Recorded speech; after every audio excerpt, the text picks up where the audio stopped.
The Memoirs of Sherlock Holmes. Adventure 1. Silver Blaze. "I am afraid, Watson, that I shall have to go," said Holmes, as we sat down together to our breakfast one morning. "Go? Where to?" "To Dartmoor, to King's Pyland." I was not surprised.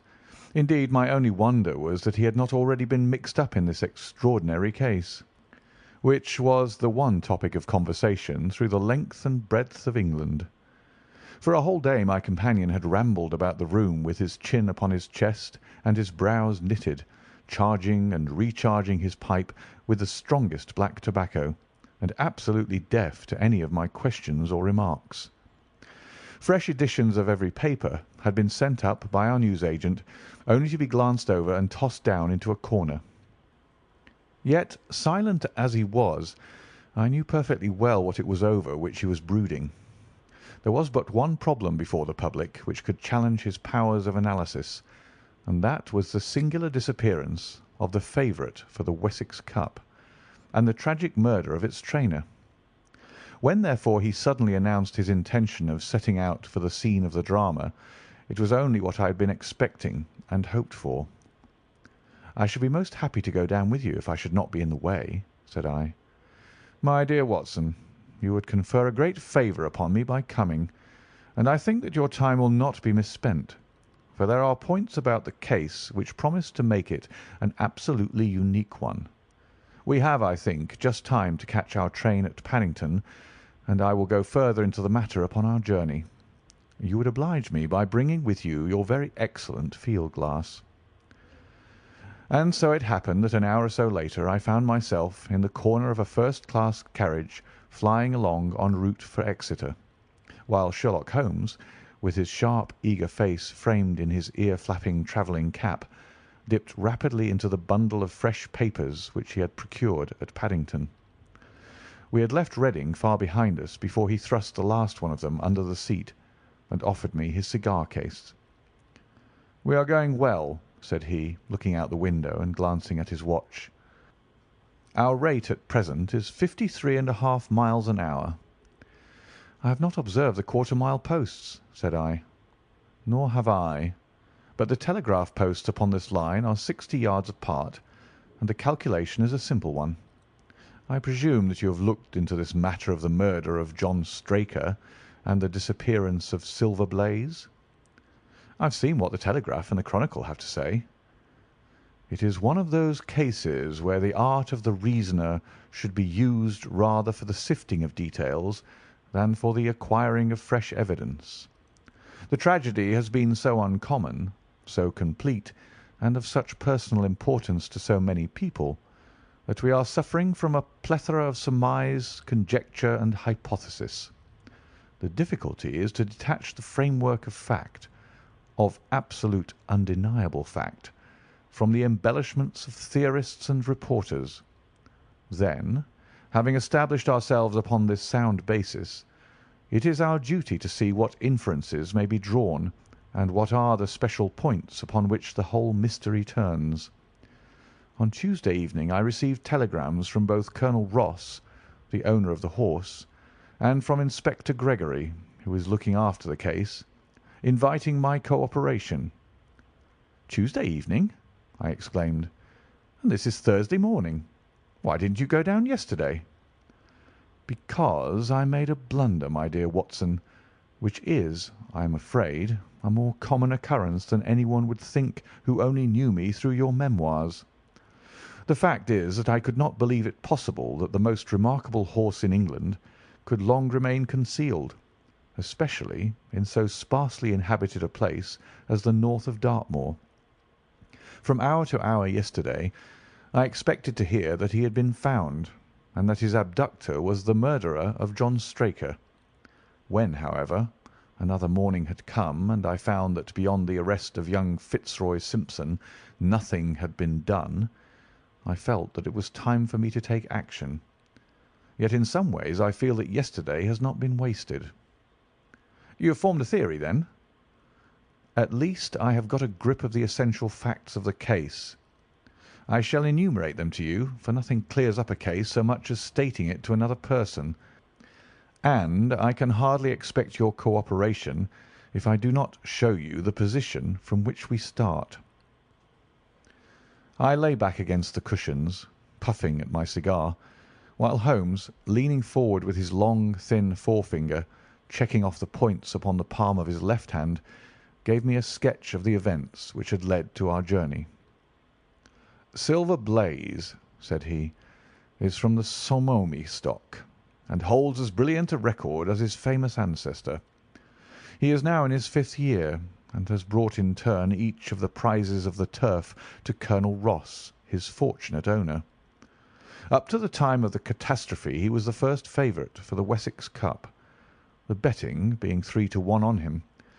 He has always, however, been a prime favourite with the racing public, and has never yet disappointed them, so that even at those odds enormous sums of money have been laid upon him. It is obvious, therefore, that there were many people who had the strongest interest in preventing Silver Blaze from being there at the fall of the flag next Tuesday. The fact was, of course, appreciated at King's Pyland, where the colonel's training stable is situated. Every precaution was taken to guard the favourite. The trainer, John Straker, is a retired jockey who rode in Colonel Ross's colours before he became too heavy for the weighing chair. He has served the colonel for 5 years as jockey and for 7 as trainer, and has always shown himself to be a zealous and honest servant. Under him were 3 lads, for the establishment was a small one, containing only 4 horses in all. One of these lads sat up each night in the stable, while the others slept in the loft. All 3 bore excellent characters. John Straker, who is a married man, lived in a small villa about 200 yards from the stables. He has no children, keeps 1 maidservant, and is comfortably off. The country round is very lonely, but about half a mile to the north there is a small cluster of villas which have been built by a Tavistock contractor for the use of invalids and others who may wish to enjoy the pure Dartmoor air. Tavistock itself lies 2 miles to the west, while across the moor, also about 2 miles distant, is the larger training establishment of Mapleton, which belongs to Lord Backwater, and is managed by Silas Brown. In every other direction the moor is a complete wilderness, inhabited only by a few roaming gipsies. Such was the general situation last Monday night, when the catastrophe occurred. On that evening the horses had been exercised and watered as usual, and the stables were locked up at 9 o'clock. 2 of the lads walked up to Trainer's house, where they had supper in the kitchen, while the third, Ned Hunter, remained on guard. At a few minutes after 9, the maid, Edith Baxter, carried down to the stables his supper, which consisted of a dish of curried mutton. She took no liquid, as there was a water tap in the stables, and it was the rule that the lad on duty should drink nothing else. The maid carried a lantern with her, as it was very dark and the path ran across the open moor. Edith Baxter was within 30 yards of the stables when a man appeared out of the darkness and called to her to stop. As he stepped into the circle of yellow light thrown by the lantern, she saw that he was a person of gentlemanly bearing, dressed in a grey suit of tweeds with a cloth cap. He wore gaiters and carried a heavy stick with a knob to it. She was most impressed, however, by the extreme pallor of his face and by the nervousness of his manner. His age, she thought, would be rather over 30 than under it. "Can you tell me where I am?" he asked. "I had almost made up my mind to sleep on the moor when I saw the light of your lantern." "You are close to the King's Pyland training stables," said she. "Oh, indeed. What a stroke of luck!" he cried. "I understand that a stable boy sleeps there alone every night. Perhaps that is his supper which you are carrying to him. Now, I am sure that you would not be too proud to earn the price of a new dress, would you?" He took a piece of white paper folded up out of his waistcoat pocket. "See that the boy has this to-night, and you shall have the prettiest frock that money can buy." She was frightened by the earnestness of his manner, and ran past him to the window through which she was accustomed to hand the meals. It was already opened, and Hunter was seated at the small table inside. She had begun to tell him of what had happened when the stranger came up again. "Good evening," said he, looking through the window. "I wanted to have a word with you." The girl has sworn that as he spoke she noticed the corner of the little paper packet protruding from his closed hand. "What business have you here?" asked the lad. "It's business that may put something into your pocket," said the other. "You've 2 horses in for the Wessex Cup, Silver Blaze and Bayard. Let me have the straight tip, and you won't be a loser. Is it a fact that at the weights Bayard could give the other 100 yards in 5 furlongs, and that the stable have put their money on him?" "So you're one of those damned touts!" cried the lad. "I'll show you how we serve them in King's Pyland." He sprang up and rushed across the stable to unloose the dog. The girl fled away to the house, but as she ran she looked back and saw that the stranger was leaning through the window. A minute later, however, when Hunter rushed out with the hound, he was gone, and though he ran all round the buildings, he failed to find any trace of him. "One moment," I asked. "Did the stable boy, when he ran out with the dog, leave the door unlocked behind him?" "Excellent, Watson, excellent," murmured my companion. The importance of the point struck me so forcibly that I sent a special wire to Dartmoor yesterday to clear the matter up. The boy locked the door before he left it. The window, I may add, was not large enough for a man to get through. Hunter waited until his fellow grooms had returned, when he sent a message to the trainer and told him what had occurred. Straker was excited at hearing the account, although he does not seem to have quite realized its true significance. It left him, however, vaguely uneasy, and Mrs. Straker, waking at 1 in the morning, found that he was dressing.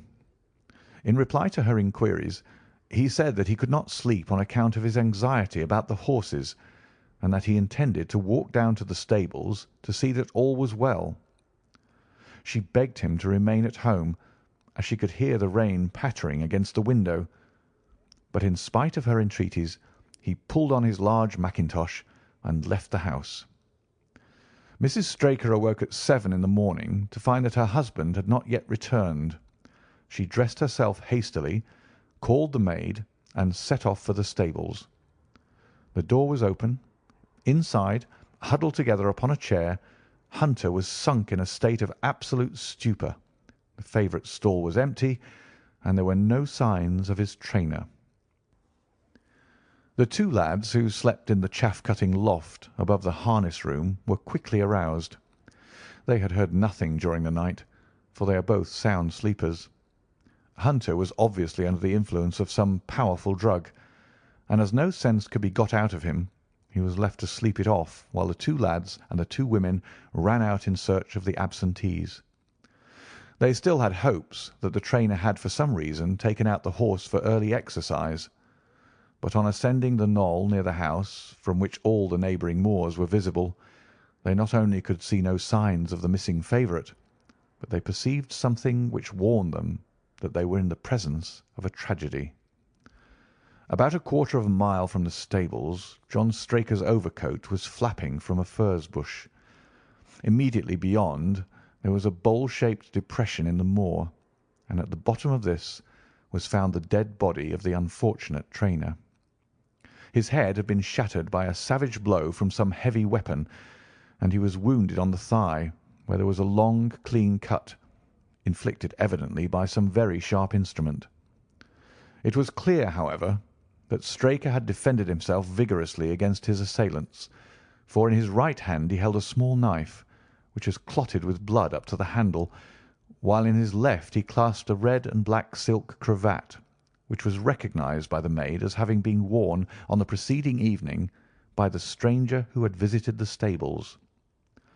Hunter, on recovering from his stupor, was also quite positive as to the ownership of the cravat.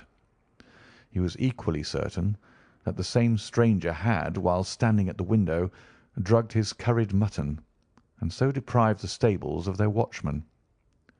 As to the missing horse, there were abundant proofs in the mud which lay at the bottom of the fatal hollow that he had been there at the time of the struggle.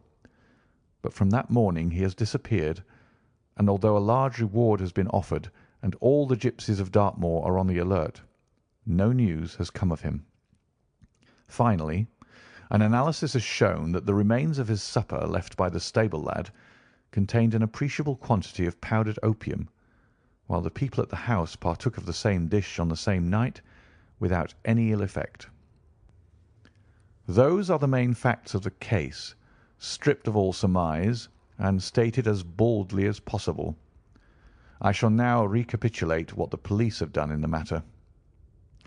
Inspector Gregory, to whom the case has been committed, is an extremely competent officer. Were he but gifted with imagination, he might rise to great heights in his profession. On his arrival he promptly found and arrested the man upon whom suspicion naturally rested.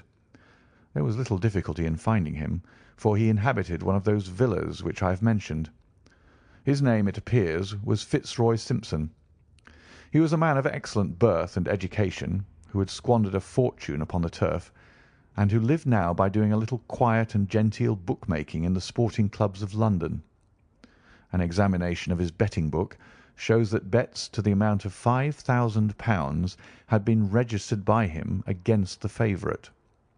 On being arrested, he volunteered the statement that he had come down to Dartmoor in the hope of getting some information about the King's Pyland horses, and also about Desborough, the second favourite, which was in charge of Silas Brown at the Mapleton stables. He did not attempt to deny that he had acted as described upon the evening before, but declared that he had no sinister designs, and had simply wished to obtain first-hand information. When confronted with his cravat, he turned very pale and was utterly unable to account for its presence in the hand of the murdered man.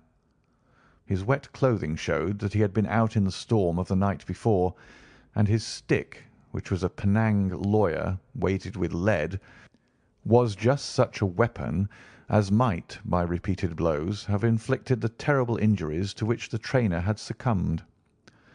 On the other hand, there was no wound upon his person, while the state of Straker's knife would show that one at least of his assailants must bear his mark upon him. There you have it all in a nutshell, Watson, and if you can give me any light I shall be infinitely obliged to you. I had listened with the greatest interest to the statement which Holmes, with characteristic clearness, had laid before me.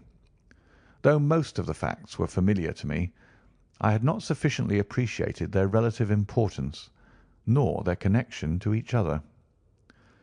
"Is it not possible," I suggested, "that the incised wound upon Straker may have been caused by his own knife in the convulsive struggles which follow any brain injury?" "It is more than possible. It is probable," said Holmes. "In that case one of the main points in favour of the accused disappears." "And yet," said I, "even now I fail to understand what the theory of the police can be."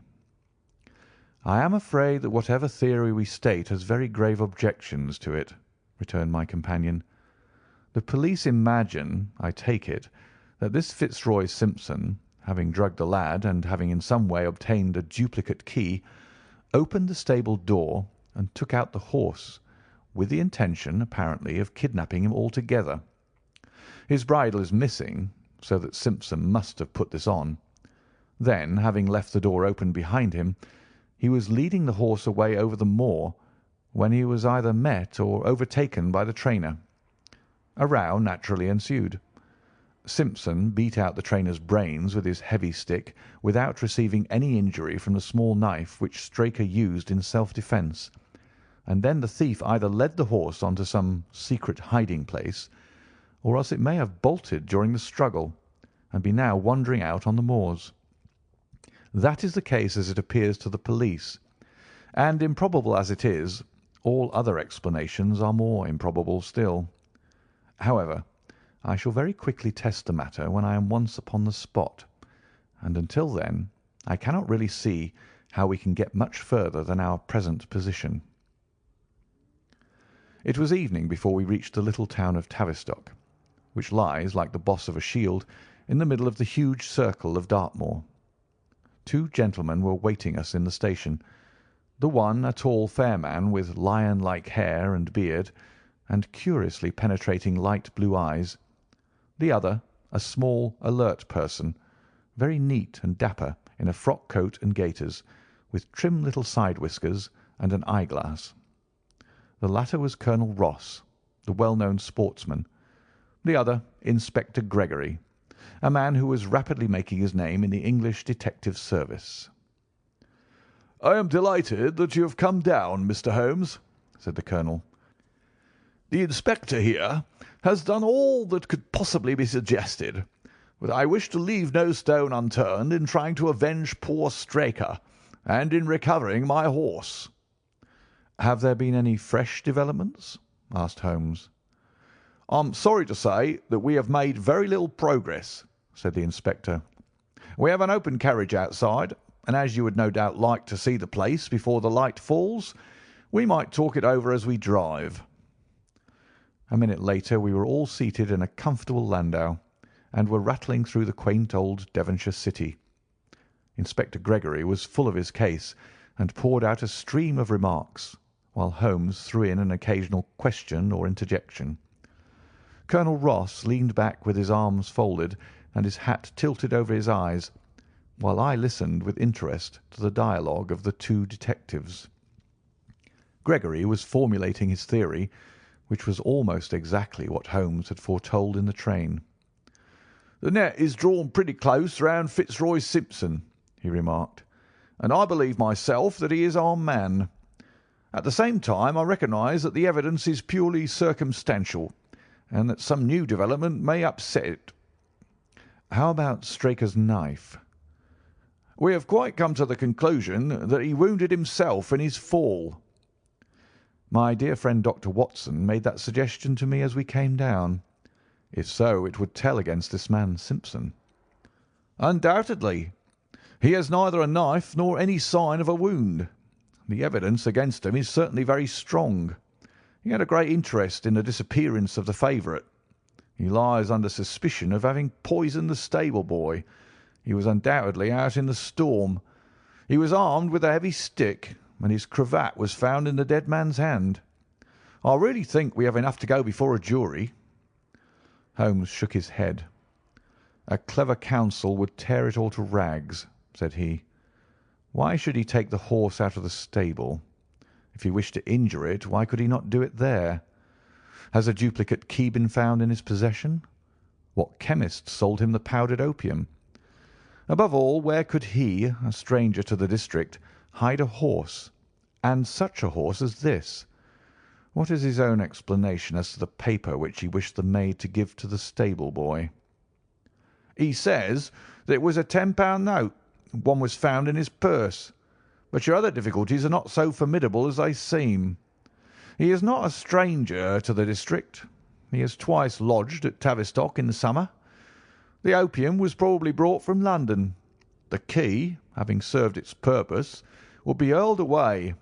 The horse may be at the bottom of one of the pits or old mines upon the moor." "What does he say about the cravat?" "He acknowledges that it is his, and declares that he had lost it.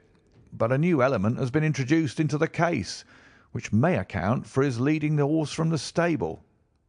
Holmes pricked up his ears. "We have found traces which show that a party of gipsies encamped on Monday night within a mile of the spot where the murder took place. On Tuesday they were gone.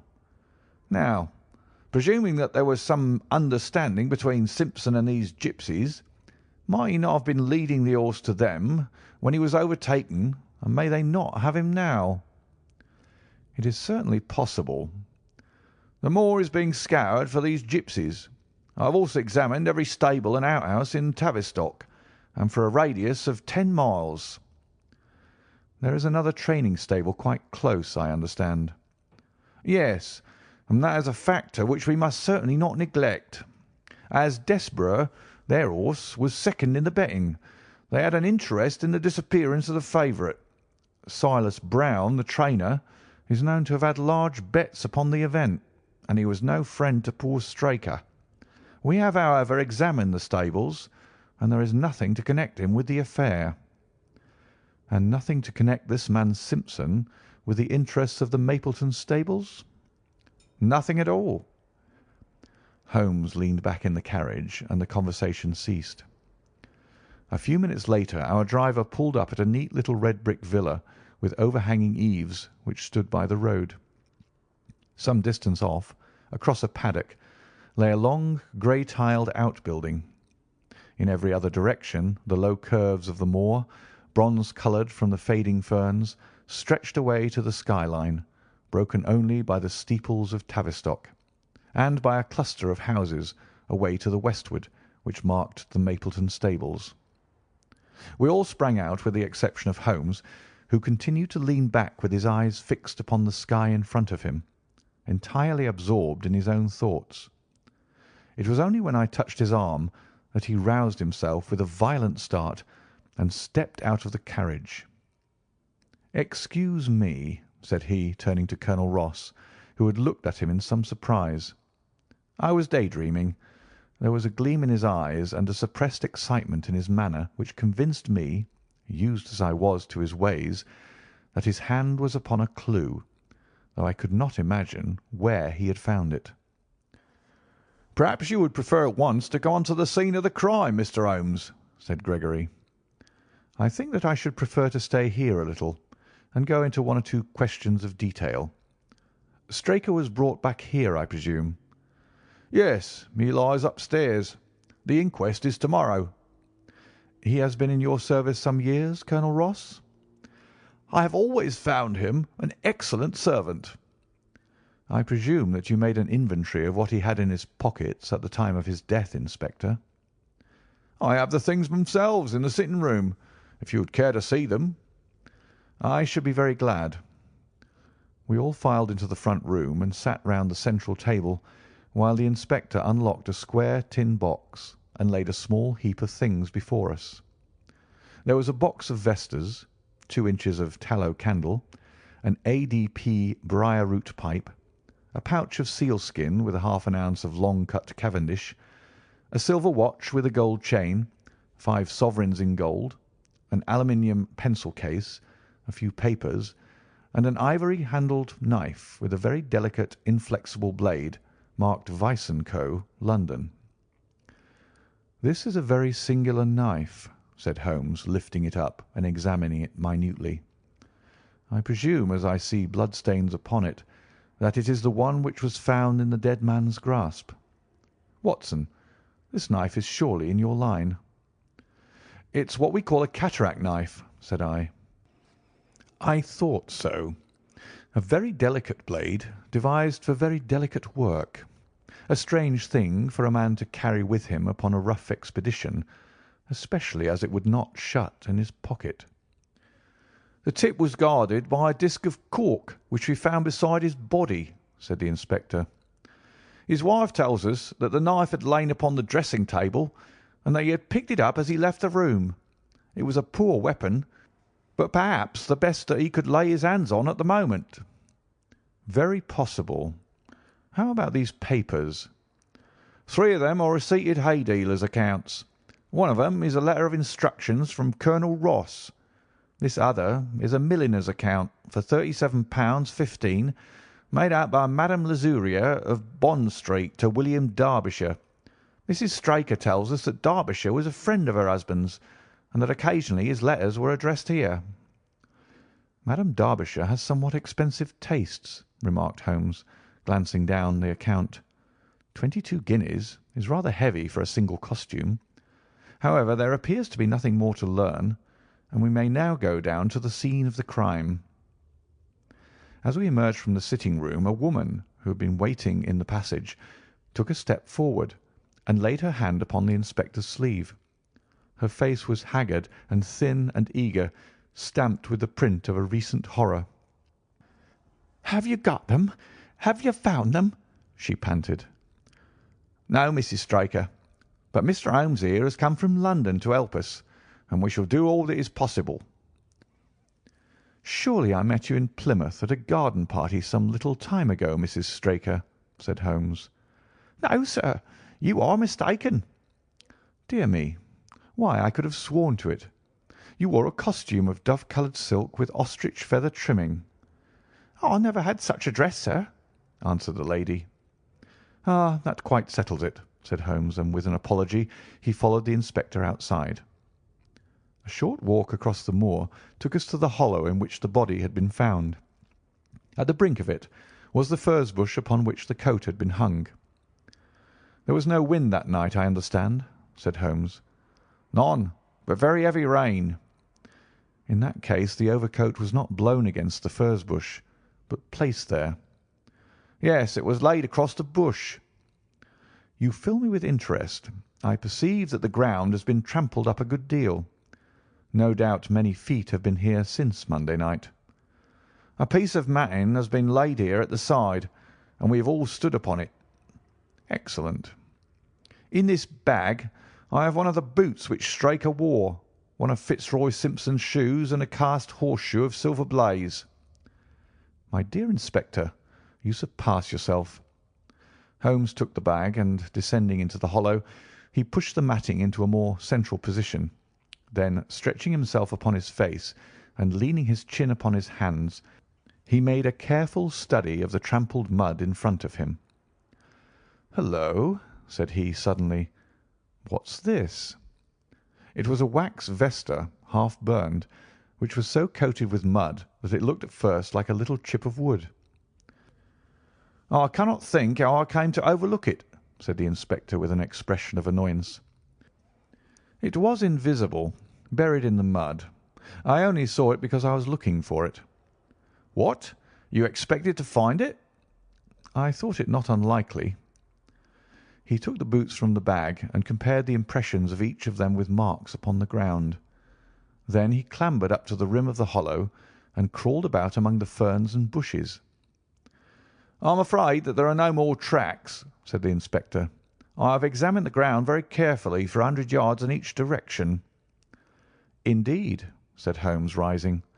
"I should not have the impertinence to do it again after what you say. But I should like to take a little walk over the moor before it grows dark, that I may know my ground to-morrow, and I think that I shall put this horseshoe into my pocket for luck." Colonel Ross, who had shown some signs of impatience at my companion's quiet and systematic method of work, glanced at his watch. "I wish you would come back with me, Inspector," said he. "There are several points on which I should like your advice, and especially as to whether we do not owe it to the public to remove our horse's name from the entries for the cup." "Certainly not," cried Holmes with decision. "I should let the name stand." The colonel bowed. "I am very glad to have had your opinion, sir," said he. "You will find us at poor Straker's house when you have finished your walk, and we can drive together into Tavistock." He turned back with the inspector, while Holmes and I walked slowly across the moor. The sun was beginning to sink behind the stables of Mapleton, and the long sloping plain in front of us was tinged with gold, deepening into rich ruddy browns where the faded ferns and brambles caught the evening light. But the glories of the landscape were all wasted upon my companion, who was sunk in the deepest thought. "It's this way, Watson," said he at last. "We may leave the question of who killed John Straker for the instant, and confine ourselves to finding out what has become of the horse. Now, supposing that he broke away during or after the tragedy, where could he have gone to? The horse is a very gregarious creature. If left to himself, his instincts would have been either to return to King's Pyland or go over to Mapleton. Why should he run wild upon the moor? He would surely have been seen by now, and why should gipsies kidnap him? These people always clear out when they hear of trouble, for they do not wish to be pestered by the police. They could not hope to sell such a horse. They would run a great risk and gain nothing by taking him. Surely that is clear."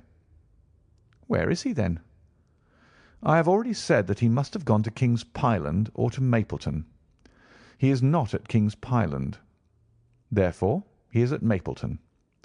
Let us take that as a working hypothesis and see what it leads us to. This part of the moor, as the inspector remarked, is very hard and dry, but it falls away towards Mapleton, and you can see from here that there is a long hollow over yonder which must have been very wet on Monday night. If our supposition is correct, then the horse must have crossed that, and there is the point where we should look for his tracks." We had been walking briskly during this conversation, and a few more minutes brought us to the hollow in question. At Holmes' request, I walked down the bank to the right, and he to the left. But I had not taken 50 paces before I heard him give a shout and saw him waving his hand to me. The track of a horse was plainly outlined in the soft earth in front of him, and the shoe which he took from his pocket exactly fitted the impression. "See the value of imagination," said Holmes. "It is the one quality which Gregory lacks. We imagined what might have happened, acted upon the supposition, and find ourselves justified. Let us proceed." We crossed the marshy bottom and passed over a quarter of a mile of dry, hard turf. Again the ground sloped, and again we came on the tracks. Then we lost them for half a mile, but only to pick them up once more quite close to Mapleton. It was Holmes who saw them first, and he stood pointing with a look of triumph upon his face. A man's track was visible beside the horse's. "The horse was alone before," I cried. "Quite so. It was alone before. Hullo, what is this?" The double track turned sharp off and took the direction of King's Pyland. Holmes whistled, and we both followed along after it.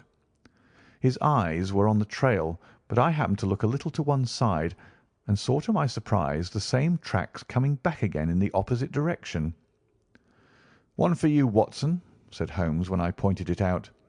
"You have saved us a long walk, which would have brought us back on our own traces. Let us follow the return track." We had not to go far. It ended at the paving of asphalt which led up to the gates of the Mapleton stables. As we approached, a groom ran out from them. "We don't want any loiterers about here," said he. "I only wish to ask a question," said Holmes, with his finger and thumb in his waistcoat pocket. "Should I be too early to see your master, Mr. Silas Brown, if I were to call at 5 o'clock to-morrow morning?" "Bless you, sir, if anyone is about he will be, for he's always the first stirring. But here he is, sir, to answer your questions for himself.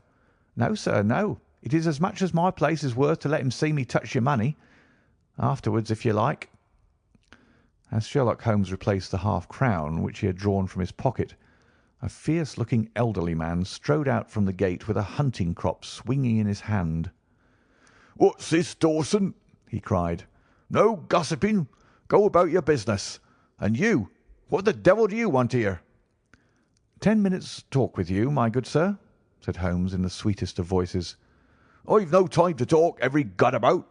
We want no stranger here. Be off, or you may find a dog at your heels." Holmes leaned forward and whispered something in the trainer's ear. He started violently and flushed to the temples. "It's a lie!" he shouted. "An infernal lie!" "Very good. Shall we argue about it here in public, or talk it over in your parlour?" "Oh, come in if you wish to." Holmes smiled. "I shall not keep you more than a few minutes, Watson," said he. "Now, Mr. Brown, I am quite at your disposal." It was 20 minutes, and the reds had all faded into greys before Holmes and the trainer reappeared. Never have I seen such a change as had been brought about in Silas Brown in that short time. His face was ashy pale, beads of perspiration shone upon his brow, and his hands shook until the hunting crop wagged like a branch in the wind. His bullying, overbearing manner was all gone too, and he cringed along at my companion's side like a dog with its master. "Your instructions will be done. It shall all be done," said he. "There must be no mistake," said Holmes, looking round at him. The other winced as he read the menace in his eyes. "Oh, no, there shall be no mistake. It shall be here. Should I change it first or not?" Holmes thought a little and then burst out laughing. "No, don't," said he. "I shall write to you about it. No tricks now, or—" "Oh, you can trust me. You can trust me." "Yes, I think I can. Well, you shall hear from me to-morrow."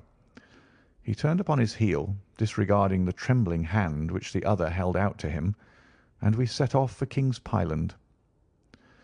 A more perfect compound of the bully, coward, and sneak than Master Silas Brown I have seldom met with, remarked Holmes as we trudged along together.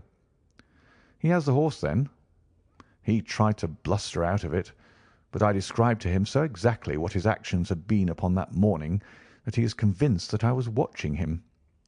Of course, you observe the peculiarly square toes in the impressions, and that his own boots exactly corresponded to them. Again, of course, no subordinate would have dared to do such a thing. I described to him how, when according to his custom he was the first down, he perceived a strange horse wandering over the moor, how he went out to it, and his astonishment at recognising, from the white forehead which has given the favourite its name, that chance had put in his power the only horse which could beat the one upon which he had put his money. Then I described how his first impulse had been to lead him back to King's Pyland, and how the devil had shown him how he could hide the horse until the race was over, and how he had led it back and concealed it at Mapleton. When I told him every detail, he gave it up and thought only of saving his own skin. But his stables had been searched. Oh, an old horse-faker like him has many a dodge. But are you not afraid to leave the horse in his power now, since he has every interest in injuring it? My dear fellow, he will guard it as the apple of his eye.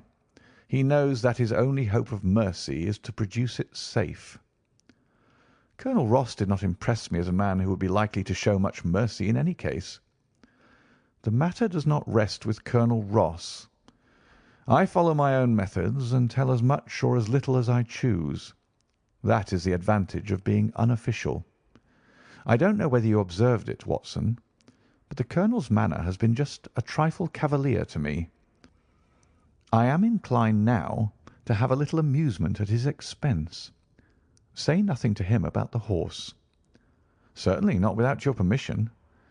And, of course, this is all quite a minor point compared to the question of who killed John Straker. And you will devote yourself to that? On the contrary, we both go back to London by the night train. I was thunderstruck by my friend's words.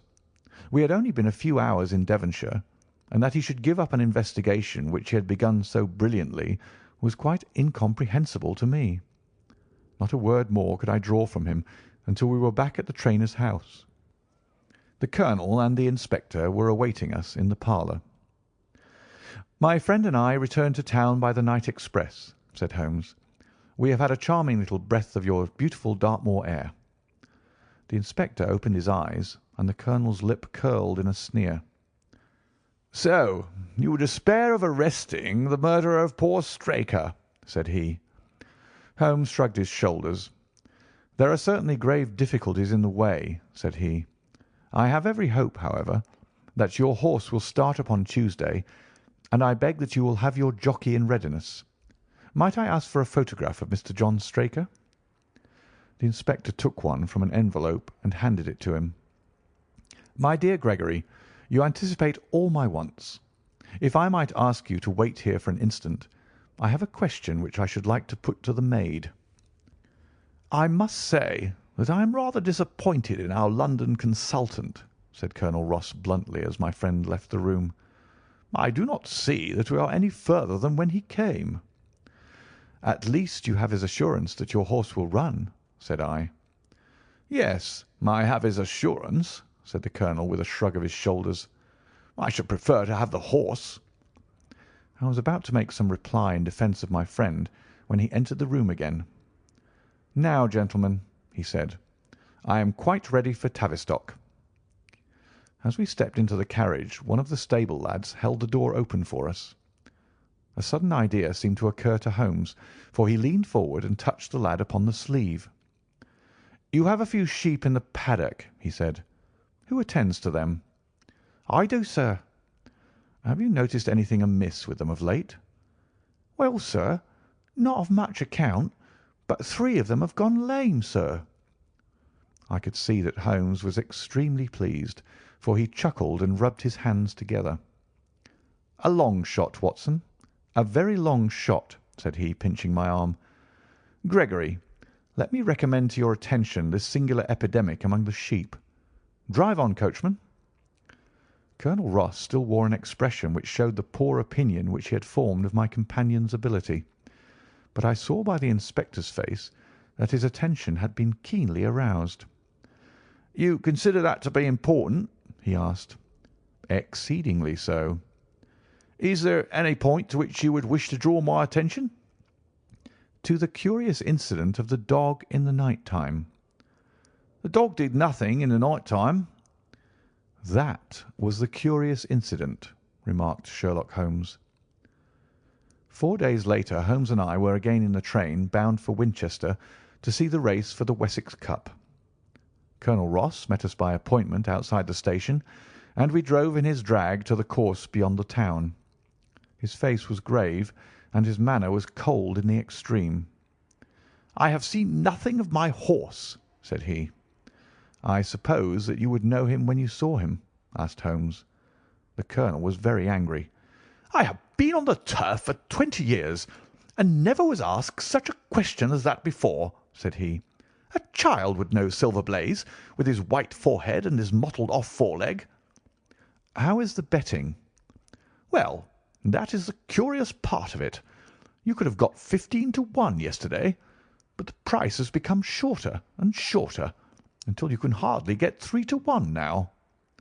"Hum," said Holmes. "Somebody knows something. That is clear." As the drag drew up in the enclosure near the grandstand, I glanced at the card to see the entries.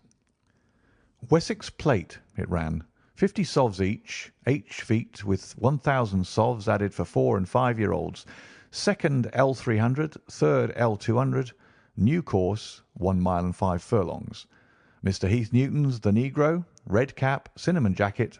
Colonel Wardlaw's Pugilist, pink cap, blue and black jacket. Lord Backwater's Desborough, yellow cap and sleeves. Colonel Ross's Silver Blaze, black cap, red jacket. Duke of Balmoral's Iris, yellow and black stripes. Lord Singleford's Rasper, purple cap, black sleeves." "We scratched our other one and put all our hopes on your word," said the colonel. "Why, what is that? Silver Blaze favourite?" 5 to 4 against Silver Blaze," roared the ring. 5 to 4 against Silver Blaze. 5 to 15 against Desborough. 5 to 4 on the field." "There are the numbers up," I cried. "They are all 6 there." "All 6 there? Then my horse is running," cried the colonel in great agitation. "But I don't see him. My colours have not passed." "Only 5 have passed. This must be he." As I spoke, a powerful bay horse swept out from the weighing enclosure and cantered past us, bearing on its back the well-known black and red of the colonel. "That's not my horse," cried the owner. "That beast has not a white hair upon its body. What is this that you have done, Mr. Holmes?" "Well, well, let us see how he gets on," said my friend imperturbably. For a few minutes he gazed through my field-glass. "Capital! An excellent start!" he cried suddenly. "There they are, coming round the curve." From our drag we had a superb view as they came up the straight. The 6 horses were so close together that a carpet could have covered them. But half-way up, the yellow of the Mapleton stable showed to the front. Before they reached us, however, Desborough's bolt was shot, and the colonel's horse, coming away with a rush, passed the post a good 6 lengths before its rival, the Duke of Balmoral's Iris, making a bad third. "It's my race, anyhow," gasped the colonel, passing his hand over his eyes. "I confess that I can make neither head nor tail of it. Don't you think that you have kept up your mystery long enough, Mr. Holmes?" "Certainly, Colonel. You shall know everything. Let us all go round and have a look at the horse together. Here he is," he continued as we made our way into the weighing enclosure, where only owners and their friends find admittance. "You have only to wash his face and his leg in the spirits of wine, and you will find that he is the same old Silver Blaze as ever." "You take my breath away." "I found him in the hands of a faker, and took the liberty of running him just as he was sent over." "My dear sir, you have done wonders. The horse looks very fit and well. It never went better in his life. I owe you 1,000 apologies for having doubted your ability. You have done me a great service by recovering my horse. You would do me a greater still if you could lay your hands on the murderer of John Straker." "I have done so," said Holmes quietly. The Colonel and I stared at him in amazement. "You've got him? Where is he, then?" "He is here." "Here? Where?" "In my company at the present moment." The Colonel flushed angrily. "I quite recognise that I am under obligations to you, Mr. Holmes," said he, "but I must regard what you have just said as either a very bad joke or an insult." Sherlock Holmes laughed. "I assure you that I have not associated you with the crime, Colonel," said he. "The real murderer is standing immediately behind you." He stepped past and laid his hand upon the glossy neck of the thoroughbred. "The horse!" cried both the Colonel and myself. "Yes, the horse. And it may lessen his guilt if I say that it was done in self-defence, and that John Straker was a man who was entirely unworthy of your confidence. But there goes the bell, and as I stand to win a little on this next race, I shall defer a lengthy explanation until a more fitting time." We had the corner of a Pullman car to ourselves that evening as we whirled back to London, and I fancy that the journey was a short one to Colonel Ross as well as to myself, as we listened to our companion's narrative of the events which had occurred at the Dartmoor training stables upon the Monday night, and the means by which he had unravelled them. "I confess," said he, "that any theories which I had formed from the newspaper reports were entirely erroneous, and yet there were indications there, had they not been overlaid by other details which concealed their true import. I went to Devonshire with the conviction that Fitzroy Simpson was the true culprit, although, of course, I saw that the evidence against him was by no means complete. It was while I was in the carriage, just as we reached the trainer's house, that the immense significance of the curried mutton occurred to me. You may remember that I was distrait and remained sitting after you had all alighted. I was marvelling in my own mind how I could possibly have overlooked so obvious a clue. "I confess," said the Colonel, "that even now I cannot see how it helps us." "It was the first link in my chain of reasoning. Powdered opium is by no means tasteless. The flavour is not disagreeable, but it is perceptible. Were it mixed with any ordinary dish, the eater would undoubtedly detect it, and would probably eat no more. A curry was exactly the medium which would disguise this taste.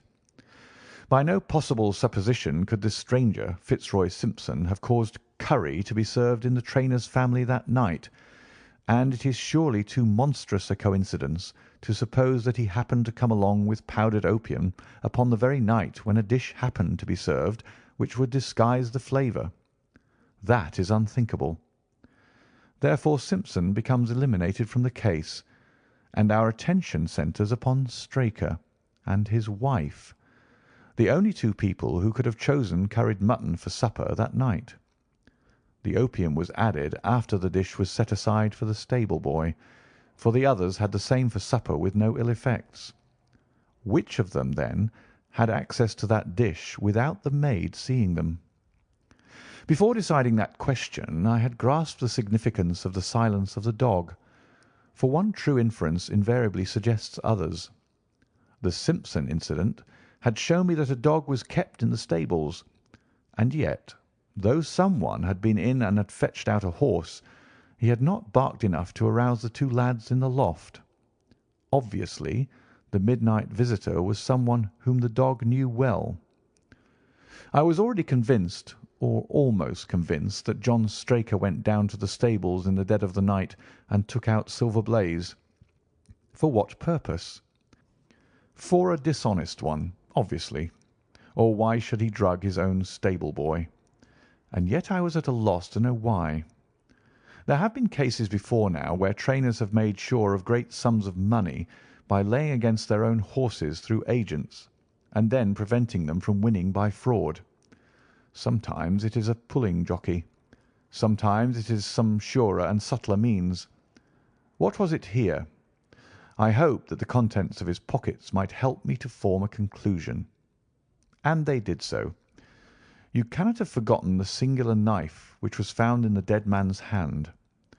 A knife which certainly no sane man would choose for a weapon. It was, as Dr. Watson told us, a form of knife which is used for the most delicate operations known in surgery. And it was to be used for a delicate operation that night.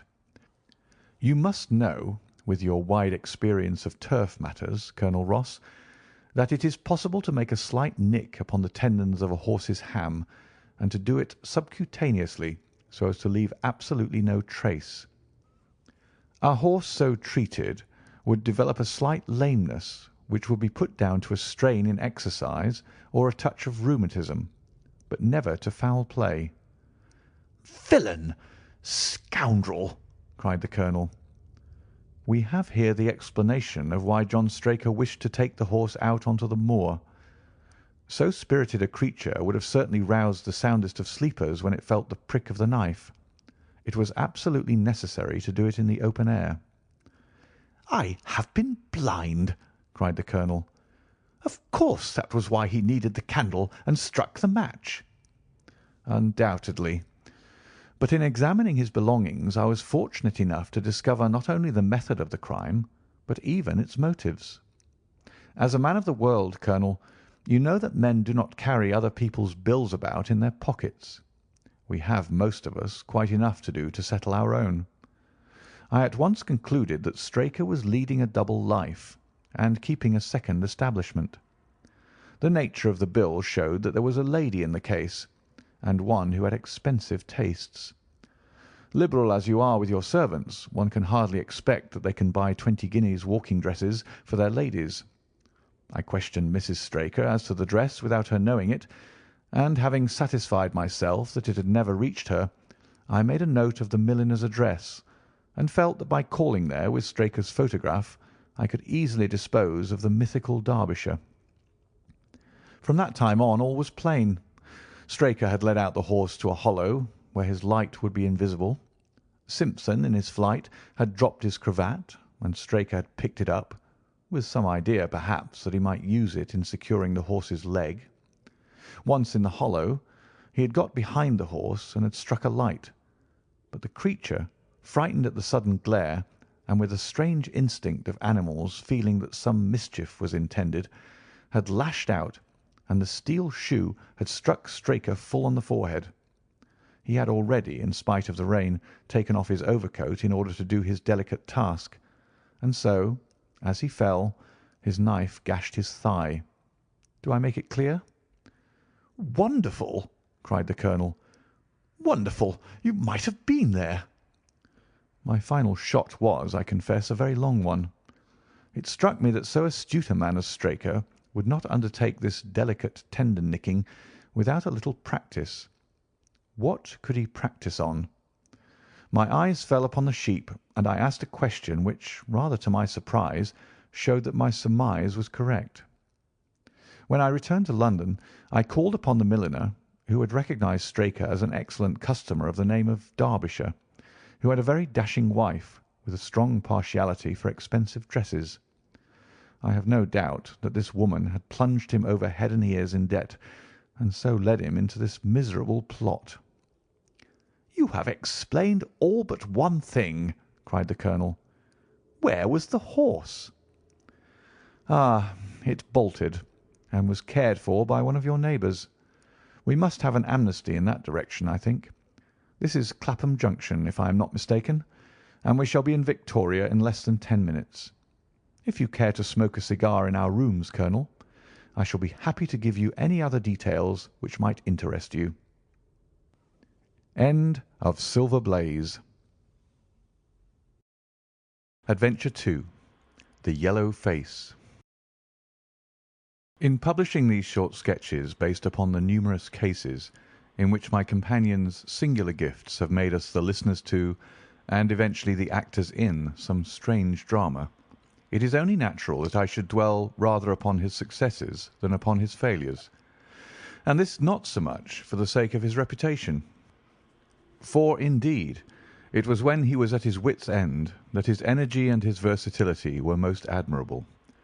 But because where he failed, it happened too often that no one else succeeded, and that the tale was left forever without a conclusion. Now and again, however, it chanced that even when he erred, the truth was still discovered. I have noted of some half-dozen cases of the kind. The adventure of the Musgrave Ritual and that which I am about to recount are the two which present the strongest features of interest. Sherlock Holmes was a man who seldom took exercise for exercise's sake. Few men were capable of greater muscular effort, and he was undoubtedly one of the finest boxers of his weight that I have ever seen. But he looked upon aimless bodily exertion as a waste of energy, and he seldom bestirred himself save when there was some professional object to be served. Then he was absolutely untiring and indefatigable. That he should have kept himself in training under such circumstances is remarkable, but his diet was usually of the sparest, and his habits were simple to the verge of austerity. Save for the occasional use of cocaine, he had no vices, and he only turned to the drug as a protest against the monotony of existence when cases were scanty and the papers uninteresting. One day in early spring he had so far relaxed as to go for a walk with me in the park, where the first faint shoots of green were breaking out upon the elms, and the sticky spear heads of the chestnuts were just beginning to burst into their fivefold leaves. For 2 hours we rambled about together, in silence for the most part, as befits two men who know each other intimately. It was nearly 5 before we were back in Baker Street once more. "Beg pardon, sir," said our page boy as he opened the door. "There's been a gentleman here asking for you, sir." Holmes glanced reproachfully at me. "So much for afternoon walks," said he. "Has this gentleman gone, then?" "Yes, sir." "Didn't you ask him in?" "Yes, sir. He came in." "How long did he wait?" "Half an hour, sir. He was a very restless gentleman, a walking and a stamping all the time he was here. I was waiting outside the door, sir, and I could hear him. At last he outs into the passage and he cries, 'Is that man never going to come?' Those were his very words, sir. 'You only need to wait a little longer,' says I. 'Then I'll wait in the open air, for I feel half choked,' says he. 'I'll be back before long.' And with that he ups and he outs, and all I could say wouldn't hold him back." "Well, well, you did your best," said Holmes as we walked into our room.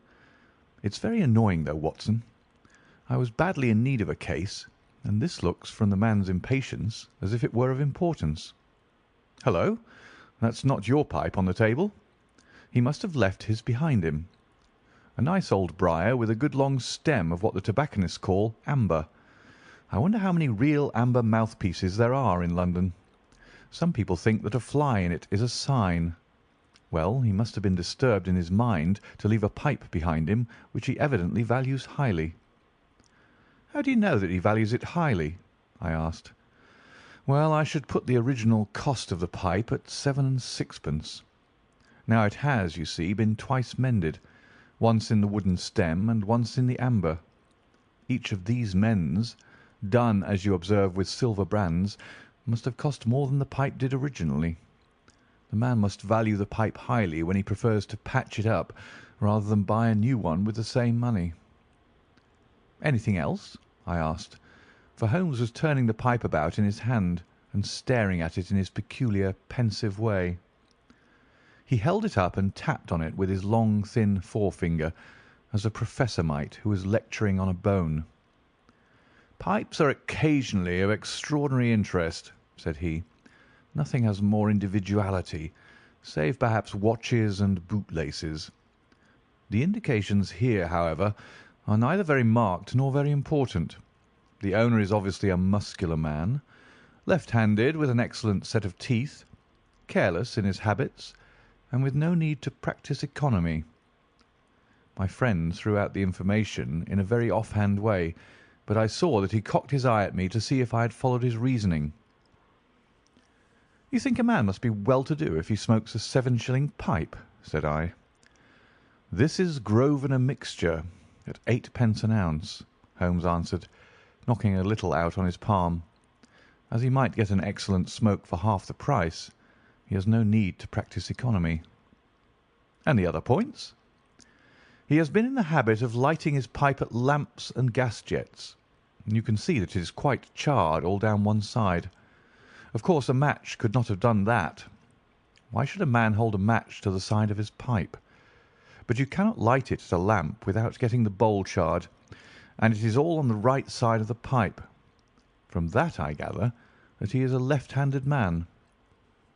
You hold your own pipe to the lamp, and see how naturally you, being right-handed, hold the left side to the flame. You might do it once the other way, but not as a constancy. This has always been held so. Then he has bitten through his amber. It takes a muscular, energetic fellow, and one with a good set of teeth, to do that. But if I am not mistaken, I hear him upon the stair, so we shall have something more interesting than his pipe to study. An instant later our door opened, and a tall young man entered the room. He was well but quietly dressed in a dark grey suit, and carried a brown wide-awake in his hand. I should have put him at about 30, though he was really some years older. "I beg your pardon," said he, with some embarrassment. "I suppose I should have knocked. Yes, of course, I should have knocked. The fact is that I am a little upset, and you must put it all down to that." He passed his hand over his forehead like a man who is half dazed, and then fell rather than sat down upon a chair.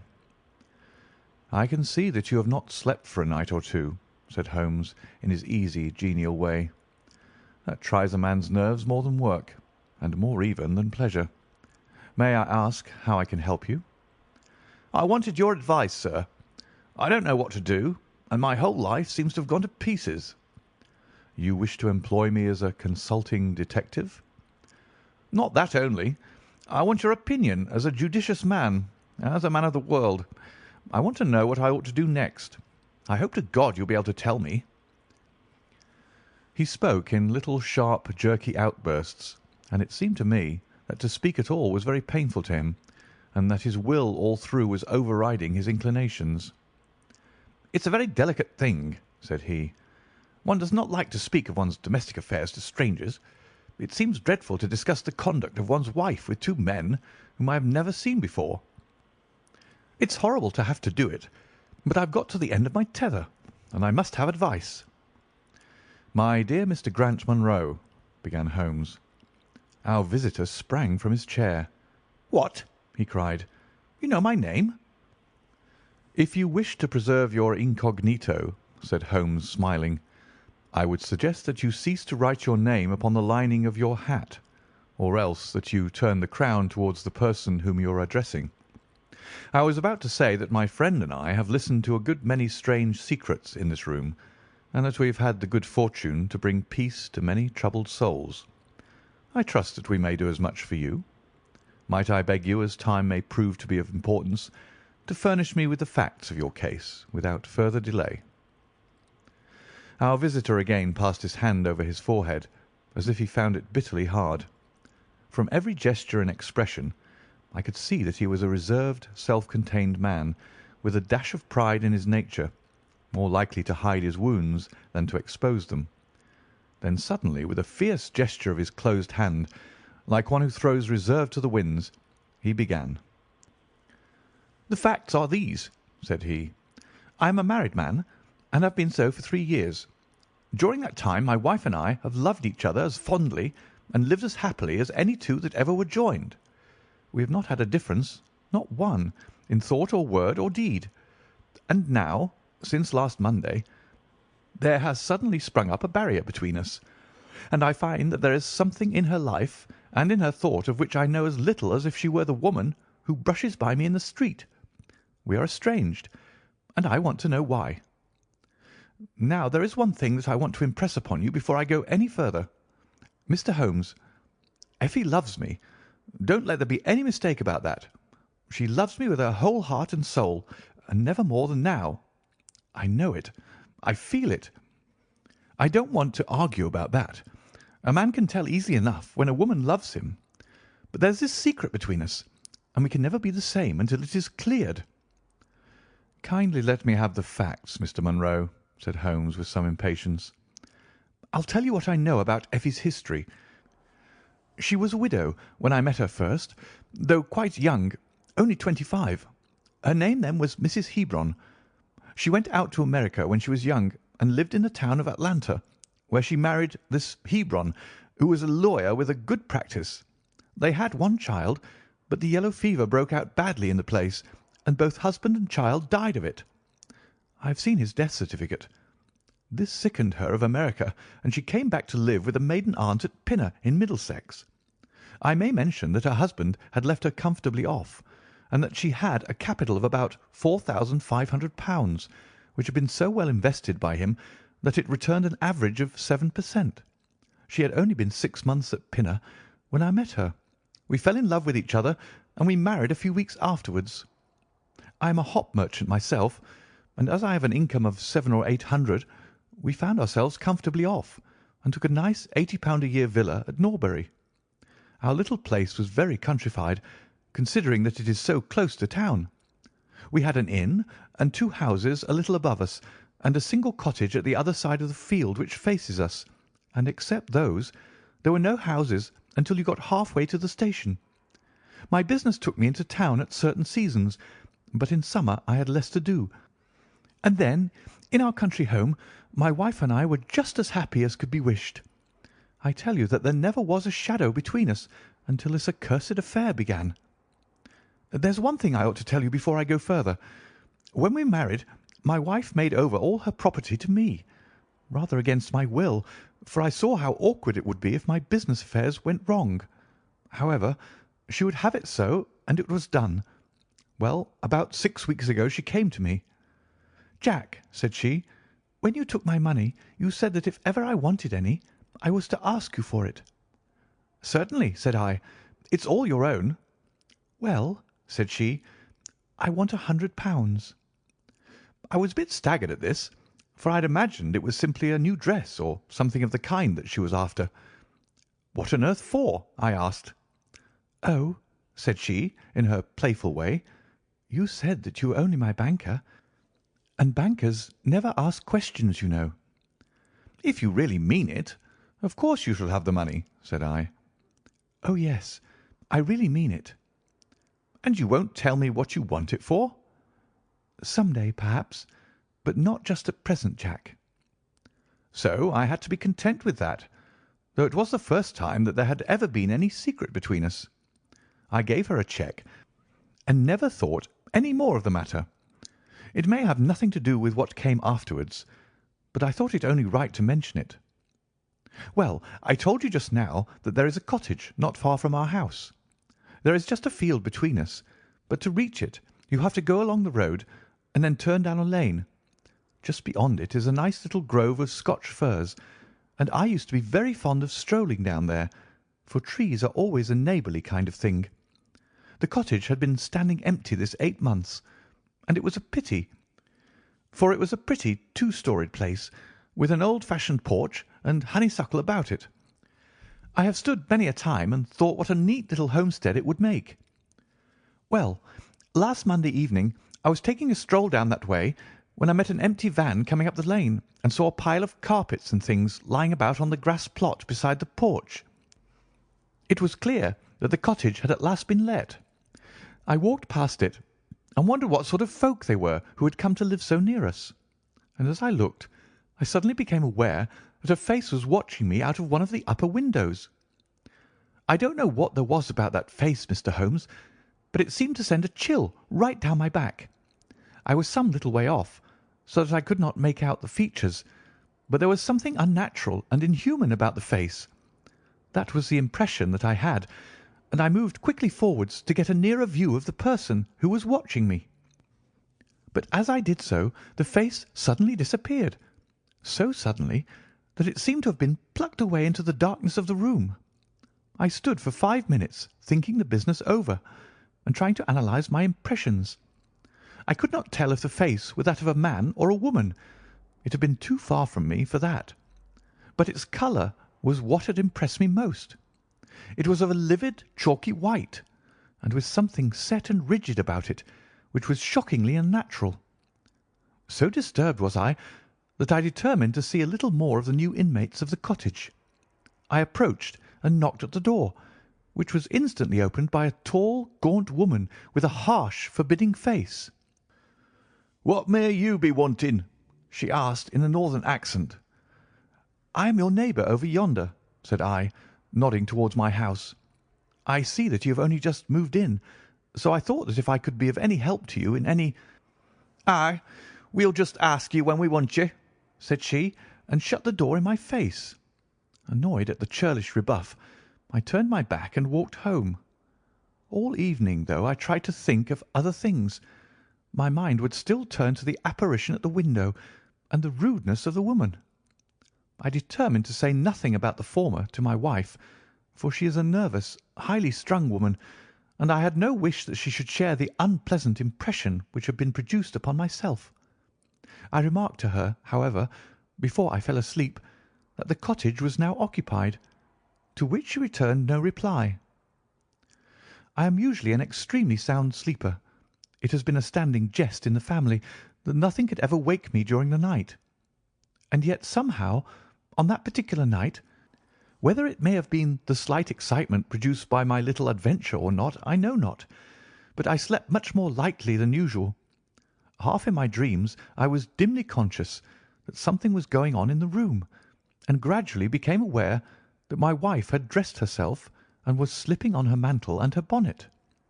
My lips were parted to murmur out some sleepy words of surprise or remonstrance at this untimely preparation, when suddenly my half-opened eyes fell upon her face, illuminated by the candlelight, and astonishment held me dumb.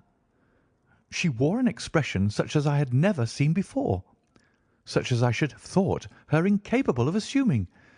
She was deadly pale and breathing fast, glancing furtively towards the bed as she fastened her mantle to see if she had disturbed me. Then, thinking that I was still asleep, she slipped noiselessly from the room, and an instant later I heard a sharp creaking which could only come from the hinges of the front door. I sat up in bed and rapped my knuckles against the rail to make certain that I was truly awake. Then I took my watch from under the pillow. It was 3 in the morning. What on this earth could my wife be doing out on the country road at 3 in the morning? I had sat for about 20 minutes turning the thing over in my mind and trying to find some possible explanation. The more I thought, the more extraordinary and inexplicable did it appear. I was still puzzling over it when I heard the door gently close again and her footsteps coming up the stairs. "Where in the world have you been, Effie?"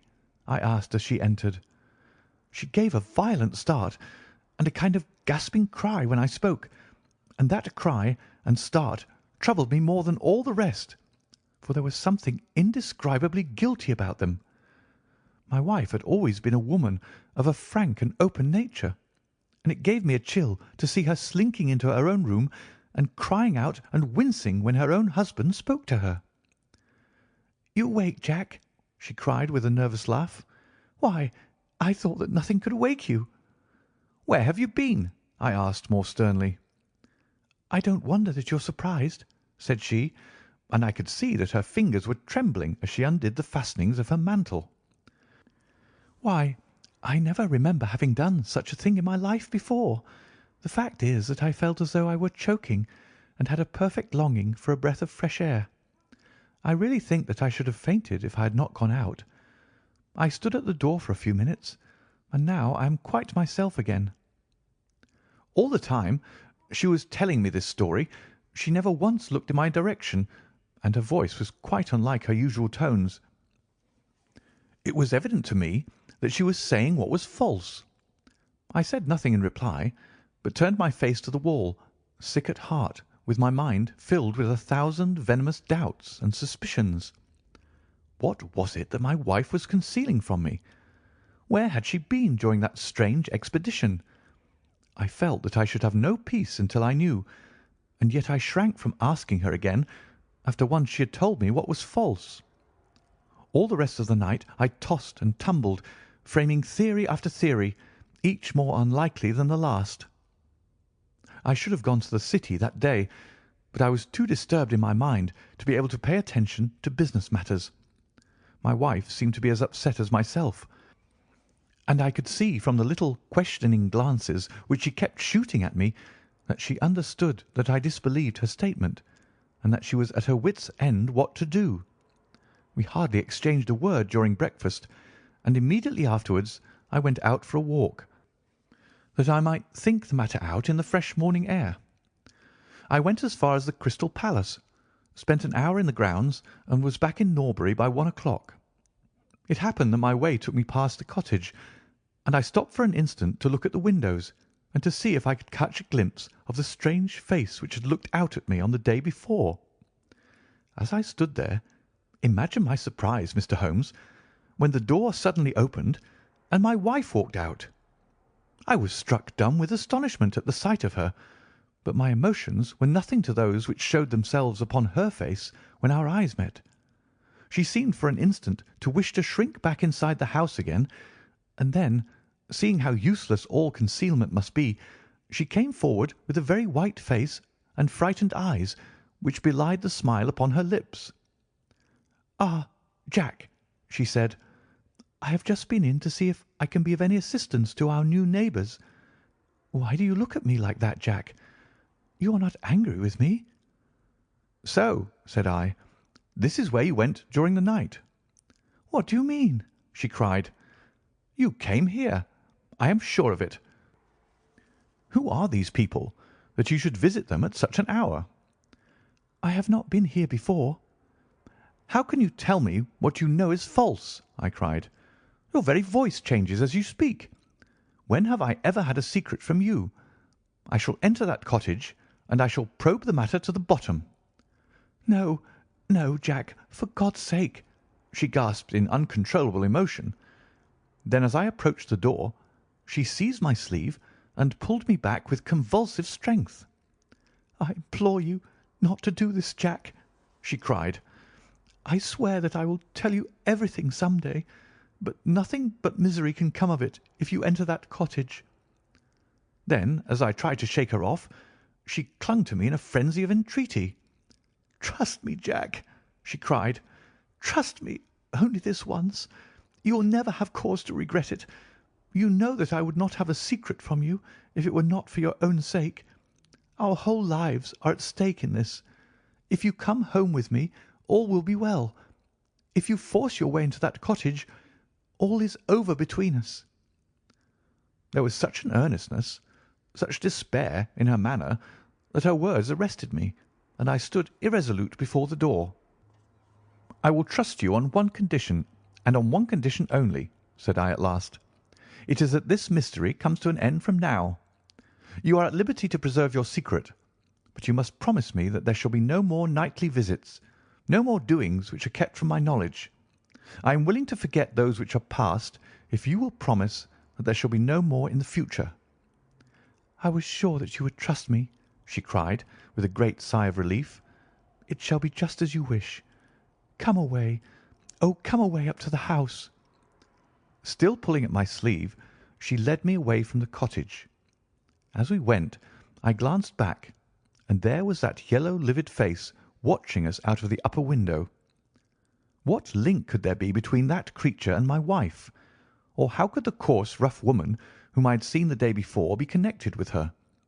It was a strange puzzle, and yet I knew that my mind could never know ease again until I had solved it. For 2 days after this I stayed at home, and my wife appeared to abide loyally by our engagement, for, as far as I know, she never stirred out of the house. On the 3rd day, however, I had ample evidence that her solemn promise was not enough to hold her back from this secret influence which drew her away from her husband and her duty.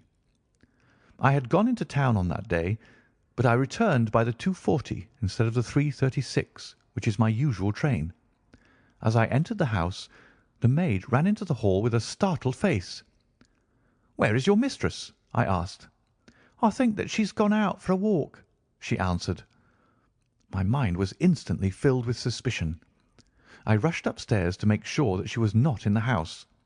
As I did so, I happened to glance out of one of the upper windows, and saw the maid with whom I had just been speaking running across the field in the direction of the cottage.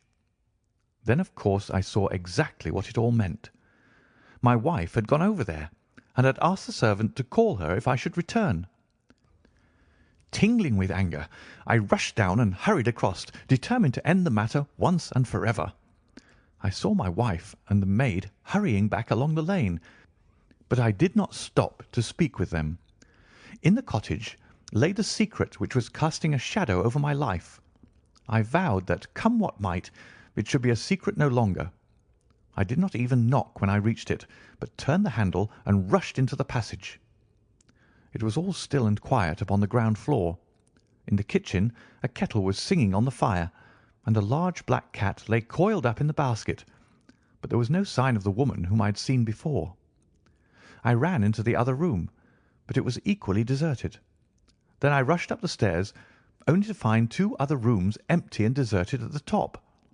There was no one at all in the whole house. The furniture and pictures were of the most common and vulgar description, save in the one chamber at the window of which I had seen the strange face. That was comfortable and elegant, and all my suspicions rose into a fierce, bitter flame when I saw that on the mantelpiece stood a copy of a full-length photograph of my wife, which had been taken at my request only 3 months ago. I stayed long enough to make certain that the house was absolutely empty. Then I left it, feeling a weight at my heart such as I had never had before. My wife came out into the hall as I entered my house, but I was too hurt and angry to speak with her, and pushing past her, I made my way into my study. She followed me, however, before I could close the door. "I am so sorry that I broke my promise, Jack," said she, "but if you knew all the circumstances, I am sure that you would forgive me." "Tell me everything, then," said I. "I cannot, Jack, I cannot," she cried. "Until you tell me who it is that has been living in that cottage, and who it is to whom you have given that photograph, there can never be any confidence between us," said I, and breaking away from her, I left the house. That was yesterday, Mr. Holmes, and I have not seen her since, nor do I know anything more about this strange business. It is the first shadow that has come between us, and it has so shaken me that I do not know what I should do for the best. Suddenly, this morning, it occurred to me that you were the man to advise me, so I have hurried to you now, and I place myself unreservedly in your hands. If there is any point which I have not made clear, pray question me about it. But above all, tell me quickly what I am to do, for this misery is more than I can bear." Holmes and I had listened with the utmost interest to this extraordinary statement, which had been delivered in the jerky, broken fashion of a man who is under the influence of extreme emotions. My companion sat silent for some time, with his chin upon his hand, lost in thought. "Tell me," said he at last, "could you swear that this was a man's face which you saw at the window?" "Each time that I saw it, I was some distance away from it, so that it is impossible for me to say." "You appear, however, to have been disagreeably impressed by it." "It seemed to be of an unnatural colour, and to have a strange rigidity about the features. When I approached, it vanished with a jerk." "How long is it since your wife asked you for £100? "Nearly 2 months." "Have you ever seen a photograph of her first husband?" "No. There was a great fire at Atlanta very shortly after his death, and all her papers were destroyed." "And yet she had a certificate of death. You say that you saw it?" "Yes. She got a duplicate after the fire." "Did you ever meet anyone who knew her in America?" "No." "Did she ever talk of revisiting the place?" "No." "Or get letters from it?" "No." "Thank you. I should like to think over the matter a little now. If the cottage is now permanently deserted, we may have some difficulty. If, on the other hand, as I fancy is more likely, the inmates were warned of your coming and left before you entered yesterday, then they may be back now, and we should clear it all up easily. Let me advise you, then, to return to Norbury, and to examine the windows of the cottage again. If you have reason to believe that it is inhabited, do not force your way in, but send a wire to my friend and me. We shall be with you within an hour of receiving it, and we shall then very soon get to the bottom of the business." "And if it is still empty?" "In that case I shall come out to-morrow and talk it over with you. Good-bye, and above all, do not fret until you know that you really have a cause for it." "I am afraid that this is a bad business, Watson," said my companion as he returned after accompanying Mr. Grant Munro to the door. "What do you make of it?" "It had an ugly sound," I answered. "Yes, there's blackmail in it, or I am much mistaken." "And who is the blackmailer?" "Well, it must be the creature who lives in the only comfortable room in the place, and has her photograph above his fireplace. Upon my word, Watson, there is something very attractive about that livid face at the window, and I would not have missed the case for worlds." "You have a theory?" "Yes, a provisional one, but I shall be surprised if it does not turn out to be correct. This woman's first husband is in that cottage." "Why do you think so?" "How else can we explain her frenzied anxiety that her second one should not enter it? The facts, as I read them, are something like this. This woman was married in America. Her husband developed some hateful qualities, or shall we say that he contracted some loathsome disease and became a leper or an imbecile. She flies from him at last, returns to England, changes her name, and starts her life, as she thinks, afresh. She has been married 3 years, and believes that her position is quite secure, having shown her husband the death certificate of some man whose name she has assumed, when suddenly her whereabouts is discovered by her first husband, or we may suppose by some unscrupulous woman who has attached herself to the invalid. They write to the wife and threaten to come and expose her. She asks for £100 and endeavours to buy them off. They come in spite of it, and when the husband mentions casually to the wife that there are newcomers in the cottage, she knows in some way that they are her pursuers. She waits until her husband is asleep, and then she rushes down to endeavour to persuade them to leave her in peace. Having no success, she goes again next morning, and her husband meets her, as he has told us, as she comes out.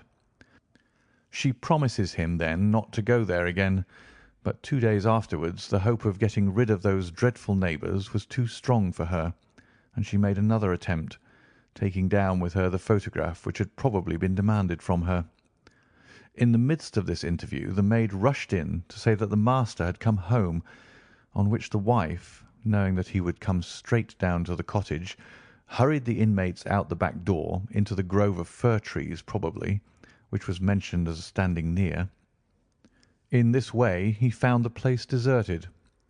I shall be very much surprised, however, if it is still so when he reconnoitres it this evening. What do you think of my theory?"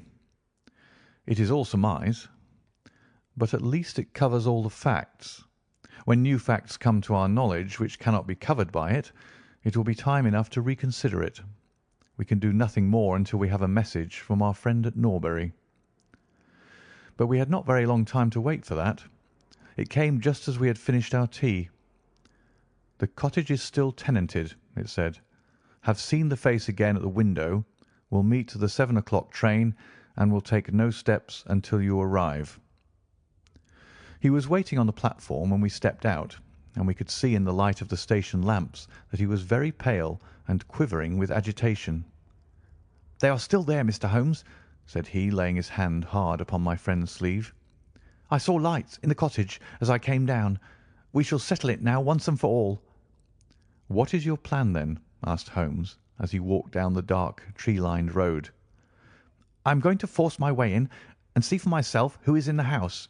I wish you both to be there as witnesses."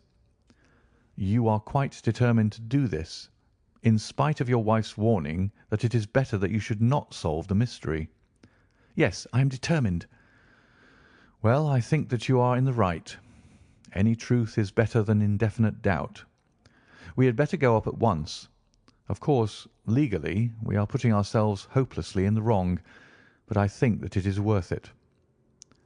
It was a very dark night, and a thin rain began to fall as we turned from the high road into a narrow lane, deeply rutted, with hedges on either side. Mr. Grant Munro pushed impatiently forward, however, and we stumbled after him as best we could. "There are the lights of my house," he murmured, pointing to a glimmer among the trees. "And here is the cottage which I am going to enter." We turned a corner in the lane as he spoke, and there was the building close beside us. A yellow bar falling across the black foreground showed that the door was not quite closed, and one window in the upper story was brightly illuminated. As we looked, we saw a dark blur moving across the blind. "There is that creature!" cried Grant Munro. "You can see for yourselves that someone is there. Now follow me, and we shall soon know all." We approached the door, but suddenly a woman appeared out of the shadow and stood in the golden track of the lamplight. I could not see her face in the darkness, but her arms were thrown out in an attitude of entreaty. "For God's sake, don't, Jack!" she cried. "I had a presentiment that you would come this evening. Think better of it, dear. Trust me again, and you will never have cause to regret it." "I have trusted you too long, Effie," he cried sternly. "Leave go of me. I must pass through. My friends and I are going to settle this matter once and for ever." He pushed her to one side, and we followed closely after him. As he threw the door open, an old woman ran out in front of him and tried to bar his passage, but he thrust her back, and an instant afterwards we were all upon the stairs. Grant Munro rushed into the lighted room at the top, and we entered at his heels. It was a cosy, well-furnished apartment, with 2 candles burning upon the table and 2 upon the mantelpiece. In the corner, stooping over a desk, there sat what appeared to be a little girl. Her face was turned away as we entered, but we could see that she was dressed in a red frock and that she had long white gloves on. As she whisked round to us, I gave a cry of surprise and horror. The face which she turned towards us was of the strangest livid tint, and the features were absolutely devoid of any expression. An instant later the mystery was explained. Holmes, with a laugh, passed his hand behind the child's ear. A mask peeled off from her countenance, and there was a little coal-black negress with all her white teeth flashing in amusement at our amazed faces. I burst out laughing, out of sympathy with her merriment, but Grant Munro stood staring, with his hand clutching his throat. "My God!" he cried. "What can be the meaning of this?" "I will tell you the meaning of it," cried the lady, sweeping into the room with a proud, set face. "You have forced me against my own judgment to tell you, and now we must both make the best of it. My husband died at Atlanta. My child survived." "Your child?" She drew a large silver locket from her bosom. "You have never seen this open." "I understood that it did not open." She touched a spring, and the front hinged back. There was a portrait within of a man strikingly handsome and intelligent-looking, but bearing unmistakable signs upon his features of his African descent. "This is John Hebron of Atlanta," said the lady, "and a nobler man never walked the earth. I cut myself off from my race in order to wed him, but never once while he lived did I for an instant regret it. It was our misfortune that our only child took after his people rather than mine. It is often so in such matches, and little Lucy is darker far than ever her father was. But dark or fair, she is my own dear little girlie, and her mother's pet." The little creature ran across at the words and nestled up against the lady's dress. "When I left her in America," she continued, "it was only because her health was weak, and the change might have done her harm. She was given to the care of a faithful Scotchwoman who had once been our servant. Never for an instant did I dream of disowning her as my child. But when chance threw you in my way, Jack, and I learned to love you, I feared to tell you about my child. God forgive me, I feared that I should lose you, and I had not the courage to tell you. I had to choose between you, and in my weakness I turned away from my own little girl. For 3 years I have kept her existence a secret from you, but I heard from the nurse, and I knew that all was well with her. At last, however, there came an overwhelming desire to see the child once more. I struggled against it, but in vain. Though I knew the danger, I determined to have the child over, if it were but for a few weeks. I sent £100 to the nurse, and I gave her instructions about this cottage, so that she might come as a neighbour, without my appearing to be in any way connected with her. I pushed my precautions so far as to order her to keep the child in the house during the daytime, and to cover up her little face and hands, so that even those who might see her at the window should not gossip about there being a black child in the neighbourhood. If I had been less cautious, I might have been more wise, but I was half crazy with fear that you should learn the truth. It was you who told me first that the cottage was occupied. I should have waited for the morning, but I could not sleep for excitement, and so at last I slipped out, knowing how difficult it is to awake you. But you saw me go, and that was the beginning of my troubles. Next day you had my secret at your mercy, but you nobly refrained from pursuing your advantage. 3 days later, however, the nurse and child only just escaped from the back door as you rushed in at the front one, and now to-night you at last know all, and I ask you what is to become of us, my child and me." She clasped her hands and waited for an answer. It was a long 10 minutes before Grant Munro broke the silence, and when his answer came it was one of which I love to think. He lifted the little child, kissed her, and then, still carrying her, he held his other hand out to his wife and turned towards the door. "We can talk it over more comfortably at home," said he. "I am not a very good man, Effie, but I think that I am a better one than you have given me credit for." Holmes and I followed them down the lane, and my friend plucked at my sleeve as we came out. "I think," said he, "that we shall be of more use in London than in Norbury." Not another word did he say of the case until late that night, when he was turning away with his lighted candle for his bedroom. "Watson," said he, "if it should ever strike you that I am getting a little over-confident in my powers, or giving less pains to a case than it deserves, kindly whisper 'Norbury' in my ear, and I shall be infinitely obliged to you." End of The Yellow Face.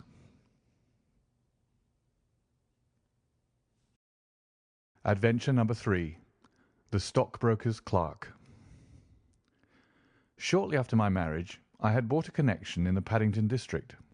Old Mr. Farquhar, from whom I purchased it, had at one time an excellent general practice, but his age and an affliction of the nature of St. Vitus's dance, from which he suffered, had very much thinned it.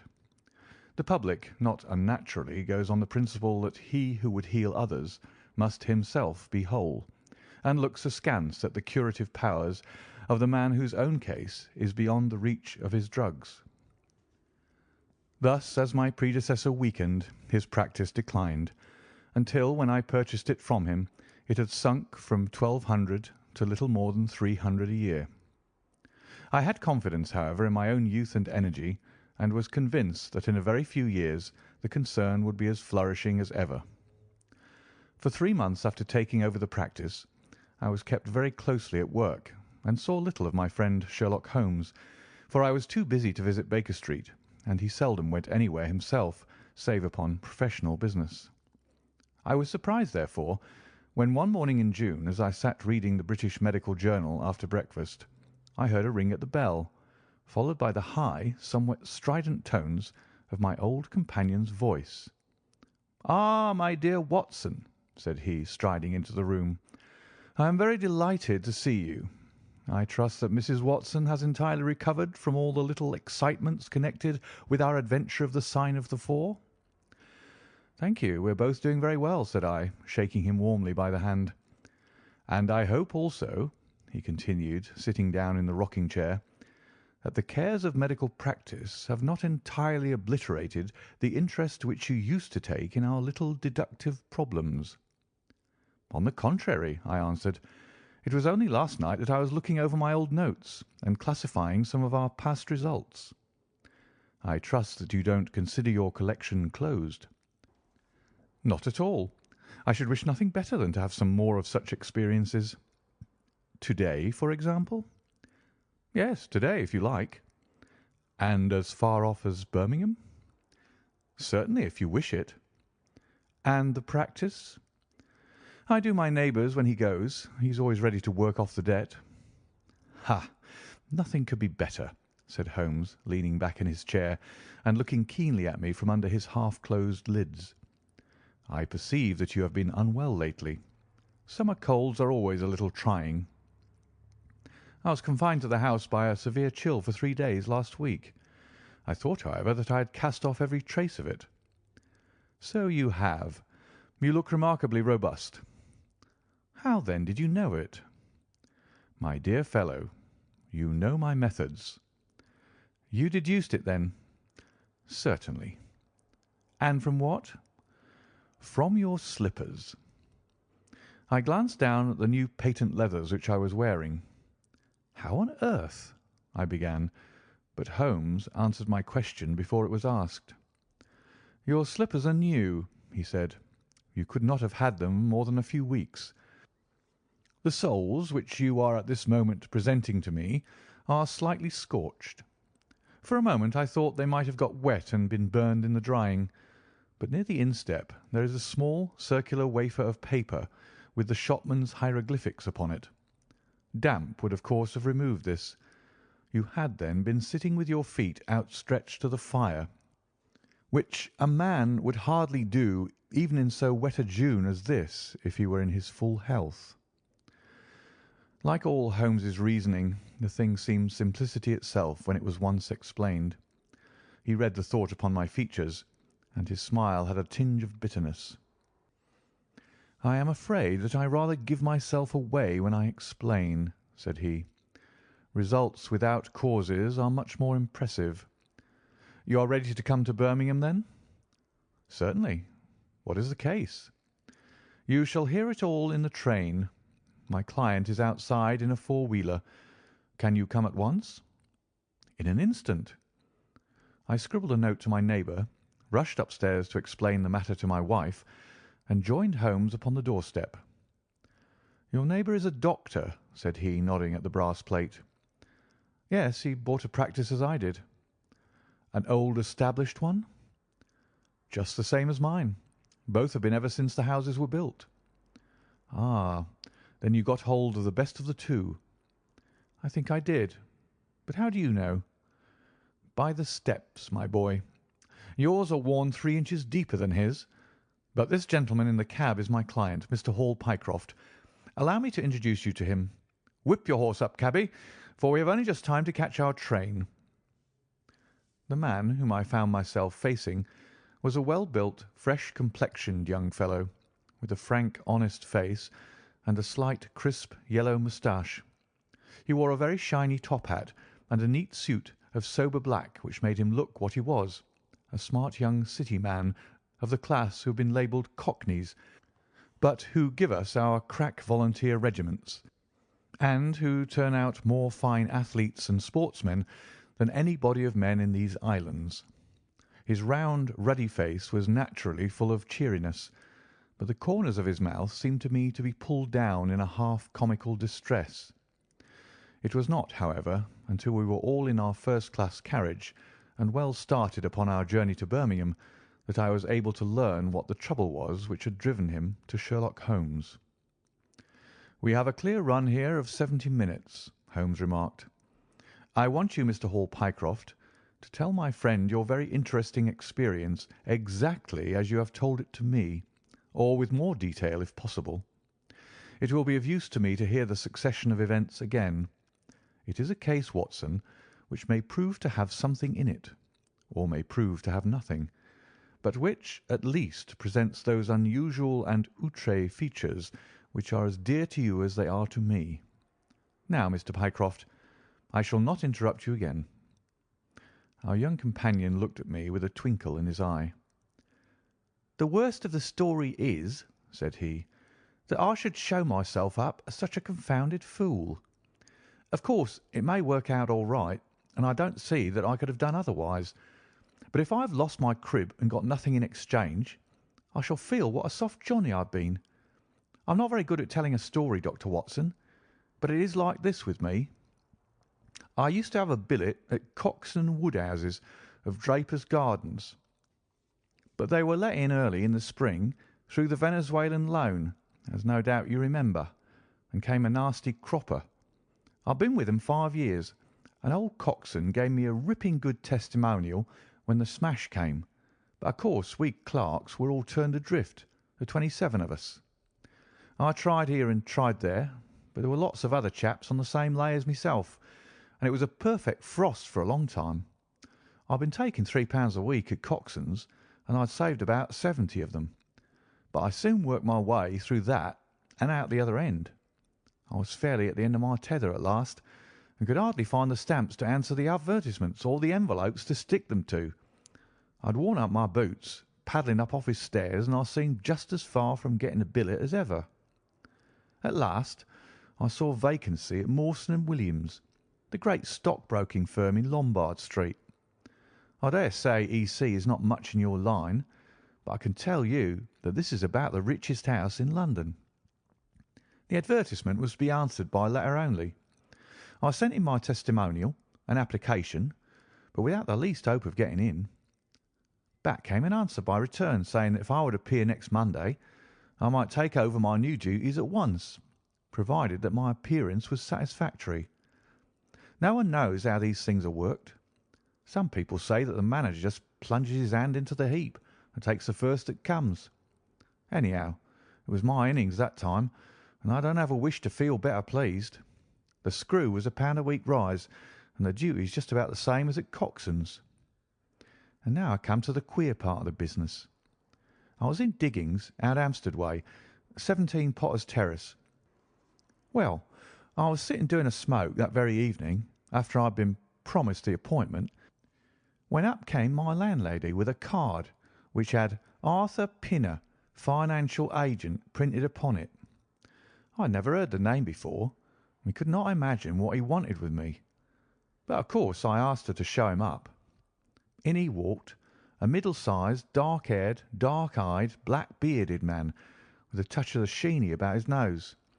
He had a brisk kind of way with him, and he spoke sharply like a man who knew the value of time.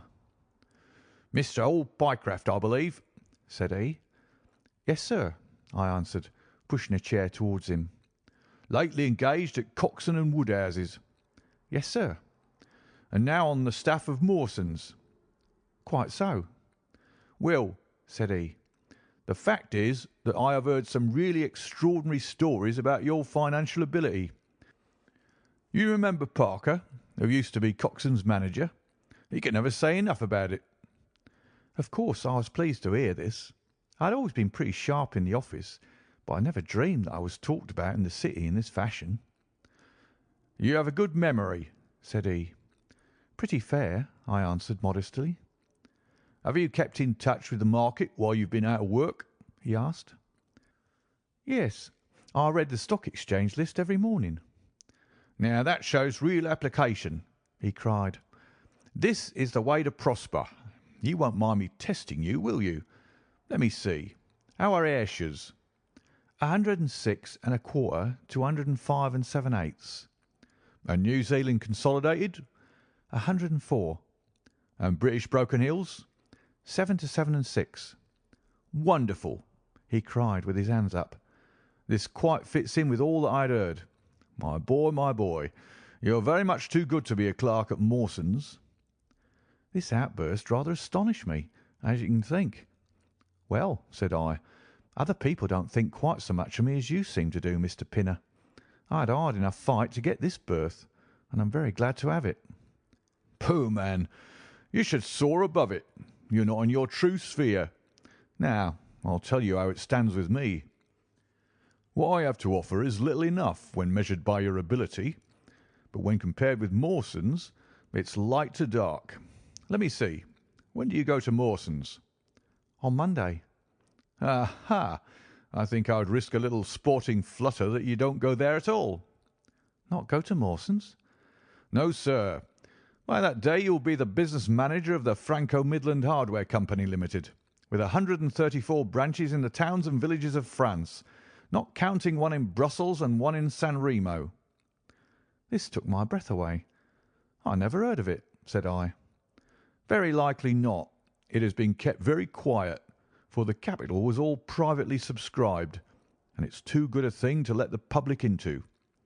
My brother, Harry Pinner, is promoter, and joins the board after allotment as managing director. He knew I was in the swim down here, and asked me to pick up a good man cheap, a young pushing man with plenty of snap about him. Parker spoke of you, and that brought me here tonight. We can only offer you a beggarly 500 to start with." "500 a year?" I shouted. "Only that at the beginning, but you are to have an overriding commission of 1% on all business done by your agents, and you may take my word for it that this will come to more than your salary." "But I know nothing about hardware." "Tut, my boy, you know about figures." My head buzzed, and I could hardly sit still in my chair, but suddenly a little chill of doubt came upon me. "I must be frank with you," said I. "Mawson only gives me 200, but Mawson is safe. Now, really, I know so little about your company that—" "Ah, smart, smart!" he cried in a kind of ecstasy of delight. "You are the very man for us. You're not to be talked over, and quite right too. Now, here's a note for £100, and if you think that we can do business, you may just slip it into your pocket as an advance upon your salary." "This is very handsome," said I. "When should I take over my new duties?" "Be in Birmingham to-morrow at 1:00, said he. "I have a note in my pocket here which you will take to my brother. You'll find him at 126B, Corporation Street, where the temporary offices of the company are situated. Of course, he must confirm your engagement, but between ourselves it will be all right." "Really, I hardly know how to express my gratitude, Mr. Pinner," said I. "Not at all, my boy. You've only got your deserts. There are one or two small things, mere formalities, which I must arrange with you. You have a bit of paper beside you there. Kindly write upon it, 'I am perfectly willing to act as business manager to the Franco Midland Hardware Company Limited at a minimum salary of £500. I did as he asked, and he put the paper in his pocket. "There is one other detail," said he. "What do you intend to do about Mawson's?" I had forgotten all about Mawson's in my joy. "I'll write and resign," said I. "Precisely what I don't want you to do. I had a row over you with Mawson's manager. I'd gone up to ask him about you, and he was very offensive, accused me of coaxing you away from the service of the firm, and that sort of thing. At last I fairly lost my temper. 'If you want good men, you should pay them a good price,' said I. "'He would rather have our small price than your big one,' said he. "'I'll lay you a fiver,' said I, 'that when he has my offer you'll never so much as hear from him again.' "'Done,' said he. "'We picked him out of the gutter, and he won't leave us so easily.' Those were his very words. "'The impudent scoundrel!' I cried. "'I've never so much as seen him in my life.' "'Why should I consider him in any way? I shall certainly not write if you would rather I didn't.' "'Good. That's a promise,' said he, rising from his chair. "Well, I'm delighted to have got so good a man for my brother. Here's your advance of £100, and here is the letter. Make a note of the address, 126B, Corporation Street, and remember that 1 o'clock to-morrow is your appointment. Good night, and may you have all the fortune that you deserve." That's just about all that passed between us, as near as I can remember. You can imagine, Dr. Watson, how pleased I was at such an extraordinary bit of good fortune. I sat up half the night, hugging myself over it, and next day I was off to Birmingham in a train that would take me in plenty time for my appointment. I took my things to a hotel in New Street, and then I made my way to the address which had been given me. It was a quarter of an hour before my time, but I thought that would make no difference. 126B was a passage between two large shops, which led to a winding stone stair, from which There were many flats, let as offices to companies or professional men. The names of the occupants were painted at the bottom on the wall, but there was no such name as the Franco Midland Hardware Company. I stood for a few minutes with my heart in my boots, wondering whether the whole thing was an elaborate hoax or not, when up came a man and addressed me. He was very like the chap I'd seen the night before, the same figure and voice, but he was clean-shaven and his hair was lighter. "Are you Mr. Hall Pycraft?" he asked. "Yes," said I. "Oh, I was expecting you, but you're a trifle before your time. I had a note from my brother this morning in which he sang your praises very loudly." "I was just looking for the offices when you came." "We have not got our name up yet, for we only secured these temporary premises last week. Come up with me and we'll talk the matter over." I followed him to the top of a very lofty stair, and there, right under the slates, were a couple of empty, dusty little rooms, uncarpeted and uncurtained, into which he led me. I had thought of a great office with shining tables and rows of clerks, such as I was used to, and I dare say I stared rather straight at the two deal chairs and one little table, which, with a ledger and a waste paper basket, made up the whole furniture. "Don't be disheartened, Mr. Pycroft," said my new acquaintance, seeing the length of my face. "Rome was not built in a day, and we have lots of money at our backs, though we don't cut much dash yet in offices. Pray sit down and let me have your letter." I gave it to him, and he read it over very carefully. "You seem to have made a vast impression upon my brother Arthur," said he, "and I know that he is a pretty shrewd judge. He swears by London, you know, and I by Birmingham, but this time I shall follow his advice. Pray consider yourself definitely engaged." "What are my duties?" I asked. "You will eventually manage the great depot in Paris, which will pour a flood of English crockery into the shops of 134 agents in France. The purchase will be completed in a week, and meanwhile you'll remain in Birmingham and make yourself useful." "How?" For answer he took a big red book out of a drawer. "This is a directory of Paris," said he, "with the trades after the names of the people. I want you to take it home with you and to mark off all the hardware sellers with their addresses. It will be of the greatest use to me to have them." "Surely they are classified lists," I suggested. "Not reliable ones. Their system is different from ours. Stick at it and let me have the list by Monday at 12. Good day, Mr. Pycroft. If you continue to show zeal and intelligence, you will find the company a good master." I went back to the hotel with the big book under my arm, and with very conflicting feelings in my breast. On the one hand, I was definitely engaged, and I had £100 in my pocket. On the other, the look of the offices, the absence of name on the wall, and other of the points which would strike a business man, had left a bad impression as to the position of my employers. However, come what might, I had my money, so I settled down to my task. All Sunday I was kept hard at work, and yet by Monday I had only got as far as H. I went round to my employer, found him in the same dismantled kind of room, and was told to keep at it until Wednesday, and then come again. On Wednesday it was still unfinished, so I hammered away until Friday, that is, yesterday. Then I brought it round to Mr. Harry Pinner. "Thank you very much," said he. "I fear that I underrated the difficulty of the task. This list will be of very material assistance to me." "It took some time," said I.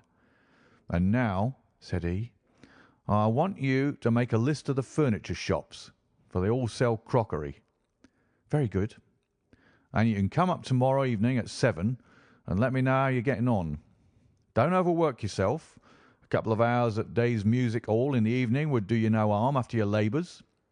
He laughed as he spoke, and I saw with a thrill that his second tooth upon the left-hand side had been very badly stuffed with gold.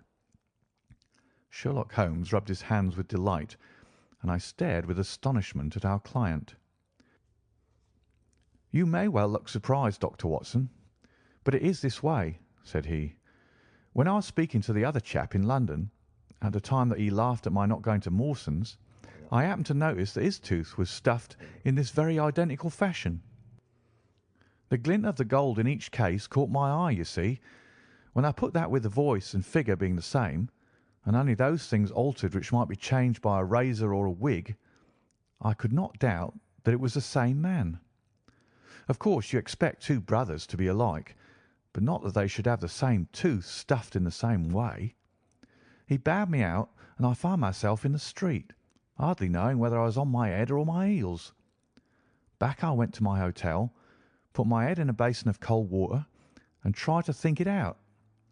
Why had he sent me from London to Birmingham? Why had he got there before me? And why had he written a letter from himself to himself? It was altogether too much for me, and I could make no sense of it. And then suddenly it struck me that what was dark to me might be very light to Mr. Sherlock Holmes. I had just time to get up to town by the night train to see him this morning, and to bring you both back with me to Birmingham. There was a pause after the stockbroker's clerk had concluded his surprising experience. Then Sherlock Holmes cocked his eye at me, leaning back on the cushions with a pleased and yet critical face, like a connoisseur who has just taken his first sip of a Comet vintage. "Rather fine, Watson, is it not?" said he. "There are points in it which please me. I think that you will agree with me that an interview with Mr. Arthur Harry Pinner in the temporary offices of the Franco-Midland Hardware Company, Limited, would be a rather interesting experience for both of us." "But how can we do it?" I asked. "Oh, easily enough," said Hall Pycroft cheerily. "You are two friends of mine who are in want of a billet, and what could be more natural than that I should bring you both round to the managing director?" "Quite so, of course," said Holmes. "I should like to have a look at the gentleman and see if I can make anything of his little game. What qualities have you, my friend, which would make your services so valuable? Or is it possible that—" He began biting his nails and staring blankly out of the window, and we hardly drew another word from him until we were in New Street. At 7 o'clock that evening we were walking, the three of us, down Corporation Street to the company's offices. "It is no use our being at all before our time," said our client. "He only comes there to see me, apparently, for the place is deserted up to the very hour he names." "That is suggestive," remarked Holmes. "By Jove, I told you so!" cried the clerk. "That's he walking ahead of us there." He pointed to a smallish, dark, well-dressed man who was bustling along the other side of the road. As we watched him, he looked across at a boy who was bawling out the latest edition of the evening paper, and running over among the cabs and buses. He bought one from him. Then, clutching it in his hand, he vanished through a doorway. "There he goes!" cried Hall Pycroft. "These are the company's offices into which he has gone. Come with me, and I'll fix it up as easily as possible." Following his lead, we ascended 5 stories until we found ourselves outside a half-open door at which our client tapped. A voice within bade us enter, and we entered a bare, unfurnished room such as Hall Pycroft had described. At the single table sat the man whom we had seen in the street, with his evening paper spread out in front of him, and as he looked up at us it seemed to me that I had never looked upon a face which bore such marks of grief, and of something beyond grief, of a horror such as comes to a few men in a lifetime. His brow glistened with perspiration, his cheeks were of the dull, dead white of a fish's belly, and his eyes were wild and staring. He looked at his clerk as though he failed to recognise him, and I could see by the astonishment depicted upon our conductor's face that this was by no means the usual appearance of his employer. "You look ill, Mr. Pinner," he exclaimed. "Yes, I'm not very well," answered the other, making obvious efforts to pull himself together and licking his dry lips before he spoke. "Who are these gentlemen whom you've brought with you?" "One is Mr. Harris of Bermondsey, and the other is Mr. Price of this town," said our clerk glibly. "They are friends of mine and gentlemen of experience, but they have been out of a place for some little time, and they hope that perhaps you might find an opening for them in the company's employment." Very possibly, cried Mr. Pinner with a ghastly smile. Yes, I have no doubt that we shall be able to do something for you. What is your particular line, Mr. Harris?" "I am an accountant," said Holmes. "Ah, yes. We shall want something of the sort. And you, Mr. Price?" "A clerk," said I. "I have every hope that the company may accommodate you. I will let you know about it as soon as we come to any conclusion. And now I beg that you will go. For God's sake, leave me to myself." These last words were shot out of him as though the constraint which he was evidently setting upon himself had suddenly and utterly burst asunder. Holmes and I glanced at each other, and Hall Pycroft took a step towards the table. "You forget, Mr. Pinner, that I'm here by appointment to receive some directions from you," said he. "Certainly, Mr. Pycroft, certainly," the other resumed in a calmer tone. "You may wait here a moment, and there is no reason why your friends should not wait with you. I will be entirely at your service in 3 minutes, if I may trespass upon your patience so far." He rose with a very courteous air, and, bowing to us, he passed through a door at the farther end of the room, which he closed behind him. "What now?" whispered Holmes. "Is he giving us the slip?" "Impossible," answered Pycroft. "Why so?"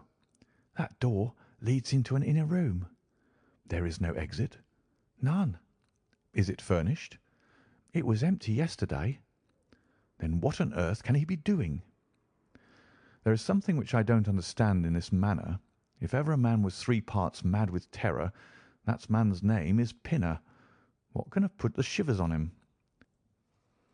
"He suspects that we're detectives," I suggested. "That's it," Mycroft. Holmes shook his head. He did not turn pale. "He was pale when we entered the room," said he. "It is just possible that—" His words were interrupted by a sharp rat-tat from the direction of the inner door. "What the deuce is he knocking at his own door for?" cried the clerk. Again, and much louder, came the rat-tat-tat. We all gazed expectantly at the closed door. Glancing at Holmes, I saw his face turn rigid, and he leaned forward in intense excitement. Then suddenly came a low, guggling, gargling sound, and a brisk drumming upon woodwork. Holmes sprang frantically across the room and pushed at the door. It was fastened on the inner side. Following his example, we threw ourselves upon it with all our weight. One hinge snapped, then the other, and down came the door with a crash. Rushing over it, we found ourselves in the inner room.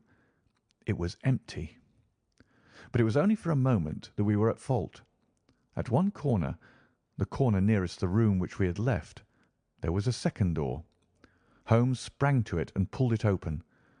A coat and waistcoat were lying on the floor, and from a hook behind the door, with his own braces round his neck, was hanging the managing director of the Franco-Midland Hardware Company. His knees were drawn up, his head hung at a dreadful angle to his body, and the clatter of his heels against the door made the noise which had broken in upon our conversation.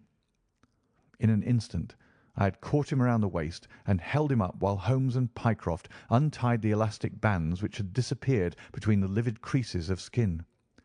Then we carried him into the other room, where he lay with a clay-coloured face, puffing his purple lips in and out with every breath, a dreadful wreck of all that he had been but 5 minutes before. "What do you think of him, Watson?" asked Holmes. I stooped over him and examined him. His pulse was feeble and intermittent, but his breathing grew longer, and there was a little shivering of his eyelids which showed a thin white slit of ball beneath. "It has been touch and go with him," said I, "but he'll live now. Just open that window and hand me the water carafe." I undid his collar, poured the cold water over his face, and raised and sank his arms until he drew a long, natural breath. "It's only a question of time now," said I, as I turned away from him. Holmes stood by the table with his hands deep in his trousers pockets and his chin upon his breast. "I suppose we ought to call the police in now," said he, "and yet I confess that I'd like to give them a complete case when they come." "It's a blessed mystery to me," cried Pycroft, scratching his head. Whatever they wanted to bring me all the way up here for, and then—" "Pooh! All that is clear enough," said Holmes impatiently. "It is this last sudden move." "You can understand the rest, then?" "I think that it is fairly obvious. What do you say, Watson?" I shrugged my shoulders. "I must confess that I am out of my depth," said I. "Oh, surely, if you consider the events at first, they can only point to one conclusion." "What do you make of them?" "Well, the whole thing hinges upon 2 points. The first is the making of Pycroft write a declaration by which he entered the service of this preposterous company. Do you not see how very suggestive that is?" "I'm afraid I missed the point." "Well, why did they want him to do it? Not as a business matter, for these arrangements are usually verbal, and there was no earthly business reason why this should be an exception. Don't you see, my young friend, that they were very anxious to obtain a specimen of your handwriting, and had no other way of doing it?" "And why?" "Quite so. Why? When we answer that, we have made some progress with our little problem. Why? There can be only one adequate reason.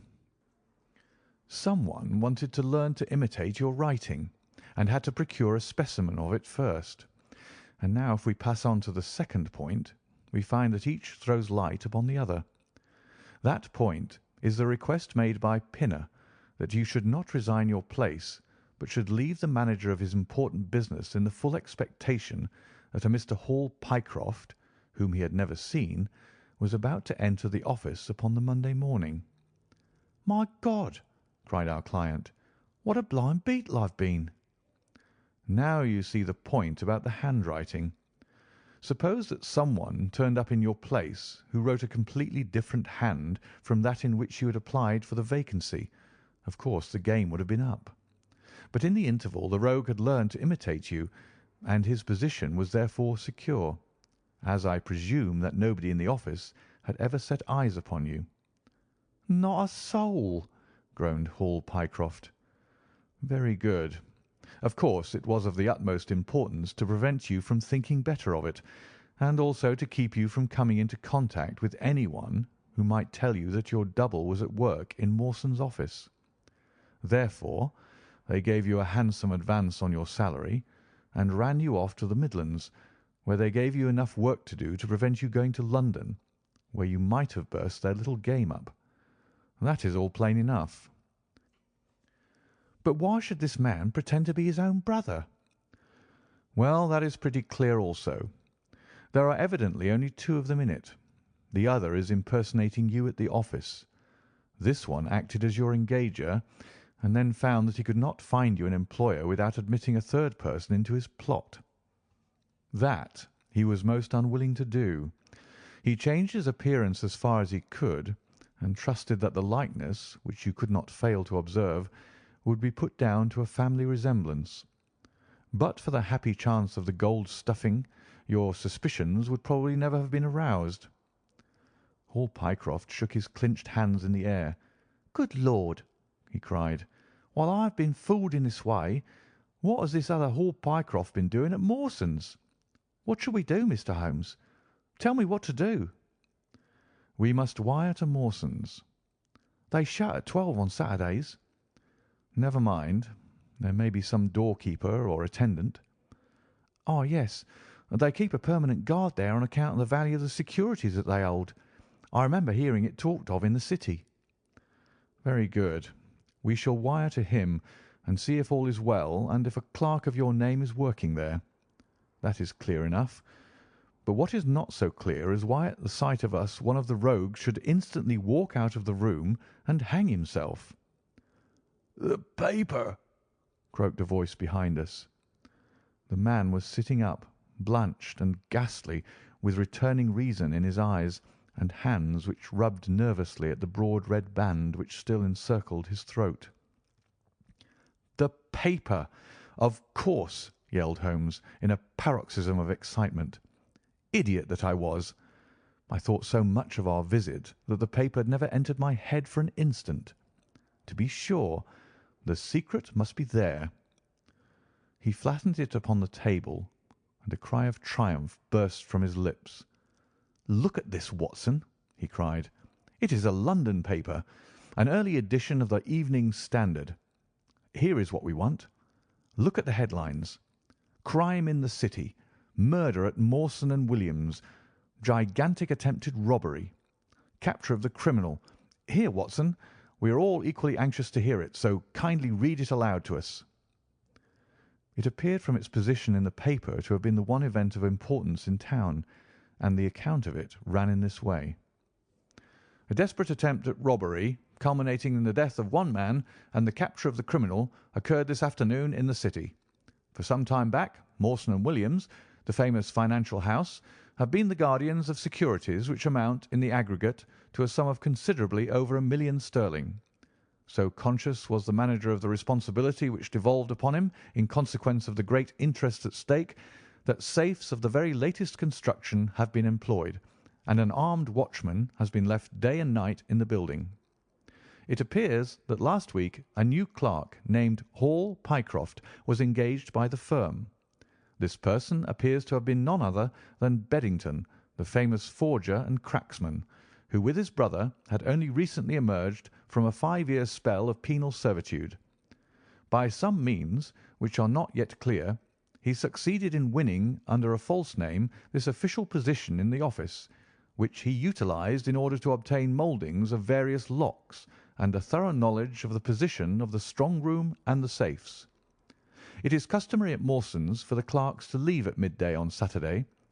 Sergeant Tewson of the City Police was somewhat surprised, therefore, to see a gentleman with a carpet-bag come down the steps at 20 minutes past 1.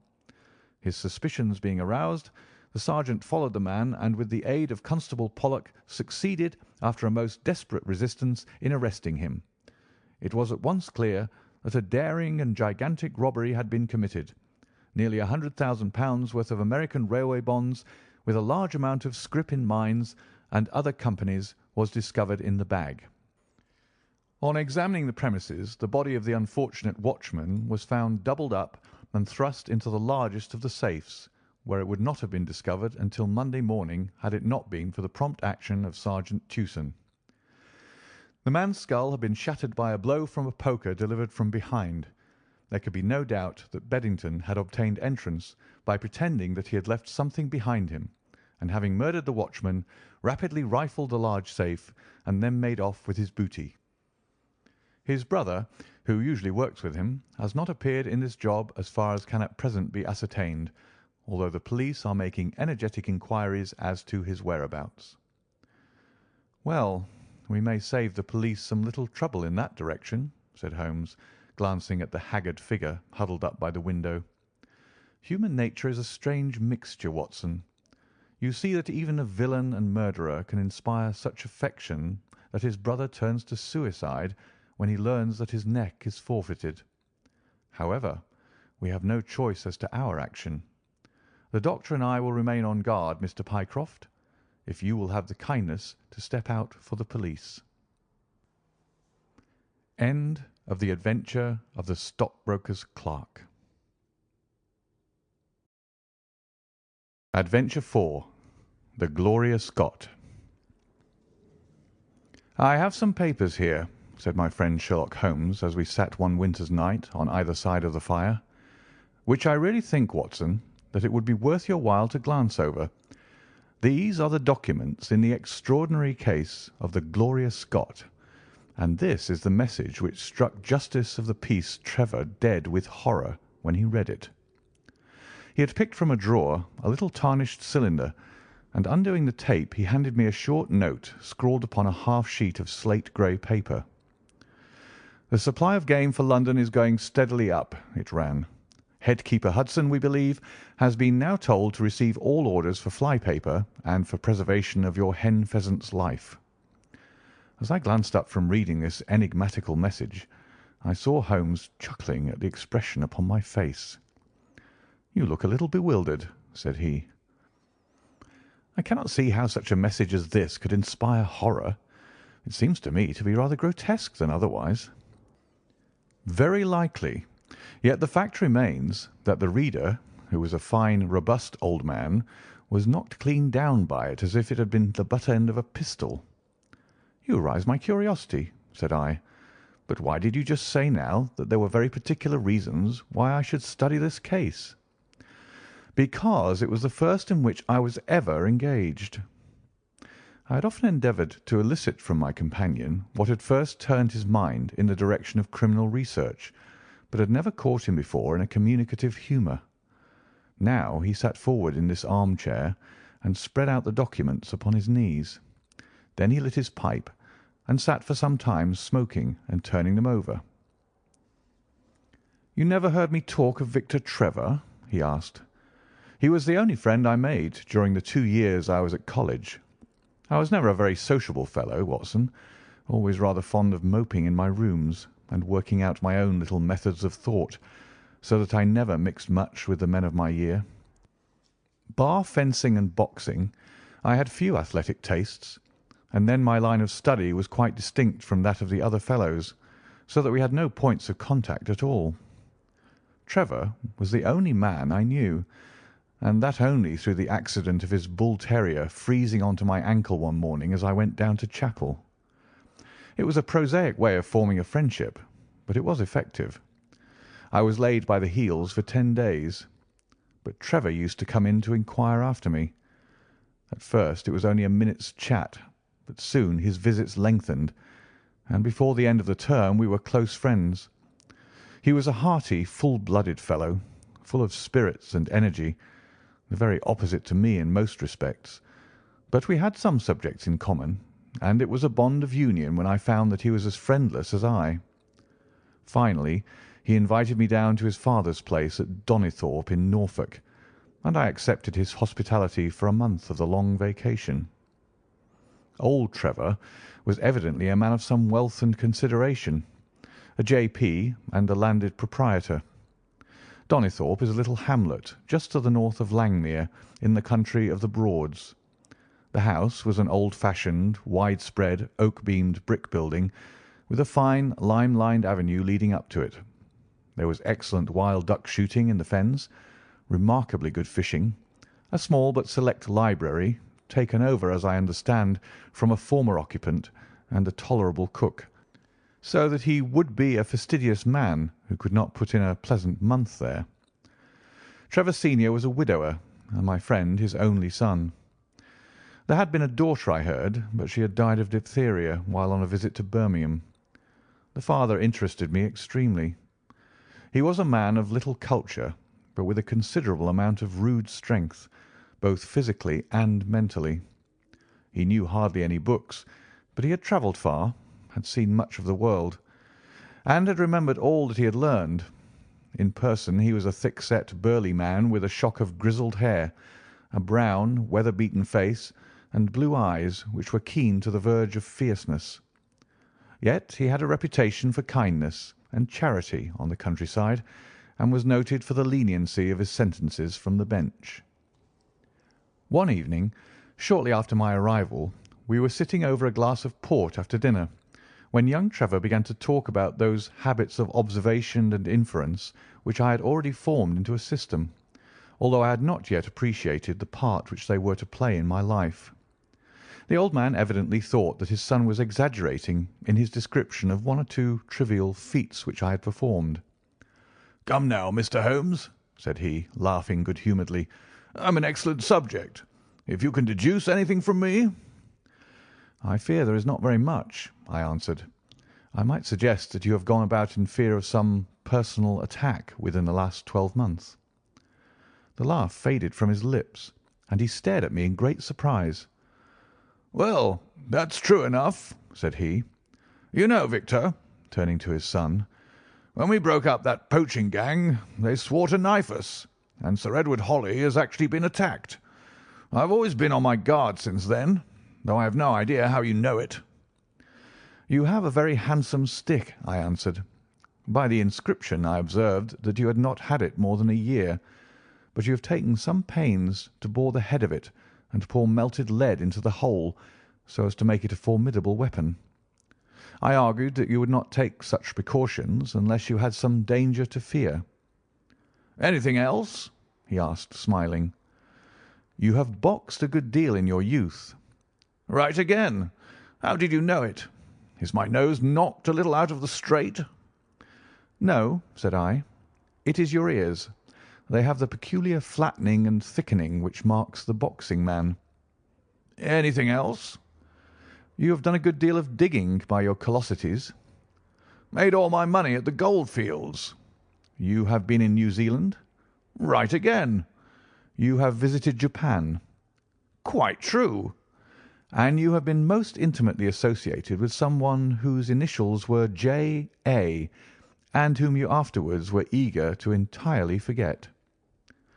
Mr. Trevor stood slowly up, fixed his large blue eyes upon me with a strange wild stare, and then pitched forward with his face among the nutshells which strewed the cloth in a dead faint. You can imagine, Watson, how shocked both his son and I were.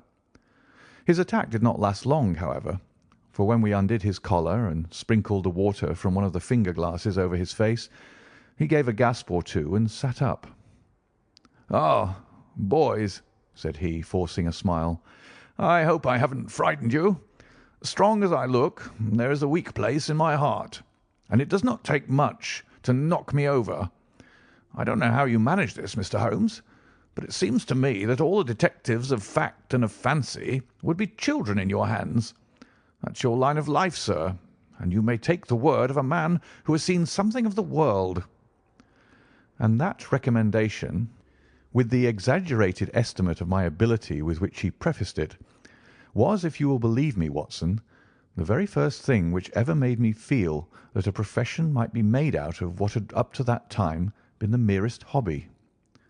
At the moment, however, I was too much concerned at the sudden illness of my host to think of anything else. "I hope that I have said nothing to pain you," said I. "Well, you certainly touched upon rather a tender point. Might I ask how you know, and how much you know?" He spoke now in a half-jesting fashion, but a look of terror still lurked at the back of his eyes. "It is simplicity itself," said I. "When you bared your arm to draw that fish into the boat, I saw that J. A. had been tattooed in the bend of the elbow. The letters were still legible, but it was perfectly clear from their blurred appearance, and from the staining of the skin around them, that efforts had been made to obliterate them. It was obvious then that those initials had once been very familiar to you, and that you had afterwards wished to forget them." "What an eye you have!" he cried, with a sigh of relief.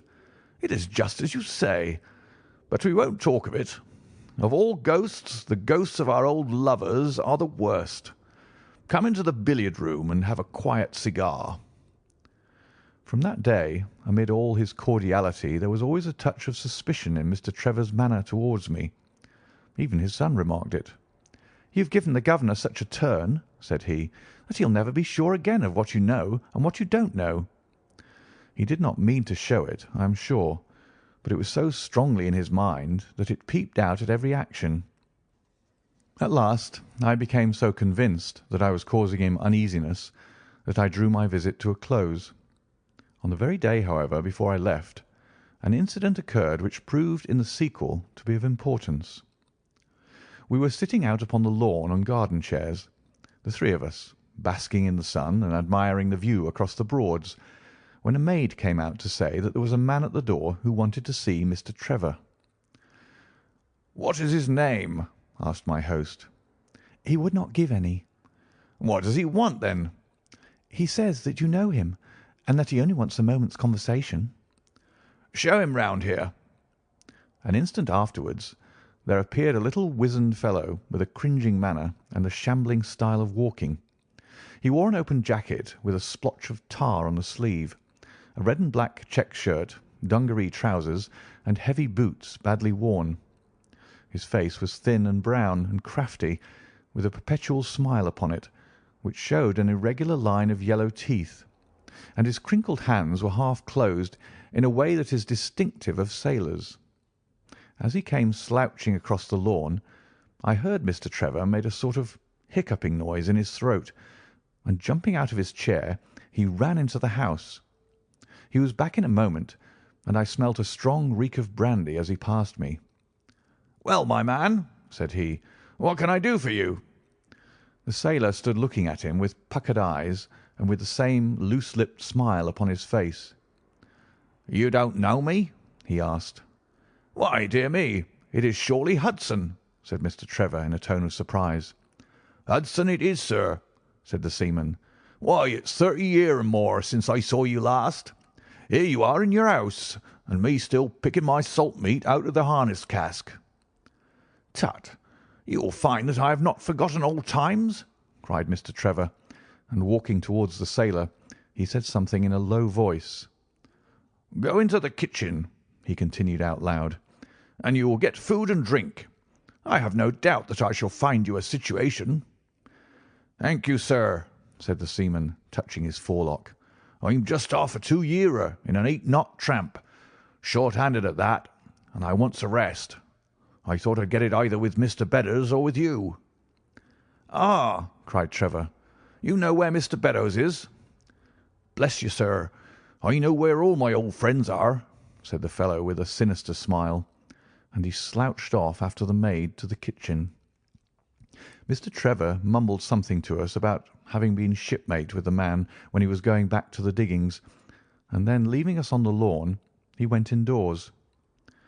An hour later, when we entered the house, we found him stretched dead drunk upon the dining-room sofa.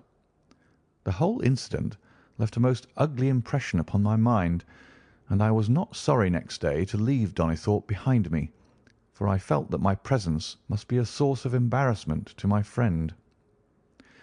All this occurred during the first month of the long vacation. I went up to my London rooms, where I spent 7 weeks working out a few experiments in organic chemistry.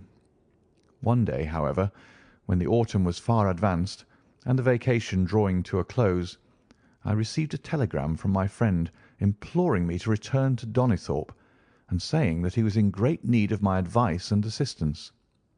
Of course, I dropped everything and set out for the north once more. He met me with the dog-cart at the station, and I saw at a glance that the last 2 months had been very trying ones for him. He had grown thin and careworn, and had lost the loud, cheery manner for which he had been remarkable. "The governor is dying," were the first words he said. "Impossible!" I cried. "What is the matter?" "Apoplexy. Nervous shock. He's been on the verge all day. I doubt if we shall find him alive." I was, as you may think, Watson, horrified at this unexpected news. "What has caused it?" I asked. "Ah, that is the point. Jump in, and we can talk it over while we drive. You remember that fellow who came upon the evening before you left us?" "Perfectly." "Do you know who it was that we let into the house that day?" "I have no idea." "It was the devil, Holmes," he cried. I stared at him in astonishment. "Yes, it was the devil himself. We have not had a peaceful hour since, not one. The governor has never held up his head from that evening, and now the life has been crushed out of him and his heart broken, all through this accursed Hudson."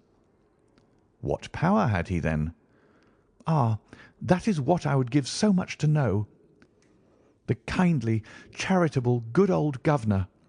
How could he have fallen into the clutches of such a ruffian? But I am so glad that you have come, Holmes. I trust very much to your judgment and discretion, and I know that you will advise me for the best." We were dashing along the smooth white country road, with the long stretch of the Broads in front of us glimmering in the red light of the setting sun. From a grove upon our left I could already see the high chimneys and the flagstaff which marked the squire's dwelling. "My father made the fellow gardener," said my companion, "and then, as that did not satisfy him, he was promoted to be butler. The house seemed to be at his mercy, and he wandered about and did what he chose in it. The maids complained of his drunken habits and his vile language. The dad raised their wages all round to recompense them for the annoyance. The fellow would take the boat and my father's best gun, and treat himself to little shooting trips, and all this with such a sneering, leering, insolent face that I would have knocked him down 20 times over if he'd been a man of my own age. I tell you, Holmes, I have had to keep a tight hold upon myself all this time, and now I am asking myself whether, if I had let myself go a little more, I might not have been a wiser man.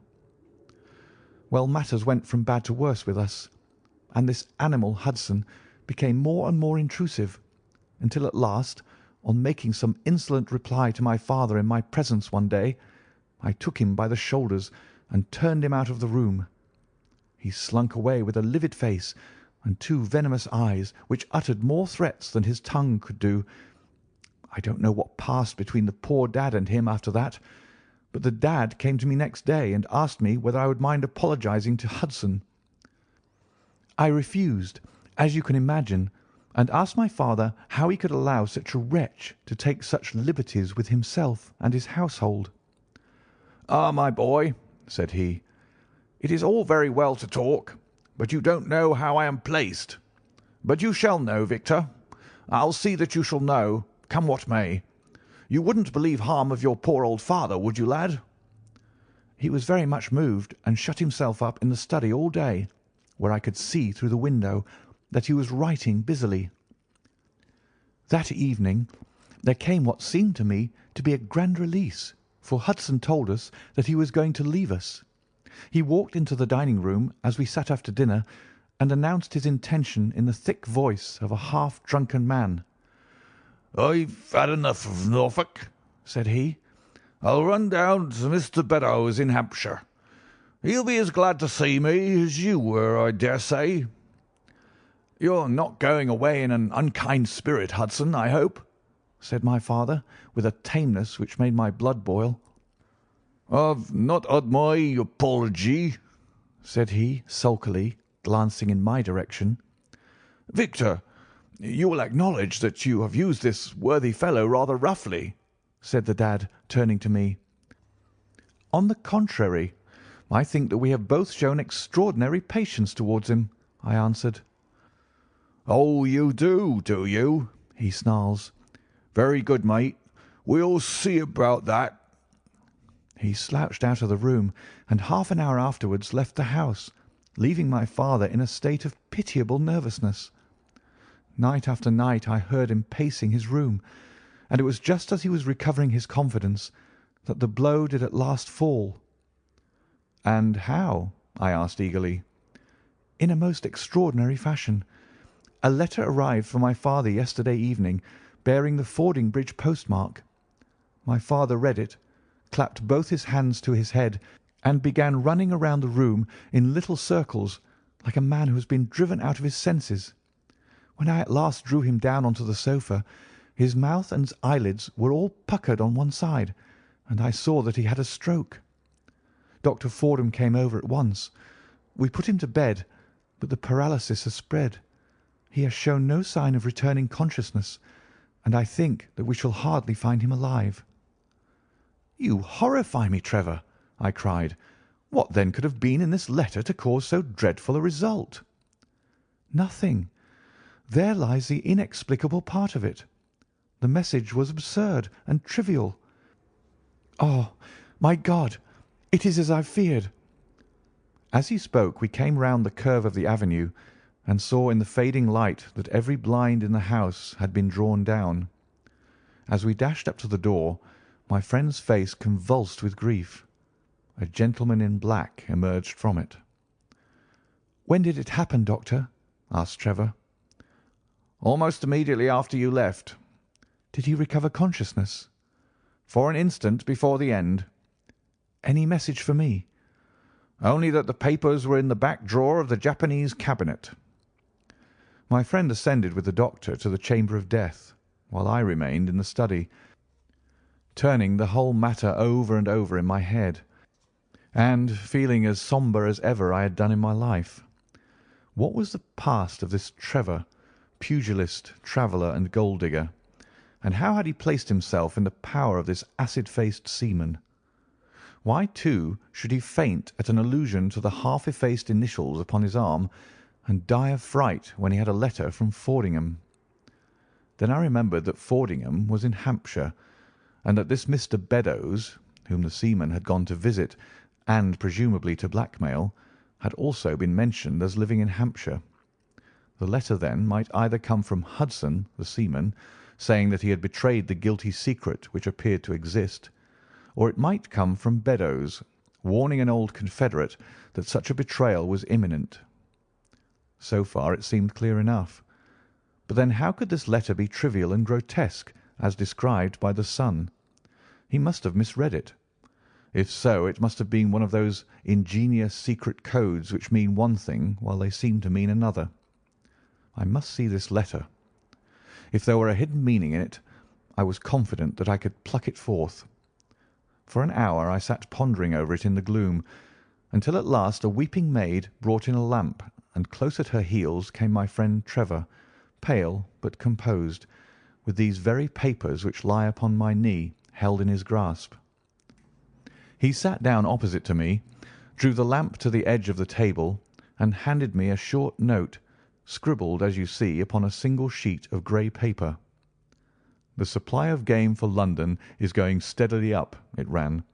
"Headkeeper Hudson, we believe, has been now told to receive all orders for fly paper and for preservation of your hen pheasant's life." I dare say my face looked as bewildered as yours did just now when first I read this message. Then I reread it very carefully. It was evidently as I had thought, and some secret meaning must lie buried in this strange combination of words. Or could it be that there was a prearranged significance to such phrases as fly paper and hen pheasant? Such a meaning would be arbitrary and could not be deduced in any way. And yet I was loath to believe that this was the case, and the presence of the word Hudson seemed to show that the subject of the message was as I had guessed, and that it was from Beddoes rather than the sailor. I tried it backwards, but the combination life pheasant's hen was not encouraging. Then I tried alternate words, but neither the or for nor supply game London promised to throw any light upon it. And then, in an instant, the key of the riddle was in my hands, and I saw that every third word, beginning with the first, would give a message which might well drive old Trevor to despair. It was short and terse, the warning as I now read it to my companion. "The game is up. Hudson has told all. Fly for your life." Victor Trevor sank his face into his shaking hands. "It must be that, I suppose," said he. "This is worse than death, for it means disgrace as well. But what is the meaning of these head-keepers and hen pheasants?" "It means nothing to the message, but it might mean a good deal to us if we had no other means of discovering the sender. You see that he has begun by writing 'the game is,' and so on. Afterwards he had, to fulfil the prearranged cipher, to fill in any two words in each space. He would naturally use the first words which came to his mind, and if there were so many which referred to sport among them, you may be tolerably sure that he is either an ardent shot or interested in breeding. Do you know anything of this Beddoes?"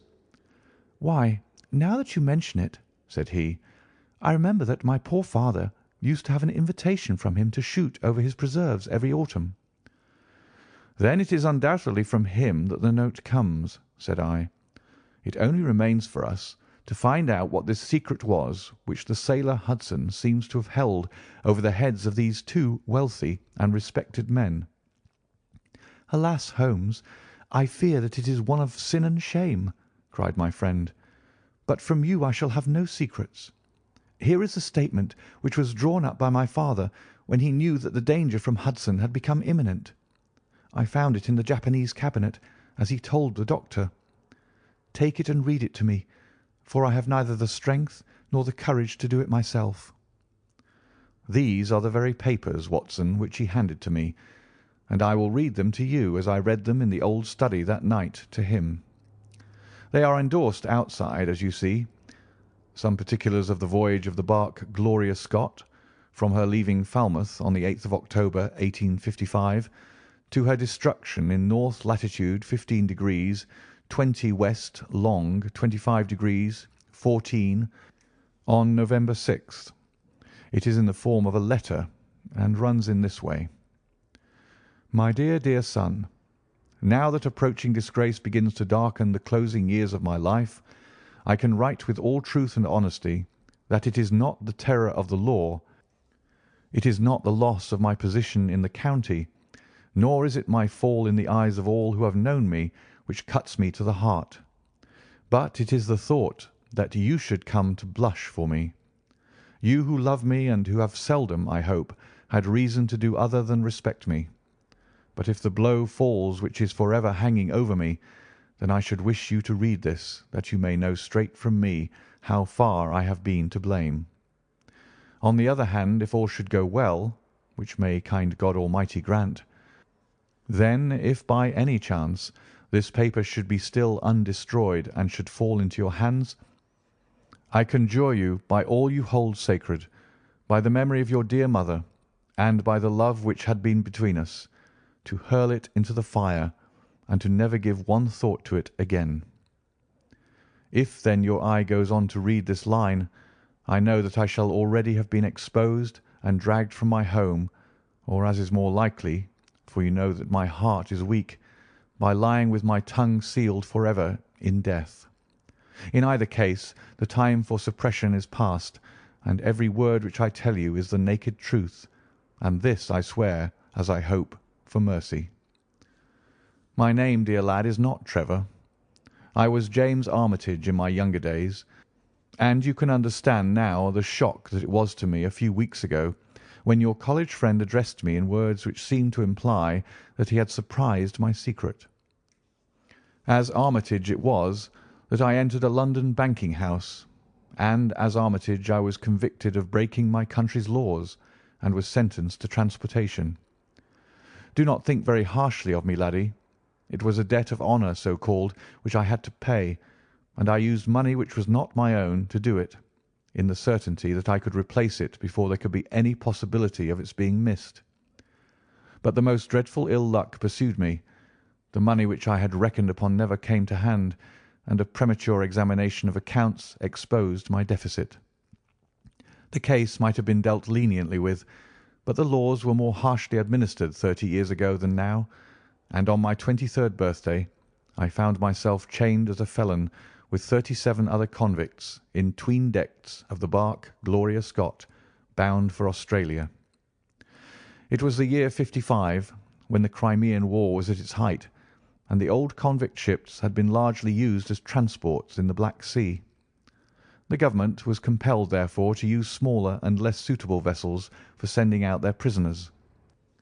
The Gloria Scott had been in the Chinese tea trade, but she was an old-fashioned, heavy-bowed, broad-beamed craft, and the new clippers had cut her out.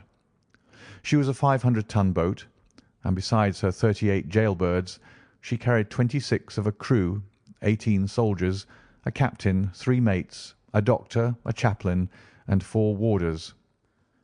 Nearly 100 souls were in her, all told, when we set sail from Falmouth. The partitions between the cells of the convicts, instead of being of thick oak, as is usual in convict ships, were quite thin and frail. The man next to me, upon the aft side, was one whom I had particularly noticed when we were led down the quay. He was a young man with a clear, hairless face, a long, thin nose, and rather nut-cracker jaws.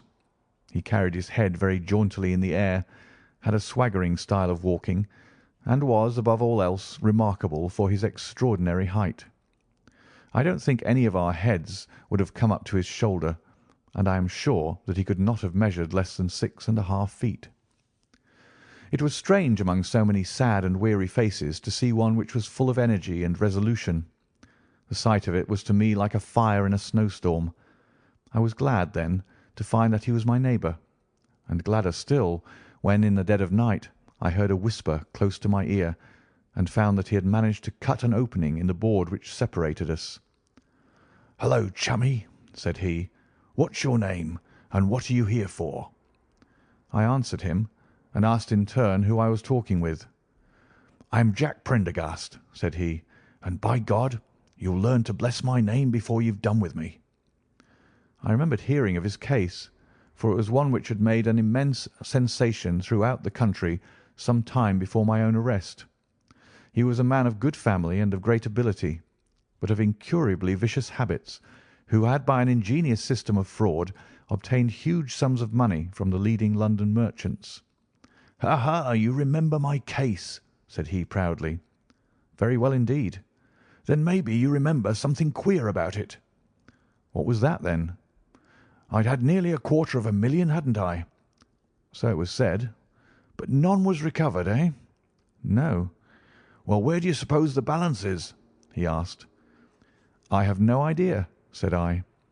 "Right between my finger and thumb," he cried. "By God, I've got more pounds to my name than you've had hairs on your head. And if you've money, my son, and know how to handle it and spread it, you can do anything. Now, you don't think it likely that a man who could do anything is going to wear his breeches out sitting in the stinking hold of a rat-gutted, beetle-ridden, mouldy old coffin of a China coaster? No, sir. Such a man will look after himself and will look after his chums. You may lay to that. You hold on to him, and you may kiss the book that he'll haul you through." That was his style of talk, and at first I thought it meant nothing. But after a while, when he had tested me and sworn me in with all possible solemnity, he let me understand that there really was a plot to gain command of the vessel. A dozen of the prisoners had hatched it before they came aboard. Prendergast was the leader, and his money was the motive power. "I'd a partner," said he, "a rare good man, as true as a stock to a barrel. He's got the dibs, he has, and where do you think he is at this moment? Why, he's the chaplain of this ship. The chaplain, no less. He came aboard with a black coat and his papers right, and money enough in his box to buy the thing right up from keel to main truck. The crew are his, body and soul. He could buy 'em at so much a gross with a cash discount, and he did it before ever they signed on. He's got two of the warders and Maria, the second mate, and he'd get the captain himself if he thought him worth it." "What are we to do, then?" I asked. "What do you think?" said he. "We'll make the coats of some of these soldiers redder than ever the tailor did." "But they are armed," said I. "And so shall we be, my boy. There's a brace of pistols for every mother's son of us, and if we can't carry this ship with the crew at our back, it's time we were all sent to a young missus' boarding school. You speak to your mate upon the left tonight, and see if he is to be trusted." I did so, and found my other neighbour to be a young fellow in much the same position as myself, whose crime had been forgery. His name was Evans, but he afterwards changed it, like myself, and he is now a rich and prosperous man in the south of England. He was ready enough to join the conspiracy as the only means of saving ourselves, and before we had crossed the bay there were only two of the prisoners who were not in the secret. One of these was of weak mind, and we did not dare to trust him, and the other was suffering from jaundice and could not be of any use to us. From the beginning there was really nothing to prevent us from taking possession of the ship. The crew were a set of ruffians specially picked for the job. The sham chaplain came into our cells to exhort us, carrying a black bag supposed to be full of tracts, and so often did he come that by the third day we had each stowed away at the foot of our beds a file, a brace of pistols, a pound of powder, and 20 slugs. Two of the warders were agents of Prendergast, and the second mate was his right-hand man. The captain, the two mates, two warders, Lieutenant Martin, his 18 soldiers, and the doctor were all that we had against us. Yet, safe as it was, we determined to neglect no precaution, and to make our attack suddenly by night. It came, however, more quickly than we expected, and in this way. One evening, about the third week after our start, the doctor had come down to see one of the prisoners who was ill, and putting his hand down on the bottom of his bunk, he felt the outline of the pistols. If he had been silent, he might have blown the whole thing. But he was a nervous little chap, so he gave a cry of surprise, and turned so pale that the man knew what was up in an instant and seized him. He was gagged before he could give the alarm, and tied down upon the bed. He had unlocked the door that led to the deck, and we were through it in a rush.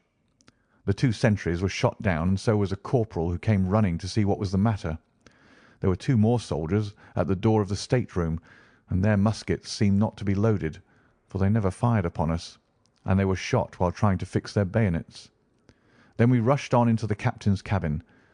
But as we pushed open the door, there was an explosion from within, and there he lay with his brains smeared over the chart of the Atlantic, which was pinned upon the table, while the chaplain stood with a smoking pistol in his hand at his elbow. The two mates had both been seized by the crew, and the whole business seemed to be settled. The state-room was next to the cabin, and we flocked in there and flopped down on the settees, all speaking together, for we were just mad with the feeling that we were free once more. There were lockers all round, and Wilson, the sham chaplain, knocked one of them in, and pulled out a dozen of brown sherry. We cracked off the necks of the bottles, poured the stuff out into tumblers, and were just tossing them off, when in an instant, without warning, there came the roar of muskets in our ears, and the saloon was so full of smoke that we couldn't see across the table. When it cleared again, the place was a shambles. Wilson and 8 others were wriggling on the top of each other on the floor, and the blood and the brown sherry on that table turn me sick now when I think of it. We were so cowed by the sight that I think we should have given the job up if it had not been for Prendergast. He bellowed like a bull and rushed for the door with all that were left alive at his heels. Out we ran, and there on the poop were the lieutenant and 10 of his men. The swing skylights above the saloon table had been a bit open, and they had fired on us through the slit.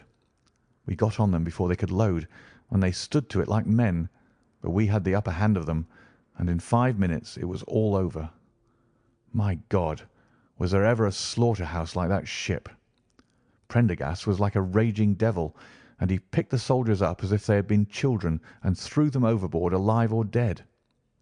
There was one sergeant that was horribly wounded, and yet kept on swimming for a surprising time, until someone in mercy blew out his brains.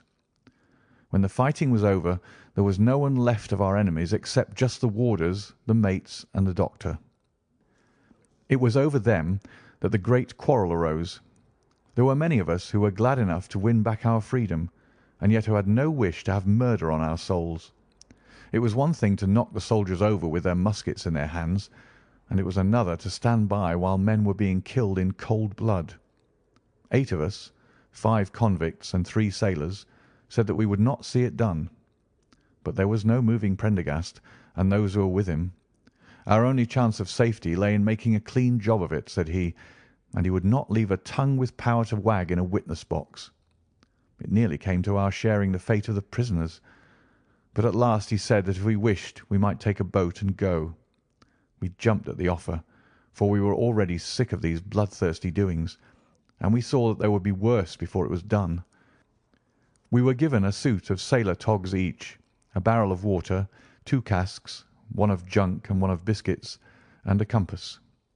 Prendergast threw us over a chart, told us that we were shipwrecked mariners whose ship had foundered in latitude 15 degrees and long 25 degrees west, and then cut the painter and let us go. And now I come to the most surprising part of my story, my dear son.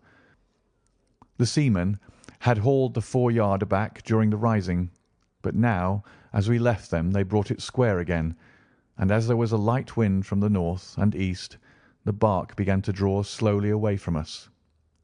Our boat lay rising and falling upon the long, smooth rollers, and Evans and I, who were the most educated of the party, were sitting in the sheets working out our position and planning what coast we should make for. It was a nice question, for the Cape de Verdes were about 500 miles to the north of us, and the African coast about 700 to the east. On the whole, as the wind was coming round to the north, we thought that Sierra Leone might be best, and turned our head in that direction, the bark being at that time nearly hull down on our starboard quarter. Suddenly, as we looked at her, we saw a dense black cloud of smoke shoot up from her, which hung like a monstrous tree upon the skyline. A few seconds later, a roar like thunder burst upon our ears, and as the smoke thinned away, there was no sign left of the Gloria Scott. In an instant we swept the boat's head round again and pulled with all our strength for the place where the haze still trailing over the water marked the scene of this catastrophe. It was a long hour before we reached it, and at first we feared that we had come too late to save anyone. a splintered boat, and a number of crates and fragments of spars rising and falling on the waves showed us where the vessel had foundered. But there was no sign of life, and we had turned away in despair when we heard a cry for help and saw at some distance a piece of wreckage with a man lying stretched across it. When we pulled him aboard the boat, he proved to be a young seaman of the name of Hudson, who was so burned and exhausted that he could give us no account of what had happened until the following morning. It seemed that after we had left, Prendergast and his gang had proceeded to put to death the 5 remaining prisoners. The 2 warders had been shot and thrown overboard, and so also had the 3rd mate. Prendergast then descended into the 'tween decks, and with his own hands cut the throat of the unfortunate surgeon. There only remained the 1st mate, who was a bold and active man. When he saw the convict approaching him with the bloody knife in his hand, he kicked off his bonds, which he had somehow contrived to loosen, and rushing down the deck, he plunged into the afterhold. A dozen convicts, who descended with their pistols in search of him, found him with a matchbox in his hand, seated beside an open powder barrel, which was one of 100 carried on board, and swearing that he would blow all hands up if he were in any way molested. An instant later the explosion occurred, though Hudson thought it was caused by the misdirected bullet of one of the convicts rather than the mate's match. Be the cause what it may, it was the end of the Gloria Scott, and of the rabble who held command of her. Such, in a few words, my dear boy, is the history of this terrible business in which I was involved. Next day we were picked up by the brig Hotspur, bound for Australia, whose captain found no difficulty in believing that we were the survivors of a passenger ship which had foundered. The transport ship Gloria Scott was set down by the Admiralty as being lost at sea, and no word has ever leaked out as to her true fate. After an excellent voyage, the Hotspur landed us at Sydney, where Evans and I changed our names and made our way to the diggings, where among the crowds who were gathered from all nations we had no difficulty in losing our former identities. The rest I need not relate. We prospered, we travelled, we came back as rich colonials to England, and we bought country estates. For more than 20 years we have led peaceful and useful lives, and we hoped that our past was forever buried. Imagine then my feelings when in the seaman who came to us I recognised instantly the man who had been picked off the wreck. He had tracked us down somehow, and had set himself to live upon our fears. You will understand now how it was that I strove to keep the peace with him, and you will in some measure sympathise with me in the fears which fill me, now that he has gone from me to his other victim with threats upon his tongue. Underneath is written in a hand so shaky as to be hardly legible, Beddoes writes in cipher to say H has told all. Sweet Lord, have mercy on our souls. That was the narrative which I read that night to young Trevor, and I think, Watson, that under the circumstances it was a dramatic one. The good fellow was heartbroken at it, and went out to the Terai tea planting, where I hear that he is doing well. As to the sailor and Beddoes, neither of them was ever heard of again after that day on which the letter of warning was written. They both disappeared utterly and completely. No complaint had been lodged with the police, so that Beddoes had mistaken a threat for a deed. Hudson had been seen lurking about, and it was believed by the police that he had done away with Beddoes and had fled. For myself, I believe that the truth was exactly the opposite. I think that it is most probable that Beddoes, pushed to desperation, and believing himself to have been already betrayed, had revenged himself upon Hudson, and had fled from the country with as much money as he could lay his hands on. Those are the facts of the case, Doctor, and if they are of any use to your collection, I am sure that they are very heartily at your service. End of the Gloria Scott.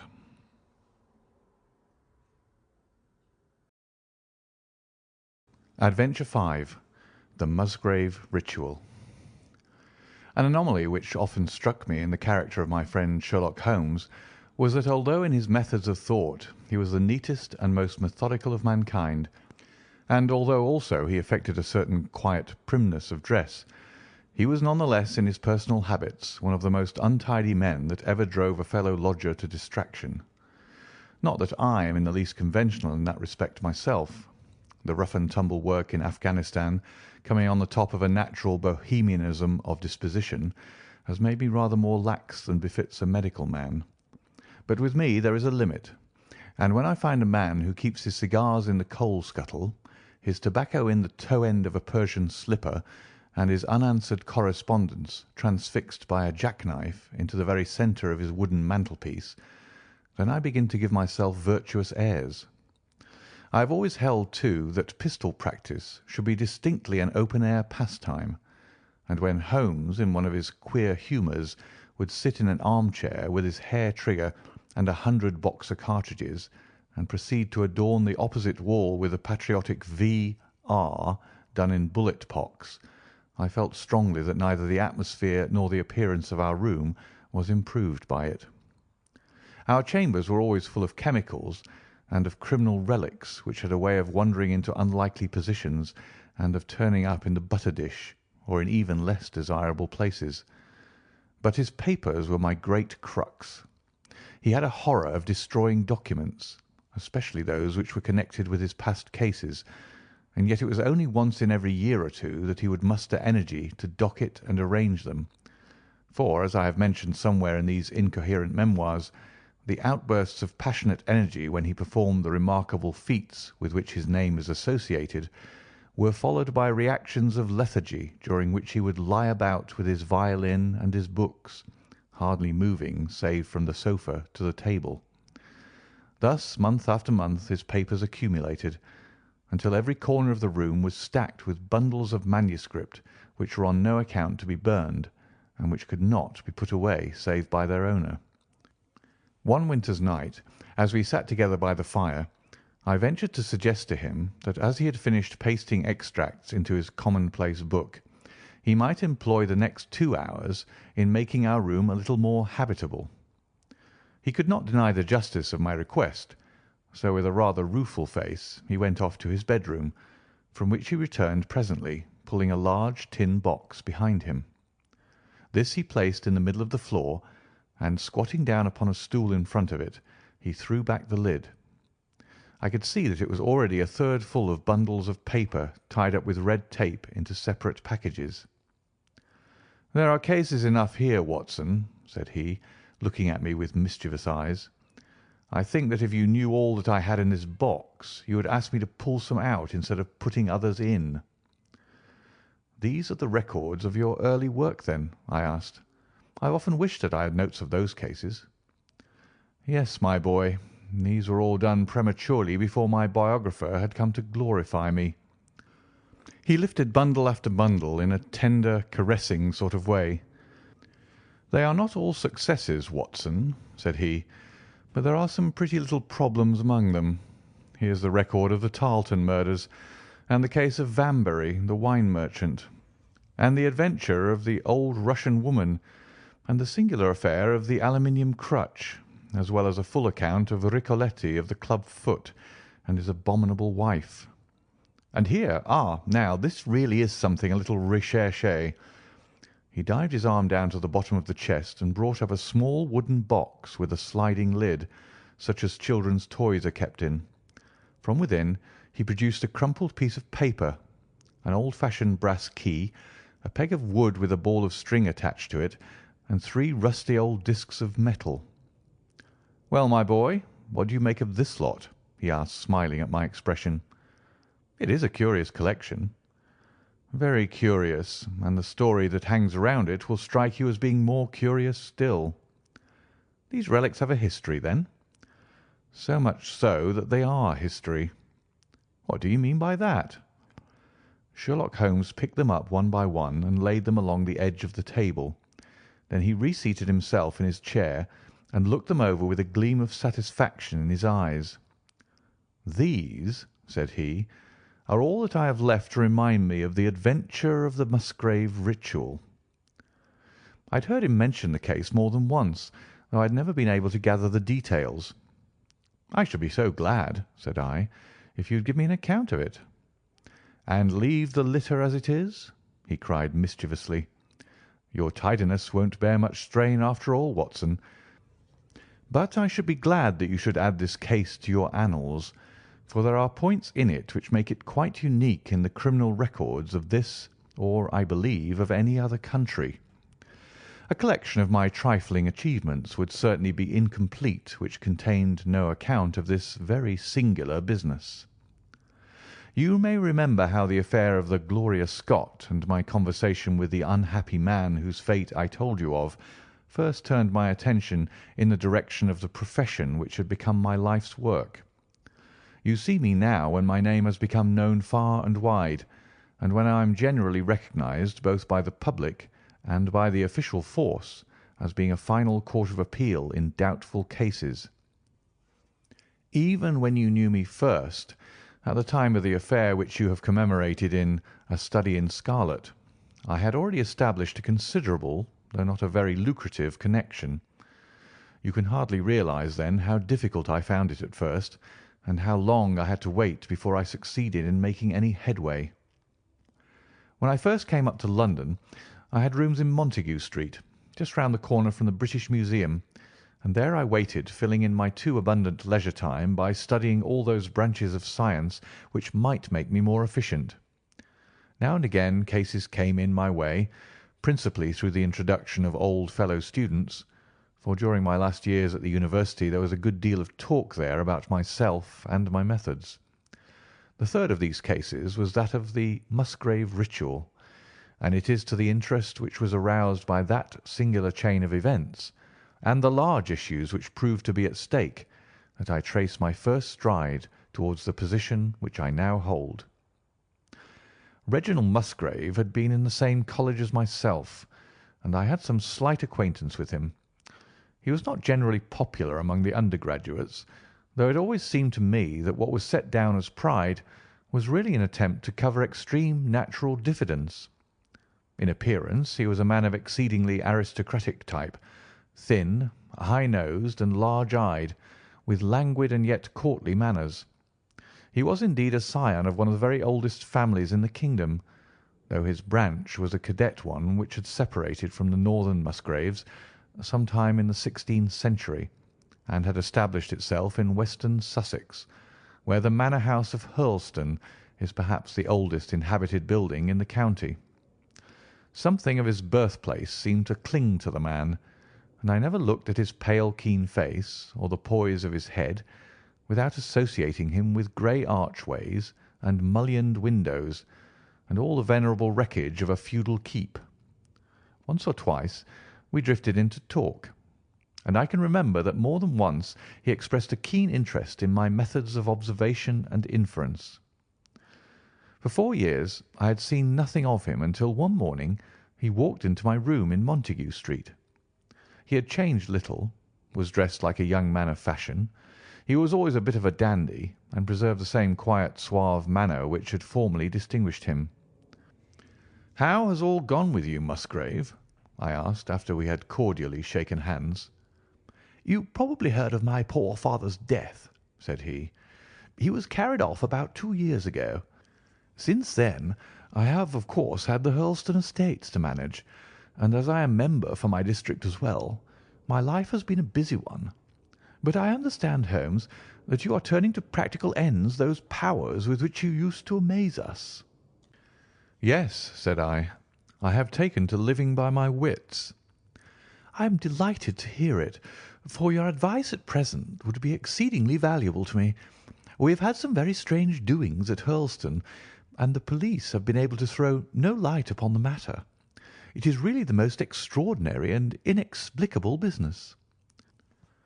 You can imagine with what eagerness I listened to him, Watson, for the very chance for which I had been panting during all those months of inaction seemed to have come within my reach. In my inmost heart I believed that I could succeed where others failed, and now I had the opportunity to test myself. "Pray let me have the details," I cried. Reginald Musgrave sat down opposite to me and lit the cigarette which I had pushed towards him. "You must know," said he, "that though I am a bachelor, I have to keep up a considerable staff of servants at Hurlstone, for it is a rambling old place and takes a good deal of looking after. I preserve, too, and in the pheasant months I usually have a house party, so that it would not do to be short-handed. Altogether there are 8 maids, the cook, the butler, 2 footmen, and a boy. The garden and the stables, of course, have a separate staff. Of those servants, the one who had been longest in our service was Brunton the butler. He was a young schoolmaster out of place when he first taken up by my father, but he was a man of great energy and character, and he soon became quite invaluable in the household. He was a well-grown, handsome man with a splendid forehead, and though he has been with us for 20 years, he cannot be more than 40 now.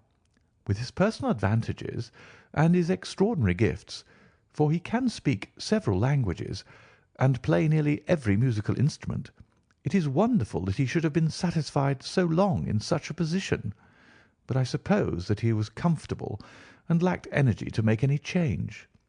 The butler of Hurlstone is always a thing that is remembered by all who visit us. But this paragon has one fault. He is a bit of a Don Juan, and you can imagine that for a man like him it is not a very difficult part to play in a quiet country district. When he was married it was all right, but since he has been a widower we have had no end of trouble with him. A few months ago we were in hopes that he was about to settle down again, for we became engaged to Rachel Howells, our second housemaid, but he has thrown her over since then and taken up with Janet Tregellis, the daughter of the head gamekeeper. Rachel, who is a very good girl, but of an excitable Welsh temperament, had a sharp touch of brain fever, and goes about the house now, or did until yesterday, like a black-eyed shadow of her former self.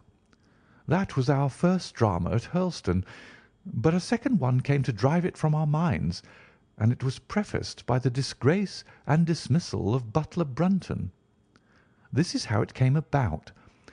I have said that the man was intelligent, and this very intelligence has caused his ruin, for it seems to have led to an insatiable curiosity about things which did not in the least concern him. I had no idea of the lengths to which this would carry him until the merest accident opened my eyes to it. I have said that the house is a rambling one. One day last week, on Thursday night to be more exact, I found that I could not sleep, having foolishly taken a cup of strong café noir after my dinner. After struggling against it until 2 in the morning, I felt that it was quite hopeless, so I rose and lit the candle with the intention of continuing a novel which I was reading. The book, however, had been left in the billiard-room, so I pulled on my dressing-gown and started off to get it. In order to reach the billiard-room, I had to descend a flight of stairs, and then to cross the head of a passage which led to the library and the gun-room. You can imagine my surprise when, as I looked down this corridor, I saw a glimmer of light coming from the open door of the library. I had myself extinguished the lamp and closed the door before coming to bed. Naturally, my first thought was of burglars. The corridors at Hurlstone have their walls largely decorated with trophies of old weapons. From one of these I picked a battle-axe, and then, leaving my candle behind me, I crept on tiptoe down the passage and peeped in at the open door. Brunton the butler was in the library. He was sitting, fully dressed, in an easy-chair with a slip of paper which looked like a map upon his knee, and his forehead sunk forward upon his hand in deep thought. I stood dumb with astonishment, watching him from the darkness. A small taper on the edge of the table shed a feeble light which sufficed to show me that he was fully dressed. Suddenly, as I looked, he rose from his chair, and walking over to a bureau at the side, he unlocked it and drew out one of the drawers. From this he took a paper, and returning to his seat, he flattened it out beside the taper on the edge of the table, and began to study it with minute attention. My indignation at this calm examination of our family documents overcame me so far that I took a step forward, and Brunton, looking up, saw me standing in the doorway. He sprang to his feet, his face turned livid with fear, and he thrust into his breast the chart-like paper which he had been originally studying. "So," said I, "this is how you repay the trust which we have reposed in you. You will leave my service to-morrow." He bowed with the look of a man who is utterly crushed, and slunk past me without a word. The taper was still on the table, and by its light I glanced to see what the paper was which Brunton had taken from the bureau. To my surprise, it was nothing of any importance at all, but simply a copy of the questions and answers in the singular old observance called the Musgrave Ritual. It is a sort of ceremony peculiar to our family, which each Musgrave for centuries past has gone through on his coming of age. A thing of private interest, and perhaps of some little importance to the archaeologist, like our own blazonings and charges, but of no practical use whatever. "We had better come back to the paper afterwards," said I. "If you think it really necessary," he answered with some hesitation. To continue my statement, however, I relocked the bureau, using the key which Brunton had left, and I had turned to go when I was surprised to find that the butler had returned and was standing before me. "Mr. Musgrave, sir," he cried, in a voice which was hoarse with emotion, "I cannot bear disgrace, sir. I have always been proud above my station in life, and disgrace would kill me. My blood will be on your head, sir. It will, indeed, if you drive me to despair. If you cannot keep me after what has passed, then for God's sake let me give you notice and leave in a month, as if of my own free will. I could stand that, Mr. Musgrave, but not to be cast out before all the folk that I know so well." "You don't deserve much consideration, Brunton," I answered. "Your conduct has been most infamous. However, as you have been a long time in the family, I have no wish to bring public disgrace upon you. A month, however, is too long. Take yourself away in a week, and give what reason you like for going." "Only a week, sir," he cried, in a despairing voice. "A fortnight, say at least a fortnight." "A week," I repeated, "and you may consider yourself to have been very leniently dealt with." He crept away, his face sunk upon his breast like a broken man, while I put out the light and returned to my room. For 2 days after this, Brunton was most assiduous in his attention to his duties. I made no allusion to what had passed, and waited with some curiosity to see how he would cover his disgrace. On the third morning, however, he did not appear, as was his custom after breakfast, to receive my instructions for the day. As I left the dining-room, I happened to meet Rachel Howells, the maid. I have told you that she had only recently recovered from an illness, and was looking so wretchedly pale and wan that I remonstrated with her for being at work. "You should be in bed," I said. "Come back to your duties when you are stronger." She looked at me with so strange an expression that I began to suspect that her brain was affected. "I am strong enough, Mr. Musgrave," said she. "We will see what the doctor says," I answered. "You must stop work now, and when you go downstairs, just say that I wish to see Brunton." "The butler is gone," said she. "Gone? Gone where?" "He is gone. No one has seen him. He's not in his room. Oh, yes, he's gone. He's gone."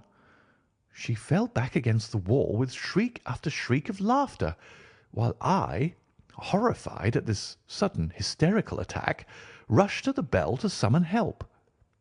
The girl was taken to her room, still screaming and sobbing, while I made inquiries about Brunton. There was no doubt about it that he had disappeared. His bed had not been slept in. He had been seen by no one since he had retired to his room the night before, and yet it was difficult to see how he could have left the house, as both windows and doors were found to be fastened in the morning. His clothes, his watch, and even his money were in his room, but the black suit which he usually wore was missing. His slippers, too, were gone, but his boots were left behind. Where, then, could butler Brunton have gone in the night, and what could have become of him now? Of course, we searched the house from cellar to garret, but there was no trace of him. It is, as I have said, a labyrinth of an old house, especially the original wing, which is now practically uninhabited, but we ransacked every room and cellar without discovering the least sign of the missing man. It was incredible to me that he could have gone away, leaving all his property behind him, and yet where could he be? I called in the local police, but without success. Rain had fallen on the night before, and we examined the lawn and the paths all around the house, but in vain. Matters were in this state when a new development quite drew our attention away from the original mystery.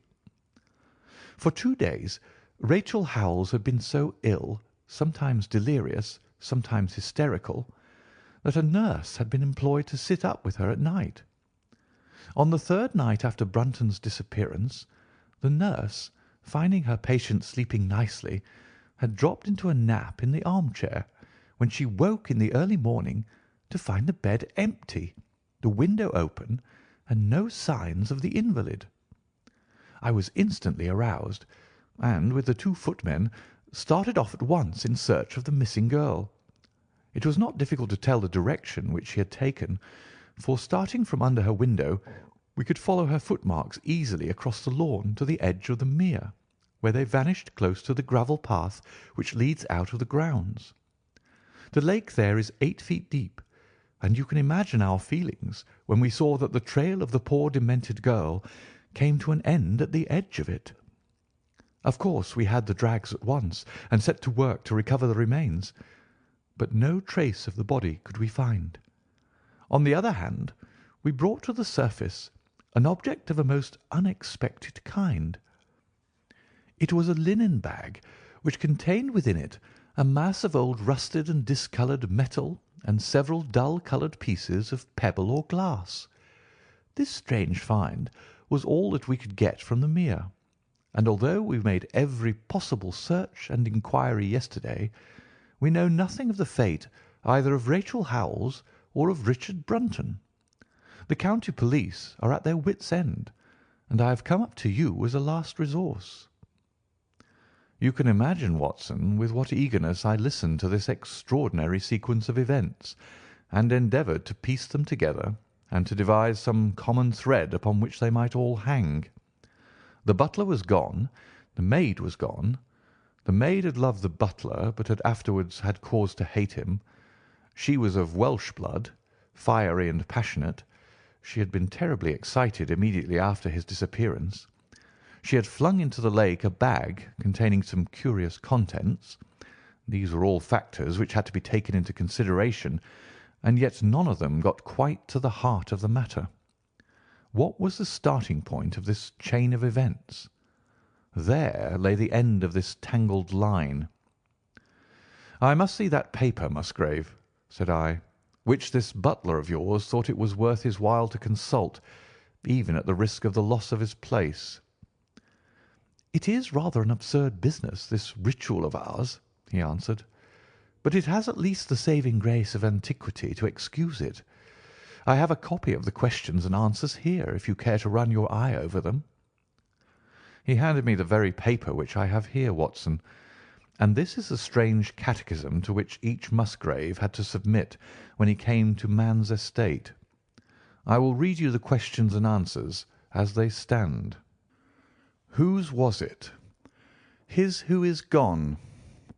Who shall have it? He who will come. Where was the sun? Over the oak. Where was the shadow? Under the elm. How was it stepped?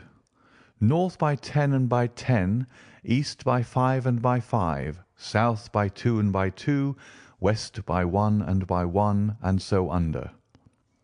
What shall we give for it? All that is ours. Why should we give it? For the sake of the trust. The original has no date, but is in the spelling of the middle of the 17th century, remarked Musgrave. I am afraid, however, that it can be of little help to you in solving this mystery.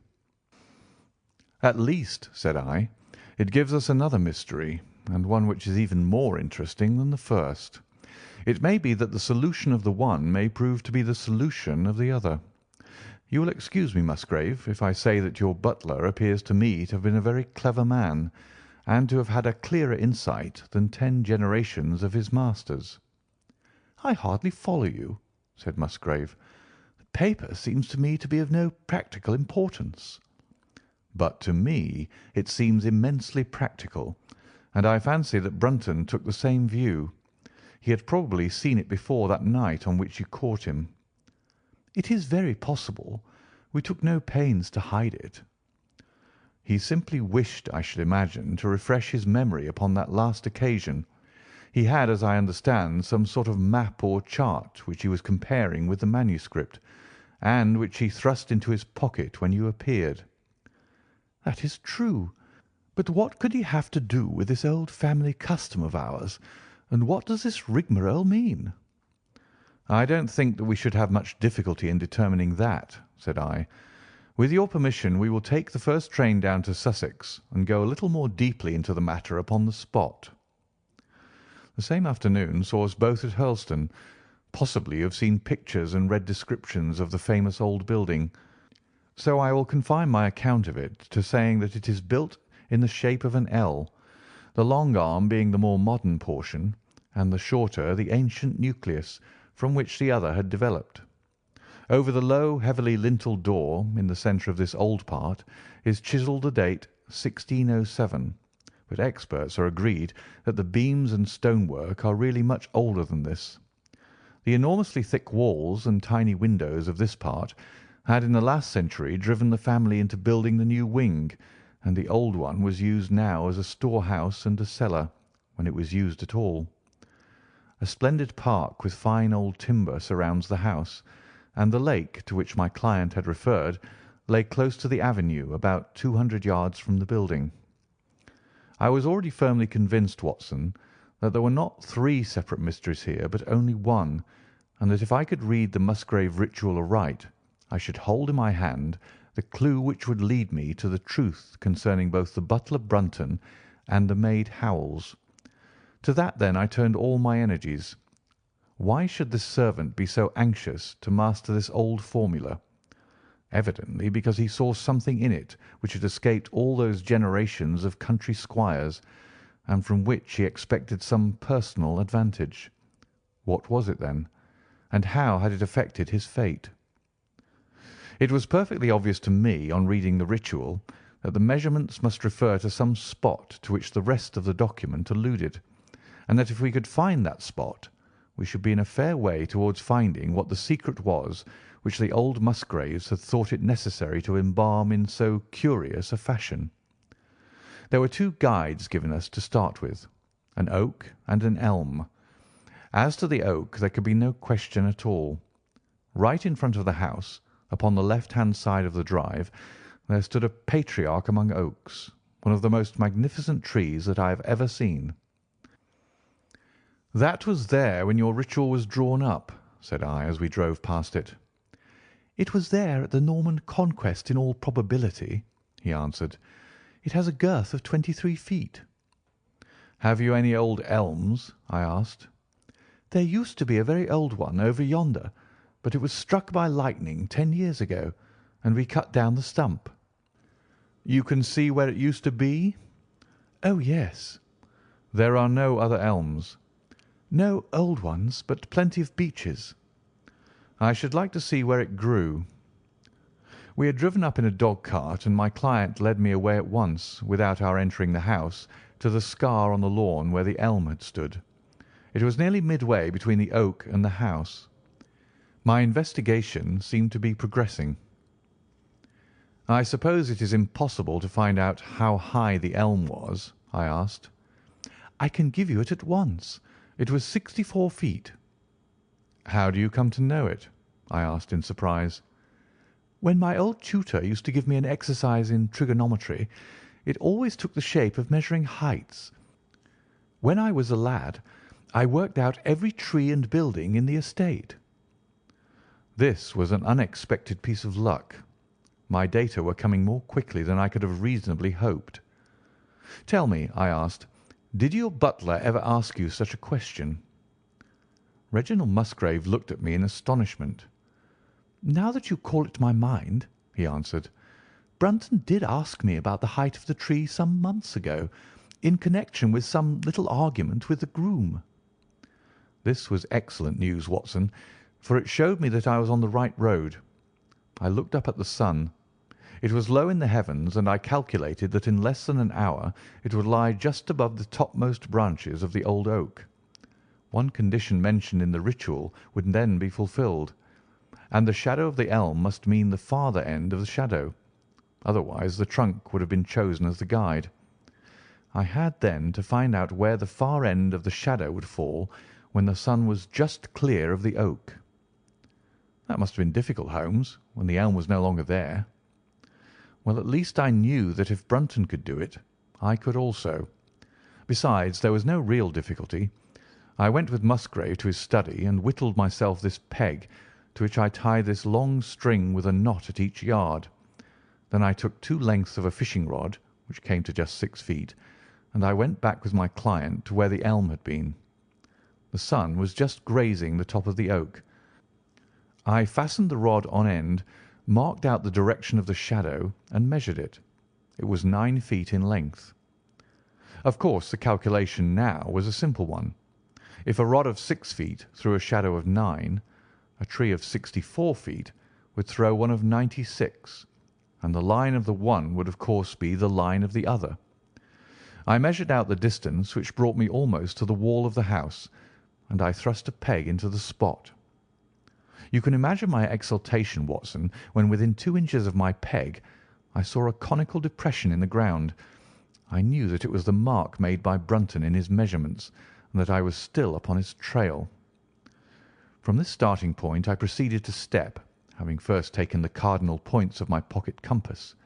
10 steps with each foot took me along parallel with the wall of the house, and again I marked my spot with a peg. Then I carefully paced off 5 to the east and 2 to the south. It brought me to the very threshold of the old door. 2 steps to the west meant now that I was to go 2 paces down the stone-flagged passage, and this was the place indicated by the ritual. Never have I felt such a cold chill of disappointment, Watson. For a moment it seemed to me that there must be some radical mistake in my calculations. The setting sun shone full upon the passage floor, and I could see that the old foot-worn grey stones with which it was paved were firmly cemented together, and had certainly not been moved for many a long year. Brunton had not been at work here. I tapped upon the floor, but it sounded the same all over, and there was no sign of any crack or crevice. But fortunately Musgrave, who had begun to appreciate the meaning of my proceedings, and who was now as excited as myself, took out his manuscript to check my calculation. "And under," he cried. "You have omitted the 'and under.'" I had thought that it meant that we were to dig, but now, of course, I saw at once that I was wrong. "There is a cellar under this, then?" I cried. "Yes, and as old as the house. Down here, through this door." We went down a winding stone stair, and my companion, striking a match, lit a large lantern which stood on a barrel in the corner. In an instant it was obvious that we had at last come upon the true place, and that we had not been the only people to visit the spot recently. It had been used for the storage of wood, but the billets, which had evidently been littered over the floor, were now piled at the sides, so as to leave a clear space in the middle. In this space lay a large and heavy flagstone with a rusted iron ring in the centre, to which a thick shepherd's check muffler was attached. "By Jove!" cried my client, "that's Brunton's muffler. I've seen it on him, and could swear to it. What has the villain been doing here?" At my suggestion a couple of the county police were summoned to be present, and I then endeavoured to raise the stone by pulling on the cravat. I could only move it slightly, and it was with the aid of one of the constables that I succeeded at last in carrying it to one side. A black hole yawned beneath into which we all peered, while Musgrave, kneeling at the side, pushed down the lantern. A small chamber about 7 feet deep and 4 feet square lay open to us. At one side of this was a squat, brass-bound wooden box, the lid of which was hinged upwards with this curious old-fashioned key projecting from the lock. It was furred outside by a thick layer of dust, and damp and worms had eaten through the wood, so that a crop of livid fungi was growing on the inside of it. Several discs of metal, old coins apparently, such as I hold here, were scattered over the bottom of the box, but it contained nothing else. At the moment, however, we had no thought for the old chest, for our eyes were riveted upon that which crouched beside it. It was the figure of a man clad in a suit of black, who squatted down upon his hams with his forehead sunk upon the edge of the box and his two arms thrown out on each side of it. The attitude had drawn all the stagnant blood to the face, and no man could have recognised that distorted, liver-coloured countenance, but his height, his dress, and his hair were all sufficient to show my client, when we had drawn the body up, that it was indeed his missing butler. He had been dead some days, but there was no wound or bruise upon his person to show how he had met his dreadful end. When his body had been carried from the cellar, we found ourselves still confronted with a problem which was almost as formidable as that which we had started. I confess that so far, Watson, I had been disappointed in my investigation. I had reckoned upon solving the matter when once I had found the place referred to in the Ritual. But now I was there, and was apparently as far as ever from knowing what it was which the family had concealed with such elaborate precautions. It is true that I had thrown a light upon the fate of Brunton, but now I had to ascertain how that fate had come upon him, and what part had been played in the matter by the woman who had disappeared. I sat down upon a keg in the corner and thought the whole matter carefully over. You know my methods in such cases, Watson. I put myself in the man's place, and, having first gauged his intelligence, I try to imagine how I should myself have proceeded under the same circumstances. In this case the matter was simplified by Brunton's intelligence being quite first-rate, so that it was unnecessary to make any allowance for the personal equation, as the astronomers have dubbed it. He knew that something valuable was concealed. He had spotted the place. He found that the stone which covered it was just too heavy for a man to move unaided. What would he do next? He could not get help from outside, even if he had someone whom he could trust, without the unbarring of doors and considerable risk of detection. It was better, if he could, to have his helpmate inside the house. But whom could he ask? This girl had been devoted to him. A man always finds it hard to realise that he may have finally lost a woman's love, however badly he may have treated her. He would try by a few attentions to make his peace with the girl Howells, and then would engage her as his accomplice. Together they would come at night to the cellar, and their united force would suffice to raise the stone. So far I could follow their actions as if I had actually seen them. But for two of them, and one a woman, it must have been heavy work, the raising of that stone. A burly Sussex policeman and I had found it no light job. What would they do to assist them? Probably what I should have done myself.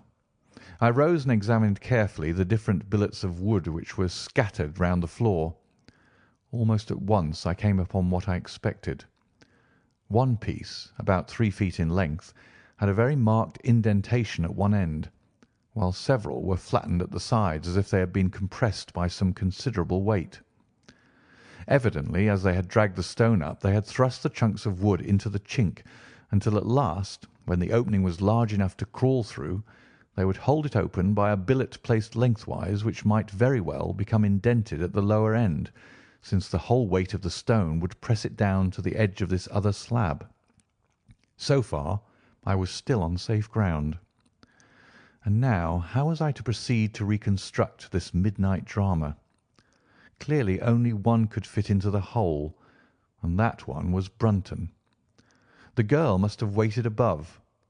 Brunton then unlocked the box, handed up the contents, presumably, since they were not to be found, and then what happened? What smouldering fire of vengeance had suddenly sprung into flame in this passionate Celtic woman's soul when she saw the man who had wronged her, wronged her perhaps far more than we suspected, in her power.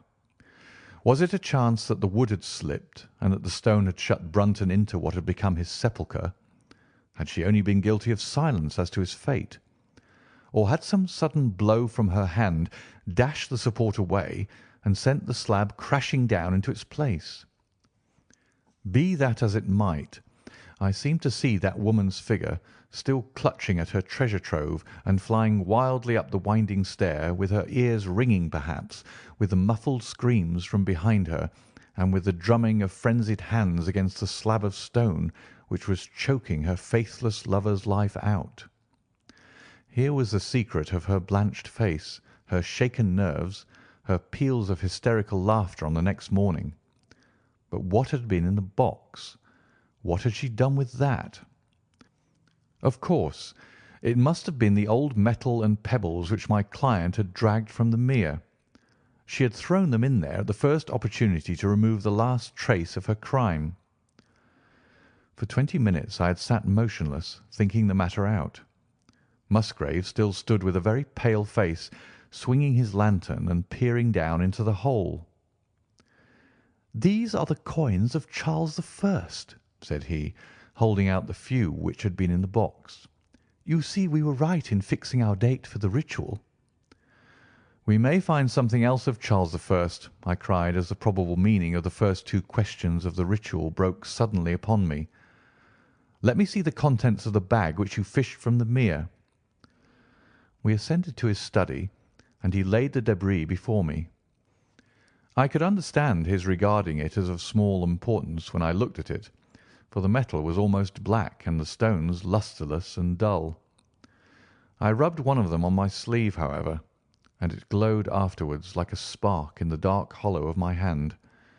The metalwork was in the form of a double ring, but it had been bent and twisted out of its original shape. "You must bear in mind," said I, "that the royal party made head in England even after the death of the king, and that when they at last fled they probably left many of their most precious possessions buried behind them, with the intention of returning for them in more peaceful times." "My ancestor, Sir Ralph Musgrave, was a prominent cavalier and the right-hand man of Charles II in his wanderings," said my friend. "Ah, indeed," I answered. "Well now, I think that really should give us the last link that we wanted.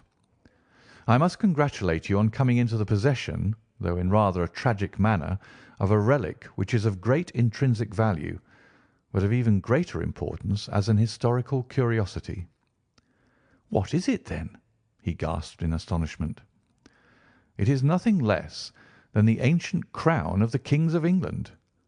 "The crown?" "Precisely. Consider what the ritual says. How does it run? Whose was it? His who is gone. That was after the execution of Charles. Then, who shall have it? He who will come. That was Charles II, whose advent was already foreseen. There can, I think, be no doubt that this battered and shapeless diadem once encircled the brows of the royal Stuarts." "And how came it in the pond?" "Ah, that is a question that will take some time to answer." And with that I sketched out to him the whole long chain of surmise and of proof which I had constructed. The twilight had closed in, and the moon was shining brightly in the sky before my narrative was finished. "And how was it, then, that Charles did not get his crown when he returned?" asked Musgrave, pushing back the relic into its linen bag. "Ah, there you lay your finger upon the one point which we shall probably never be able to clear up. It is likely that the Musgrave who held the secret died in the interval, and by some oversight left this guide to his descendant without explaining the meaning of it. From that day to this it has been handed down from father to son, until at last it came within reach of a man who tore its secret out of it and lost his life in the venture. And that's the story of the Musgrave Ritual, Watson. They have the crown down at Hurlstone, though they had some legal bother and a considerable sum to pay before they were allowed to retain it. I am sure that if you mentioned my name they would be happy to show it to you." Of the woman nothing was ever heard, and the probability is that she got away out of England and carried herself and the memory of her crime to some land beyond the seas. End of the Musgrave Ritual. Adventure 6. The Reigate Puzzle. It was some time before the health of my friend Mr. Sherlock Holmes recovered from the strain caused by his immense exertions in the spring of '87. The whole question of the Netherlands Sumatra Company and of the colossal schemes of Baron Maupertuis are too recent in the minds of the public, and are too intimately concerned with politics and finance to be fitting subjects for this series of sketches. They led, however, in an indirect fashion to a singular and complex problem which gave my friend an opportunity of demonstrating the value of a fresh weapon among the many with which he waged his lifelong battle against crime. On referring to my notes, I see that it was upon the 14th of April that I received a telegram from Lyons, which informed me that Holmes was lying ill in the Hôtel Dulong. Within 24 hours I was in his sick room, and was relieved to find that there was nothing formidable in his symptoms. Even his iron constitution, however, had broken down under the strain of an investigation which had extended over 2 months, during which period he had never worked less than 15 hours a day, and had more than once, as he assured me, kept to his task for 5 days at a stretch.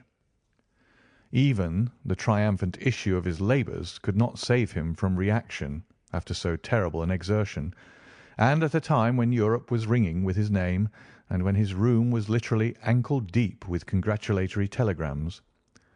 I found him a prey to the blackest depression.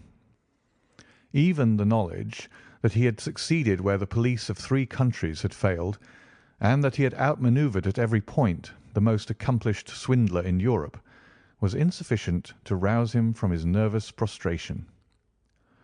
3 days later we were back in Baker Street together, but it was evident that my friend would be much the better for a change, and the thought of a week of springtime in the country was full of attractions to me also.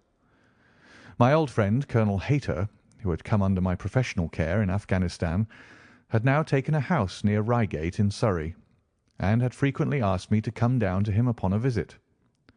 On the last occasion he had remarked that if my friend would only come with me, he would be glad to extend his hospitality to him also.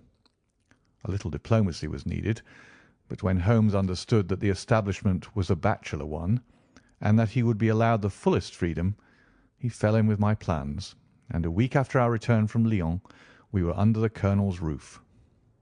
Hayter was a fine old soldier who had seen much of the world, and he soon found, as I had expected, that Holmes and he had much in common. On the evening of our arrival we were sitting in the colonel's gun-room after dinner, Holmes stretched upon the sofa, while Hayter and I looked over his little armoury of Eastern weapons. "By the way," said he suddenly, "I think I'll take one of these pistols upstairs with me in case we have an alarm." "An alarm?" said I. "Yes, we've had a scare in this part lately. Old Acton, who is one of our county magnates, had his house broken into last Monday. No great damage done, but the fellows are still at large." "No clue?" asked Holmes, cocking his eye at the colonel. "None as yet, but the affair is a petty one. One of our little country crimes, which must seem too small for your attention, Mr. Holmes, after this great international affair." Holmes waved away the compliment, though his smile showed that it had pleased him. "Was there any feature of interest?" "I fancy not. The thieves ransacked the library and got very little for their pains. The whole place was turned upside down, drawers burst open, and presses ransacked, with the result that an odd volume of Pope's Homer, 2 plated candlesticks, an ivory letter-weight, a small oak barometer, and a ball of twine are all that have vanished." "What an extraordinary assortment!" I exclaimed. "Oh, the fellows evidently grabbed hold of everything they could get." Holmes grunted from the sofa. "The county police ought to make something of that," said he. "Why, it is surely obvious that—" But I held up a warning finger. "You are here for a rest, my dear fellow. For heaven's sake, don't get started on a new problem when your nerves are all in shreds. Holmes shrugged his shoulders with a glance of comic resignation towards the colonel, and the talk drifted away into less dangerous channels. It was destined, however, that all my professional caution should be wasted, for next morning the problem obtruded itself upon us in such a way that it was impossible to ignore it, and our country visit took a turn which neither of us could have anticipated. We were at breakfast when the colonel's butler rushed in with all his propriety shaken out of him. "Have you heard the news, sir?" he gasped. "At the Cunningham, sir." "Burglary!" cried the colonel, with his coffee cup in mid-air. "Murder!" The colonel whistled. "By Jove!" said he. "Who's killed, then? The J.P. or his son?" "Neither, sir. It was William, the coachman. Shot through the heart, sir, and never spoke again." "Who shot him, then?" "The burglar, sir. He was off like a shot and got clean away. He just broke in at the pantry window when William came on him and met his end in saving his master's property." "What time?" "It was late last night, sir. Somewhere about 12. "Ah, then, we'll step over afterwards," said the colonel, coolly settling down to his breakfast again. "It's a baddish business," he added, when the butler had gone. "He's our leading man about here, is old Cunningham, and a very decent fellow, too. He'll be cut up over this, for the man has been in his service for years and was a good servant. It's evidently the same villains who broke into Acton's." "And stole that very singular collection," said Holmes thoughtfully. "Precisely." It may prove the simplest matter in the world, but all the same, at first glance, this is just a little curious, is it not? A gang of burglars acting in the country might be expected to vary the scene of their operations, and not to crack 2 cribs in the same district within a few days. When you spoke last night of taking precautions, I remember that it passed through my mind that this was probably the last parish in England to which the thief or thieves would be likely to turn their attention, which shows that I have still much to learn. "I fancy it's some local practitioner," said the colonel. "In that case, of course, Acton's and Cunningham's are just the places he would go for, since they are far the largest about here." "And richest?" "Well, they ought to be, but they've had a lawsuit for some years which has sucked the blood out of both of them, I fancy. Old Acton has some claim on half of Cunningham's estate, and the lawyers have been at it with both hands." "If it's a local villain, there should not be much difficulty in running him down," said Holmes with a yawn. "All right, Watson. I don't intend to meddle." "Inspector Forrester, sir," said the butler, throwing open the door. The official, a smart, keen-faced young fellow, stepped into the room. "Good morning, Colonel," said he. "I hope I don't intrude, but we hear that Mr. Holmes of Baker Street is here." The colonel waved his hand towards my friend, and the inspector bowed. "We thought that perhaps you would care to step across, Mr. Holmes." "The fates are against you, Watson," said he, laughing. "We were chatting about the matter when you came in, Inspector. Perhaps you can let us have a few details." As he leaned back in his chair in the familiar attitude, I knew that the case was hopeless. "We had no clue in the Acton affair, but here we have plenty to go on, and there's no doubt it is the same party in each case. The man was seen." "Ah." "Yes, sir, but he was off like a deer after the shot that killed poor William Kirwan was fired. Mr. Cunningham saw him from the bedroom window, and Mr. Alec Cunningham saw him from the back passage. It was 11:45 when the alarm broke out. Mr. Cunningham had just got into bed, and Mr. Alec was smoking a pipe in his dressing gown. They both heard William, the coachman, calling for help, and Mr. Alec ran down to see what was the matter. The back door was open, and as he came to the foot of the stairs he saw 2 men wrestling together outside. One of them fired a shot. The other dropped, and the murderer rushed across the garden and over the hedge. Mr. Cunningham, looking out of his bedroom, saw the fellow as he gained the road, but lost sight of him at once. Mr. Alec stopped to see if he could help the dying man, and so the villain got clean away. Beyond the fact that he was a middle-sized man and dressed in some dark stuff, we have no personal clue, but we're making energetic inquiries, and if he is a stranger we shall soon find him out." "What was this William doing there?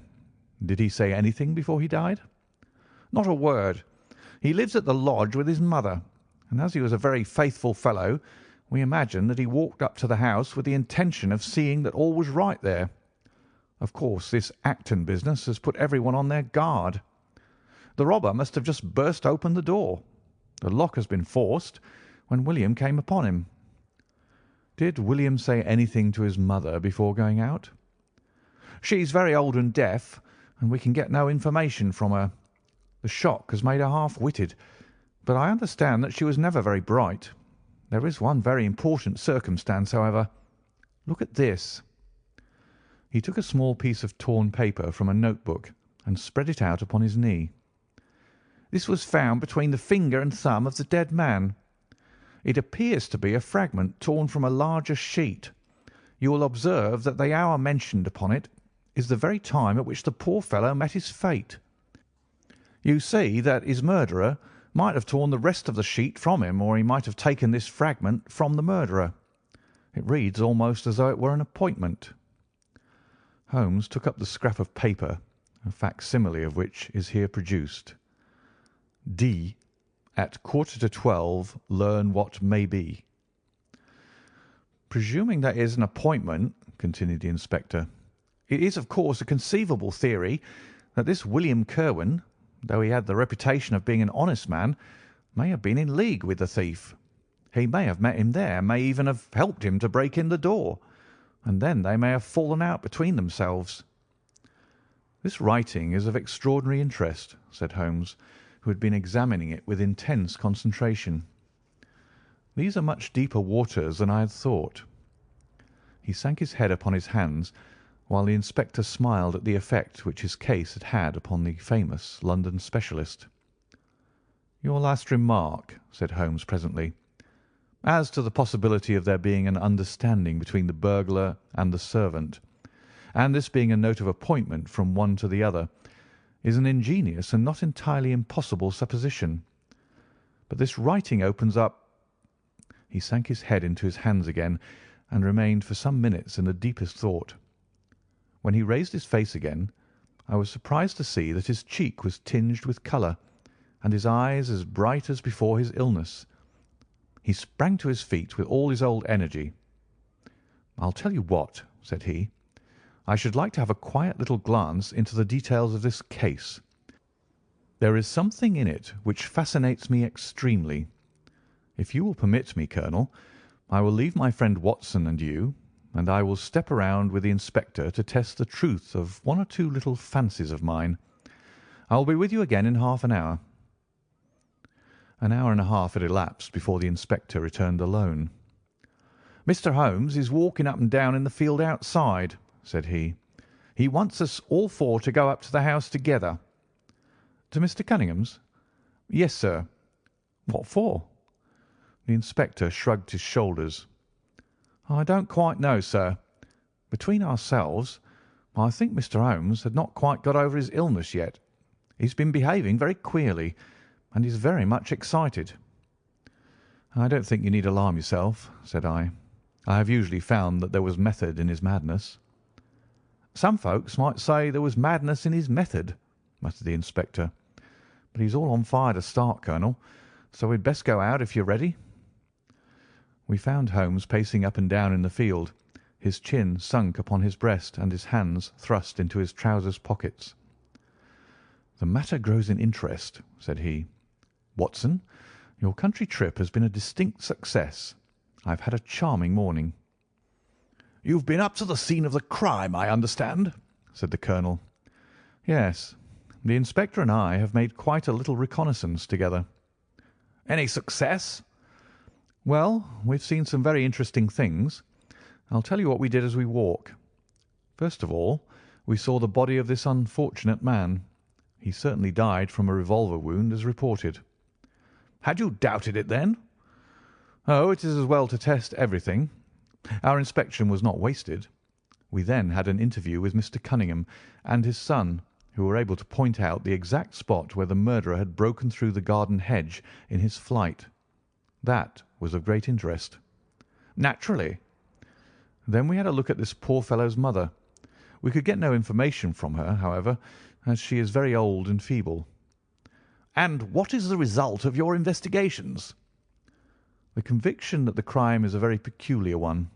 Perhaps our visit now may do something to make it less obscure.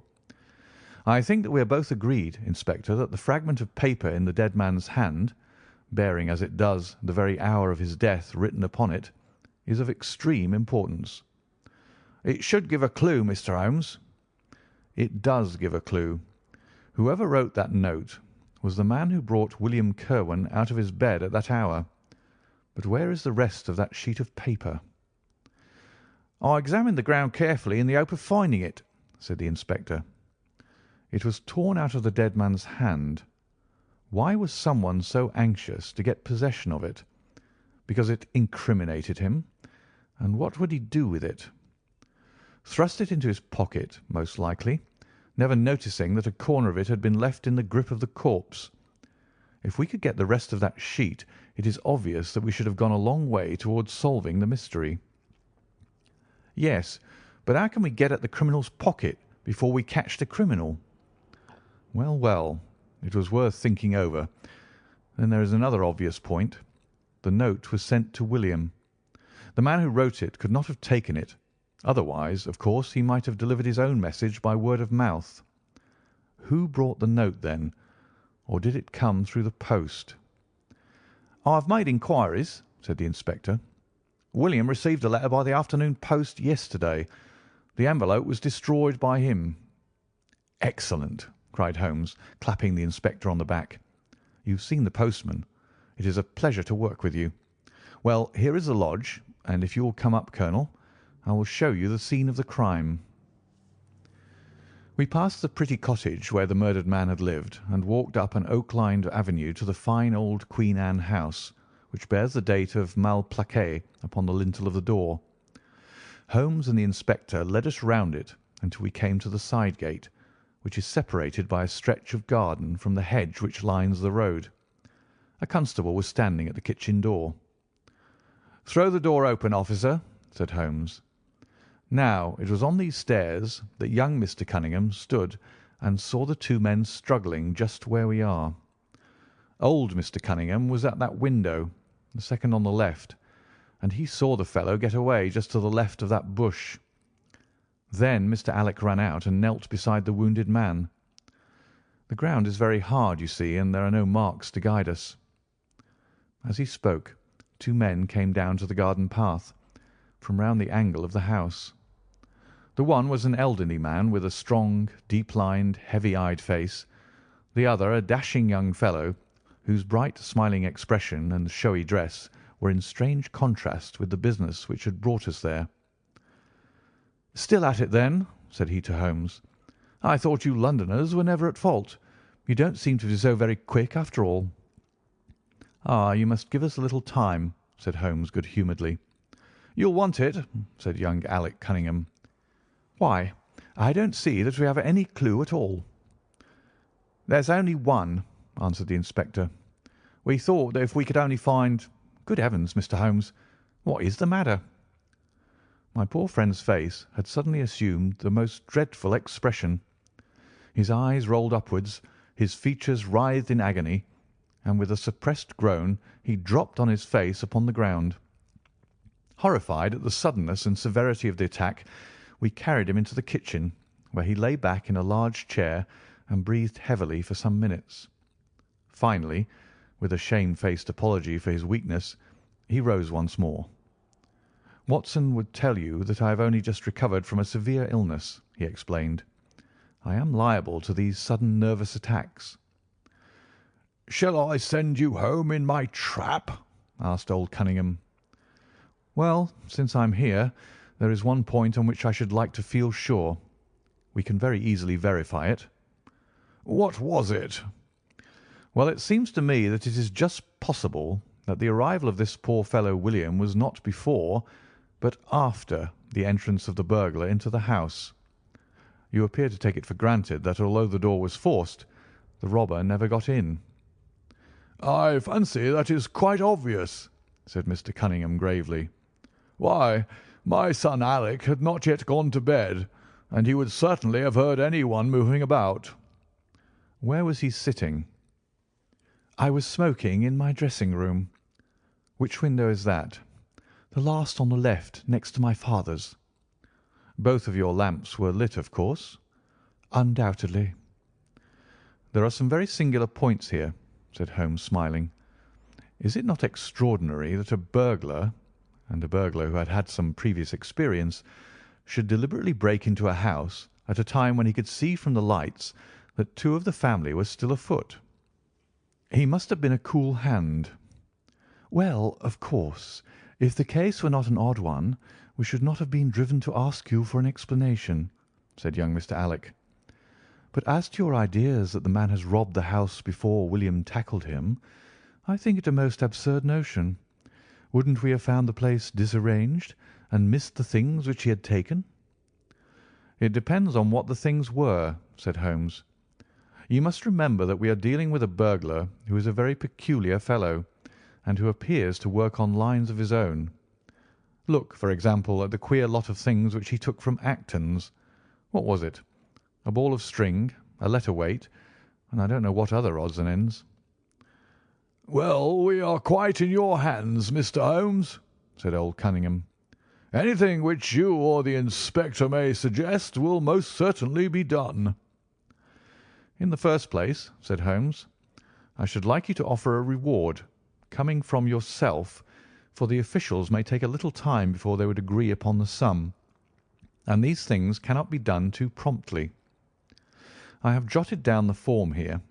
If you would not mind signing it, £50 was quite enough, I thought." "I would willingly give you 500, said the J.P., taking the slip of paper and the pencil which Holmes handed to him. "This is not quite correct, however," he added, glancing over the document. "I wrote it rather hurriedly." "You see, you begin, 'Whereas at about 1:45 on Tuesday morning an attempt was made,' and so on. It was at 11:45, as a matter of fact." I was pained at the mistake, for I knew how keenly Holmes would feel any slip of the kind. It was his speciality to be accurate as to fact, but his recent illness had shaken him, and this one little incident was enough to show me that he was still far from being himself. He was obviously embarrassed for an instant, while the inspector raised his eyebrows, and Alec Cunningham burst into a laugh. The old gentleman corrected the mistake, however, and handed the paper back to Holmes.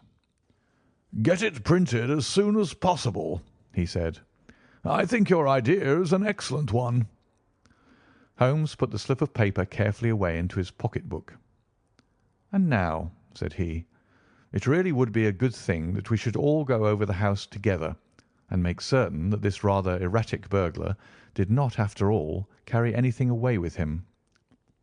Before entering, Holmes made an examination of the door, which had been forced. It was evident that a chisel or strong knife had been thrust in, and the lock forced back with it. We could see the marks in the wood where it had been pushed in.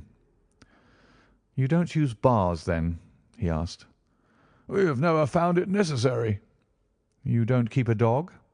"Yes, but he is chained on the other side of the house."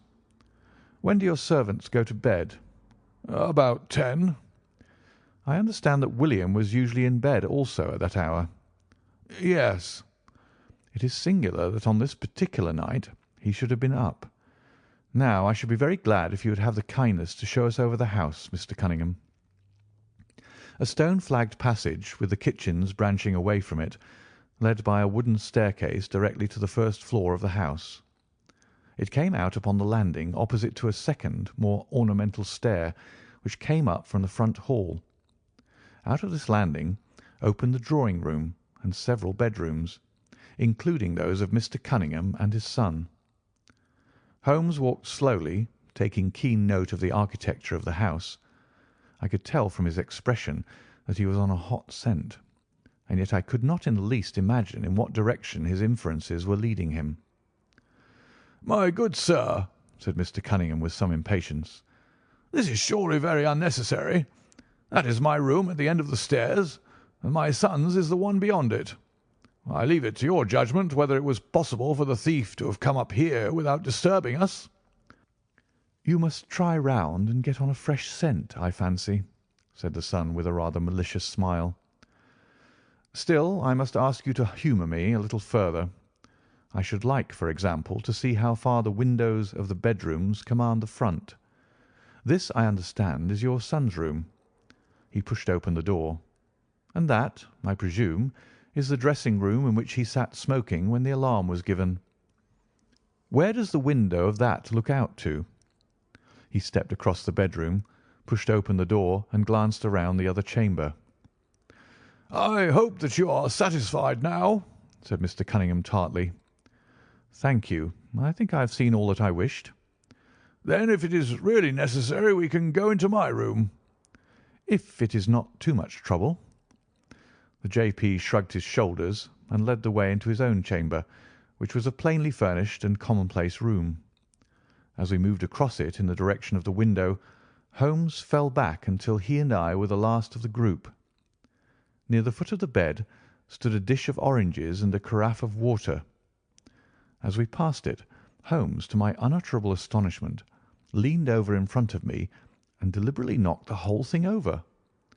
The glass smashed into 1,000 pieces, and the fruit rolled about into every corner of the room.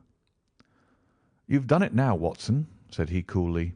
"A pretty mess you've made of the carpet." I stooped in some confusion and began to pick up the fruit, understanding for some reason my companion desired me to take the blame upon myself. The others did the same, and set the table on its legs again. "Hullo!" cried the inspector. "Where's he got to?" Holmes had disappeared. "Wait here an instant," said young Alec Cunningham. "The fellow is off his head, in my opinion. Come with me, father, and see where he has got to." They rushed out of the room, leaving the inspector, the colonel, and me staring at each other. "'Pon my word, I'm inclined to agree with Master Alec," said the official. "It may be the effect of his illness, but it seems to me that—" His words were cut short by a sudden scream of "Help! Help! Murder!" With a thrill, I recognised the voice of that of my friend. I rushed madly from the room onto the landing. The cries, which had sunk down into a hoarse, inarticulate shouting, came from the room which we had first visited. I dashed in and on into the dressing-room beyond. The two Cunninghams were bending over the prostrate figure of Sherlock Holmes, the younger clutching his throat with both hands, while the elder seemed to be twisting one of his wrists. In an instant the three of us had torn them away from him, and Holmes staggered to his feet, very pale and evidently greatly exhausted. "Arrest these men, Inspector," he gasped. "On what charge?" "That of murdering their coachman, William Kirwan." The inspector stared about him in bewilderment. "Oh, come now, Mr. Holmes," said he at last. "I'm sure you don't really mean to—" "Tut, man, look at their faces," cried Holmes curtly. Never certainly have I seen a plainer confession of guilt upon human countenances. The older man seemed numbed and dazed, with a heavy, sullen expression upon his strongly marked face. The son, on the other hand, had dropped all that jaunty, dashing style which had characterized him, and the ferocity of a dangerous wild beast gleamed in his dark eyes and distorted his handsome features. The inspector said nothing, but stepping to the door, he blew his whistle. Two of his constables came at the call. "I have no alternative, Mr. Cunningham," said he. "I trust that this may all prove to be an absurd mistake, but you can see that— would you drop it?" He struck out with his hand, and a revolver which the younger man was in the act of cocking clattered down upon the floor. "Keep that," said Holmes quietly, putting his foot upon it. "You will find it useful at the trial. But this is what we really wanted." He held up a little crumpled piece of paper. "The remainder of the sheet!" cried the inspector. "Precisely." "And where was it?" "Where I was sure it must be. I'll make the whole matter clear to you presently. I think, Colonel, that you and Watson might return now, and I will be with you again in an hour at the furthest. The inspector and I must have a word with the prisoners, but you will certainly see me back at luncheon time. Sherlock Holmes was as good as his word, for about 1 o'clock he rejoined us in the Colonel's smoking room. He was accompanied by a little elderly gentleman, who was introduced to me as the Mr. Acton whose house had been the scene of the original burglary. "I wish Mr. Acton to be present while I demonstrated this small matter to you," said Holmes, "for it is natural that he should take a keen interest in the details." "I am afraid, my dear Colonel, that you must regret the hour that you took in such a stormy petrel as I am." "On the contrary," answered the Colonel warmly, "I consider it the greatest privilege to have been permitted to study your methods of working. I confess that they quite surpass my expectations, and that I am utterly unable to account for your result. I have not yet seen the vestige of a clue." "I am afraid that my explanation may disillusion you, but it has always been my habit to hide none of my methods, either from my friend Watson or from anyone who might take an intelligent interest in them. But first, as I am rather shaken by the knocking about which I had in the dressing-room, I think that I shall help myself to a dash of your brandy, Colonel. My strength had been rather tried of late." "I trust that you had no more of those nervous attacks." Sherlock Holmes laughed heartily. "We will come to that in its turn," said he. "I will lay an account of the case before you in its due order, showing you the various points which guided me in my decision. Pray interrupt me if there is any inference which is not perfectly clear to you. It is of the highest importance in the art of detection to be able to recognise, out of a number of facts, which are incidental and which vital. Otherwise your energy and attention must be dissipated instead of being concentrated. Now, in this case, there was not the slightest doubt in my mind from the first that the key of the whole matter must be looked for in the scrap of paper in the dead man's hand. Before going into this, I would draw your attention to the fact that, if Alec Cunningham's narrative was correct, and if the assailant, after shooting William Kirwan, had instantly fled, then it obviously could not be he who tore the paper from the dead man's hand. But if it was not he, it must have been Alec Cunningham himself, for by the time that the old man had descended, several servants were upon the scene. The point is a simple one, but the inspector had overlooked it because he had started with the supposition that these county magnates had had nothing to do with the matter. Now, I make a point of never having any prejudices, and of following docilely wherever fact may lead me, and so, in the very first stage of the investigation, I found myself looking a little askance at the part which had been played by Mr. Alec Cunningham. And now I made a very careful examination of the corner of paper which the inspector had submitted to us. It was at once clear to me that it formed part of a very remarkable document. Here it is. Do you not now observe something very suggestive about it? "It has a very irregular look," said the Colonel. "My dear sir," cried Holmes, "there cannot be the least doubt in the world that it has been written by two persons doing alternate words. When I draw your attention to the strong T's of at and to, and ask you to compare them with the weak ones of quarter and 12, you will instantly recognise the fact. A very brief analysis of these 4 words would enable you to say with the utmost confidence that the learn and the maybe are written in the stronger hand, and that the what in the weaker." "By Jove, it's as clear as day," cried the Colonel. "Why on earth should 2 men write a letter in such a fashion?" Obviously the business was a bad one, and one of the men who distrusted the other was determined that whatever was done, each should have an equal hand in it. Now, of the 2 men, it is clear that the one who wrote the at and to was the ringleader. "How do you get at that?" "We might deduce it from the mere character of the one hand as compared with the other, but we have more assured reasons than that for supposing it. If you examine this scrap with attention, you will come to the conclusion that the man with the stronger hand wrote all his words first, leaving blanks for the other to fill up. These blanks were not always sufficient, and you can see that the second man had a squeeze to fit his quarter in between the at and the to, showing that the latter was already written. The man who wrote all his words first is undoubtedly the man who planned the affair." "Excellent!" cried Mr. Acton. "But very superficial," said Holmes. "We come now, however, to a point which is of importance. You may not be aware that the deduction of a man's age from his writing is one which has been brought to considerable accuracy by experts. In normal cases one can place a man in his true decade with tolerable confidence. I say normal cases, because ill health and physical weakness reproduce the signs of old age, even when the invalid is a youth. In this case, looking at the bold, strong hand of the one and the rather broken-backed appearance of the other, which still retains its legibility although the T's have begun to lose their crossing, we can say that the one was a young man and the other was advanced in years without being positively decrepit." "Excellent!" cried Mr. Acton again. "There is a further point, however, which is subtler and of greater interest. There is something in common between these hands. They belong to men who are blood relatives. It may be most obvious to you in the Greek E's, but to me there are many small points which indicate the same thing. I have no doubt at all that a family mannerism can be traced in these two specimens of writing.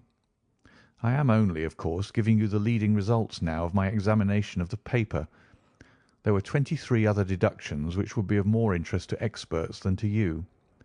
They all tend to deepen the impression upon my mind that the Cunninghams, father and son, had written this letter. Having got so far, my next step was, of course, to examine into the details of the crime, and to see how far they would help us. I went up to the house with the inspector and saw all that was to be seen. The wound upon the dead man was, as I was able to determine with absolute confidence, fired from a revolver at the distance of something over 4 yards. There was no powder blackening on the clothes. Evidently, therefore, Alec Cunningham had lied when he said that the two men were struggling when the shot was fired. Again, both father and son agreed as to the place where the man escaped into the road. At that point, however, as it happens, there is a broadish ditch, moist at the bottom. As there were no indications of boot marks about this ditch, I was absolutely sure not only that the Cunninghams had again lied, but that there had never been any unknown man upon the scene at all. And now I have to consider the motive of this singular crime. To get at this, I endeavoured first of all to solve the reason of the original burglary at Mr. Acton's. I understood from something which the colonel told us that a lawsuit had been going on between you, Mr. Acton, and the Cunninghams. Of course, it instantly occurred to me that they had broken into your library with the intention of getting at some document which might be of importance in the case. "Precisely so," said Mr. Acton. "There can be no possible doubt as to their intentions. I have the clearest claim upon half of their present estate, and if they could have found a single paper, which fortunately was in the strong box of my solicitors, they would undoubtedly have crippled our case." "There you are," said Holmes, smiling. "It was a dangerous, reckless attempt in which I seem to trace the influence of young Alec. Having found nothing, they tried to divert suspicion by making it appear to be an ordinary burglary, to which end they carried off whatever they could lay their hands upon. That is all clear enough, but there was much that was still obscure. What I wanted above all was to get the missing part of that note. I was certain that Alec had torn it out of the dead man's hand, and almost certain that he must have thrust it into the pocket of his dressing gown. Where else could he have put it? The only question was whether it was still there. It was worth an effort to find out, and for that object we all went up to the house. The Cunninghams joined us, as you doubtless remember, outside the kitchen door. It was, of course, of the very first importance that they should not be reminded of the existence of this paper. Otherwise they would naturally destroy it without delay. The inspector was about to tell them the importance which we attached to it, when by the luckiest chance in the world I tumbled down in a sort of fit, and so changed the conversation. "Good heavens!" cried the colonel, laughing. "Do you mean to say all our sympathy was wasted, and your fit an imposture?" "Speaking professionally, it was admirably done," cried I, looking in amazement at this man who was forever confounding me with some new phase of his astuteness. "It is an art which is often useful," said he. "When I recovered I managed, by a device which had perhaps some little merit of ingenuity, to get old Cunningham to write the word 12, so that I might compare it with the 12 upon the paper." "Oh, what an ass I have been!" I exclaimed. "I could see that you were commiserating me over my weakness," said Holmes, laughing. "I was sorry to cause you the sympathetic pain which I know that you felt." We then went upstairs together, and having entered the room and seen the dressing-gown hanging up behind the door, I contrived, by upsetting a table, to engage their attention for the moment, and slipped back to examine the pockets. I had hardly got the paper, however, which was, as I had expected, in one of them, when the two Cunninghams were on me, and would, I verily believe, have murdered me then and there, but for your prompt and friendly aid. As it is, I feel that young man's grip on my throat now, and the father has twisted my wrist round in the effort to get the paper out of my hand. They saw that I must know all about it, you see, and the sudden change from absolute security to complete despair made them perfectly desperate. I had a little talk with old Cunningham afterwards as to the motive of the crime. He was tractable enough, though his son was a perfect demon, ready to blow out his own or anybody else's brains if he could have got to his revolver. When Cunningham saw that the case against him was so strong, he lost all heart, and made a clean breast of everything. It seems that William had secretly followed his two masters on the night when they made their raid upon Mr. Acton's, and having thus got them into his power, proceeded under threats of exposure to levy blackmail upon them. Mr. Alec, however, was a dangerous man to play games of that sort with. It was a stroke of positive genius on his part to see in the burglary scare which was convulsing the countryside an opportunity of plausibly getting rid of the man whom he feared. William was decoyed up and shot, and had they only got the whole of the note, and paid a little more attention to detail in the accessories, it is very possible that suspicion might never have been aroused. "And the note?" I asked. Sherlock Holmes placed the subjoined paper before us. "If you will only come around to the east gate, it will very much surprise you and be of the greatest service to you, and also to Annie Morrison, but say nothing to anyone upon the matter." "It is very much the sort of thing that I expected," said he. "Of course, we do not yet know what the relations may have been between Alec Cunningham, William Kirwan, and Annie Morrison. The result shows that the trap was skilfully baited. I am sure that you cannot fail to be delighted with the traces of heredity shown in the P's and in the tails of the G's. The absence of the I dots in the old man's writing is also more characteristic. Watson, I think our quiet rest in the country has been a distinct success, and I shall certainly return much invigorated to Baker Street to-morrow. End of the Reigate Puzzle. Adventure 7. The Crooked Man. One summer night, a few months after my marriage, I was seated by my own hearth, smoking a last pipe and nodding over a novel, for my day's work had been an exhausting one. My wife had already gone upstairs, and the sound of the locking of the hall door some time before told me that the servants had also retired. I had risen from my seat and was knocking out the ashes of my pipe, when I suddenly heard the clang of the bell. I looked at the clock. It was 11:45. This could not be a visitor at so late an hour. A patient, evidently, and possibly an all-night sitting. With a wry face I went out into the hall and opened the door. To my astonishment it was Sherlock Holmes who stood upon my step. "Ah, Watson," said he, "I hoped that I might not be too late to catch you."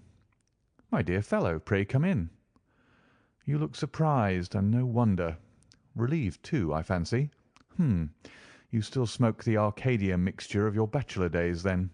There's no mistaking that fluffy ash upon your coat. It's easy to tell that you have been accustomed to wear a uniform, Watson. You'll never pass as a purebred civilian as long as you keep that habit of carrying your handkerchief in your sleeve. Could you put me up to-night?" "With pleasure." "You told me that you had bachelor quarters for one, and I see that you have no gentleman visitor at present. Your hat stand proclaims as much." "I shall be delighted if you will stay." "Thank you. I'll fill the vacant peg then. Sorry to see that you've had the British workman in the house. He's a token of evil. Not the drains, I hope?" "No, the gas." "Ah, he has left 2 nail marks from his boot upon your linoleum, just where the light strikes it. No, thank you. I had some supper at Waterloo, but I'll smoke a pipe with you with pleasure."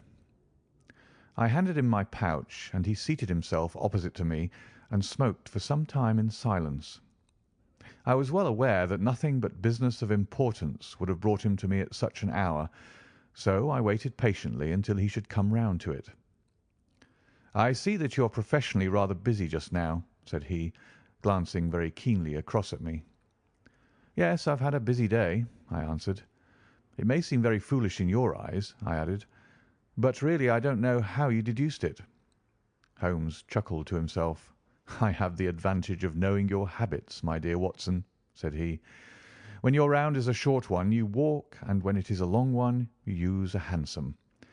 As I perceive that your boots, although used, are by no means dirty, I cannot doubt that you are at present busy enough to justify the hansom." "Excellent!" I cried. "Elementary," said he. "It is one of those instances where the reasoner can produce an effect which seems remarkable to his neighbour, because the latter has missed the one little point which is the basis of the deduction. The same may be said, my dear fellow, for the effect of some of these little sketches of yours, which is entirely meretricious, depending as it does upon your retaining in your own hands some factors in the problem which are never imparted to the reader. Now, at present, I am in the position of these same readers, for I hold in this hand several threads of one of the strangest cases which ever perplexed a man's brain, and yet I lack the one or two which are needful to complete my theory. But I'll have them, Watson. I'll have them." His eyes kindled, and a slight flush sprang into his thin cheeks. For an instant only. When I glanced again his face had resumed that Red Indian composure which had made so many regard him as a machine rather than a man. "The problem presents features of interest," said he. "I may even say exceptional features of interest. I have already looked into the matter, and have come, as I think, within sight of my solution. If you could accompany me in the last step, you might be of considerable service to me." "I should be delighted." "Could you go as far as Aldershot to-morrow?" "I have no doubt Jackson would take my practice." "Very good. I want to start by the 11:10 from Waterloo." "That would give me time." "Then, if you are not too sleepy, I will give you a sketch of what has happened and of what remains to be done." "I was sleepy before you came. I'm quite wakeful now." "I will compress the story as far as may be done without omitting anything vital to the case. It is conceivable that you may even have read some account of the matter. It is the supposed murder of Colonel Berkeley of the Royal Mallows at Aldershot which I am investigating." "I've heard nothing of it." "It has not excited much attention yet, except locally. The facts are only 2 days old. Briefly, they are these. The Royal Mallows is, as you know, one of the most famous Irish regiments in the British Army. It did wonders both in the Crimea and the Mutiny, and has since that time distinguished itself upon every possible occasion. It was commanded up to Monday night by James Berkeley, a gallant veteran who started as a full private, was raised to commissioned rank for his bravery at the time of the Mutiny, and so lived to command the regiment in which he had once carried a musket. Colonel Berkeley had married at the time when he was a sergeant, and his wife, whose maiden name was Miss Nancy Devoy, was the daughter of a former colour sergeant in the same corps. There was, therefore, as can be imagined, some little social friction when the young couple, for they were still young, found themselves in their new surroundings. They appear, however, to have quickly adapted themselves, and Mrs. Berkeley has always, I understand, been as popular with the ladies of the regiment as her husband was with his brother officers. I may add that she was a woman of great beauty, and that even now, when she has been married for upwards of 30 years, she is still of a striking and queenly appearance. Colonel Berkeley's family life appears to have been a uniformly happy one. Major Murphy, to whom I owe most of my facts, assures me that he has never heard of any misunderstanding between the pair. On the whole, he thinks that Berkeley's devotion to his wife was greater than his wife's to Berkeley. He was acutely uneasy if he were absent from her for a day. She, on the other hand, though devoted and faithful, was less obtrusively affectionate. But they were regarded in the regiment as the very model of a middle-aged couple. There was absolutely nothing in their mutual relations to prepare people for the tragedy which was to follow. Colonel Berkeley himself seems to have had some singular traits in his character. He was a dashing, jovial old soldier in his usual mood, but there were occasions on which he seemed to show himself capable of considerable violence and vindictiveness. This side of his nature, however, appears never to have been turned towards his wife. Another fact which had struck Major Murphy and 3 out of 5 of the other officers with whom I conversed was the singular sort of depression which came upon him at times. As the Major expressed it, the smile had often been struck from his mouth as if by some invisible hand when he has been joining the gaieties and chaff of the mess table. For days on end, when the mood was on him, he has been sunk in the deepest gloom. This, and a certain tinge of superstition, were the only unusual traits in his character which his brother officers had observed. The latter peculiarity took the form of a dislike to being left alone, especially after dark. This puerile feature, in a nature which was conspicuously manly, had often given rise to comment and conjecture. The 1st Battalion of the Royal Munsters, which is the old 117th, has been stationed at Aldershot for some years. The married officers live out of barracks, and the colonel has during all this time occupied a villa called Lachine, about half a mile from the North Camp. The house stands in its own grounds, but the west side of it is not more than 30 yards from the high road. A coachman and 2 maids form the staff of servants. These, with their master and mistress, were the sole occupants of Lachine, for the Berkeleys had no children, nor was it usual for them to have resident visitors. Now for the events at Lachine between 9 and 10 on the evening of last Monday. Mrs. Berkeley was, it appears, a member of the Roman Catholic Church, and had interested herself very much in the establishment of the Guild of St. George, which was formed in connection with the Watt Street Chapel for the purpose of supplying the poor with cast-off clothing. A meeting of the Guild had been held that evening at 8, and Mrs. Berkeley had hurried over her dinner in order to be present at it. When leaving the house, she was heard by the coachman to make some commonplace remark to her husband, and to assure him that she would be back before very long. She then called for Miss Morrison, a young lady who lives in the next villa, and the two went off together to their meeting. It lasted 40 minutes, and at 9:15 Mrs. Berkeley returned home, having left Miss Morrison at her door as she passed. There's a room which is used as a morning room at Lachine. This faces the road and opens by a large glass folding door onto the lawn. The lawn is 30 yards across and is only divided from the highway by a low wall with an iron rail above it. It was into this room that Mrs. Berkeley went upon her return. The blinds were not down, for the room was seldom used in the evening, but Mrs. Berkeley herself lit the lamp and then rang the bell, asking Jane Stewart, the housemaid, to bring her a cup of tea, which was quite contrary to her usual habits. The colonel had been sitting in the dining-room, but hearing that his wife had returned, he joined her in the morning-room. The coachman saw him cross the hall and enter it.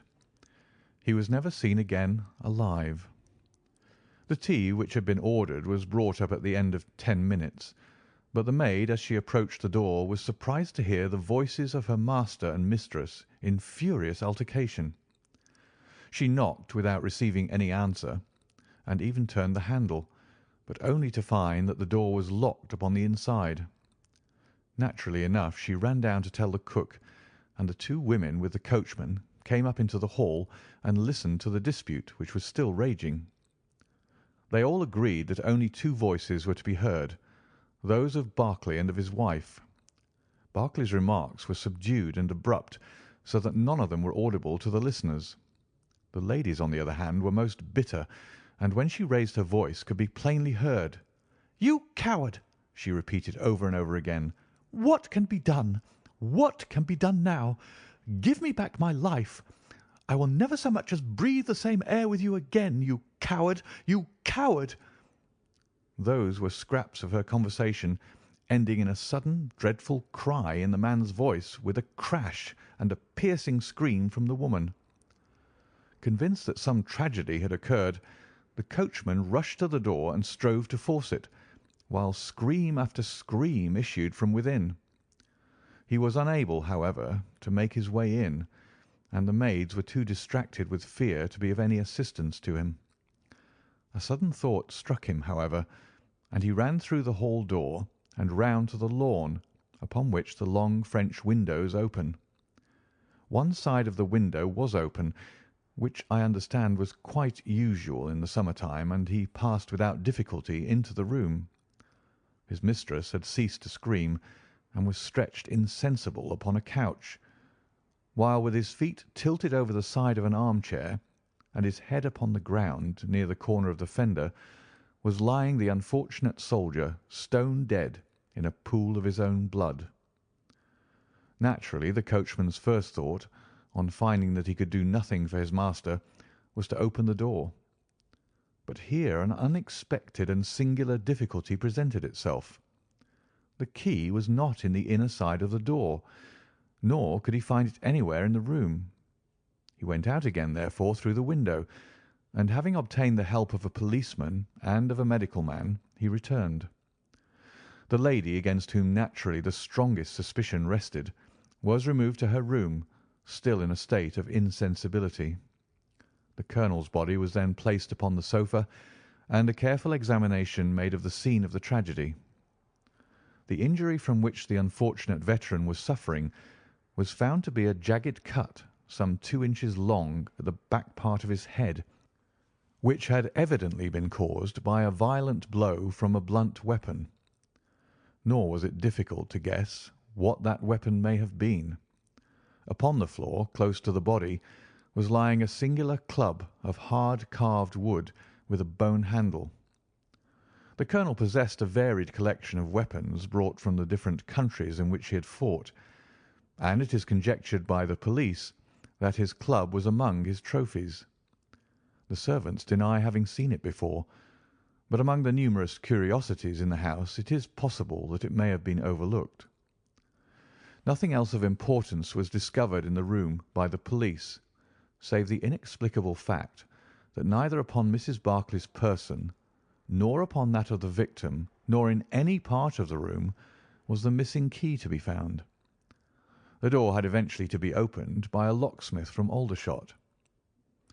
That was the state of things, Watson, when upon the Tuesday morning I, at the request of Major Murphy, went down to Aldershot to supplement the efforts of the police. I think that you will acknowledge that the problem was already one of interest, but my observations soon made me realize that it was in truth much more extraordinary than would at first sight appear. Before examining the room, I cross-questioned the servants, but only succeeded in eliciting the facts which I have already stated. One other detail of interest was remembered by Jane Stewart, the housemaid. You will remember that on hearing the sound of the quarrel, she descended and returned with the other servants. On that first occasion, when she was alone, she says that the voices of her master and mistress were sunk so low that she could hear hardly anything, and judged by their tones rather than their words that they had fallen out. On my pressing her, however, she remembered that she heard the word David uttered twice by the lady. The point is of the utmost importance as guiding us towards the reason of the sudden quarrel. The colonel's name, you remember, was James. There was one thing in the case which had made the deepest impression both upon the servants and the police. This was the contortion of the colonel's face. It had set, according to their account, into the most dreadful expression of fear and horror which a human countenance is capable of assuming. More than one person fainted at the mere sight of him, so terrible was the effect. It was quite certain that he had foreseen his fate, and that it had caused him the utmost horror. This, of course, fitted in well enough with the police theory. If the colonel could have seen his wife making a murderous attack upon him. Nor was the fact of the wound being on the back of his head a fatal objection to this, as he might have turned to avoid the blow. No information could be got from the lady herself, who was temporarily insane from an acute attack of brain fever. From the police I learned that Miss Morrison, who you remember went out that evening with Mrs. Barclay, denied having any knowledge of what it was which had caused the ill humour in which her companion had returned. Having gathered these facts, Watson, I smoked several pipes over them, trying to separate those which were crucial from others which were merely incidental. There could be no question that the most distinctive and suggestive point in the case was the singular disappearance of the door key. A most careful search had failed to discover it in the room. Therefore, it must have been taken from it. But neither the colonel nor the colonel's wife could have taken it. That was perfectly clear. Therefore, a third person must have entered the room, and that third person could only have come in through the window. It seemed to me that a careful examination of the room and the lawn might possibly reveal some traces of this mysterious individual. You know my methods, Watson. There was not one of them which I did not apply to the inquiry, and it ended by my discovering traces, but very different ones from those which I had expected. There had been a man in the room, and he had crossed the lawn coming from the road. I was able to obtain 5 very clear impressions of his footmarks, one in the roadway itself, at the point where he had climbed the low wall, 2 on the lawn, and 2 very faint ones upon the stained boards near the window where he had entered. He had apparently rushed across the lawn, for his toe marks were much deeper than his heels.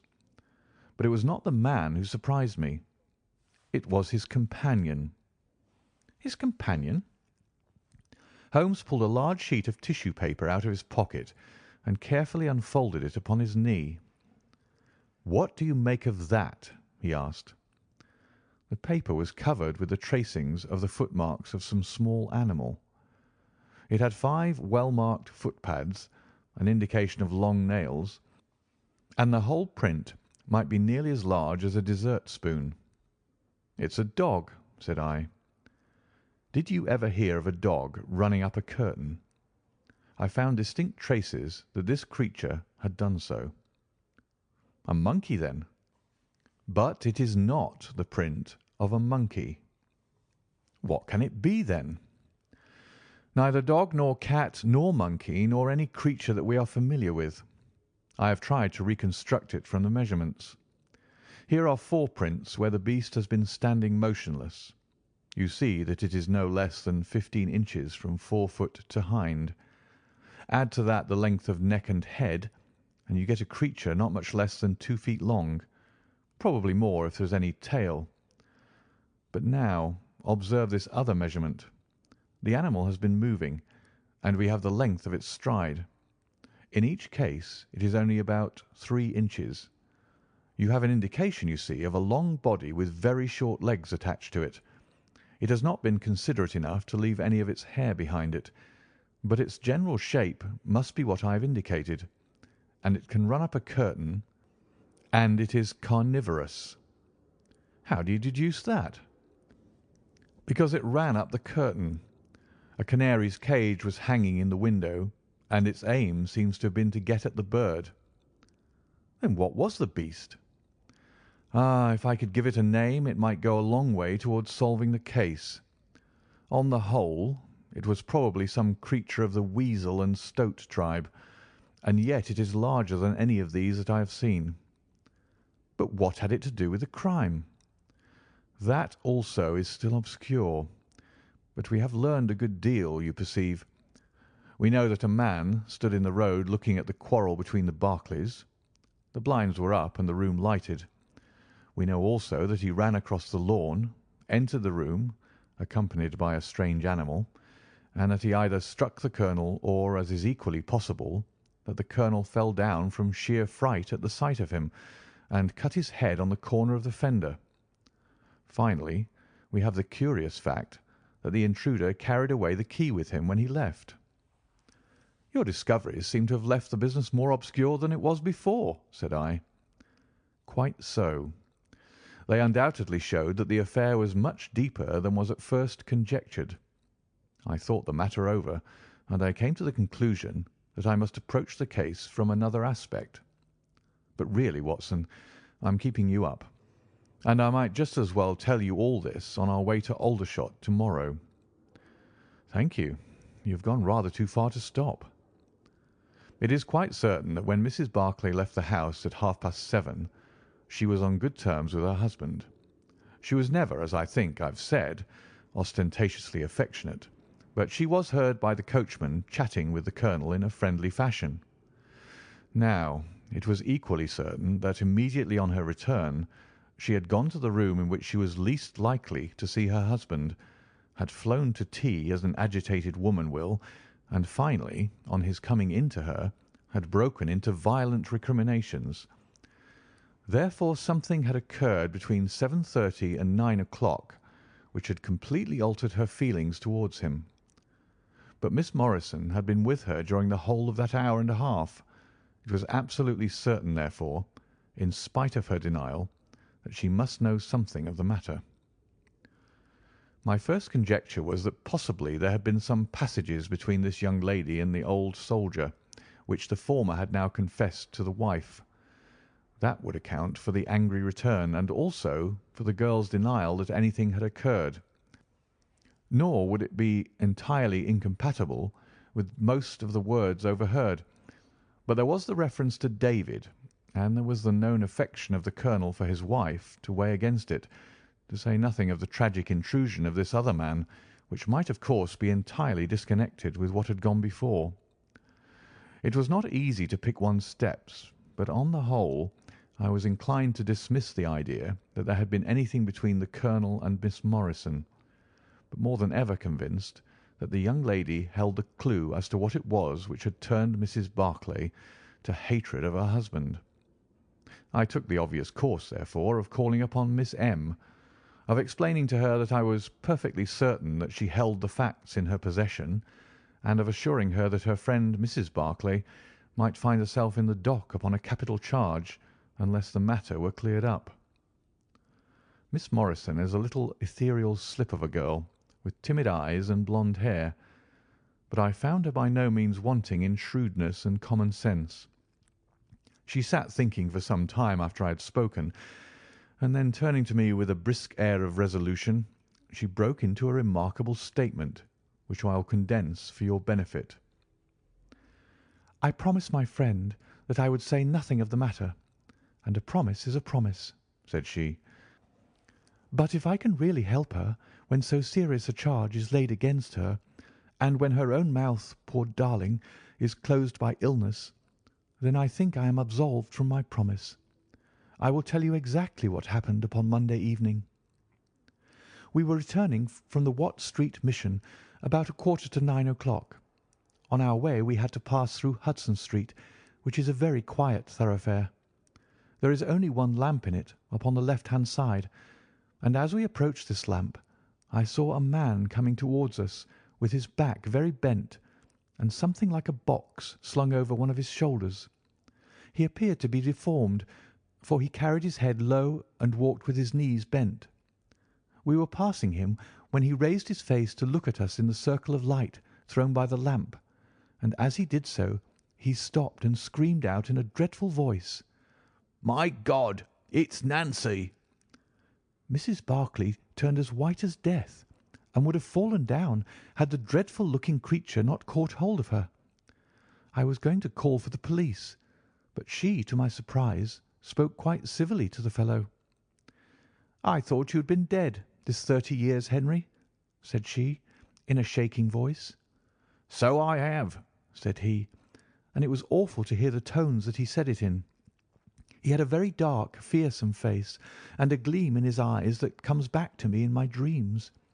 His hair and whiskers were shot with grey, and his face was all crinkled and puckered like a withered apple. "Just walk on a little way, dear," said Mrs. Barclay. "I want to have a word with this man. There's nothing to be afraid of." She tried to speak boldly, but she was still deadly pale and could hardly get her words out for the trembling of her lips. I did as she asked me, and they talked together for a few minutes. Then she came down the street with her eyes blazing, and I saw the crippled wretch standing by the lamp-post and shaking his clenched fists in the air as if he were mad with rage. She never said a word until we were at the door again, when she took me by the hand and begged me to tell no one what had happened. "It's an old acquaintance of mine who has come down in the world," said she. When I promised her I would say nothing, she kissed me, and I have never seen her since. I've told you now the whole truth, and if I withheld it from the police, it is because I did not realize then the danger in which my dear friend stood. I know that it can only be to her advantage that everything should be known." There was her statement, Watson, and to me, as you can imagine, it was like a light on a dark night.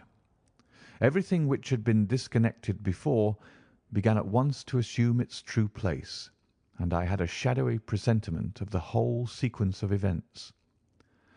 My next step, obviously, was to find the man who had produced such a remarkable impression upon Mrs. Barclay.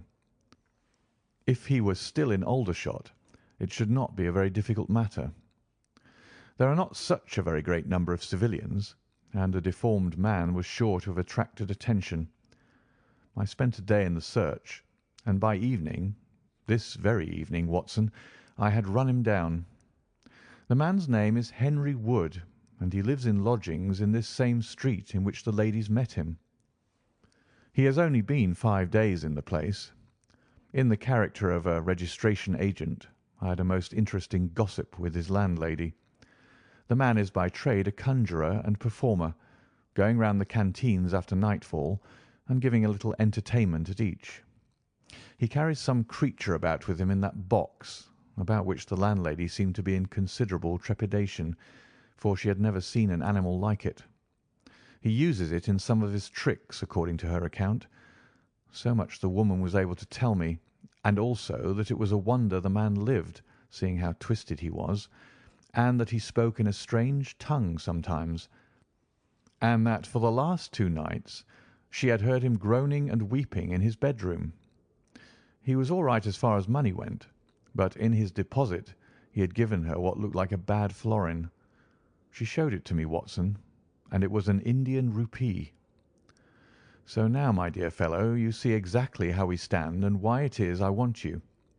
It is perfectly plain that after the ladies parted from this man he followed them at a distance, that he saw the quarrel between husband and wife through the window, that he rushed in, and that the creature which he carried in his box got loose.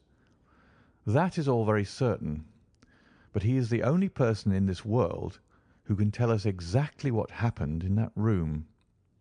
"And you intend to ask him?" "Most certainly, but in the presence of a witness." "And I am the witness?" "If you will be so good. If he can clear the matter up, well and good. If he refuses, we have no alternative but to apply for a warrant." "But how do you know he'll be there when we return?" "You may be sure that I took some precautions. I have one of my Baker Street boys mounting guard over him who would stick to him like a burr, go where he might. We shall find him in Hudson Street to-morrow, Watson, and meanwhile I should be the criminal myself if I kept you out of bed any longer." It was midday when we found ourselves at the scene of the tragedy, and under my companion's guidance we made our way at once to Hudson Street. In spite of his capacity for concealing his emotions, I could easily see that Holmes was in a state of suppressed excitement, while I was myself tingling with that half-sporting, half-intellectual pleasure which I invariably experienced when I associated myself with him in his investigations. "This is the street," said he, as we turned into a short thoroughfare lined with plain 2-storied brick houses. "Ah, here is Simpson to report." "He's in all right, Mr. Holmes," cried a small street Arab running up to us. "Good, Simpson. said Holmes, patting him on the head. "Come along, Watson. This is the house." He sent in his card with a message that he had come on important business, and a moment later we were face to face with the man whom we had come to see. In spite of the warm weather, he was crouching over a fire, and the little room was like an oven. The man sat all twisted and huddled in his chair, in a way which gave an indescribable impression of deformity, but the face which he turned towards us, though worn and swarthy, must at some time have been remarkable for its beauty. He looked suspiciously at us now out of yellow-shot, bilious eyes, and without speaking or rising, he waved towards two chairs. "Mr. Henry Wood, late of India, I believe," said Holmes affably. "I've come over this little matter of Colonel Berkeley's death." "What should I know about that?" "That's what I want to ascertain. You know, I suppose, that unless the matter is cleared up, Mrs. Berkeley, who is an old friend of yours, will in all probability be tried for murder." The man gave a violent start. "I don't know who you are," he cried, "nor how you come to know what you do know. But will you swear that this is true that you tell me?" "Why, they are only waiting for her to come to her senses to arrest her." "My God! Are you in the police yourself?" "No." "What business is it of yours, then?" "It's every man's business to see justice done." "You can take my word that she is innocent." "Then you are guilty." "No, I'm not." "Who killed Colonel James Berkeley, then?" "It was a just Providence that killed him.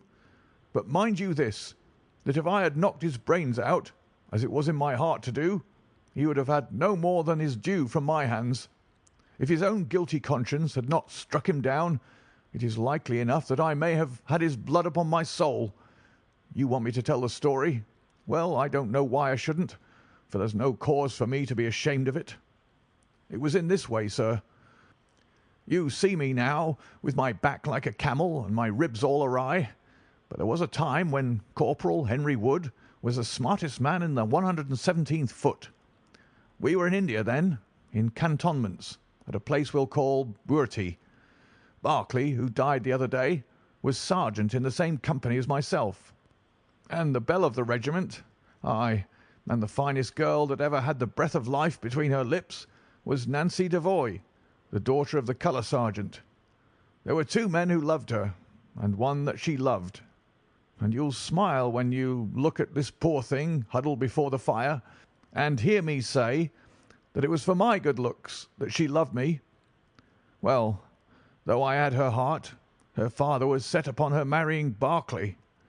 I was a harum-scarum, reckless lad, and he had had an education and was already marked for the sword belt. But the girl held true to me, and it seemed that I would have had her when the mutiny broke out, and all hell was loose in the country.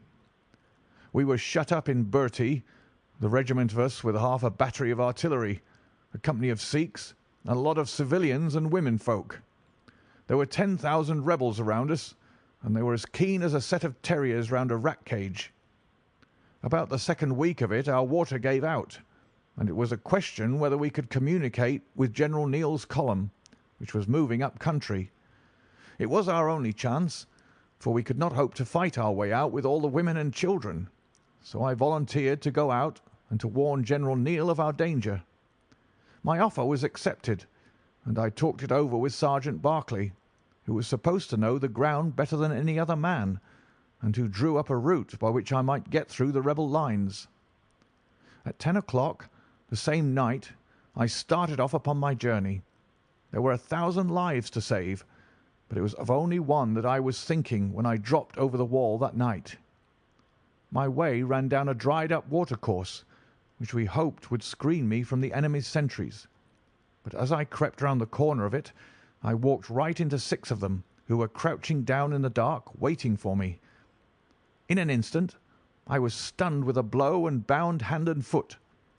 But the real blow was to my heart and not to my head, for as I came to and listened to as much as I could understand of their talk, I heard enough to tell me that my comrade, the very man who had arranged the way that I was to take, had betrayed me by means of a native servant into the hands of the enemy. Well, there's no need for me to dwell on that part of it. You know now what James Barclay was capable of.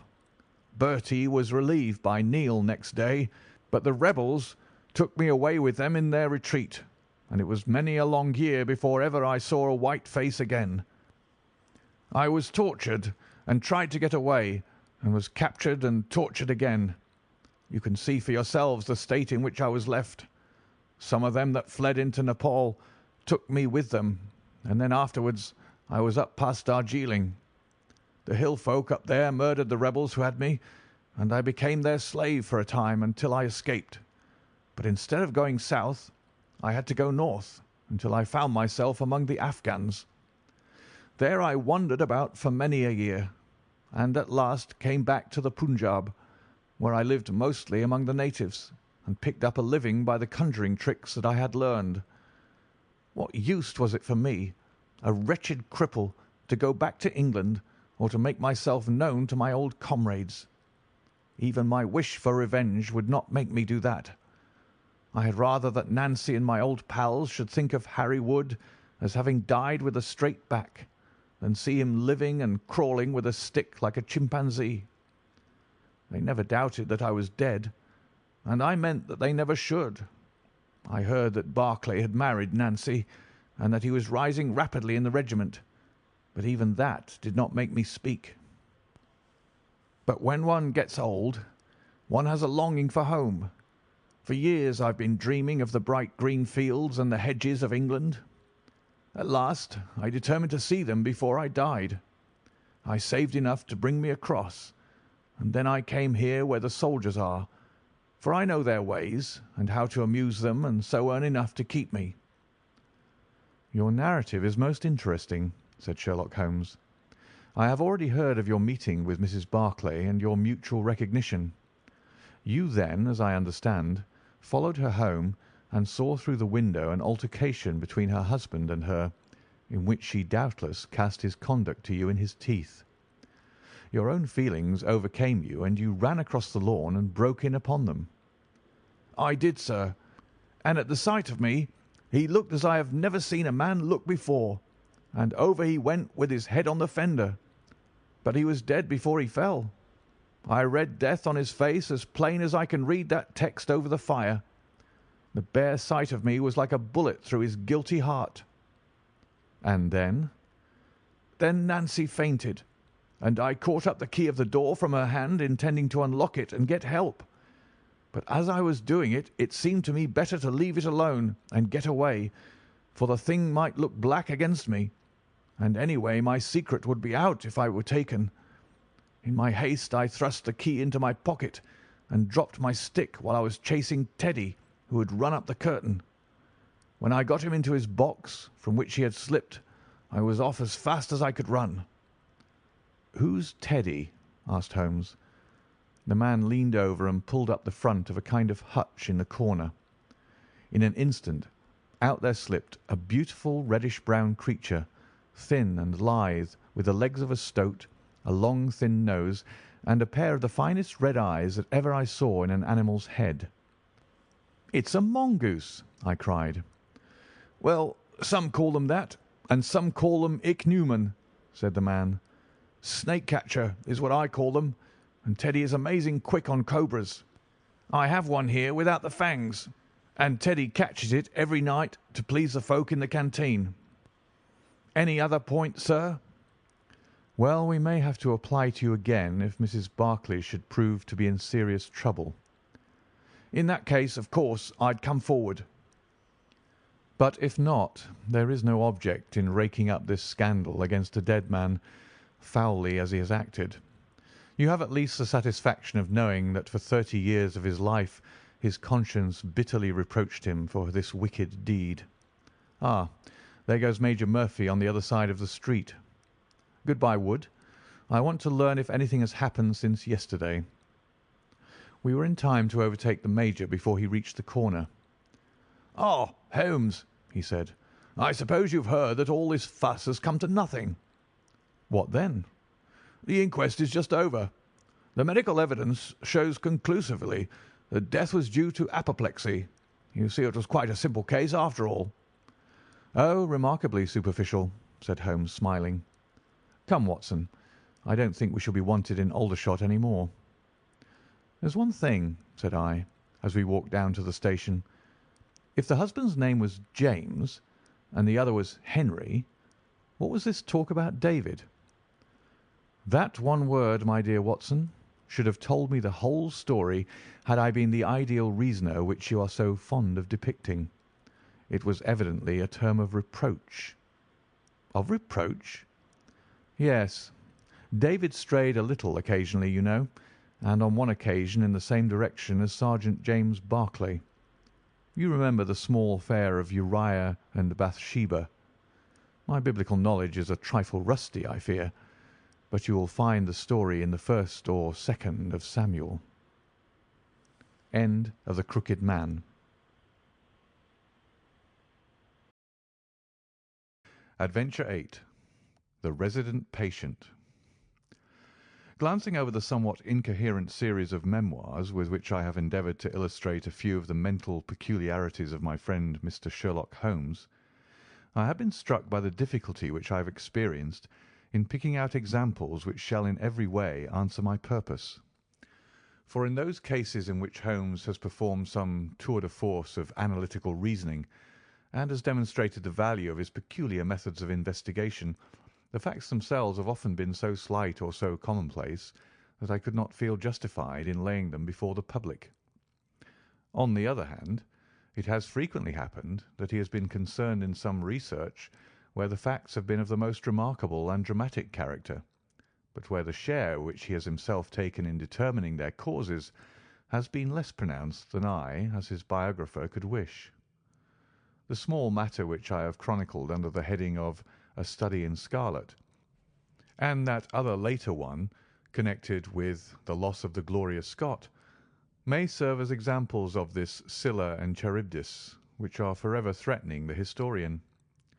It may be that in the business of which I am now about to write the part which my friend played is not sufficiently accentuated, and yet the whole train of circumstances is so remarkable that I cannot bring myself to omit it entirely from this series. It had been a close, rainy day in October. Our blinds were half drawn, and Holmes lay curled upon the sofa, reading and rereading a letter which he had received by the morning post. For myself, my term of service in India had trained me to stand heat better than cold, and a thermometer of 90 was no hardship. But the paper was uninteresting. Parliament had risen, everybody was out of town, and I yearned for the glades of the New Forest or the shingle of Southsea. A depleted bank account had caused me to postpone my holiday, and as to my companion, neither the country nor the sea presented the slightest attraction to him. He loved to lie in the very centre of 5 millions of people, with his filaments stretching out and running through them, responsive to every little rumour or suspicion of unsolved crime. Appreciation of nature found no place among his many gifts, and his only change was when he turned his mind from the evil-doer of the town to track down his brother of the country. Finding that Holmes was too absorbed for conversation, I had tossed aside the barren paper, and leaning back in my chair, I fell into a brown study. Suddenly my companion's voice broke in upon my thoughts. "You are right, Watson," said he. "It does seem a very preposterous way of settling a dispute." "Most preposterous!" I exclaimed, and then, suddenly realizing how he had echoed the inmost thought of my soul, I sat up in my chair and stared at him in blank amazement. "What is this, Holmes?" I cried. "This is beyond anything which I could have imagined." He laughed heartily at my perplexity. "You remember," said he, "that some little time ago, when I read you the passage in one of Poe's sketches, in which a close reasoner follows the unspoken thought of his companion, you were inclined to treat the matter as a mere tour de force of the author. On my remarking that I was constantly in the habit of doing the same thing, you expressed incredulity." "Oh, no." "Perhaps not with your tongue, my dear Watson, but certainly with your eyebrows. So when I saw you throw down your paper and enter upon a train of thought, I was very happy to have the opportunity of reading it off, and eventually of breaking into it, as a proof that I had been in rapport with you. But I was still far from satisfied. In the example which you read to me, said I, the reasoner drew his conclusions from the actions of the man whom he observed. If I remember right, he stumbled over a heap of stones, looked up at the stars, and so on. But I've been seated quietly in my chair, and what clues can I have given you? You do yourself an injustice. The features are given to man as the means by which he shall express his emotions, and yours are faithful servants. Do you mean to say that you read my train of thoughts from my features? Your features, and especially your eyes. Perhaps you cannot yourself recall how your reverie commenced. No, I cannot. Then I will tell you. After throwing down your paper, which was the action which drew my attention to you, you sat for half a minute with a vacant expression. Then your eyes fixed themselves upon your newly framed picture of General Gordon, and I saw by the alteration in your face that a train of thought had been started. But it did not lead very far. Your eyes turned across to the unframed portrait of Henry Ward Beecher, which stands upon the top of your books. You then glanced up at the wall, and of course your meaning was obvious. You were thinking that if the portrait were framed, it would just cover that bare space and correspond with Gordon's picture over there. You followed me wonderfully, I exclaimed. So far I could hardly have gone astray. But now your thoughts went back to Beecher, and you looked hard across as if you were studying the character in his features. Then your eyes ceased to pucker, but you continued to look across, and your face was thoughtful. You were recalling the incidents of Beecher's career. I was well aware that you could not do this without thinking of the mission which he undertook on behalf of the North at the time of the Civil War, for I remember you expressing your passionate indignation at the way in which he was received by the more turbulent of our people. You felt so strongly about it that I knew you could not think of Beecher without thinking of that also. When a moment later I saw your eyes wander away from the picture, I suspected that your mind had now turned to the Civil War, and when I observed that your lips set, your eyes sparkled, and your hands clinched, I was positive that you were indeed thinking of the gallantry which was shown by both sides in that desperate struggle. But then again your face grew sadder. You shook your head. You were dwelling upon the sadness and horror and useless waste of life. Your hand stole towards your own old wound, and a smile quivered on your lips, which showed me that the ridiculous side of this method of settling international questions had forced itself upon your mind.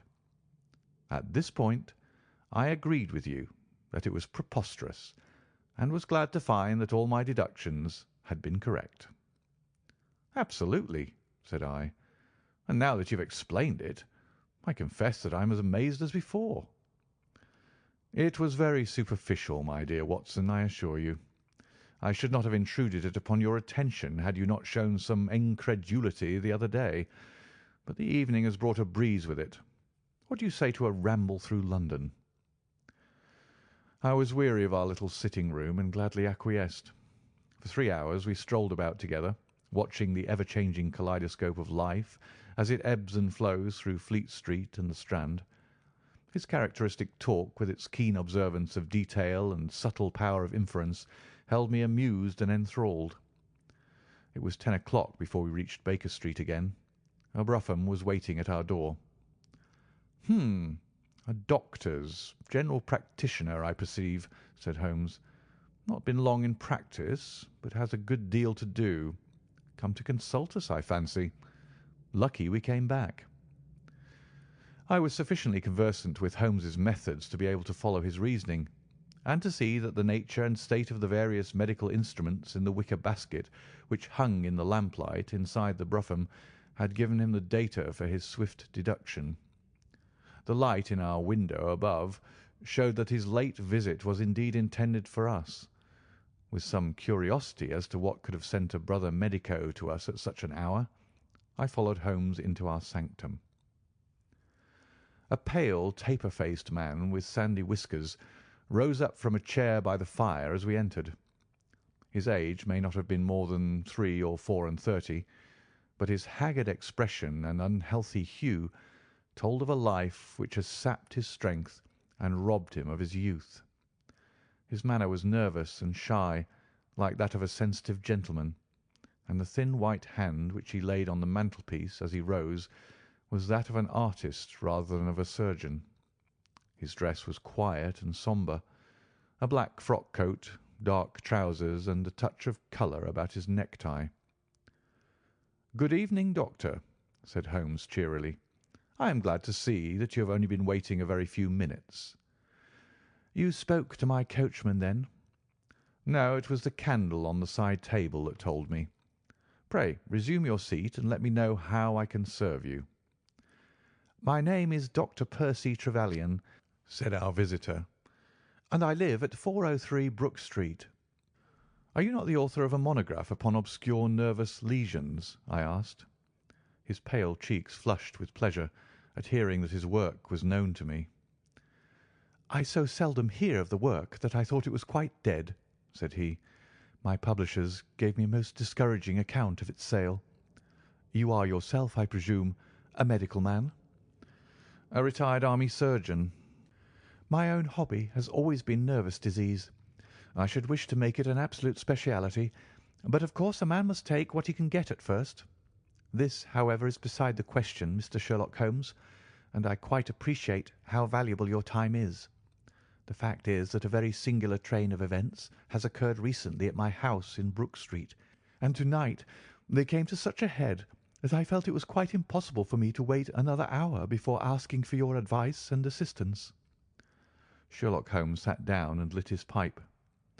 "You are very welcome to both," said he. "Pray let me have a detailed account of what the circumstances are which have disturbed you." "One or two of them are so trivial," said Dr. Trevelyan, "that really I am almost ashamed to mention them. But the matter is so inexplicable, and the recent turn which it has taken is so elaborate, that I shall lay it all before you, and you shall judge what is essential and what is not. I am compelled to begin with to say something of my own college career. I am a London University man, you know, and I am sure that you will not think that I am unduly singing my own praises if I say that my student career was considered by my professors to be a very promising one. After I graduated, I continued to devote myself to research, occupying a minor position in King's College Hospital, and I was fortunate enough to excite considerable interest by my research into the pathology of catalepsy, and finally to win the Bruce Pinkerton Prize and medal by the monograph on nervous lesions to which your friend has just alluded.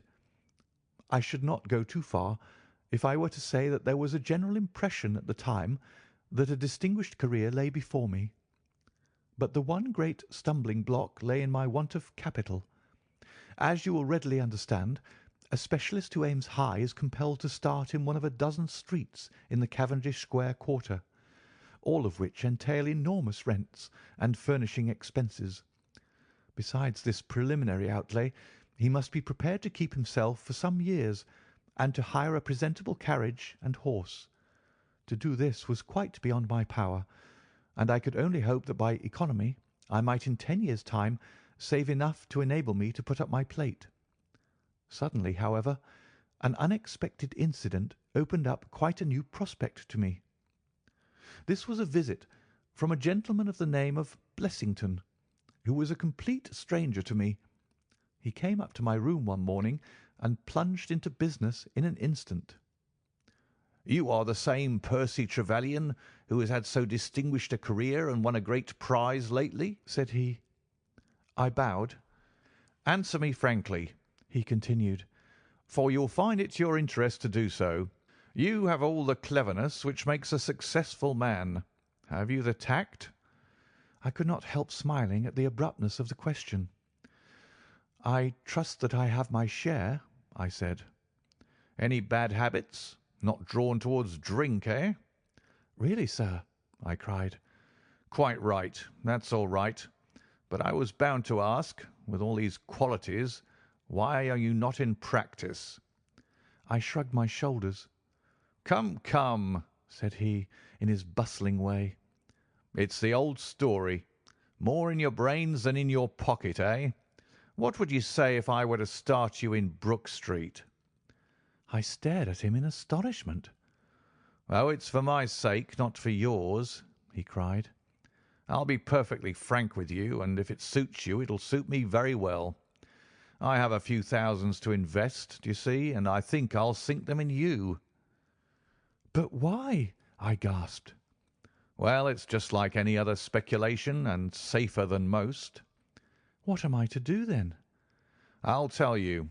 I'll take the house, furnish it, pay the maids, and run the whole place. All you have to do is just to wear out your chair in the consulting room. I'll let you have pocket money and everything. And you hand over to me 3/4 of what you earn, and you keep the other quarter for yourself." This was the strange proposal, Mr. Holmes, with which the man Blessington approached me. I won't weary you with the account of how we bargained and negotiated. It ended in my moving into the house next Lady Day and starting in practice on very much the same conditions as he had suggested. He came himself to live with me in the character of a resident patient. His heart was weak, it appears, and he needed constant medical supervision.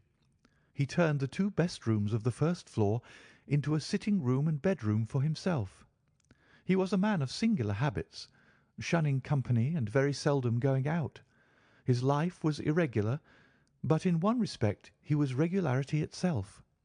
Every evening, at the same hour, he walked into the consulting room, examined the books, put down 5 and 3d for every guinea that I had earned, and carried the rest off to the strong box in his own room. I may say with confidence that he never had occasion to regret his speculation. From the first it was a success.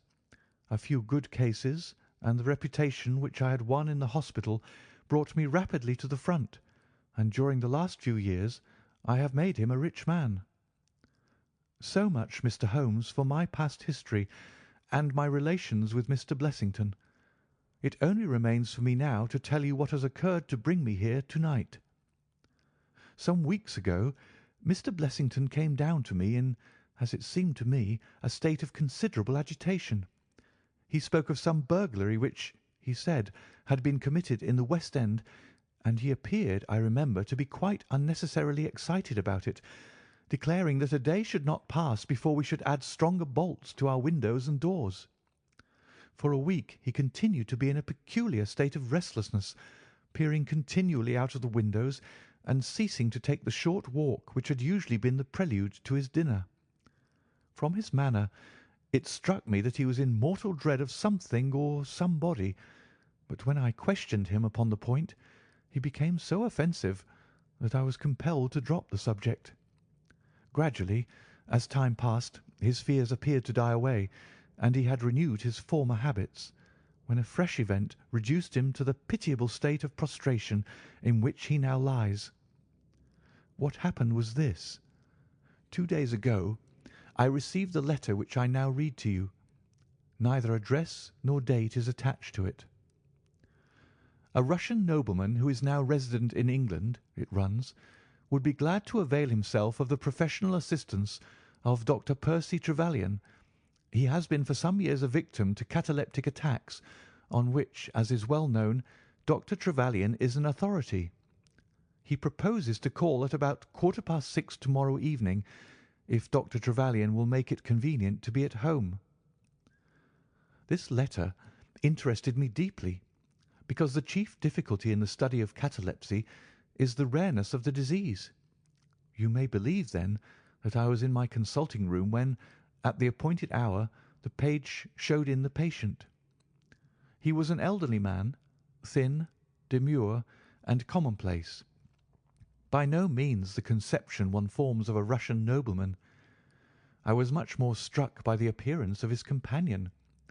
This was a tall young man, surprisingly handsome, with a dark, fierce face and the lips and chest of a Hercules. He had his hand under the other's arm as they entered, and helped him to a chair with a tenderness which one would hardly have expected from his appearance.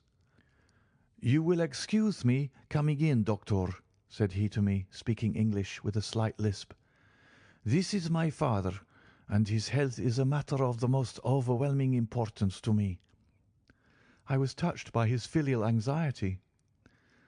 "You would perhaps care to remain during the consultation?" said I.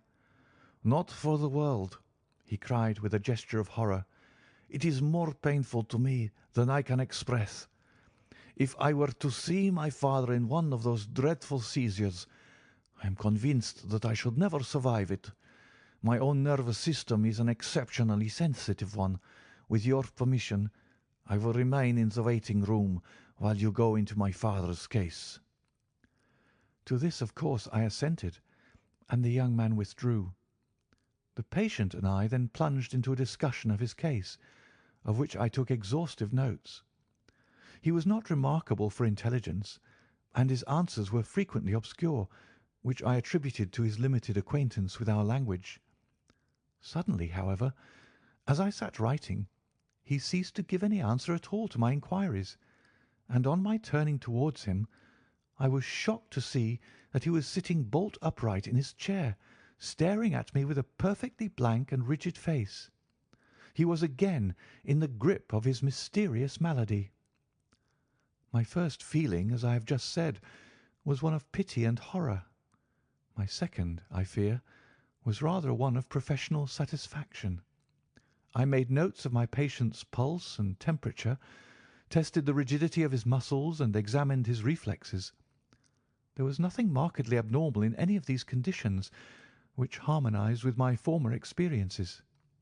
I had obtained good results in such cases by the inhalation of nitrite of amyl, and the present seemed an admirable opportunity of testing its virtues. The bottle was downstairs in my laboratory, so leaving my patient seated in his chair, I ran down to get it. There was some little delay in finding it, 5 minutes, let us say, and then I returned. Imagine my amazement to find the room empty and the patient gone. Of course, my first act was to run into the waiting room. The son had gone also. The hall door had been closed, but not shut. My page, who admits patients, is a new boy, and by no means quick. He waits downstairs and runs up to show patients out when I ring the consulting room bell. He had heard nothing, and the affair remained a complete mystery. Mr. Blessington came in from his walk shortly afterwards, but I did not say anything to him upon the subject, for, to tell the truth, I have got in the way of late of holding as little communication with him as possible. Well, I never thought that I should see anything more of the Russian and his son, so you can imagine my amazement when, at the very same hour this evening, they both came marching into my consulting room just as they had done before. "I feel that I owe you a great many apologies for my abrupt departure yesterday, doctor," said my patient. "I confess that I was very much surprised at it," said I.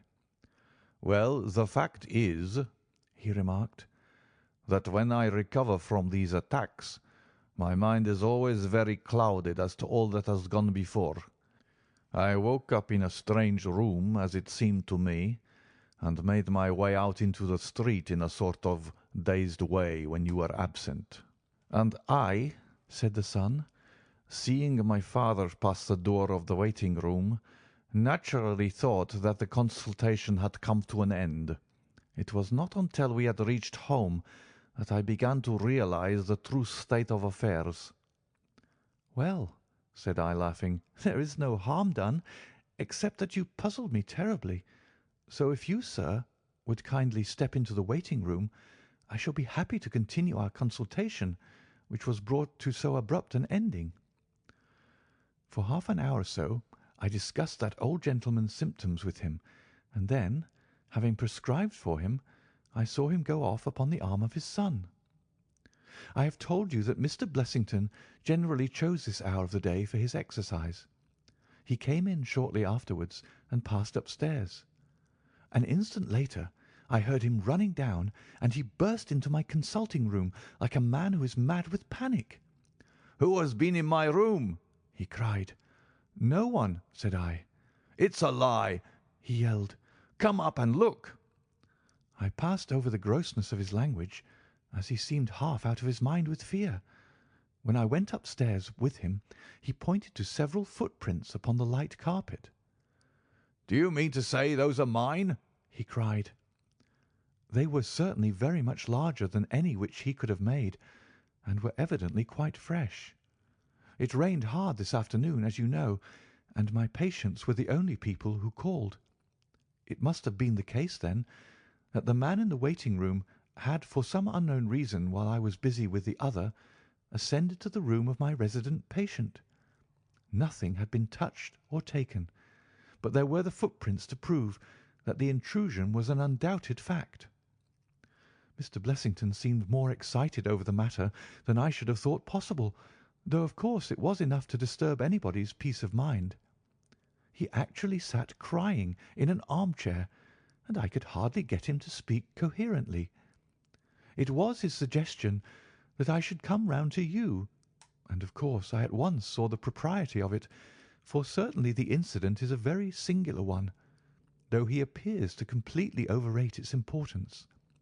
If you would only come back with me in my brougham, you would at least be able to soothe him, though I can hardly hope that you will be able to explain this remarkable occurrence."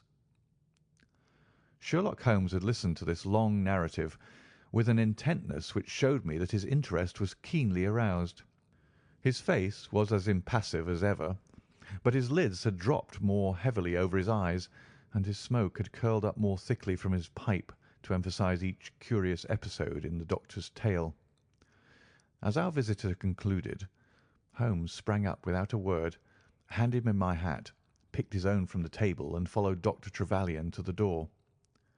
Within a quarter of an hour we had been dropped at the door of the physician's residence in Brook Street, one of those sombre, flat-faced houses which one associates with a West End practice. A small page admitted us, and we began at once to ascend the broad, well-carpeted stair. But a singular interruption brought us to a standstill. The light at the top was suddenly whisked out, and from the darkness came a reedy, quivering voice. "I have a pistol," it cried. "I give you my word that I'll fire if you come any nearer." "This really grows outrageous, Mr. Blessington," cried Dr. Trevelyan. "Oh, then it is you, Doctor," said the voice, with a great heave of relief. "But those other gentlemen, are they what they pretend to be?" We were conscious of a long scrutiny out of the darkness. "Yes, yes, it's all right," said the voice at last. "You can come up, and I am sorry if my precautions have annoyed you." He relit the stair-gas as he spoke, and we saw before us a singular-looking man, whose appearance as well as his voice testified to his jangled nerves. He was very fat, but had apparently at some time been much fatter, so that the skin hung about his face in loose pouches, like the cheeks of a bloodhound. He was of a sickly colour, and his thin, sandy hair seemed to bristle up with the intensity of his emotion. In his hand he held a pistol, but he thrust it into his pocket as we advanced. "Good evening, Mr. Holmes," said he. "I am sure I am very much obliged to you for coming round. No one ever needed your advice more than I do. I suppose that Dr. Trevelyan has told you of this most unwarrantable intrusion into my rooms?" "Quite so," said Holmes. "Who are these two men, Mr. Blessington, and why do they wish to molest you?" "Well, well," said the resident patient in a nervous fashion, "of course it is hard to say that. You can hardly expect me to answer that, Mr. Holmes." "Do you mean that you don't know?" "Come in here, if you please. Just have the kindness to step in here." He led the way into his bedroom, which was large and comfortably furnished. "You see that?" said he, pointing to a big black box at the end of his bed. "I have never been a very rich man, Mr. Holmes.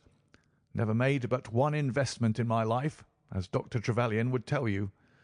But I don't believe in bankers. I would never trust a banker, Mr. Holmes.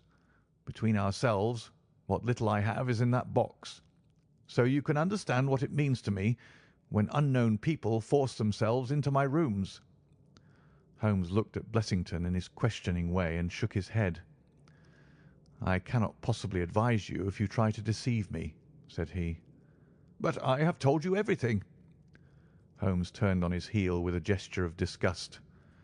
"Good night, Dr. Trevelyan," said he. "And no advice for me?" cried Blessington in a breaking voice. "My advice to you, sir, is to speak the truth." A minute later we were in the street and walking for home. We had crossed Oxford Street and were half-way down Harley Street before I could get a word from my companion. "Sorry to bring you out on such a fool's errand, Watson," he said at last. "It is an interesting case, too, at the bottom of it." "I can make little of it," I confessed. "Well, it is quite evident that there are two men, more perhaps, but at least two, who are determined for some reason to get at this fellow Blessington. I have no doubt in my mind that both on the first and on the second occasion that young man penetrated to Blessington's room while his confederate, by an ingenious device, kept the doctor from interfering." "And the catalepsy?" "A fraudulent imitation, Watson, though I should hardly dare to hint as much to our specialist. It is a very easy complaint to imitate. I have done it myself." "And then?" "By the purest chance Blessington was out on each occasion. Their reason for choosing so unusual an hour for a consultation was obviously to ensure that there should be no other patient in the waiting room. It just happened, however, that this hour coincided with Blessington's constitutional, which seems to show that they were not very well acquainted with his daily routine. Of course, if they had been merely after plunder, they would at least have made some attempt to search for it. Besides, I can read in a man's eye when it is his own skin that he is frightened for. It is inconceivable that this fellow could have made two such vindictive enemies as these appear to be without knowing of it. I hold it, therefore, to be certain that he does know who these men are, and that for reasons of his own he suppresses it. It is just possible that to-morrow may find him in a more communicative mood." "Is there not one alternative?" I suggested. "Grotesquely improbable, no doubt, but still just conceivable.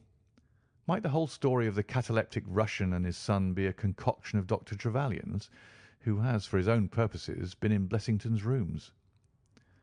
I saw in the gaslight that Holmes wore an amused smile at this brilliant departure of mine. "My dear fellow," said he, "it was one of the first solutions which occurred to me, but I was soon able to corroborate the doctor's tale. This young man has left prints upon the stair carpet, which made it quite superfluous for me to ask to see those which he had made in the room. When I tell you that his shoes were square-toed, instead of being pointed like Blessington's, and were quite an inch and a third longer than the doctor's, you will acknowledge that there can be no doubt as to his individuality. But we may sleep on it now, for I shall be surprised if we do not hear something further from Brook Street in the morning." Sherlock Holmes's prophecy was soon fulfilled, and in a dramatic fashion. At 7:30 next morning, in the first glimmer of daylight, I found him standing by my bedside in his dressing-gown. "There's a brougham waiting for us, Watson," said he. "What's the matter, then?" "The Brook Street business." "Any fresh news?" "Tragic, but ambiguous," said he, pulling up the blind. "Look at this. A sheet from a notebook with 'For God's sake, come at once. P.T.' scrawled upon it in pencil. Our friend the doctor was hard put to it when he wrote this. Come along, my dear fellow, for it's an urgent call." In a quarter of an hour or so we were back at the physician's house. He came running out to meet us with a face of horror. "Oh, such a business!" he cried, with his hands to his temples. "What then?" "Blessington has committed suicide." Holmes whistled. "Yes, he hanged himself during the night." We had entered, and the doctor had preceded us into what was evidently his waiting room. "I really hardly know what I'm doing," he cried. "The police are already upstairs. It has shaken me most dreadfully." "When did you find out?" He has a cup of tea taken in to him early every morning. When the maid entered about 7, there the unfortunate fellow was hanging in the middle of the room. He had tied his cord to the hook on which the heavy lamp used to hang, and he had jumped off from the top of the very box that he showed us yesterday." Holmes stood for a moment in deep thought. "With your permission," said he at last, "I should like to go upstairs and look into the matter." We both ascended, followed by the doctor. It was a dreadful sight which met us as we entered the bedroom door. I have spoken of the impression of flabbiness which this man Blessington conveyed.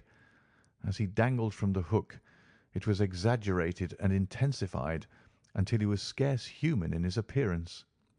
The neck was drawn out like a plucked chicken's, making the rest of him seem the more obese and unnatural by contrast. He was clad only in his long nightdress, and his swollen ankles and ungainly feet protruded starkly from beneath it. Beside him stood a smart-looking police inspector, who was taking notes in a pocket-book. "Ah, Mr. Holmes," said he heartily as my friend entered. "I'm delighted to see you." "Good morning, Lanner," answered Holmes. "You won't think me an intruder, I am sure. Have you heard of the events which led up to this affair?" "Yes, I heard something of them." "Have you formed any opinion?" "As far as I can see, the man has been driven out of his senses by fright. The bed has been well slept in, you see. There's his impression deep enough.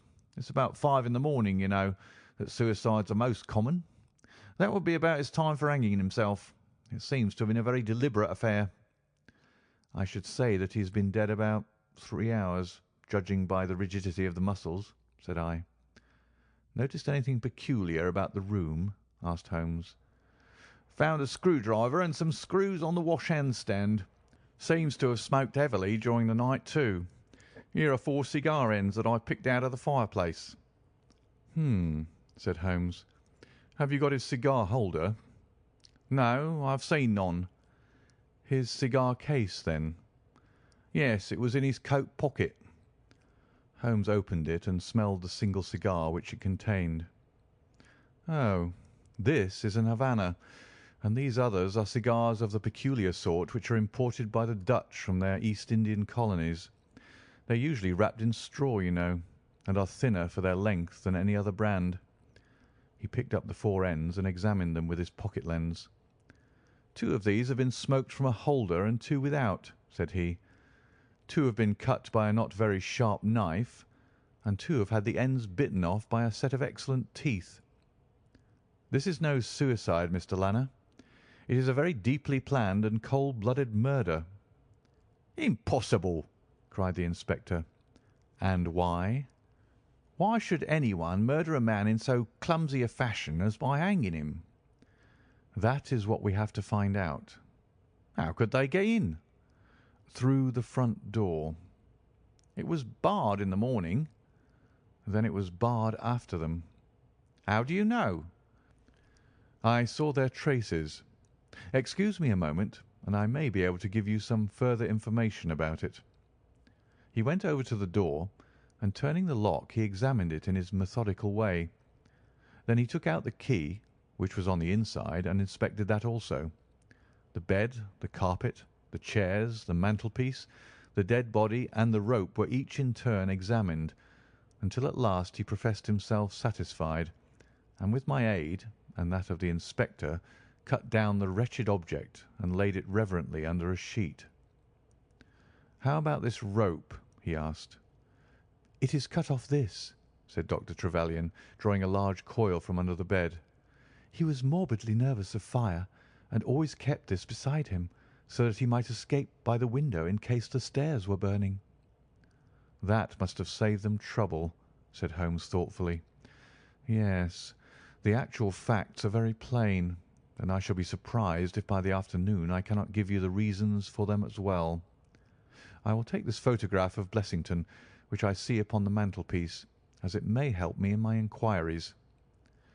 "But you have told us nothing," cried the doctor. "Oh, there can be no doubt as to the sequence of events," said Holmes. "There were 3 of them in it, the young man, the old man, and a third to whose identity I have no clue. The first two, I need hardly remark, are the same who masqueraded as the Russian Count and his son, so we can give a very full description of them. They were admitted by a confederate inside the house. If I might offer you a word of advice, Inspector, it would be to arrest the page, who, as I understand, has only recently come into your service, Doctor." "The young imp cannot be found," said Dr. Trevelyan. "The maid and the cook have just been searching for him." Holmes shrugged his shoulders. "He has played a not unimportant part in this drama," said he. "The three men having ascended the stairs, which they did on tiptoe, the elder man first, the younger man second, and the unknown man in the rear." "My dear Holmes!" I ejaculated. "Oh, there could be no question as to the superimposing of the footmarks. I had the advantage of learning which was which last night. They ascended, then, to Mr. Blessington's room, the door of which they found to be locked. With the help of a wire, however, they forced round the key, even without the lens you will perceive by the scratches on this ward, where the pressure was applied. On entering the room, their first proceeding must have been to gag Mr. Blessington. He may have been asleep, or he may have been so paralysed with terror as to have been unable to cry out. These walls are thick, and it is conceivable that his shriek, if he had time to utter one, was unheard. Having secured him, it is evident to me that a consultation of some sort was held. Probably it was something in the nature of a judicial proceeding. It must have lasted for some time, for it was then that these cigars were smoked. The older man sat in that wicker chair. It was he who used the cigar holder. The younger man sat over yonder. He knocked his ash off against the chest of drawers. The third fellow paced up and down. Blessington, I think, sat upright in the bed, but of that I cannot be absolutely certain. Well, it ended by their taking Blessington and hanging him. The matter was so prearranged that it is my belief that they brought with them some sort of block or pulley which might serve as a gallows. That screwdriver and those screws were, as I conceive, for fixing it up. Seeing the hook, however, they naturally saved themselves the trouble. Having finished their work, they made off, and the door was barred behind them by their confederate. We had all listened with the deepest interest to this sketch of the night's doings, which Holmes had deduced from signs so subtle and minute that even when he had pointed them out to us, we could scarcely follow him in his reasoning. The inspector hurried away on the instant to make inquiries about the page, while Holmes and I returned to Baker Street for breakfast. "I'll be back by 3:00, said he, when we had finished our meal. "Both the inspector and the doctor will meet me here at that hour, and I hope by that time to have cleared up any little obscurity which the case may still present."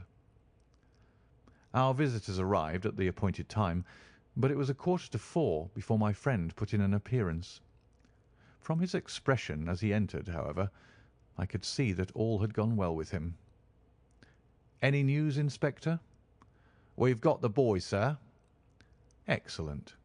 And I have got the men." "You have got them?" we cried all three.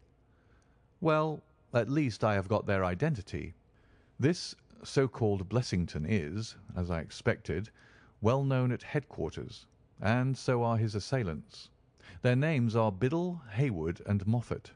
"The Worthington Bank gang!" cried the inspector. "Precisely," said Holmes. "Then Blessington must have been Sutton." "Exactly," said Holmes. "Why, that makes it as clear as crystal," said the inspector. But Trevelyan and I looked at each other in bewilderment. "You must surely remember the great Worthington Bank business," said Holmes. 5 men were in it. These 4, and a fifth called Cartwright.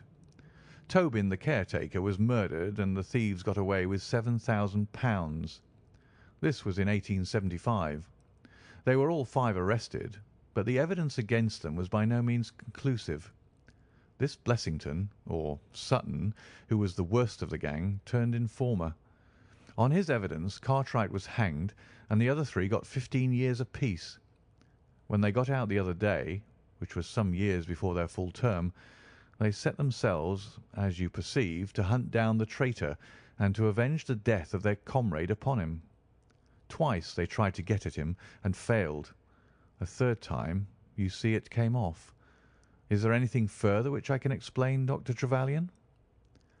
"I think you've made it all remarkably clear," said the doctor. "No doubt the day on which he was perturbed was the day when he had seen of their release in the newspapers."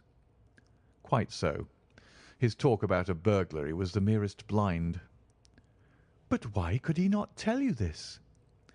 "Well, my dear sir, knowing the vindictive character of his old associates, he was trying to hide his own identity from everybody as long as he could. His secret was a shameful one, and he could not bring himself to divulge it. However, wretch as he was still living under the shield of British law, and I have no doubt, Inspector, that you will see that though that shield might fail to guard, the sword of justice is still there to avenge." Such were the singular circumstances in connection with the resident patient and the Brook Street doctor.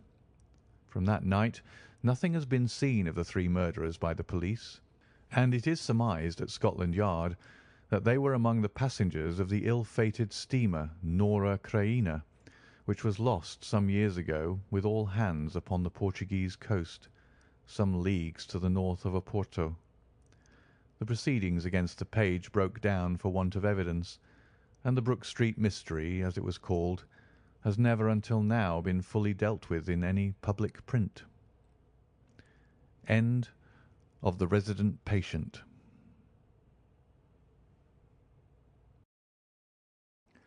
Adventure 9. The Greek Interpreter.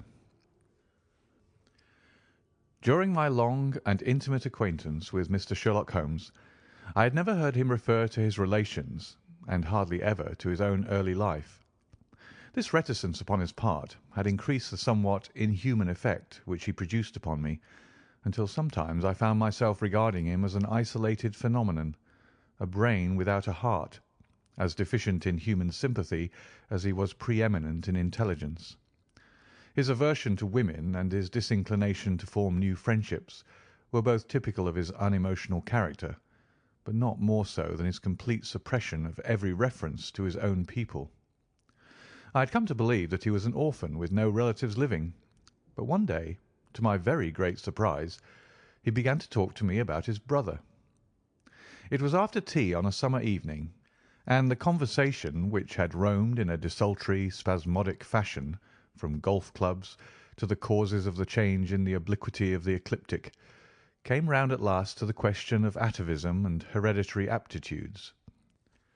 The point under discussion was how far any singular gift in an individual was due to his ancestry, and how far to his own early training. "In your own case," said I, "from all that you've told me, it seems obvious that your faculty of observation and your peculiar facility for deduction are due to your own systematic training."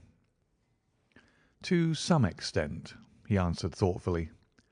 "My ancestors were country squires, who appear to have led much the same life as is natural to their class, but none the less my turn that way is in my veins, and may have come with my grandmother, who was the sister of Vernet, the French artist. Art in the blood is liable to take the strangest forms." "But how do you know that it's hereditary?" "Because my brother Mycroft possesses it in a larger degree than I do." This was news to me indeed. If there were another man with such singular powers in England, how was it that neither police nor public had heard of him? I put the question, with a hint that it was my companion's modesty which made him acknowledge his brother as his superior. Holmes laughed at my suggestion. "My dear Watson," said he, "I cannot agree with those who rank modesty among the virtues. To the logician, all things should be seen exactly as they are, and to underestimate oneself is as much a departure from truth as to exaggerate one's own powers. When I say, therefore, that Mycroft has better powers of observation than I, you may take it that I am speaking the exact and literal truth." "Is he your junior?" "7 years my senior." "How comes it that he's unknown?" "Oh, he's very well known in his own circle." "Where then?" "Well, in the Diogenes Club, for example." I had never heard of the institution, and my face must have proclaimed as much, for Sherlock Holmes pulled out his watch. "The Diogenes Club is the queerest club in London, and Mycroft one of the queerest men. He's always there from 5:15 to 8:20. It's 6 now, so if you care for a stroll this beautiful evening, I shall be very happy to introduce you to 2 curiosities." 5 minutes later we were in the street, walking towards Regent Circus. "You wonder," said my companion, "why it is that Mycroft does not use his powers for detective work. He is incapable of it." "But I thought you said—" "I said that he was my superior in observation and deduction. If the art of the detective began and ended in reasoning from an armchair, my brother would be the greatest criminal agent that ever lived. But he has no ambition and no energy. He will not even go out of his way to verify his own solutions, and would rather be considered wrong than take the trouble to prove himself right. Again and again I have taken a problem to him, and have received an explanation which has afterwards proved to be the correct one. And yet he was absolutely incapable of working out the practical points which must be gone into before a case could be laid before a judge or jury." "It is not his profession, then?" "By no means. What is to me a means of livelihood is to him the merest hobby of a dilettante. He has an extraordinary faculty for figures, and audits the books in some of the government departments. Mycroft lodges in Pall Mall, and he walks round the corner into Whitehall every morning and back every evening. From year's end to year's end he takes no other exercise, and is seen nowhere else, except only in the Diogenes Club, which is just opposite his rooms." "I cannot recall the name." "Very likely not. There are many men in London, you know, who, some from shyness, some from misanthropy, have no wish for the company of their fellows, yet they are not averse to comfortable chairs and the latest periodicals. It is for the convenience of these that the Diogenes Club was started, and it now contains the most unsociable and unclubbable men in town. No member is permitted to take the least notice of any other one. Save in the strangers' room, no talking is, under any circumstances, allowed, and 3 offences, if brought to the notice of the committee, render the talker liable to expulsion. My brother was one of the founders, and I have myself found it a very soothing atmosphere." We had reached Pall Mall as we talked, and were walking down it from the St. James's end. Sherlock Holmes stopped at a door some little distance from the Carlton, and, cautioning me not to speak, he led the way into the hall. Through the glass panelling I caught a glimpse of a large and luxurious room, in which a considerable number of men were sitting about and reading papers, each in his own little nook. Holmes showed me into a small chamber which looked out into Pall Mall, and then, leaving me for a minute, he came back with a companion, whom I knew could only be his brother. Mycroft Holmes was a much larger and stouter man than Sherlock.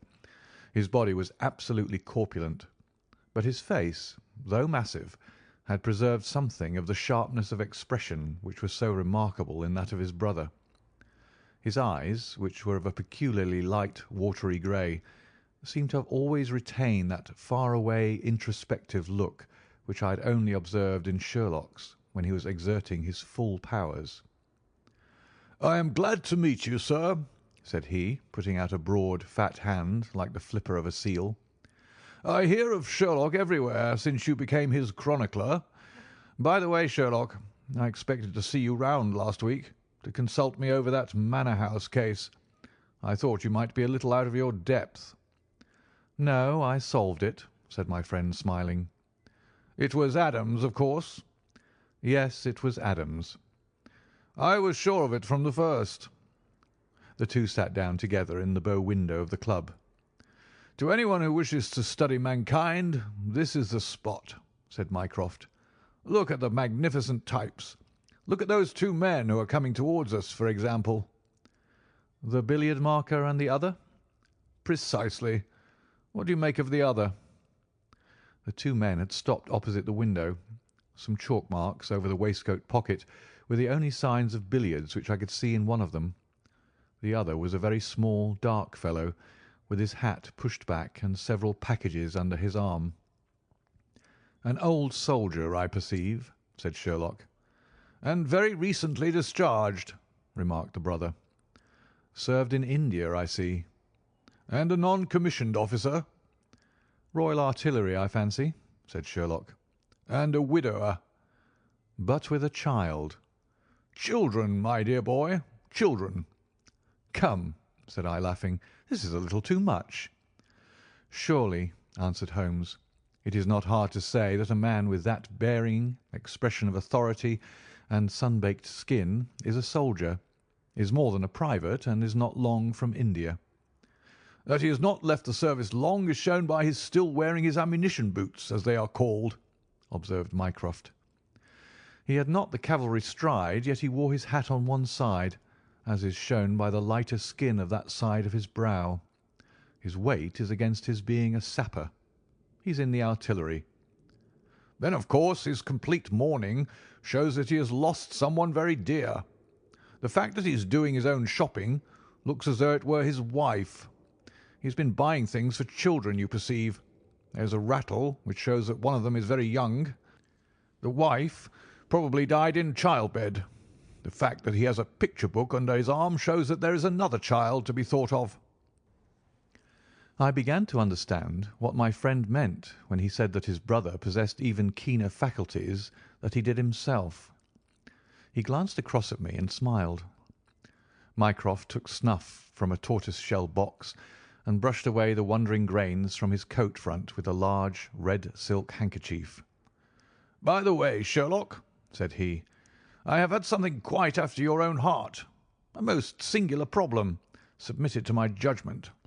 I really had not the energy to follow it up, save in a very incomplete fashion, but it gave me a basis for some pleasing speculation.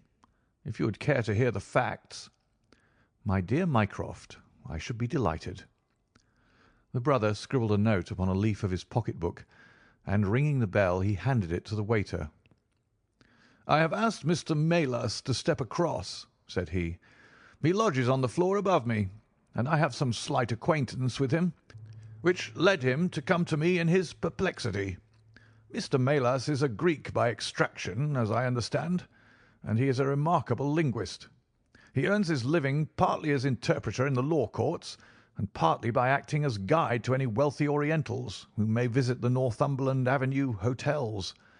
I think I will leave him to tell his very remarkable experience in his own fashion." A few minutes later we were joined by a short, stout man, whose olive face and coal-black hair proclaimed his southern origin, though his speech was that of an educated Englishman.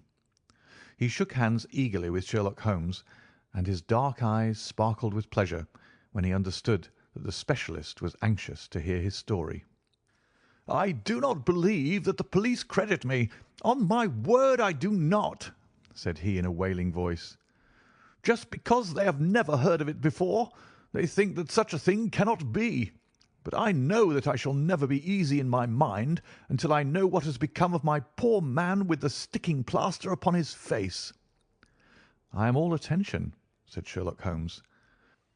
"This is Wednesday evening," said Mr. Maylas. "Well, then, it was Monday night, only 2 days ago, you understand, that all this happened. I am an interpreter, as perhaps my neighbour there has told you. I interpret all languages, or nearly all, but as I am a Greek by birth and with a Grecian name, it is with that particular tongue that I am principally associated. For many years I have been the chief Greek interpreter in London, and my name is very well known in the hotels.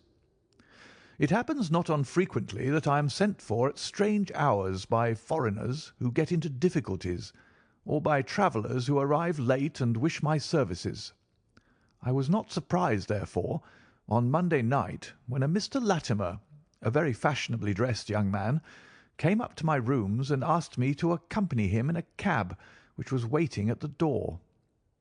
A Greek friend had come to see him upon business, he said, and as he could speak nothing but his own tongue, the services of an interpreter were indispensable. He gave me to understand that his house was some little distance off in Kensington, and he seemed to be in a great hurry, bustling me rapidly into the cab when we had descended to the street. I say into the cab, but I soon became doubtful as to whether it was not a carriage in which I found myself. It was certainly more roomy than the ordinary four-wheeled disgrace to London, and the fittings, though frayed, were of rich quality. Mr. Latimer seated himself opposite to me, and we started off through Charing Cross and up the Shaftesbury Avenue. We had come out upon Oxford Street, and I had ventured some remark as to this being a roundabout way to Kensington, when my words were arrested by the extraordinary conduct of my companion. He began by drawing a most formidable-looking bludgeon loaded with lead from his pocket, and switching it backward and forward several times, as if to test its weight and strength.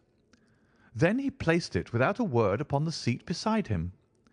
Having done this, he drew up the windows on each side, and I found to my astonishment that they were covered with paper, so as to prevent my seeing through them. "I am sorry to cut off your view, Mr. Melas," said he. "The fact is that I have no intention that you should see what the place is to which we are driving. It might possibly be inconvenient to me if you could find your way there again." As you can imagine, I was utterly taken aback by such an address. My companion was a powerful, broad-shouldered young fellow, and apart from the weapon, I should not have had the slightest chance in a struggle with him. "This is a very extraordinary conduct, Mr. Latimer," I stammered. "You must be aware that what you are doing is quite illegal." "It is something of a liberty, no doubt," said he, "but we'll make it up to you. I must warn you, however, Mr. Melas, that if at any time to-night you attempt to raise an alarm, or do anything which is against my interests, you will find it a very serious thing.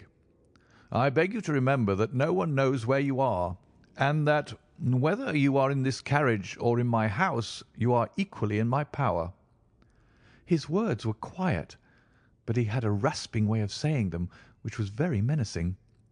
I sat in silence, wondering what on earth could be his reason for kidnapping me in this extraordinary fashion.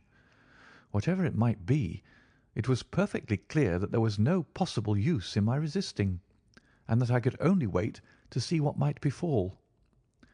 For nearly 2 hours we drove without my having the least clue as to where we were going. Sometimes the rattle of the stones told of a paved causeway, and at others our smooth, silent course suggested asphalt. But save by this variation in sound, there was nothing at all which could in the remotest way help me to form a guess as to where we were. The paper over each window was impenetrable to light, and a blue curtain was drawn across the glasswork in front.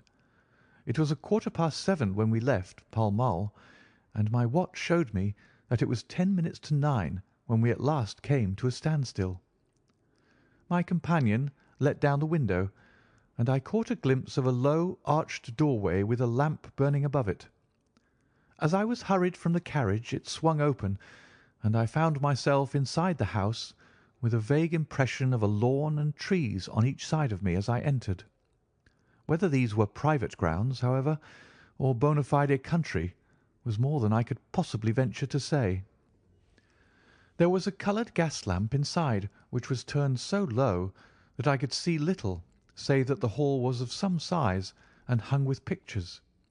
In the dim light I could make out that the person who had opened the door was a small, mean-looking, middle-aged man with rounded shoulders.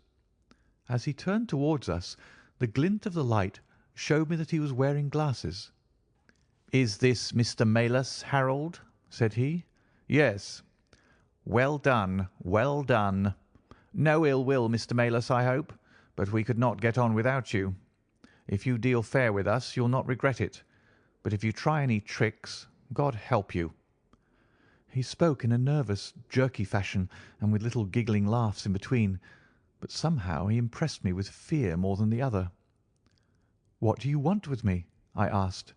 "Only to ask a few questions of a Greek gentleman who is visiting us, and to let us have the answers.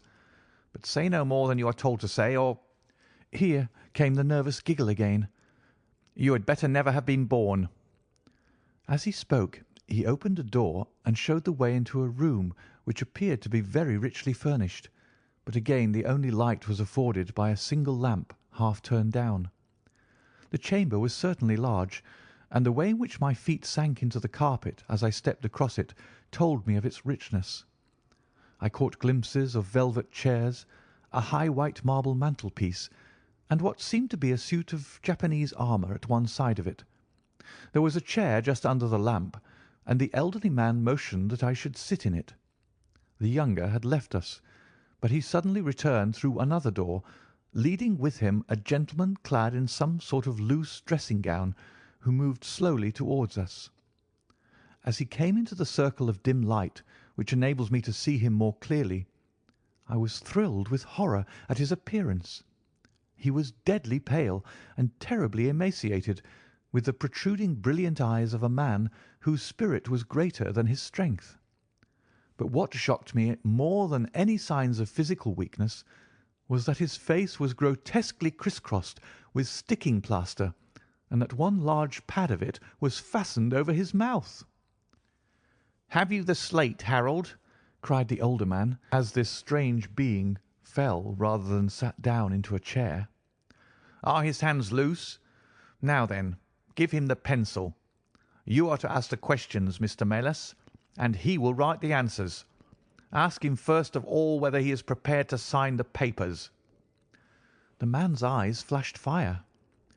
"Never," he wrote in Greek upon the slate. "On no condition?" I asked at the bidding of our tyrant. "Only if I see her married in my presence by a Greek priest whom I know." The man giggled in his venomous way. "You know what awaits you, then?" "I care nothing for myself." These are samples of the questions and answers which made up our strange, half-spoken, half-written conversation. Again and again I had to ask him whether he would give in and sign the documents. Again and again I had the same indignant reply. But soon a happy thought came to me. I took to adding on little sentences of my own to each question, innocent ones at first, to test whether either of our companions knew anything of the matter, and then, as I found that they showed no signs, I played a more dangerous game. Our conversation ran something like this: "You can do no good by this obstinacy. Who are you?" "I care not. I am a stranger in London." "Your fate will be upon your own head. How long have you been here?" "Let it be so. 3 weeks." "The property can never be yours. What ails you?" "It shall not go to villains. They are starving me." "You shall go free if you sign. What house is this?" "I will never sign. I do not know." "You are not doing her any service. What is your name?" "Let me hear her say so." "Cratides." "You shall see her if you sign. Where are you from?" "Then I shall never see her." "Athens." Another 5 minutes, Mr. Holmes, and I should have wormed out the whole story under their very noses. My very next question might have cleared the matter up, but at that instant the door opened and a woman stepped into the room. I could not see her clearly enough to know more than that she was tall and graceful, with black hair and clad in some sort of loose white gown. "Harold," said she, speaking English with a broken accent, "I could not stay away longer. It is so lonely up there with only, oh my God, it is Paul." These last words were in Greek, and at the same instant the man with a convulsive effort tore the plaster from his lips and screaming out, "Sophie, Sophie!" rushed into the woman's arms. Their embrace was but for an instant, however, for the younger man seized the woman and pushed her out of the room, while the elder easily overpowered his emaciated victim and dragged him away through the other door. For a moment I was left alone in the room, and I sprang to my feet with some vague idea that I might in some way get a clue to what this house was in which I found myself. Fortunately, however, I took no steps, for looking up I saw that the older man was standing in the doorway with his eyes fixed upon me. "That will do, Mr. Melas," said he. "You perceive that we have taken you into our confidence over some very private business. We should not have troubled you, only that our friend who speaks Greek, and who began these negotiations, has been forced to return to the East. It was quite necessary for us to find someone to take his place, and we were fortunate in hearing of your powers." I bowed. "There are 5 sovereigns here," said he, walking up to me, "which will, I hope, be a sufficient fee.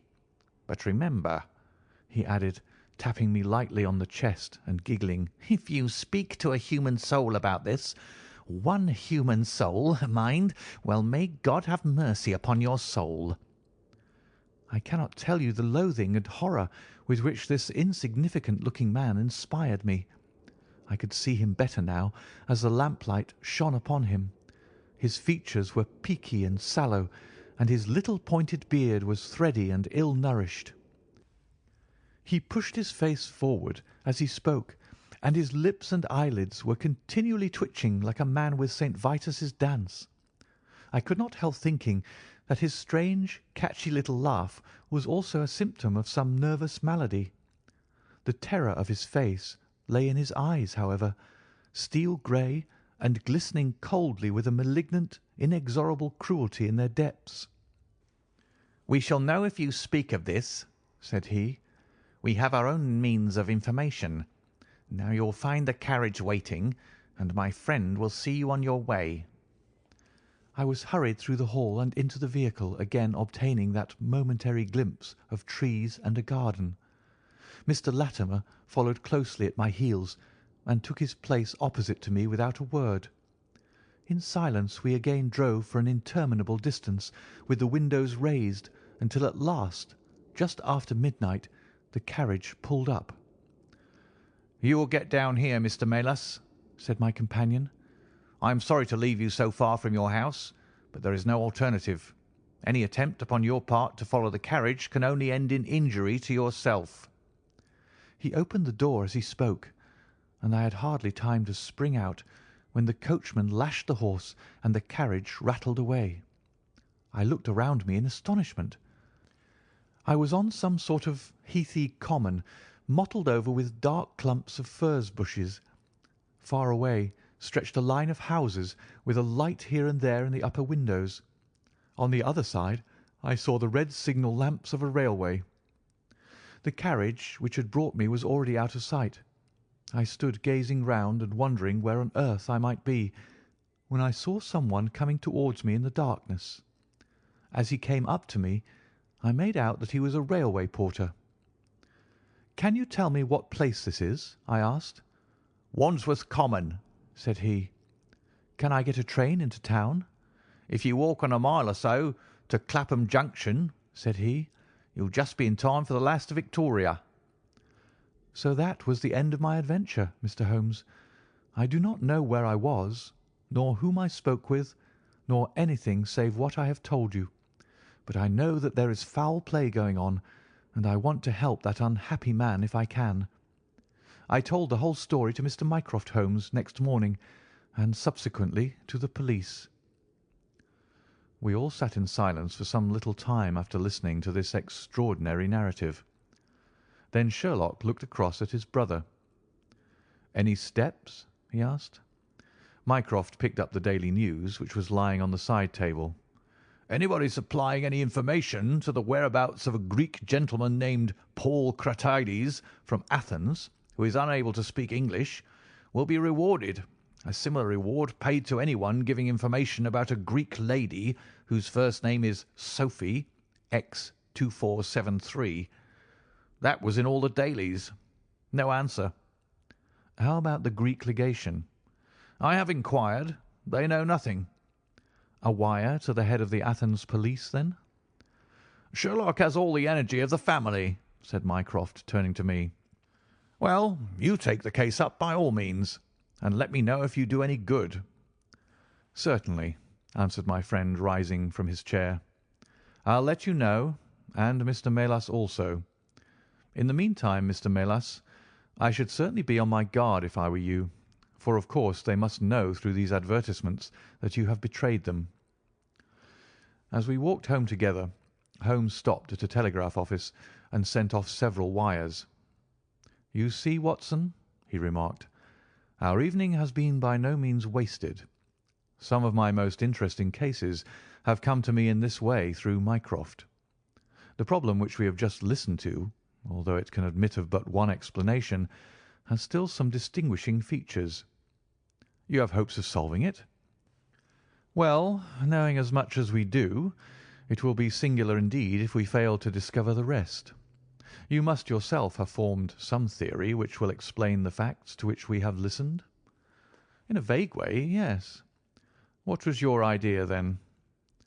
"It seemed to me to be obvious that this Greek girl had been carried off by the young Englishman named Harold Latimer." "Carried off from where?" "Athens, perhaps." Sherlock Holmes shook his head. This young man could not talk a word of Greek. The lady could talk English fairly well. Inference, that she had been in England some little time, but he had not been in Greece. Well, then, we will presume that she had come on a visit to England, and that this Harold had persuaded her to fly with him. That is more probable.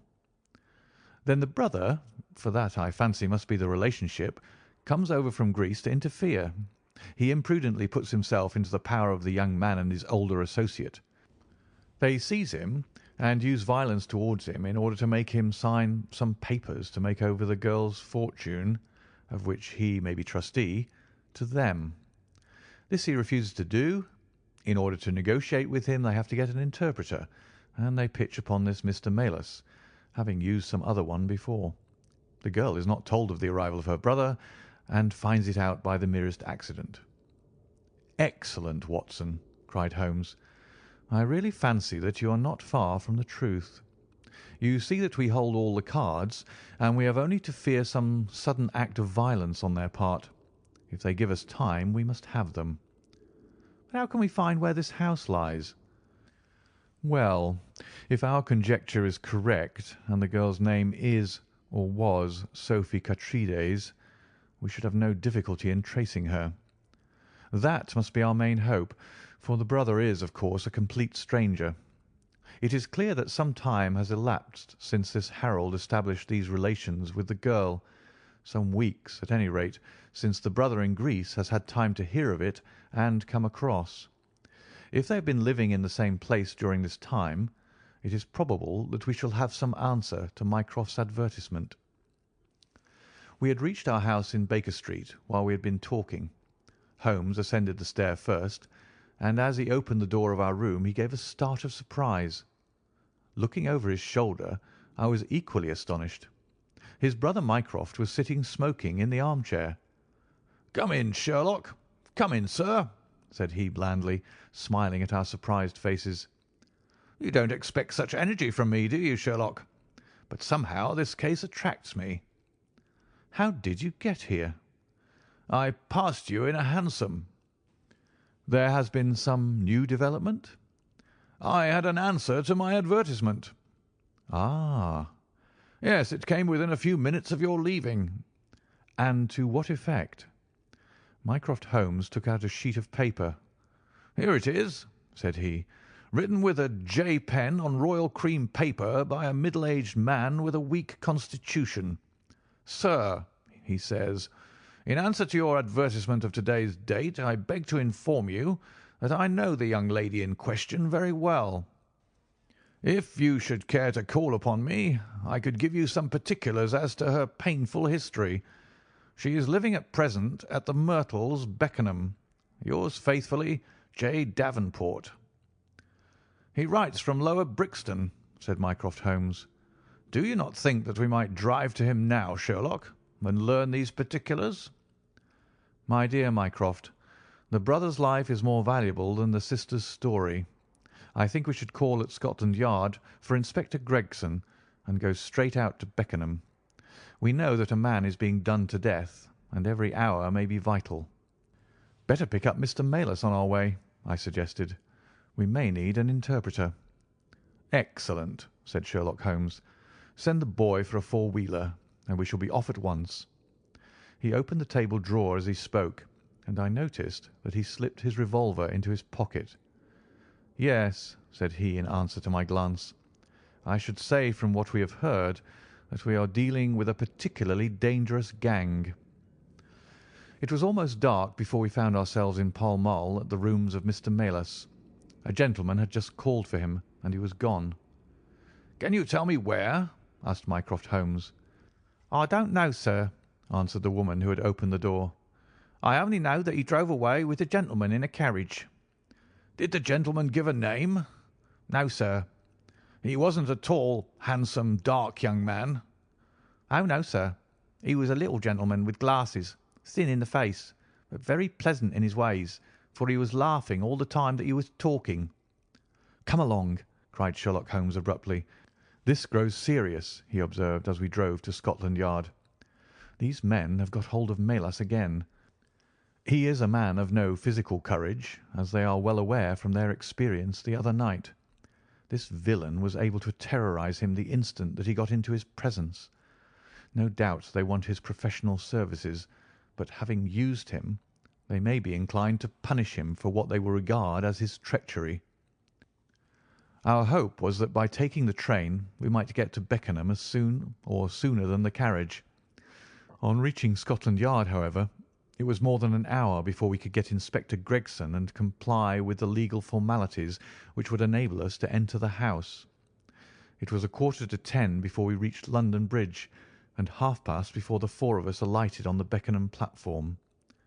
A drive of half a mile brought us to the Myrtles, a large, dark house standing back from the road in its own grounds.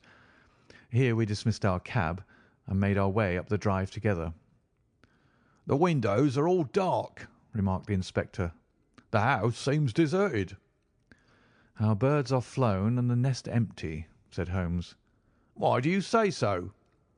"A carriage heavily loaded with luggage has passed out during the last hour." The inspector laughed. "I saw the wheel tracks in the light of the gate lamp. But where does the luggage come in?" "You may have observed the same wheel tracks going the other way, but the outward bound ones were very much deeper, so much so that we can say for a certainty that there was a very considerable weight on the carriage." "You get a trifle beyond me there," said the inspector, shrugging his shoulder. "It will not be an easy door to force, but we will try if we cannot make someone hear us." He hammered loudly at the knocker and pulled at the bell, but without any success. Holmes had slipped away, but he came back in a few minutes. "I have a window open," said he. "It is a mercy that you're on the side of the force and not against it, Mr. Holmes," remarked the inspector, as he noted the clever way in which my friend had forced back the catch. "Well, I think that under the circumstances we may enter without an invitation." One after the other we made our way into a large apartment, which was evidently that in which Mr. Maylas had found himself. The inspector had lit his lantern, and by its light we could see the two doors, the curtain, the lamp, and the suit of Japanese mail as he had described them. On the table lay 2 glasses, an empty brandy bottle, and the remains of a meal. "What is that?" asked Holmes suddenly. We all stood still and listened. A low moaning sound was coming from somewhere over our heads. Holmes rushed to the door and out into the hall. The dismal noise came from upstairs. He dashed up, the inspector and I at his heels, while his brother Mycroft followed as quickly as his great bulk would permit. 3 doors faced up upon the second floor, and it was from the central of these that the sinister sounds were issuing, sinking sometimes into a dull mumble, and rising again into a shrill whine. It was locked, but the key had been left on the outside. Holmes flung open the door and rushed in, but he was out again in an instant with his hand to his throat. "It's charcoal," he cried. "Give it time. It'll clear." Peering in, we could see that the only light in the room came from a dull blue flame which flickered from a small brass tripod in the centre. It threw a livid, unnatural circle upon the floor, while in the shadows beyond we saw the vague loom of 2 figures which crouched against the wall. From the open door there reeked a horrible poisonous exhalation which set us gasping and coughing. Holmes rushed to the top of the stairs to draw in the fresh air, and then, dashing into the room, he threw up the window and hurled the brazen tripod out into the garden. We can enter in a minute," he gasped, darting out again. "Where is a candle? I doubt if we could strike a match in that atmosphere. Hold the light at the door, and we shall get them out, Mycroft. Now!" With a rush we got to the poisoned men and dragged them out into the well-lit hall. Both of them were blue-lipped and insensible, with swollen, congested faces and protruding eyes. Indeed, so distorted were their features that, save for his black beard and stout figure, we might have failed to recognise in one of them the Greek interpreter who had parted from us only a few hours before at the Diogenes Club. His hands and feet were securely strapped together, and he bore over one eye the marks of a violent blow. The other, who was secured in a similar fashion, was a tall man in the last stage of emaciation, with several strips of sticking plaster arranged in a grotesque pattern over his face. He had ceased to moan as we laid him down, and a glance showed me that for him at least our aid had come too late.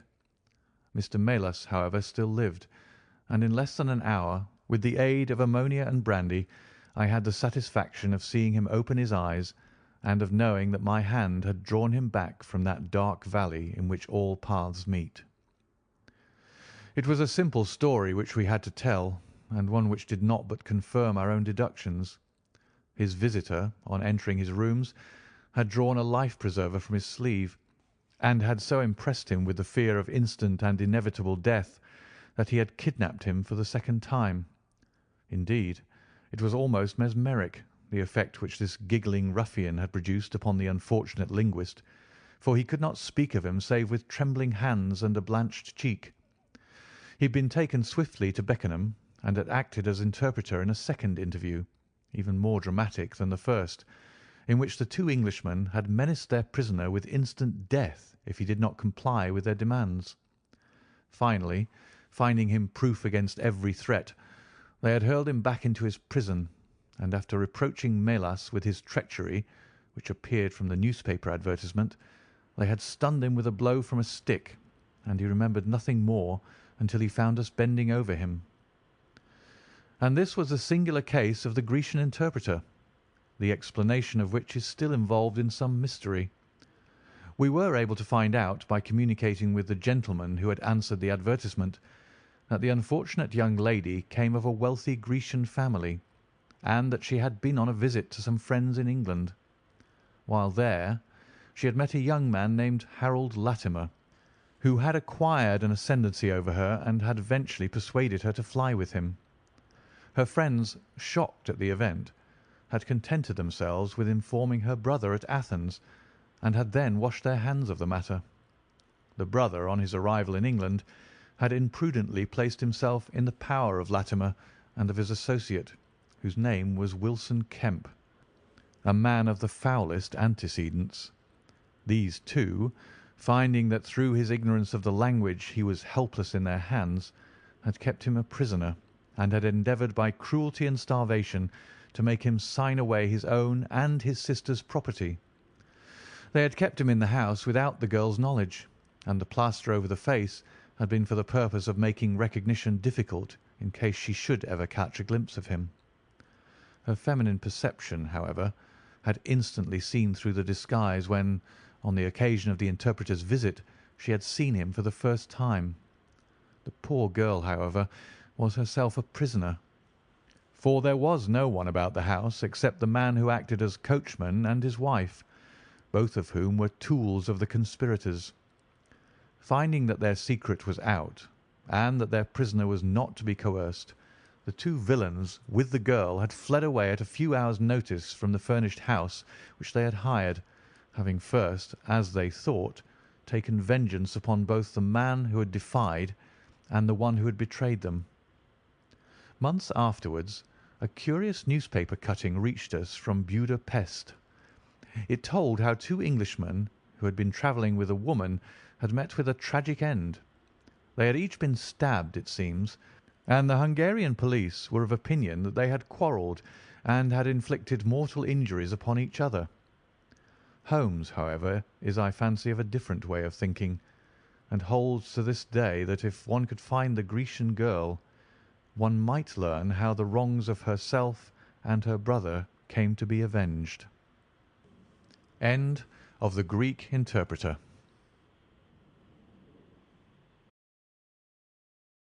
Adventure 10. The Naval Treaty. The July which immediately succeeded my marriage was made memorable by 3 cases of interest, in which I had the privilege of being associated with Sherlock Holmes and of studying his methods. I find them recorded in my notes under the headings of The Adventure of the Second Stain, The Adventure of the Naval Treaty, and The Adventure of the Tired Captain. The first of these, however, deals with interest of such importance and implicates so many of the first families in the kingdom that for many years it will be impossible to make it public. No case, however, in which Holmes was engaged has ever illustrated the value of his analytical methods so clearly or has impressed those who were associated with him so deeply. I still retain an almost verbatim report of the interview in which he demonstrated the true facts of the case to Monsieur de Buch of the Paris police, and Fritz von Waldbaum, the well-known specialist of Danzig, both of whom had wasted their energies upon what proved to be side issues. The new century will have come, however, before the story can be safely told. Meanwhile I pass on to the second on my list, which promised also at one time to be of national importance, and was marked by several incidents which give it a quite unique character. During my school days I had been intimately associated with a lad named Percy Phelps, who was of much the same age as myself, though he was 2 classes ahead of me. He was a very brilliant boy, and carried away every prize which the school had to offer, finished his exploits by winning a scholarship which sent him on to continue his triumphant career at Cambridge. He was, I remember, extremely well connected, and even when we were all little boys together, we knew that his mother's brother was Lord Holdhurst, the great Conservative politician. This gaudy relationship did him little good at school.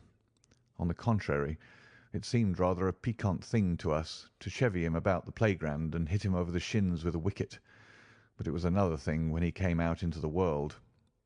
I heard vaguely that his abilities and the influences which he commanded had won him a good position at the Foreign Office, and then he passed completely out of my mind until the following letter recalled his existence. Briarbrae, Woking. My dear Watson, I have no doubt that you can remember Tadpole Phelps, who was in the 5th form when you were in the 3rd. It is possible even that you may have heard that through my uncle's influence I obtained a good appointment at the Foreign Office, and that I was in a situation of trust and honour until a horrible misfortune came suddenly to blast my career.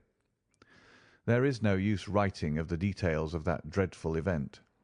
In the event of your acceding to my request, it is probable that I shall have to narrate them to you.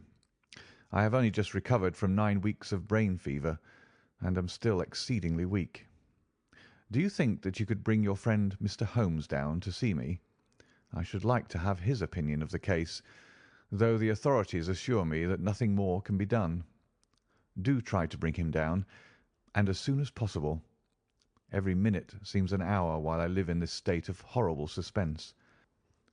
Assure him that if I have not asked his advice sooner, it was not because I did not appreciate his talents, but because I have been off my head ever since the blow fell.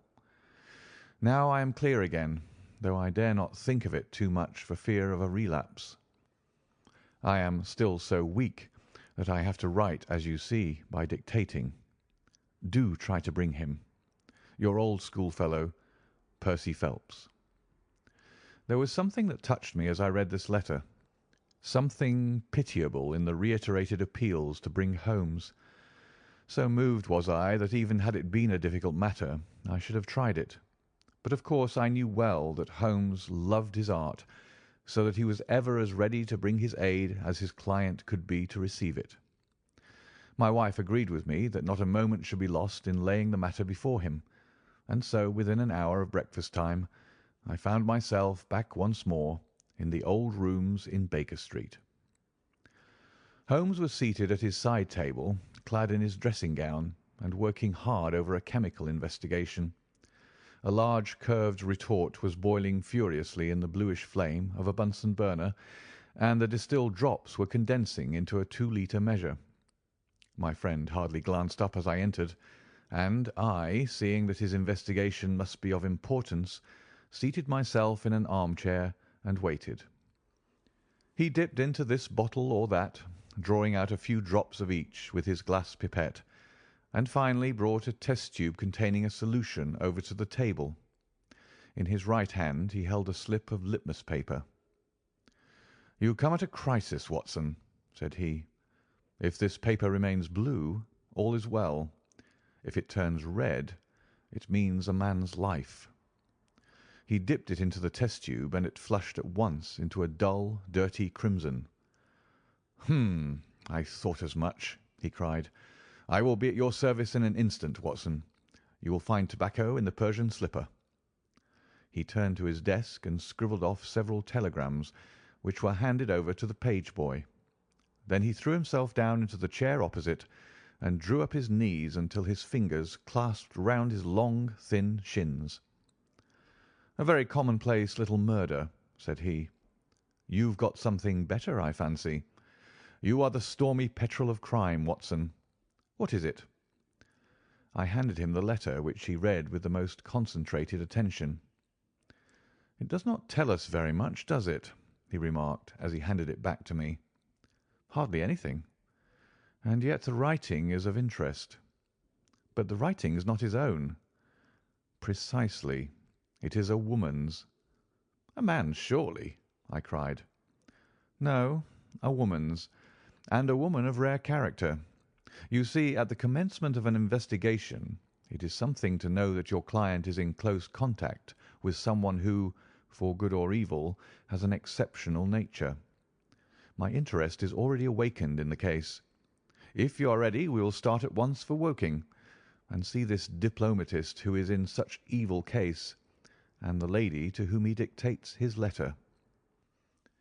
We were fortunate enough to catch an early train at Waterloo, and in a little under an hour we found ourselves among the fir woods and the heather of Woking. Briarbrae proved to be a large, detached house standing in extensive grounds within a few minutes' walk of the station. On sending in our cards we were shown into an elegantly appointed drawing-room, where we were joined in a few minutes by a rather stout man, who received us with much hospitality. His age may have been nearer 40 than 30, but his cheeks were so ruddy and his eyes so merry that he still conveyed the impression of a plump and mischievous boy. "I am so glad that you've come," said he, shaking our hands with effusion. "Percy has been inquiring for you all morning. Ah, poor old chap!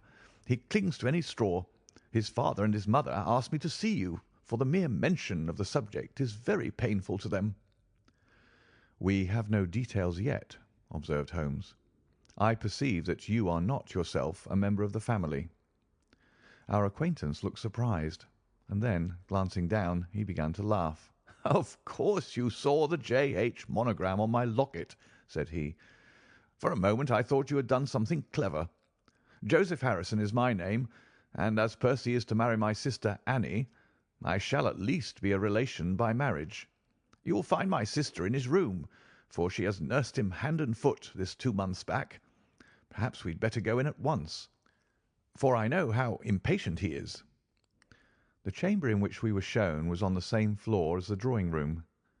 It was furnished partly as a sitting and partly as a bedroom, with flowers arranged daintily in every nook and corner. A young man, very pale and worn, was lying upon a sofa near the open window, through which came the rich scent of the garden and the balmy summer air. A woman was sitting beside him, who rose as we entered. "Shall I leave, Percy?" she asked. He clutched her hand to detain her.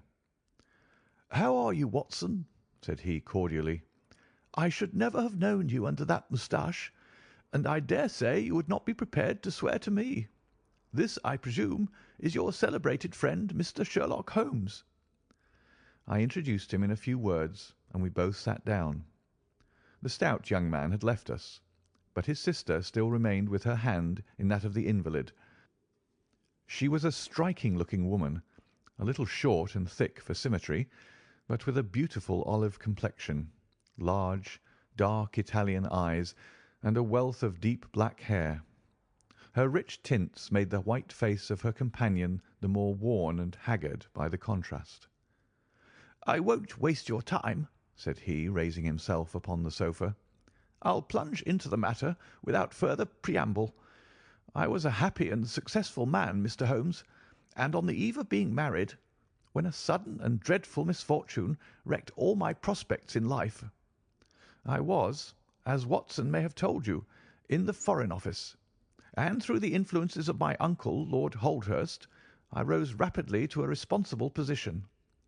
When my uncle became Foreign Minister in this administration, he gave me several missions of trust, and as I always brought them to a successful conclusion, he came at last to have the utmost confidence in my ability and tact. Nearly 10 weeks ago, to be more accurate, on the 23rd of May, he called me into his private room, and after complimenting me on the good work which I had done, he informed me that he had a new commission of trust for me to execute. "This," said he, taking a grey roll of paper from his bureau, "is the original of that secret treaty between England and Italy, of which, I regret to say, some rumours have already got into the public press. It is of enormous importance that nothing further should leak out. The French or the Russian embassy would pay an immense sum to learn the contents of these papers.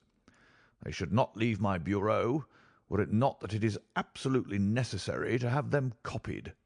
You have a desk in your office?" "Yes, sir." "Then take the treaty and lock it up there. I shall give directions that you may remain behind when the others go, so that you may copy it at your leisure without fear of being overlooked. When you have finished, relock both the original and the draft in the desk, and hand them over to me personally tomorrow morning." I took the papers and— "Excuse me an instant," said Holmes. "Were you alone during this conversation?" "Absolutely." "In a large room?" 30 feet each way." "In the centre?" "Yes, about it." "And speaking low?" "My uncle's voice is always remarkably low. I hardly spoke at all." "Thank you," said Holmes, shutting his eyes. "Pray go on." "I did exactly what he indicated, and waited until the other clerks had departed. One of them in my room, Charles Gorrow, had some arrears of work to make up, so I left him there and went out to dine. When I returned he was gone. I was anxious to hurry my work, for I knew that Joseph, the Mr. Harrison whom you saw just now, was in town, and that he would travel down to Woking by the 11 o'clock train, and I wanted, if possible, to catch it. When I came to re-examine the treaty, I saw at once that it was of such importance that my uncle had been guilty of no exaggeration in what he had said. Without going into details, I may say that it defined the position of Great Britain towards the Triple Alliance, and foreshadowed the policy which this country would pursue in the event of a French fleet gaining a complete ascendancy over that of Italy in the Mediterranean. The questions treated in it were purely naval. At the end were the signatures of the high dignitaries who had signed it.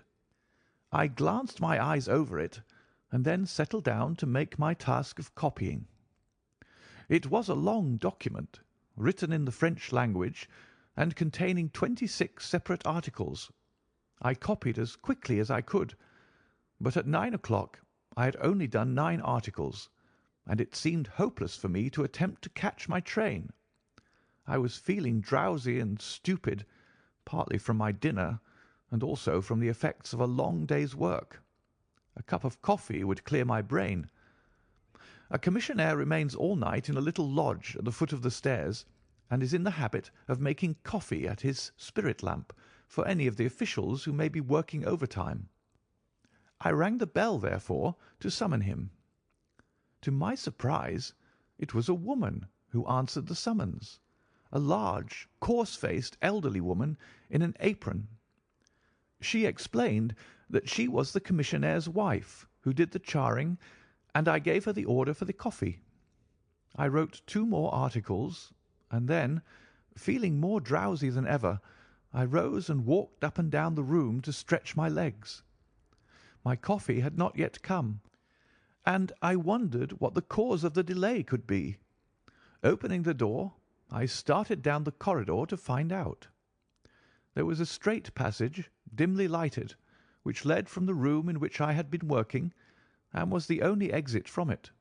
It ended in a curving staircase, with the commissionnaire's lodge in the passage at the bottom. Halfway down this staircase is a small landing, with another passage running into it at right angles. This second one leads by means of a second small stair to a side door used by servants, and also as a short cut by clerks when coming from Charles Street. Here is a rough chart of the place." "Thank you. I think that I quite follow you," said Sherlock Holmes. "It is of the utmost importance that you should notice this point. I went down the stairs and into the hall, where I found the commissionaire fast asleep in his box, with the kettle boiling furiously upon the spirit lamp. I took off the kettle and blew out the lamp, for the water was spurting over the floor.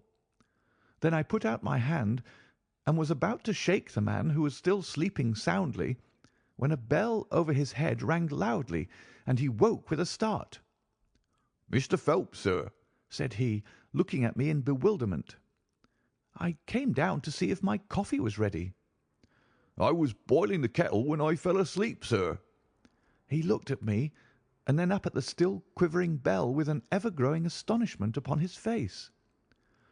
"'If you was here, sir, then who rang the bell?' he asked. "'The bell!' I cried. "'What bell is it?' "'It's the bell of the room you were working in.' A cold hand seemed to close round my heart. Someone, then, was in that room where my precious treaty lay upon the table. I ran frantically up the stair and along the passage. There was no one in the corridors, Mr. Holmes. There was no one in the room. All was exactly as I left it, save only that the papers which had been committed to my care had been taken from the desk on which they lay. The copy was there, and the original was gone." Holmes sat up in his chair and rubbed his hands. I could see that the problem was entirely to his heart. "Pray, what did you do then?" he murmured. "I recognised in an instant that the thief must have come up the stairs from the side door. Of course, I must have met him if he had come the other way." "You were satisfied that he could not have been concealed in the room all the time, or in the corridor which you have just described as dimly lighted?" "It is absolutely impossible. A rat could not conceal himself either in the room or the corridor. There is no cover at all." "Thank you. Pray proceed." "The commissionaire, seeing by my pale face that something was to be feared, had followed me upstairs. Now we both rushed along the corridor and down the steep steps which led to Charles Street. The door at the bottom was closed, but unlocked. We flung it open and rushed out. I can distinctly remember that as we did so there came 3 chimes from a neighbouring clock. It was 10:15. "That is of enormous importance," said Holmes, making a note upon his shirt cuff. "The night was very dark, and a thin, warm rain was falling. There was no one in Charles Street, but a great traffic was going on, as usual in Whitehall, at the extremity. We rushed along the pavement, bareheaded as we were, and at the far corner we found a policeman standing.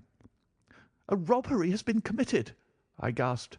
"'A document of immense value has been stolen from the Foreign Office. Has anyone passed this way?' "'I've been standing here for a quarter of an hour, sir,' said he. "'Only one person has passed during that time, a woman, tall and elderly, with a Paisley shawl.' "'Oh, that is only my wife,' cried the commissionaire. "'Has no one else passed?' "'No one.' "'Then it must be the other way that the thief took,' cried the fellow, tugging at my sleeve. But I was not satisfied, and the attempts which he made to draw me away increased my suspicions. "'Which way did the woman go?' I cried.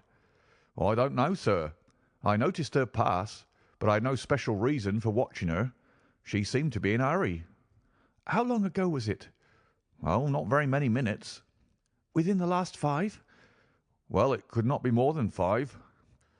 You're only wasting your time, sir, and every minute now is of importance," cried the commissionaire. "Take my word for it, that my old woman has nothing to do with it, and come down to the other end of the street. Well, if you won't, I will." And with that he rushed off in the other direction. But I was after him in an instant and caught him by the sleeve.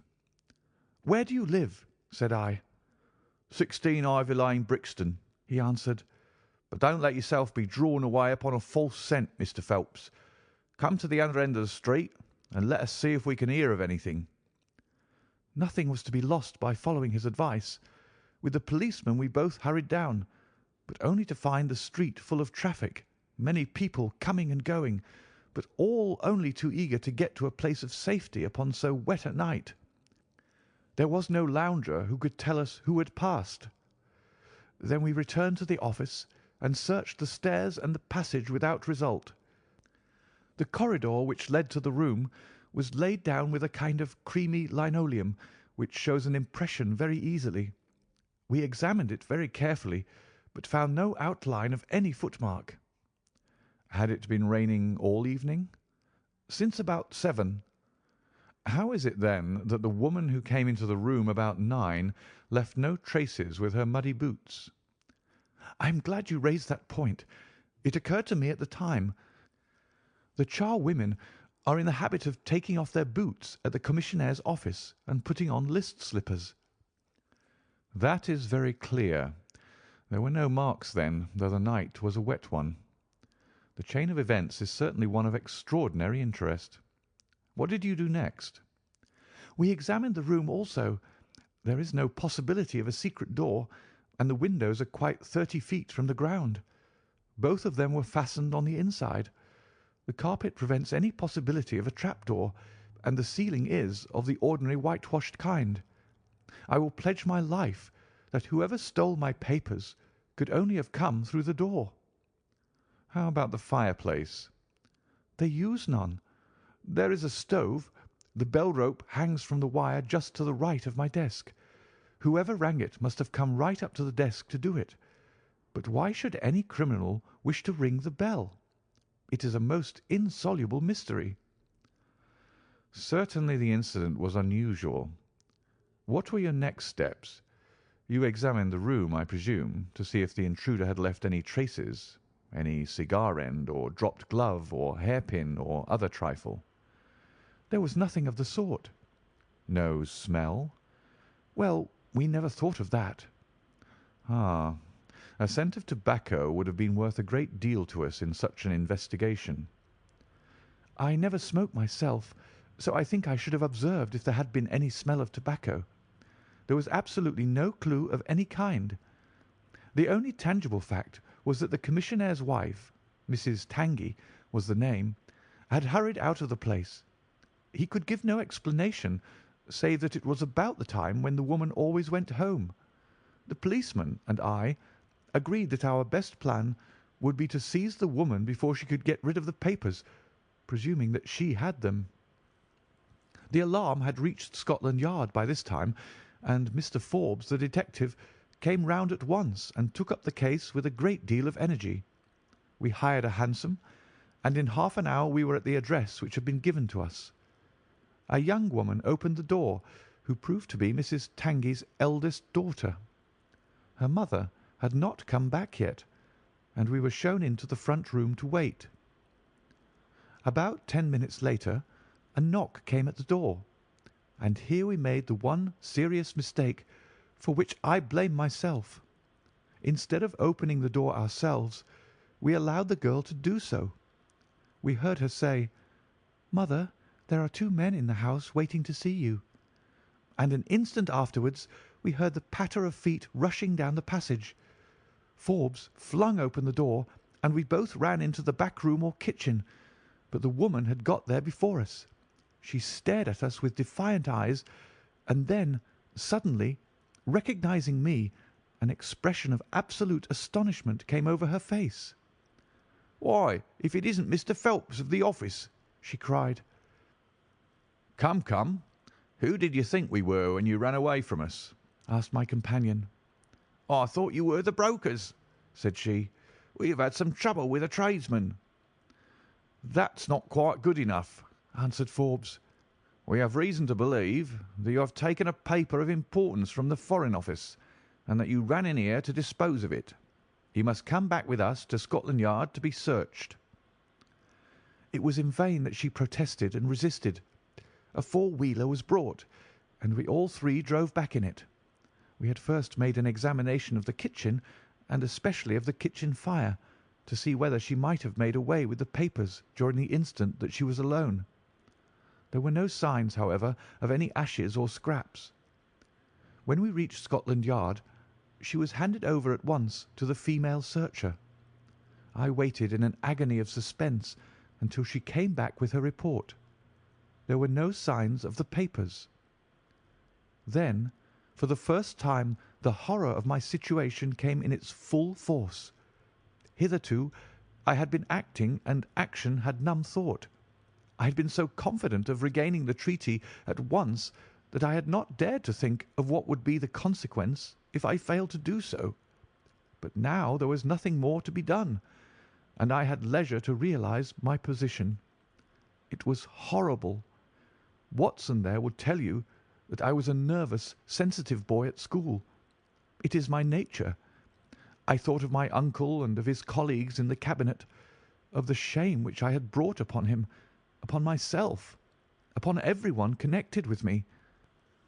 What though I was the victim of an extraordinary accident? No allowance is made for accidents where diplomatic interests are at stake.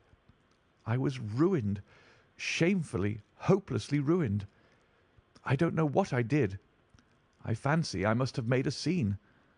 I have a dim recollection of a group of officials who crowded round me, endeavouring to soothe me.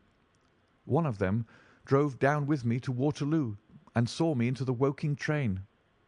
I believe that he would have come all the way had it not been that Dr. Ferrier, who lives near me, was going down by that very train.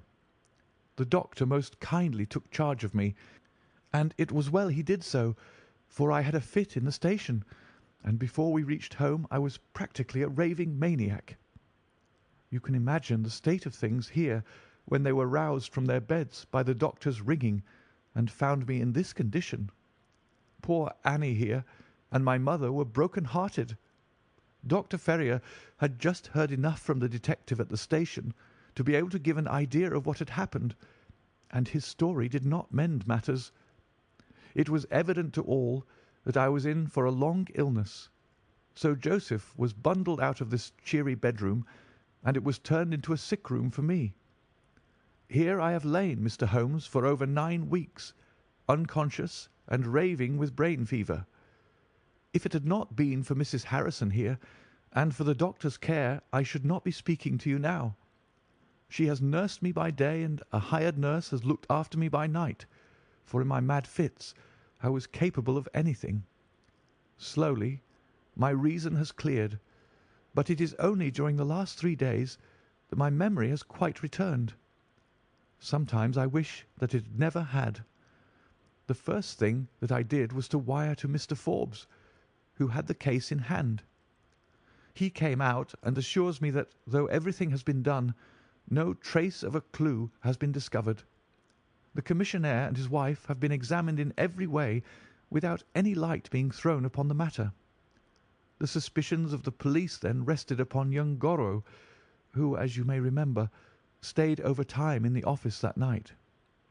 His remaining behind and his French name were really the only 2 points which could suggest suspicion, but as a matter of fact I did not begin work until he had gone, and his people are of Huguenot extraction, but as English in sympathy and tradition as you and I are. Nothing was found to implicate him in any way, and there the matter dropped. I turn to you, Mr. Holmes, as absolutely my last hope. If you fail me, then my honour as well as my position are forever forfeited." The invalid sank back upon his cushions, tired out by this long recital, while his nurse poured him out a glass of some stimulating medicine. Holmes sat silently with his head thrown back and his eyes closed, in an attitude which might seem listless to a stranger, but which I knew betokened the most intense self-absorption. "Your statement has been so explicit," said he at last, "that you have really left me very few questions to ask. There is one of the very utmost importance, however. Did you tell anyone that you had this special task to perform?" "No one." "Not Miss Harrison here, for example?" "No. I had not been back to Woking between getting the order and executing the commission." "And none of your people had by chance been to see you?" "None." "Did any of them know their way about in the office?" "Oh, yes. All of them had been shown over it." "Still, of course, if you said nothing to anyone about the treaty, these inquiries are irrelevant." "I said nothing." "Do you know anything of the commissionaire?" "Nothing except that he is an old soldier." "What regiment?" "Oh, I have heard Coldstream Guards." "Thank you. I have no doubt I can get details from Forbes. The authorities are excellent at amassing facts, though they do not always use them to advantage. What a lovely thing a rose is!" He walked past the couch to the open window and held up the drooping stalk of a moss rose, looking down at the dainty blend of crimson and green. It was a new phase of his character to me, for I had never seen him show any keen interest in natural objects. "There is nothing in which deduction is so necessary as in religion," said he, leaning with his back against the shutters. "It can be built up as an exact science by the reasoner. Our highest assurance of the goodness of Providence seems to me to rest in the flowers. All other things, our powers, our desires, our food, are all really necessary for our existence in the first instance. But this rose is an extra. Its smell and its colour are an embellishment of life, not a condition of it. It is only goodness which gives extras, and so I say again that we have much to hope from the flowers." Percy Phelps and his nurse looked at Holmes during this demonstration with surprise and a good deal of disappointment written upon their faces. He had fallen into a reverie, with the moss rose between his fingers. It had lasted some minutes before the young lady broke in upon it. "Do you see any prospect of solving this mystery, Mr. Holmes?" she asked with a touch of asperity in her voice. "Oh, the mystery," he answered, coming back with a start to the realities of life. "Well, it would be absurd to deny that the case is a very abstruse and complicated one, but I can promise you that I will look into the matter and let you know any points which may strike me." "Do you see any clue?" "You have furnished me with 7. But of course I must test them before I can pronounce upon their value." "You suspect someone?" "I suspect myself." "What?" "Of coming to conclusions too rapidly." "Then go to London and test your conclusions." "Your advice is very excellent, Miss Harrison," said Holmes, rising.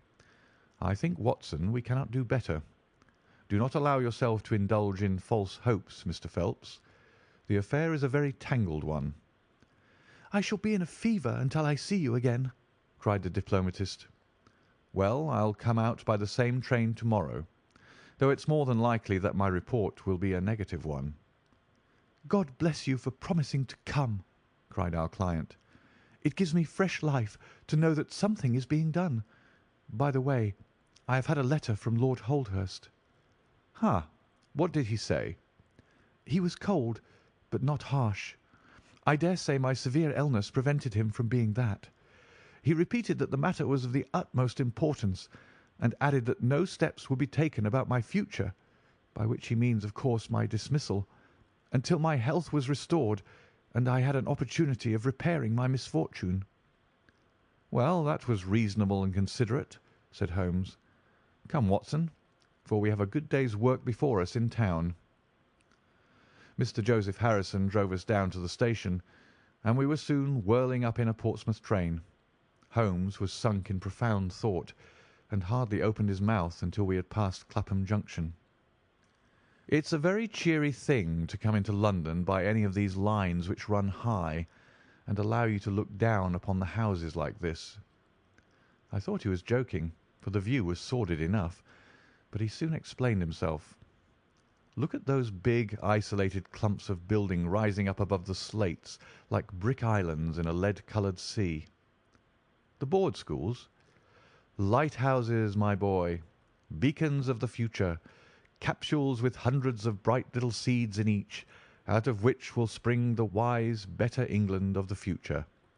I suppose that man Phelps does not drink? I should not think so. Nor should I, but we are bound to take every possibility into account. The poor devil has certainly got himself into very deep water, and it's a question whether we shall ever be able to get him ashore. What did you think of Miss Harrison? A girl of strong character. Yes, but she is a good sort, or I am mistaken. She and her brother are the only children of an ironmaster somewhere up Northumberland way. He got engaged to her when travelling last winter, and she came down to be introduced to his people with her brother as escort. Then came the smash, and she stayed on to nurse her lover, while brother Joseph, finding himself pretty snug, stayed on too.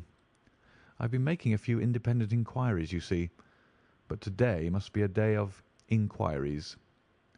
My practice, I began. Oh, if you find your own cases more interesting than mine, said Holmes with some asperity. I was going to say that my practice could get along very well for a day or two, since it is the slackest time in the year. Excellent, said he, recovering his good humour. Then we'll look into this matter together. I think that we should begin by seeing Forbes. He can probably tell us all the details we want until we know from what side the case is to be approached. You said you had a clue? Well, we have several, but we can only test their value by further inquiry. The most difficult crime to track is the one which is purposeless. Now, this is not purposeless. Who is it who profits by it? There is the French ambassador, there is the Russian, there is whoever might sell it to either of these, and there is Lord Holdhurst. Lord Holdhurst? Well, it is just conceivable that a statesman might find himself in a position where he was not sorry to have such a document accidentally destroyed. Not a statesman with the honourable record of Lord Holdhurst. It is a possibility, and we cannot afford to disregard it. We shall see the noble lord to-day, and find out if he can tell us anything. Meanwhile, I have already set inquiries on foot. Already? Yes, I sent wires from Woking Station to every evening paper in London. This advertisement will appear in each of them. He handed over a sheet torn from a notebook. On it was scribbled in pencil, £10 reward, the number of the cab which dropped a fare at or about the door of the Foreign Office in Charles Street at 9:45 in the evening of May 23rd. Apply 221B, Baker Street. You are confident that the thief came in a cab? If not, there is no harm done. But if Mr. Phelps is correct in stating that there is no hiding place, either in the room or the corridors, then the person must have come from outside. If he came from outside on so wet a night, and yet left no trace of damp upon the linoleum, which was examined within a few minutes of his passing, then it is exceeding probable that he came in a cab. Yes, I think that we may safely deduce a cab.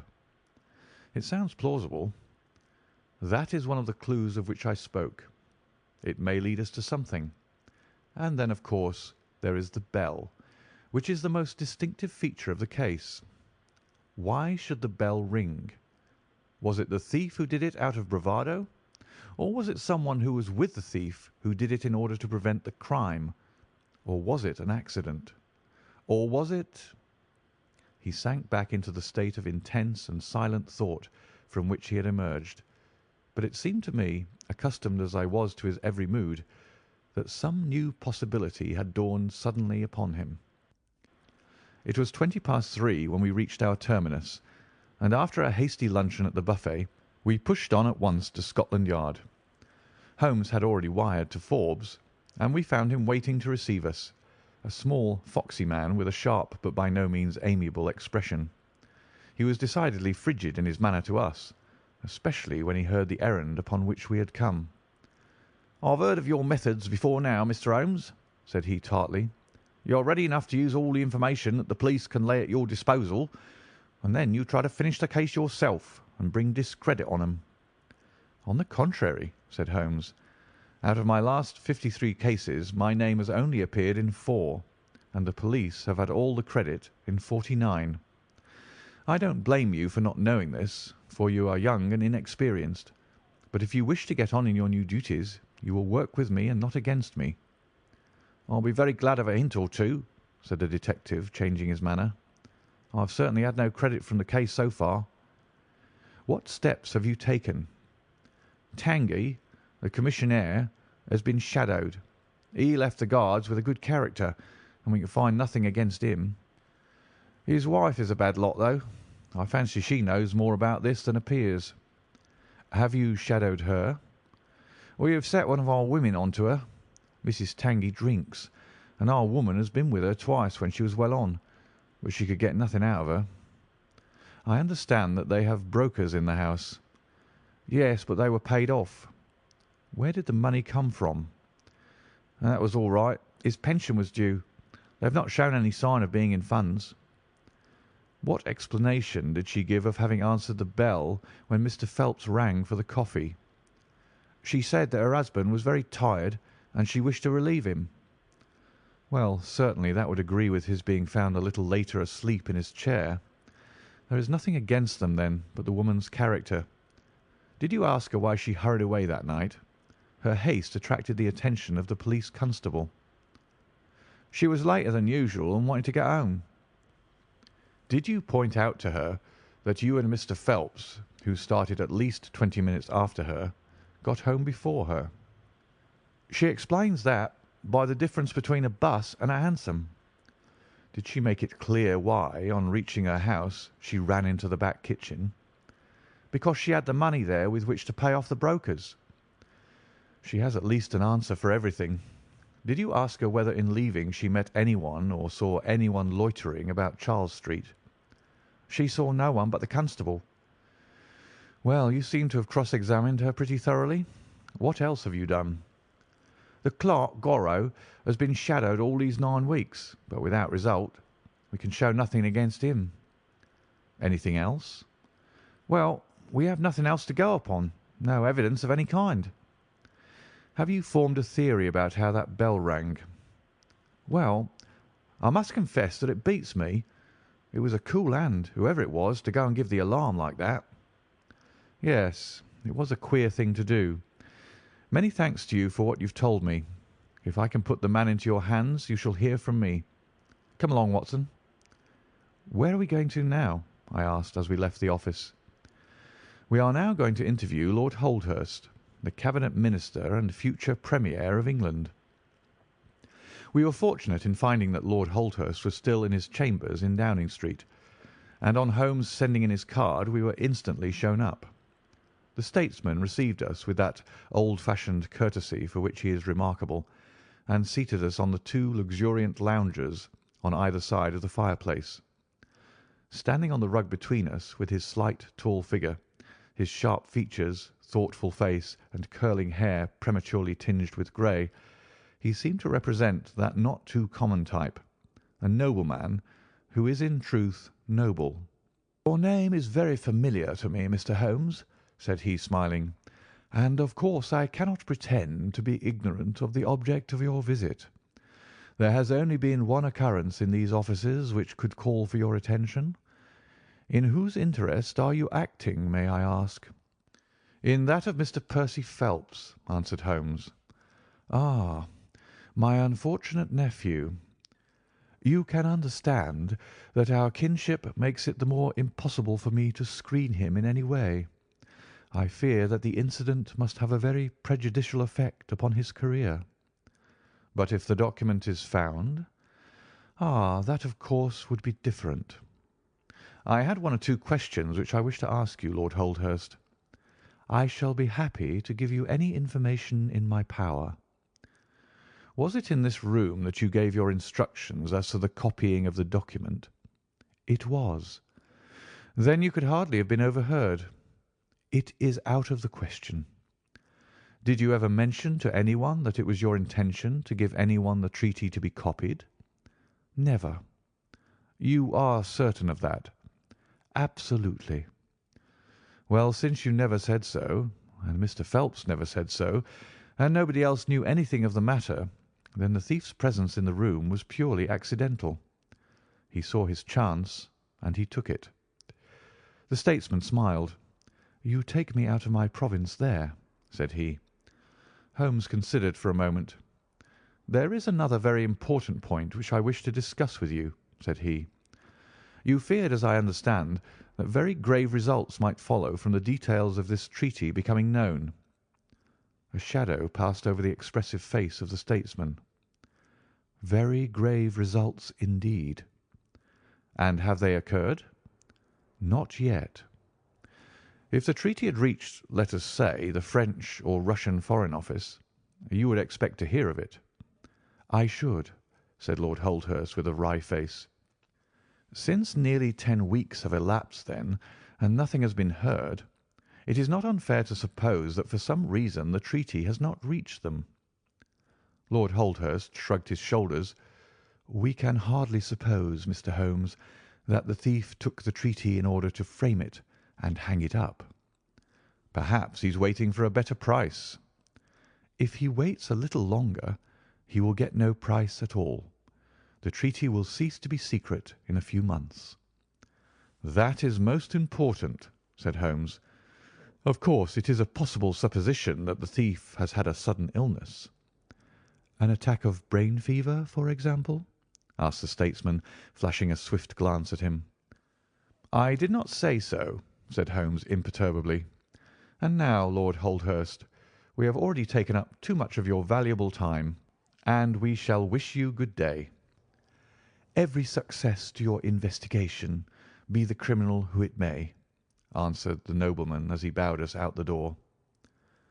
"He's a fine fellow," said Holmes as we came out into Whitehall, "but he has a struggle to keep up his position. He is far from rich and has many calls. You noticed, of course, that his boots had been resoled. Now, Watson, I won't detain you from your legitimate work any longer. I shall do nothing more to-day, unless I have an answer to my cab advertisement, but I shall be extremely obliged to you if you would come down with me to Woking to-morrow, by the same train which we took yesterday." I met him accordingly next morning, and we travelled down to Woking together. He had had no answer to his advertisement, he said, and no fresh light had been thrown upon the case. He had, when he so willed it, the utter immobility of countenance of a Red Indian, and I could not gather from his appearance whether he was satisfied or not with the position of the case. His conversation, I remember, was about the Bertillon system of measurements, and he expressed his enthusiastic admiration of the French savant.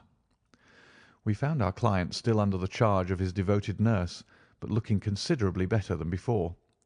He rose from the sofa and greeted us without difficulty when we entered. "Any news?" he asked eagerly. "My report, as I expected, is a negative one," said Holmes. "I have seen Forbes, and I have seen your uncle, and I have set 1 or 2 trains of inquiry upon foot which may lead to something." "You have not lost heart, then?" "By no means." "God bless you for saying that," cried Miss Harrison. "If we keep our courage and our patience, the truth must come out." "We have more to tell you than you have for us," said Phelps, reseating himself upon the couch. "I hoped you might have something." "Yes, we have had an adventure during the night, and one which might have proved to be a serious one." His expression grew very grave as he spoke, and a look of something akin to fear sprang up in his eyes. "Do you know," said he, "that I begin to believe that I am the unconscious centre of some monstrous conspiracy, and that my life is aimed at as well as my honour." "Ah!" cried Holmes. "It sounds incredible, for I have not, as far as I know, an enemy in the world, yet from last night's experience I can come to no other conclusion." "Pray let me hear it." "You must know that last night was the very first night that I have ever slept without a nurse in the room. I was so much better that I thought I could dispense with one. I had a night light burning, however. Well, about 2 in the morning I had sunk into a light sleep, when I was suddenly aroused by a slight noise. It was like the sound which a mouse makes when it is gnawing a plank, and I lay listening to it for some time under the impression that it must come from that cause. Then it grew louder, and suddenly there came from the window a sharp metallic snick. I sat up in amazement. There could be no doubt what the sounds were now. The first ones had been caused by someone forcing an instrument through the slit between the sashes, and the second by the catch being pressed back. There was a pause then for about 10 minutes, as if the person were waiting to see whether the noise had awakened me.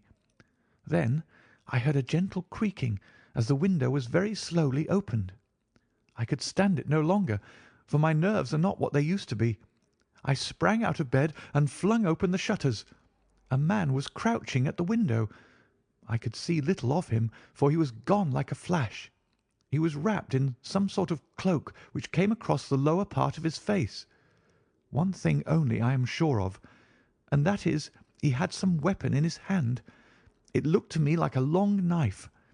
I distinctly saw the gleam of it as he turned to run. "This is most interesting," said Holmes. "Pray, what did you do then?" I should have followed him through the open window if I had been stronger. As it was, I rang the bell and roused the house. It took me some little time, for the bell rings in the kitchen, and the servants are all asleep upstairs. I shouted, however, and that brought Joseph down, and he roused the others. Joseph and the groom found marks on the bed outside the window, but the weather has been so dry lately that they found it hopeless to follow the trail across the grass. There's a place, however, on the wooden fence which skirts the road which shows signs, they tell me, as if someone had got over and had snapped the top of the rail in doing so. I have said nothing to the local police yet, for I thought I had best have your opinion first." This tale of our client's appeared to have an extraordinary effect upon Sherlock Holmes. He rose from his chair and paced about the room in uncontrollable excitement. "Misfortunes never come single," said Phelps, smiling, though it was evident that his adventure had somewhat shaken him. "You have certainly had your share," said Holmes. "Do you think you could walk round the house with me?" "Oh, yes. I should like a little sunshine. Joseph will come too." "And I also," said Miss Harrison. "I am afraid not," said Holmes, shaking his head. "I think I must ask you to remain sitting exactly where you are." The young lady resumed her seat with an air of displeasure. Her brother, however, had joined us, and we set off all four together. We passed round the lawn to the outside of the young diplomatist's window. There were, as he had said, marks upon the bed, but they were hopelessly blurred and vague. Holmes stooped over them for an instant, and then rose, shrugging his shoulders. "I don't think anyone could make much of this," said he. "Let us go round the house and see why this particular room was chosen by the burglar. I should have thought those larger windows of the drawing-room and dining-room would have had more attractions for him." "They are more visible from the road," suggested Mr. Joseph Harrison. "Ah, yes, of course. There is a door here which he might have attempted. What is it for?" "It is a side entrance for tradespeople. Of course, it is locked at night." "Have you ever had an alarm like this before?" "Never," said our client. "Do you keep plate in the house, or anything to attract burglars?" "Nothing of value." Holmes strolled round the house with his hands in his pockets and a negligent air which was unusual with him.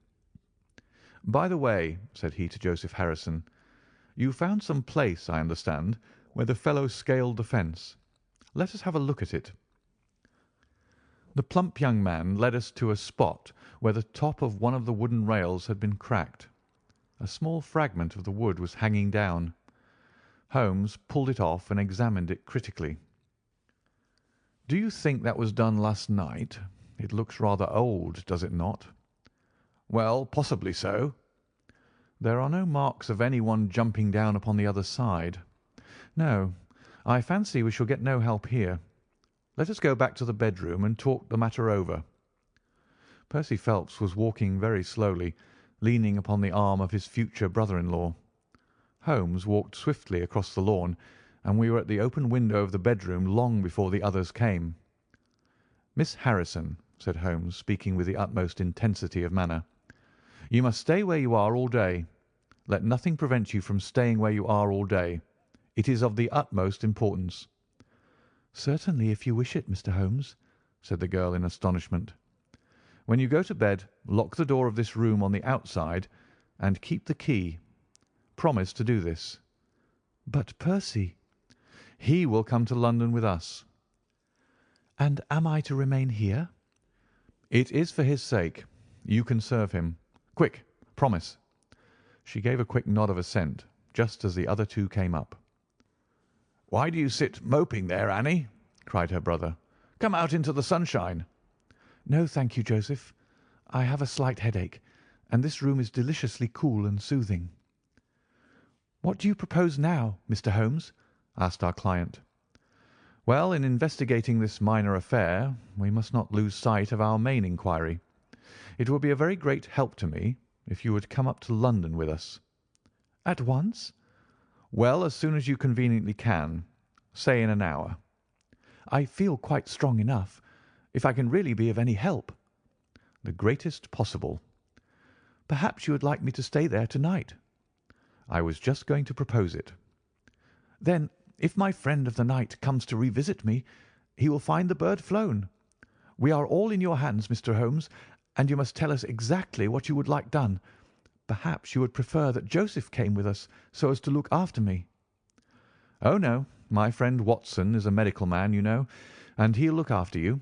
We'll have our lunch here, if you will permit us, and then we shall all three set off for town together." It was arranged as he suggested, though Miss Harrison excused herself from leaving the bedroom in accordance with Holmes's suggestion. What the object of my friend's manoeuvres was I could not conceive, unless it were to keep the lady away from Phelps, who, rejoiced by his returning health and by the prospect of action, lunched with us in the dining-room. Holmes had a still more startling surprise for us, however, for after accompanying us down to the station and seeing us into our carriage, he calmly announced that he had no intention of leaving Woking. "There are one or two small points which I should desire to clear up before I go," said he. "Your absence, Mr. Phelps, will in some ways rather assist me. Watson, when you reach London, you would oblige me by driving at once to Baker Street with our friend here, and remaining with him until I see you again. It is fortunate that you are old schoolfellows, as you must have much to talk over. Mr. Phelps can have the spare bedroom to-night, and I will be with you in time for breakfast, for there is a train which will take me into Waterloo at 8. "But how about our investigation in London?" asked Phelps ruefully. "We can do that to-morrow. I think that just at present I can be of more immediate use here." "You might tell them at Briarbrae that I hope to be back to-morrow night," cried Phelps as we began to move from the platform. "I hardly expect to go back to Briarbrae," answered Holmes, and waved his hand to us cheerily as we shot out from the station. Phelps and I talked it over on our journey, but neither of us could devise a satisfactory reason for this new development. "I suppose he wants to find out some clue as to the burglary last night, if a burglar it was. For myself, I don't believe it was an ordinary thief." "What is your own idea, then?" "Upon my word, you may put it down to my weak nerves or not, but I believe there is some deep political intrigue going on around me, and that for some reason that passes my understanding, my life is aimed at by the conspirators. It sounds high-flown and absurd, but consider the facts. Why should a thief try to break in at a bedroom window where there could be no hope of any plunder? And why should he come with a long knife in his hand?" "You're sure it was not a housebreaker's jimmy?" "Oh, no, it was a knife. I saw the flash of the blade quite distinctly." "But why on earth should you be pursued with such animosity?" "Ah, that is the question." "Well, if Holmes takes the same view, that would account for his action, would it not? Presuming that your theory is correct, if he can lay his hands upon the man who threatened you last night, he will have gone a long way toward finding who took the Naval Treaty. It is absurd to suppose that you have two enemies, one of whom robs you while the other threatens your life." "But Holmes said that he was not going to Briarbrae." "I have known him for some time," said I, but I never know him to do anything yet without a very good reason." And with that our conversation drifted off on to other topics. But it was a weary day for me. Phelps was still weak after his long illness, and his misfortune made him querulous and nervous. In vain I endeavoured to interest him in Afghanistan, in India, in social questions, in anything which might take his mind out of the groove. He would always come back to his lost treaty, wondering, guessing, speculating as to what Holmes was doing, what steps Lord Holdhurst was taking, what news we should have in the morning. As the evening wore on, his excitement became quite painful. "You have implicit faith in Holmes?" he asked. "I have seen him do some remarkable things." "But he never brought light into anything quite so dark as this." "Oh, yes, I have known him solve questions which presented fewer clues than yours." "But not where such large interests are at stake." "I don't know that. To my certain knowledge he has acted on behalf of 3 of the reigning houses of Europe in very vital matters." "But you know him well, Watson. He is such an inscrutable fellow that I never quite know what to make of him. Do you think he is hopeful? Do you think he expects to make a success of it?" "He has said nothing." "That is a bad sign." "On the contrary, I have noticed that when he is off the trail he generally says so.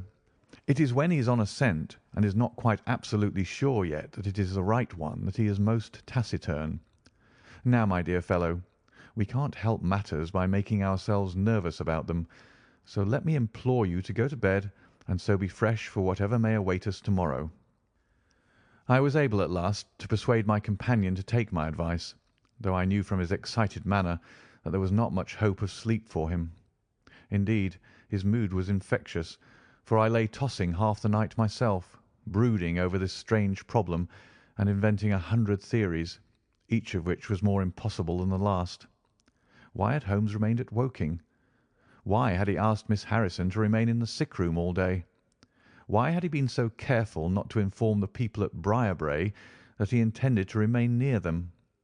I cudgelled my brains until I fell asleep in the endeavour to find some explanation which would cover all these facts. It was 7 o'clock when I awoke, and I set off at once for Phelps's room, to find him haggard and spent after a sleepless night. His first question was whether Holmes had arrived yet. "He'll be here when he promised," said I, "and not an instant sooner or later." And my words were true, for shortly after 8 a hansom dashed up to the door and our friend got out of it.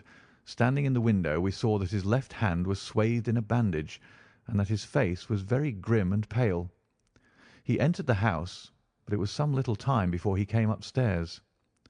"He looks like a beaten man," cried Phelps. I was forced to confess that he was right. "After all," said I, "the clue of the matter lies probably here in town." Phelps gave a groan. "I don't know how it is," said he, "but I had hoped for so much from his return. But surely his hand was not tied up like that yesterday. What can be the matter?" "You are not wounded, Holmes?" I asked as my friend entered the room. "Tut, it is only a scratch through my own clumsiness," he answered, nodding his good mornings to us. "This case of yours, Mr. Phelps, is certainly one of the darkest which I have ever investigated." "I feared that you would find it beyond you." "It has been a most remarkable experience." "That bandage tells of adventures," said I. "Won't you tell us what has happened?" "After breakfast, my dear Watson. Remember that I have breathed 30 miles of Surrey air this morning. I suppose that there has been no answer from my cabman advertisement. Well, well, we cannot expect to score every time." The table was all laid, and just as I was about to ring, Mrs. Hudson entered with the tea and coffee. A few minutes later she brought in 3 covers, and we all drew up to the table. Holmes ravenous, I curious, and Phelps in the gloomiest state of depression. "Mrs. Hudson has risen to the occasion," said Holmes, uncovering a dish of curried chicken. "Her cuisine is a little limited, but she has as good an idea of breakfast as a Scotchwoman. What have you here, Watson?" "Ham and eggs," I answered. "Good. What are you going to take, Mr. Phelps? Curried fowl or eggs? Or will you help yourself?" "Thank you. I can eat nothing," said Phelps. "Oh, come, try the dish before you." "Thank you. I would really rather not." "Well, then," said Holmes with a mischievous twinkle, "I suppose that you have no objection to helping me?" Phelps raised the cover, and as he did so he uttered a scream, and sat there staring with a face as white as the plate upon which he looked. Across the centre of it was lying a little cylinder of blue-grey paper. He caught it up, devoured it with his eyes, and then danced madly about the room, pressing it to his bosom and shrieking out in his delight. Then he fell back into an armchair, so limp and exhausted with his own emotions that we had to pour brandy down his throat to keep him from fainting. "There, there," said Holmes, soothing, patting him upon the shoulder. "It was too bad to spring it on you like this, but Watson here will tell you that I never can resist a touch of the dramatic." Phelps seized his hand and kissed it. "God bless you!" he cried. "You have saved my honour." "Well, my own was at stake, you know," said Holmes. "I assure you it is just as hateful to me to fail in a case as it can be to you to blunder over a commission." Phelps thrust away the precious document into the innermost pocket of his coat. "I have not the heart to interrupt your breakfast any further, and yet I am dying to know how you got it and where it was." Sherlock Holmes swallowed a cup of coffee and turned his attention to the ham and eggs. Then he rose, lit his pipe, and settled himself down into his chair. "I'll tell you what I did first, and how I came to do it afterwards," said he. "After leaving you at the station, I went for a charming walk through some admirable Surrey scenery to a pretty little village called Ripley, where I had my tea at an inn, and took the precaution of filling my flask and of putting a paper of sandwiches in my pocket. There I remained until evening, when I set off for Woking again, and found myself in the high road outside Briarbrae just after sunset. Well, I waited until the road was clear. It is never a very frequent one at any time, I fancy, and then I clambered over the fence into the grounds." "Surely the gate was open?" ejaculated Phelps. "Yes, but I have a peculiar taste in these matters. I chose the place where the 3 fir trees stand, and behind their screen I got over without the least chance of anyone in the house being able to see me. I crouched down among the bushes on the other side, and crawled from one to the other, witness the disreputable state of my trouser knees, until I had reached the clump of rhododendrons just opposite to your bedroom window. There I squatted down and awaited developments. The blind was not down in your room, and I could see Miss Harrison sitting there, reading by the table. It was 10:15 when she closed her book, fastened the shutters, and retired. I heard her shut the door, and felt quite sure that she had turned the key in the lock." "The key!" ejaculated Phelps. "Yes, I had given Miss Harrison instructions to lock the door on the outside and take the key with her when she went to bed. She carried out every one of my injunctions to the letter, and certainly without her cooperation you would not have that paper in your coat pocket. She departed then, and the lights went out, and I was left squatting in the rhododendron bush. The night was fine, but still it was a very weary vigil. Of course, it has the sort of excitement about it that the sportsman feels when he lies beside the watercourse and waits for the big game. It was very long, though, almost as long, Watson, as when you and I waited in that deadly room when we looked into the little problem of the speckled band.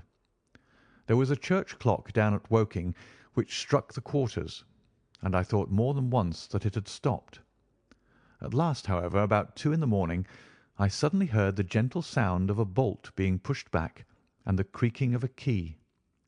A moment later the servants' door was opened, and Mr. Joseph Harrison stepped out into the moonlight.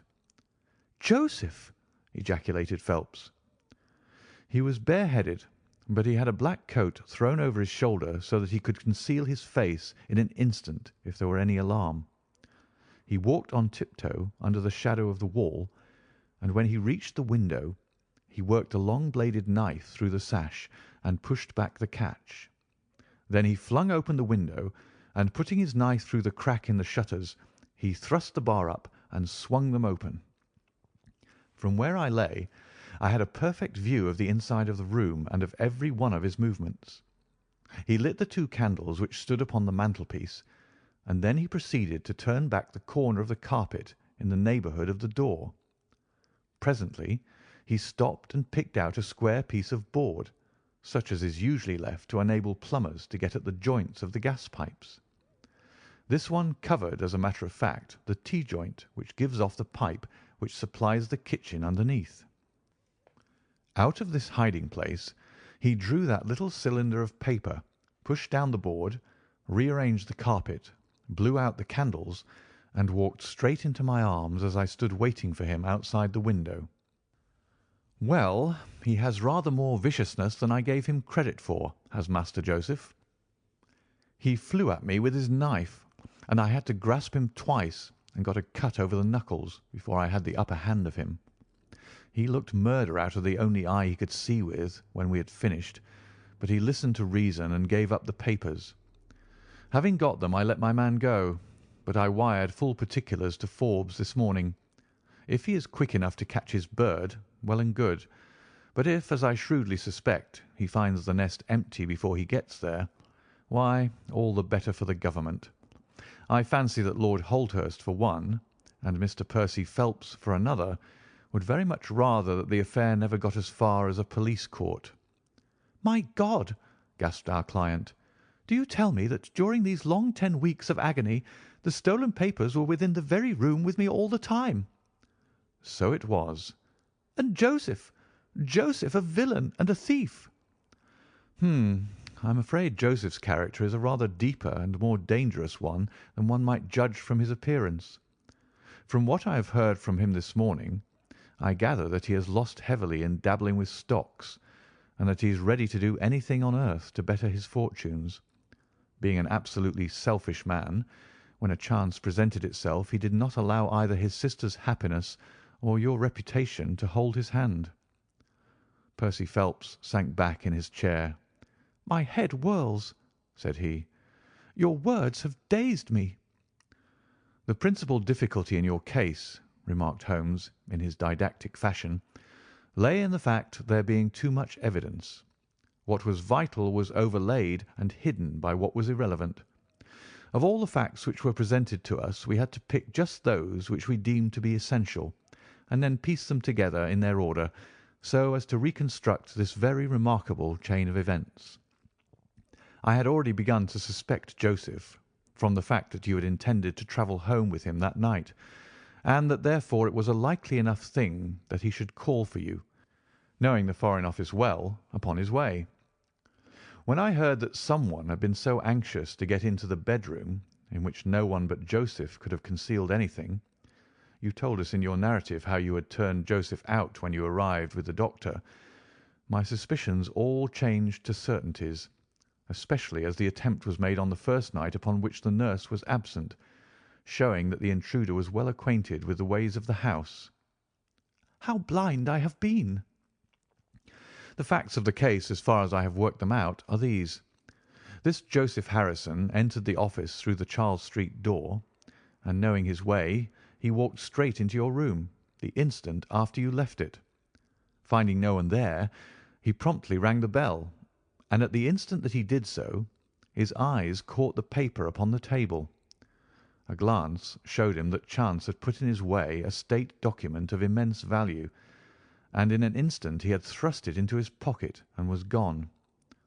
A few minutes elapsed, as you remember, before the sleepy commissionaire drew your attention to the bell, and those were just enough to give the thief time to make his escape.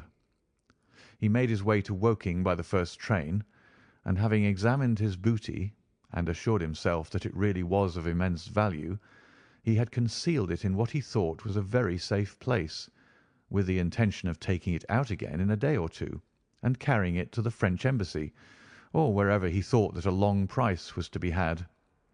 Then came your sudden return. He, without a moment's warning, was bundled out of his room, and from that time onward there were always at least two of you there to prevent him from regaining his treasure. The situation to him must have been a maddening one. But at last he thought he saw his chance. He tried to steal in, but was baffled by your wakefulness. You remember that you did not take your usual draught that night." "I remember." "I fancy that he had taken steps to make that draught efficacious, and that he quite relied upon you being unconscious. Of course, I understood that he would repeat the attempt whenever it could be done with safety. Your leaving the room gave him the chance he wanted. I kept Miss Harrison in it all day so that he might not anticipate us. Then, having given him the idea that the coast was clear, I kept guard as I have described. I already knew that the papers were probably in the room, but I had no desire to rip up all the planking and skirting in search of them. I let him take them, therefore, from the hiding-place, and so saved myself an infinity of trouble. Is there any other point which I can make clear?" "Why did he try the window on the first occasion?" I asked, "when he might have entered by the door?" "In reaching the door he would have to pass 7 bedrooms. On the other hand, he could get out onto the lawn with ease. Anything else?" "You do not think," asked Phelps, "that he had any murderous intention? The knife was only meant as a tool." "It may be so," answered Holmes, shrugging his shoulders. "I can only say for certain that Mr. Joseph Harrison is a gentleman to whose mercy I should be extremely unwilling to trust." End of the Naval Treaty. Adventure 11. The Final Problem. It is with a heavy heart that I take up my pen to write these the last words in which I shall ever record the singular gifts by which my friend Mr. Sherlock Holmes was distinguished. In an incoherent, and as I deeply feel, an entirely inadequate fashion, I have endeavoured to give some account of my strange experiences in his company, from the chance which first brought us together, at the period of the study in scarlet, up to the time of his interference in the matter of the Naval Treaty, an interference which had the unquestionable effect of preventing a serious international complication. It was my intention to have stopped there, and to have said nothing of that event which has created a void in my life which the lapse of 2 years has done little to fill. My hand has been forced, however, by the recent letters in which Colonel James Moriarty defends the memory of his brother, and I have no choice but to lay the facts before the public exactly as they occurred. I alone know the absolute truth of the matter, and I am satisfied that the time has come when no good purpose is to be served by its suppression. As far as I know, there have been only 3 accounts in the public press: that in the Journal de Genève on May 6, 1891, the Reuters dispatch in the English papers on May 7th, and finally the recent letter to which I have alluded. Of these, the first and second were extremely condensed, while the last is, as I shall now show, an absolute perversion of the facts. It lies with me to tell for the first time what really took place between Professor Moriarty and Mr. Sherlock Holmes. It may be remembered that after my marriage and my subsequent start in private practice, the very intimate relations which had existed between Holmes and myself became to some extent modified. He still came to me from time to time when he desired a companion in his investigation, but these occasions grew more and more seldom, until I find that in the year 1890 there were only 3 cases of which I retain any record. During the winter of that year and the early spring of 1891, I saw in the papers that he had been engaged by the French government upon a matter of supreme importance, and I received 2 notes from Holmes, dated from Narbonne and from Nîmes, from which I gathered that his stay in France was likely to be a long one. It was with some surprise, therefore, that I saw him walk into my consulting room upon the evening of April 24th.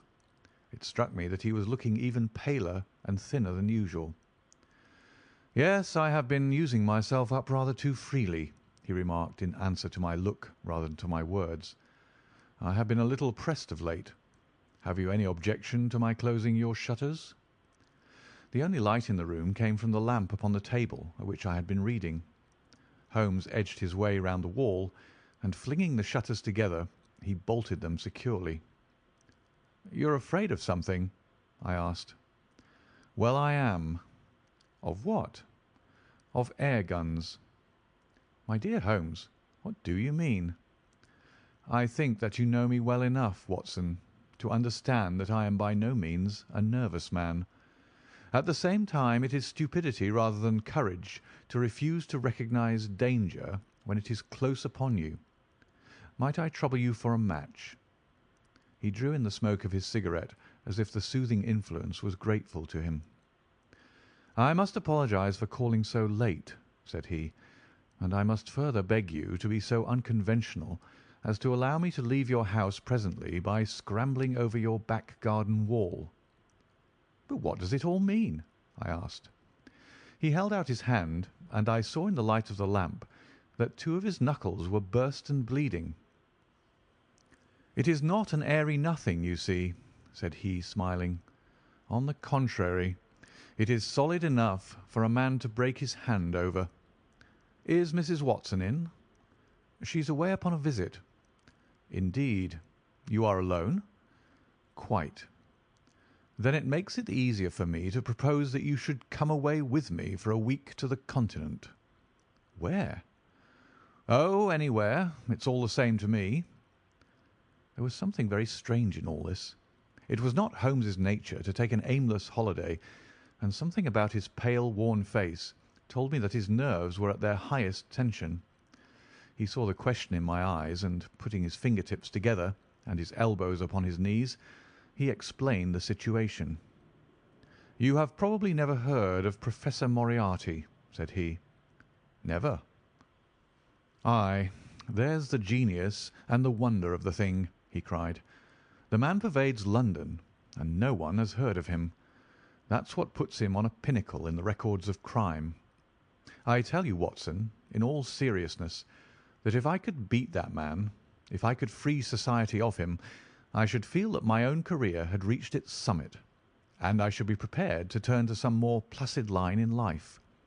Between ourselves, the recent cases in which I have been of assistance to the royal family of Scandinavia and to the French Republic have left me in such a position that I could continue to live in the quiet fashion which is most congenial to me, and to concentrate my attention upon my chemical researches. But I could not rest, Watson. I could not sit quiet in my chair if I thought that such a man as Professor Moriarty were walking the streets of London unchallenged." "What has he done, then?" "His career has been an extraordinary one.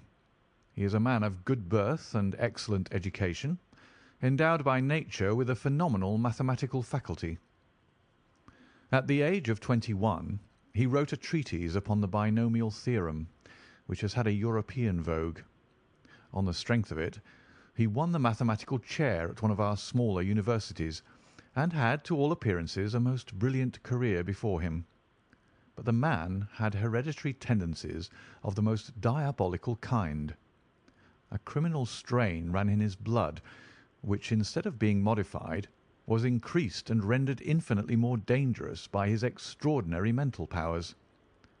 Dark rumours gathered round him in the university town, and eventually he was compelled to resign his chair and to come down to London, where he set up as an army coach.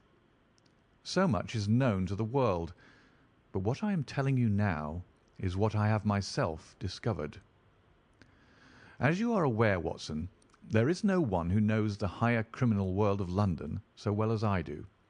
For years past I have continually been conscious of some power behind the malefactor, some deep organising power which forever stands in the way of the law and throws its shield over the wrongdoer. Again and again, in cases of the most varying sorts, forgery cases, robberies, murders, I have felt the presence of this force, and I have deduced its action in many of those undiscovered crimes in which I have not been personally consulted. For years I have endeavoured to break through the veil which shrouded it, and at last the time came when I seized my thread and followed it, until it led me, after 1,000 cunning windings, to ex-Professor Moriarty of mathematical celebrity. He is the Napoleon of crime, Watson. He is the organiser of half that is evil, of nearly all that is undetected in this great city. He is a genius, a philosopher, an abstract thinker. He has a brain of the first order. He sits motionless, like a spider in the centre of its web, but that web has 1,000 radiations, and he knows well every quiver of each of them. He does little himself. He only plans, but his agents are numerous and splendidly organized. Is there a crime to be done, a paper to be abstracted, we will say a house to be rifled, a man to be removed, the word is passed to the professor. The matter is organized and carried out. The agent may be caught. In that case, money is found for his bail or his defence. But the central power which uses the agent is never caught, never so much as suspected. This was the organisation which I deduced, Watson, and which I devoted my whole energy to exposing and breaking up. But the professor was fenced around with safeguards so cunningly devised that, do what I would, it seemed impossible to get evidence which would convict in a court of law. You know my powers, my dear Watson, and yet at the end of 3 months I was forced to confess that I had at last met an antagonist who was my intellectual equal. My horror at his crimes was lost in my admiration at his skill. But at last he made a trip, only a little trip, but it was more than he could afford when I was so close upon him. I had my chance, and starting from that point, I have woven my net around him until now it is all ready to close.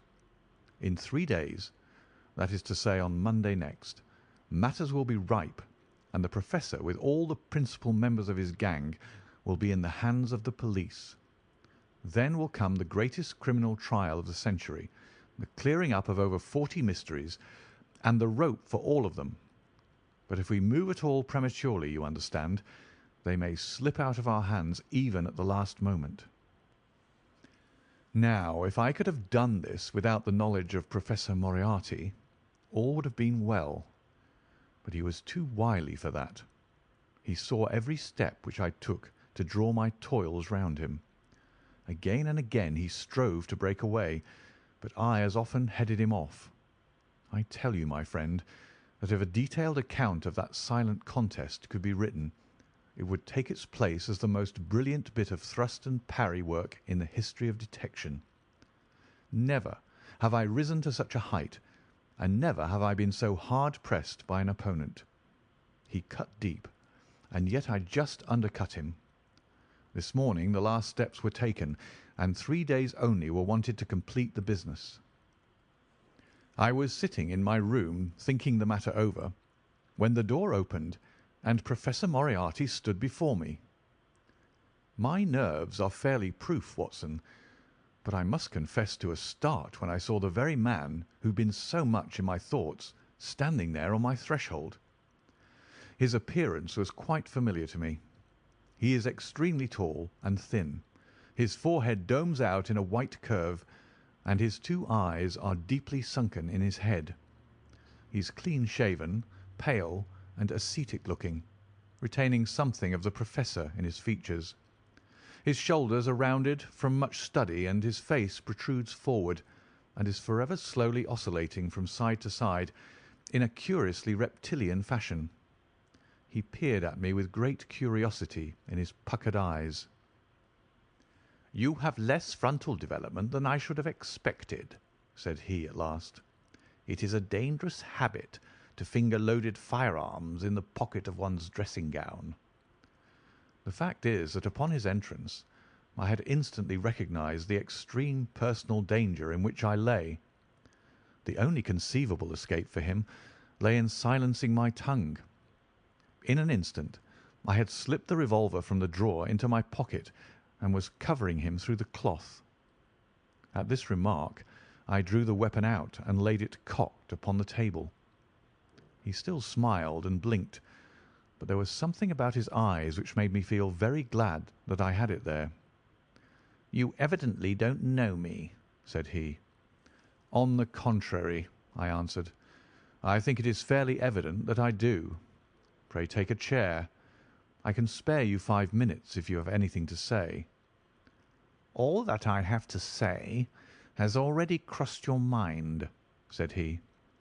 "Then possibly my answer has crossed yours," I replied. "You stand fast?" "Absolutely." He clapped his hand into his pocket and I raised the pistol from the table, but he merely drew out a memorandum book in which he had scribbled some dates. "You crossed my path on the 4th of January," said he.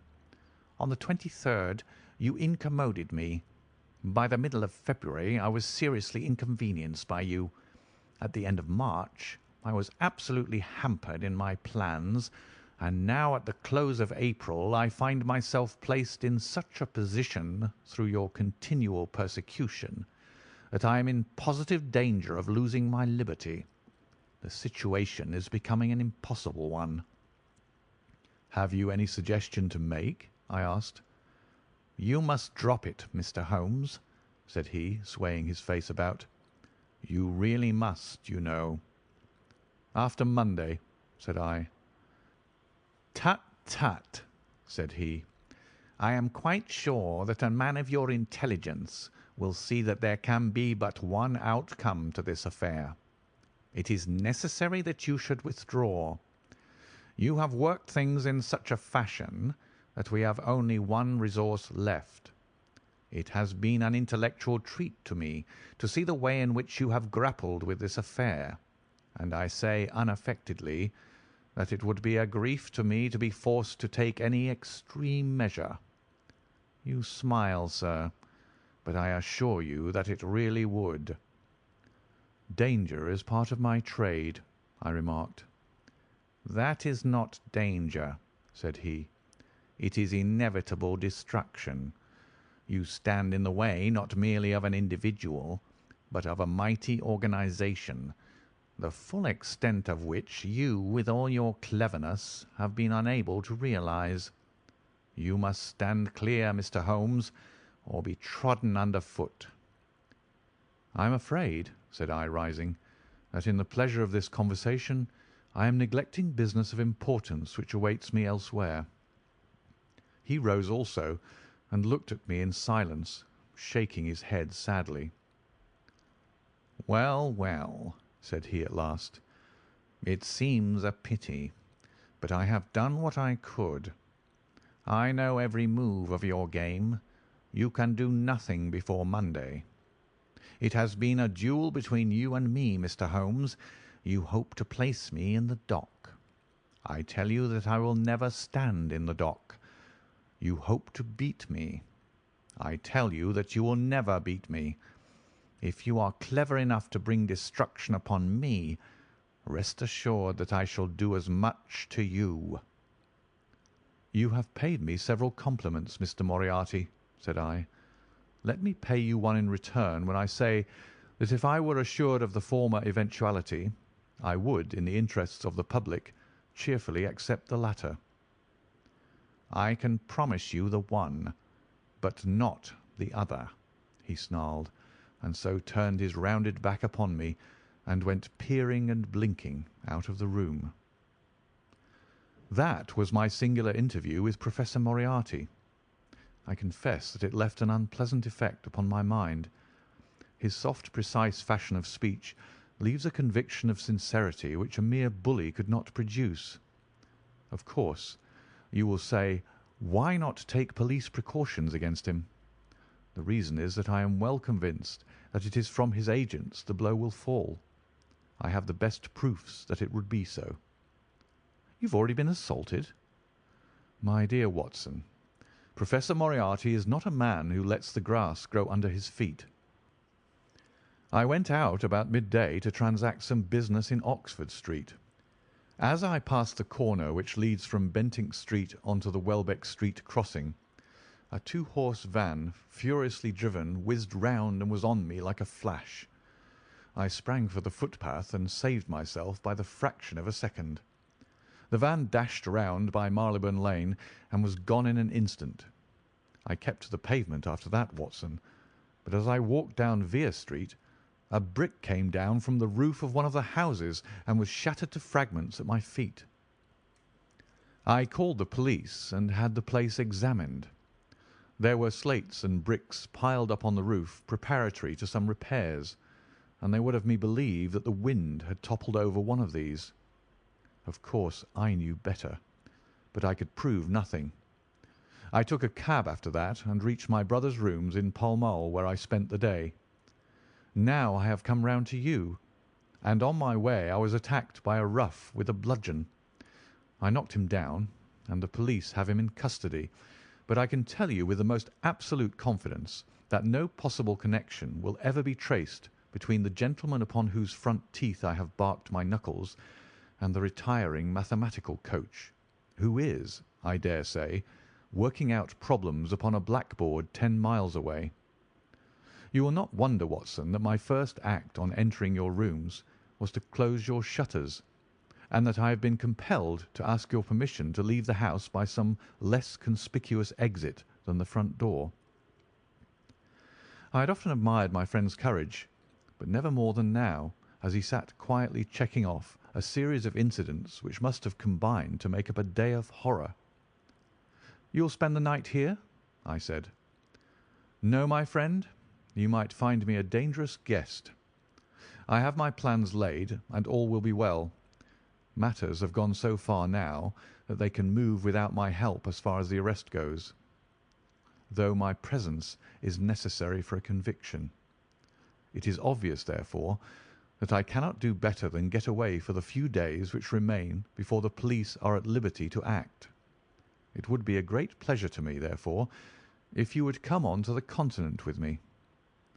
"The practice is quiet," said I, "and I have an accommodating neighbour. I should be glad to come." "And to start to-morrow morning?" "If necessary." "Oh, yes, it is most necessary. Then these are your instructions, and I beg, my dear Watson, that you will obey them to the letter, for you are now playing a double-handed game with me against the cleverest rogue and the most powerful syndicate of criminals in Europe. Now listen. You will dispatch whatever luggage you intend to take by a trusty messenger unaddressed to Victoria tonight. In the morning you will send for a hansom, desiring your man to take neither the first nor the second which may present itself. Into this hansom you will jump, and you will drive to the Strand end of the Lowther Arcade, handing the address to the cabman upon a slip of paper, with a request that you will not throw it away. Have your fare ready, and the instant that your cab stops, dash through the arcade, timing yourself to reach the other side at 9:15. You will find a small brougham waiting close to the curb, driven by a fellow with a heavy black cloak tipped at the collar with red. Into this you will step, and you will reach Victoria in time for the Continental Express. Where shall I meet you? At the station. The second first-class carriage from the front will be reserved for us. The carriage is our rendezvous, then? Yes. It was in vain that I asked Holmes to remain for the evening. It was evident to me that he thought he might bring trouble to the roof he was under, and that was the motive which impelled him to go. With a few hurried words as to our plans for the morrow, he rose and came out with me into the garden, clambering over the wall which leads into Mortimer Street, and immediately whistling for a hansom, in which I heard him drive away. In the morning I obeyed Holmes's injunction to the letter. A hansom was procured with such precaution as would prevent its being one which was placed ready for us, and I drove immediately after breakfast to the Lowther Arcade, through which I hurried at the top of my speed. A brougham was waiting with a very massive driver, wrapped in a dark cloak, who, the instant that I had stepped in, whipped up the horse and rattled off to Victoria Station. On my alighting, there he turned the carriage and dashed away again without so much as a look in my direction. So far all had gone admirably. My luggage was waiting for me, and I had no difficulty in finding the carriage which Holmes had indicated, the less so as it was the only one in the train which was marked "Engaged."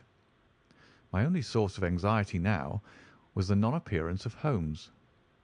The station clock marked only 7 minutes from the time when we were due to start. In vain I searched among the groups of travellers and leave-takers for the lithe figure of my friend. There was no sign of him. I spent a few minutes in assisting a venerable Italian priest who was endeavouring to make a porter understand, in his broken English, that his luggage was to be booked through to Paris. Then, having taken another look around, I returned to my carriage, where I found that the porter, in spite of the ticket, had given me my decrepit Italian friend as a travelling companion.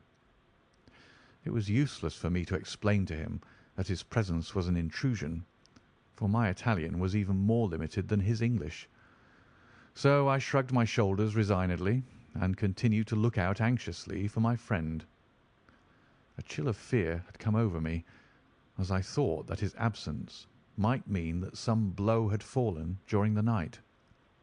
Already the doors had all been shut and the whistle blown when— "My dear Watson," said a voice, "you have not even condescended to say good morning." I turned in uncontrollable astonishment. The aged ecclesiastic had turned his face towards me. For an instant the wrinkles were smoothed away, the nose drew away from the chin, the lower lips ceased to protrude, and the mouth to mumble.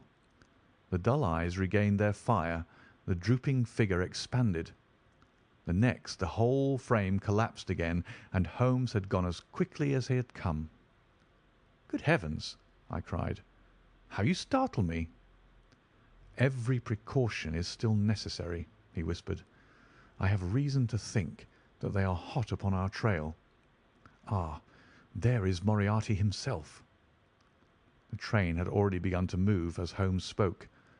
Glancing back, I saw a tall man pushing his way furiously through the crowd and waving his hand as if he desired to have the train stopped. It was too late, however, for we were rapidly gathering momentum, and an instant later had shot clear of the station.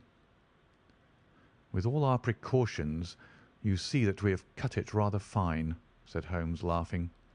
He rose, and throwing off the black cassock and hat which had formed his disguise, he packed them away in a handbag.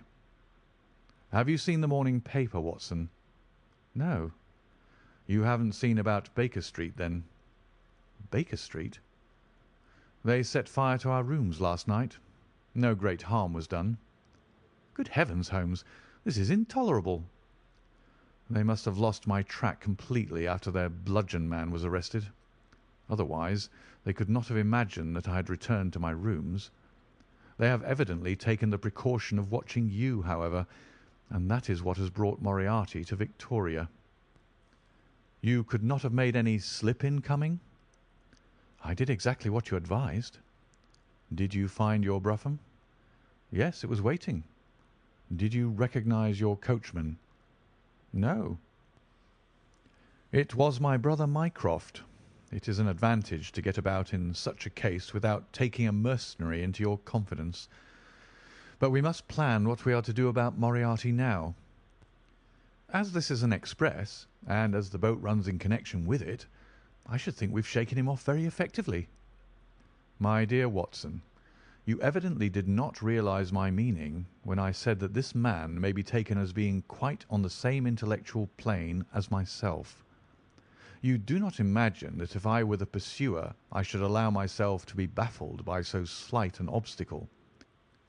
Why, then, should you think so meanly of him? What will he do?" "What I should do." "What would you do, then?" "Engage a special." "But it must be late." "By no means. This train stops at Canterbury, and there is always at least a quarter of an hour's delay at the boat. He will catch us there." "One would think that we were the criminals. Let us have him arrested on his arrival." "It would be to ruin the work of 3 months. We should get the big fish, but the smaller would dart right and left out of the net. On Monday we should have them all. No, an arrest is inadmissible." "What then?" "We shall get out at Canterbury." "And then?" "Well, then we must make a cross-country journey to Newhaven, and so over to Dieppe. Moriarty will again do what I should do. He will get on to Paris, mark down our luggage, and wait for 2 days at the depot. In the meantime we shall treat ourselves to a couple of carpet-bags, encourage the manufacturers of the countries through which we travel, and make our way at our leisure into Switzerland via Luxembourg and Basel." At Canterbury, therefore, we alighted, only to find that we should have to wait an hour before we could get a train to Newhaven. I was still looking rather ruefully after the rapidly disappearing luggage van which contained my wardrobe, when Holmes pulled my sleeve and pointed up the line. "All ready, you see," said he. Far away, from among the Kentish woods, there rose a thin spray of smoke. A minute later a carriage and engine could be seen flying along the open curve which leads to the station. We had hardly time to take our place behind a pile of luggage when it passed with a rattle and a roar, beating a blast of hot air into our faces. "There he goes," said Holmes, as we watched the carriage swing and rock over the points. "There are limits, you see, to our friend's intelligence. It would have been a coup de maître had he deduced what I would deduce and acted accordingly." "And what would he have done had he overtaken us?" "There cannot be the least doubt that he would have made a murderous attack upon me. It is, however, a game at which two may play. The question now is whether we should take a premature lunch here, or run our chance of starving before we reach the buffet at Newhaven." We made our way to Brussels that night and spent 2 days there, moving on upon the third day as far as Strasbourg. On the Monday morning Holmes had telegraphed to the London police, and in the evening we found a reply waiting for us at our hotel. Holmes tore it open, and then with a bitter curse hurled it into the grate. "I might have known it," he groaned. "He has escaped." "Moriarty?" "They have secured the whole gang with the exception of him. He has given them the slip. Of course, when I had left the country there was no one to cope with him, but I did think that I had put the game in their hands. I think that you had better return to England, Watson." "Why?" "Because you will find me a dangerous companion now. This man's occupation is gone. He is lost if he returns to London. If I read his character right, he will devote his whole energies to revenging himself upon me. He said as much in our short interview, and I fancy that he meant it. I should certainly recommend you to return to your practice." It was hardly an appeal to be successful with one who was an old campaigner as well as an old friend. We sat in the Strasbourg salle à manger, arguing the question for half an hour, but the same night we had resumed our journey and were well on our way to Geneva. For a charming week we wandered up the valley of the Rhone, and then branching off at Leuc, we made our way over the Gemmi Pass, still deep in snow, and so by way of Interlaken to Meiringen. It was a lovely trip, the dainty green of the spring below, the virgin white of the winter above, but it was clear to me that never for one instant did Holmes forget the shadow which lay across him. In the homely Alpine villages or in the lonely mountain passes, I could tell by his quick glancing eyes and his sharp scrutiny of every face that passed us that he was well convinced that, walk where we would, we could not walk ourselves clear of the danger which was dogging our footsteps. Once, I remember, as we passed over the Gemmi and walked along the border of the melancholy Daubensee, a large rock which had been dislodged from the ridge upon our right clattered down and roared into the lake behind us. In an instant Holmes had raced up onto the ridge, and standing upon a lofty pinnacle, craned his neck in every direction. It was in vain that our guide assured him that a fall of stones was a common chance in the springtime at that spot. He said nothing, but he smiled at me with the air of a man who sees the fulfilment of that which he had expected. And yet, for all his watchfulness, he was never depressed. On the contrary, I can never recollect having seen him in such exuberant spirits. Again and again he recurred to the fact that if he could be assured that society was freed from Professor Moriarty, he would cheerfully bring his own career to a conclusion. "I think that I may go as far as to say, Watson, that I have not lived wholly in vain," he remarked. "If my record were closed to-night, I could still survey it with equanimity. The air of London is the sweeter for my presence. In over 1,000 cases I am not aware that I have ever used my powers upon the wrong side. Of late I have been tempted to look into the problems furnished by nature rather than those more superficial ones for which our artificial state of society is responsible. Your memoirs will draw to an end, Watson, upon the day that I crown my career by the capture or extinction of the most dangerous and capable criminal in Europe. I shall be brief and yet exact in the little which remains for me to tell. It is not a subject on which I would willingly dwell, and yet I am conscious that a duty devolves upon me to omit no detail. It was on the 3rd of May that we reached the little village of Meiringen, where we put up at the Englischer Hof, then kept by Peter Steiler the elder. Our landlord was an intelligent man and spoke excellent English, having served for 3 years as waiter at the Grosvenor Hotel in London. At his advice, on the afternoon of the 4th, we set off together with the intention of crossing the hills and spending the night at the hamlet of Rosenlaui. We had strict injunctions, however, on no account to pass the falls of Reichenbach, which are about halfway up the hill, without making a small detour to see them. It is indeed a fearful place. The torrent, swollen by the melting snow, plunges into a tremendous abyss, from which the spray rolls up like the smoke from a burning house. The shaft into which the river hurls itself is an immense chasm, lined by glistening coal-black rock, and narrowing into a creaming, boiling pit of incalculable depth, which brims over and shoots the stream onward over its jagged lip.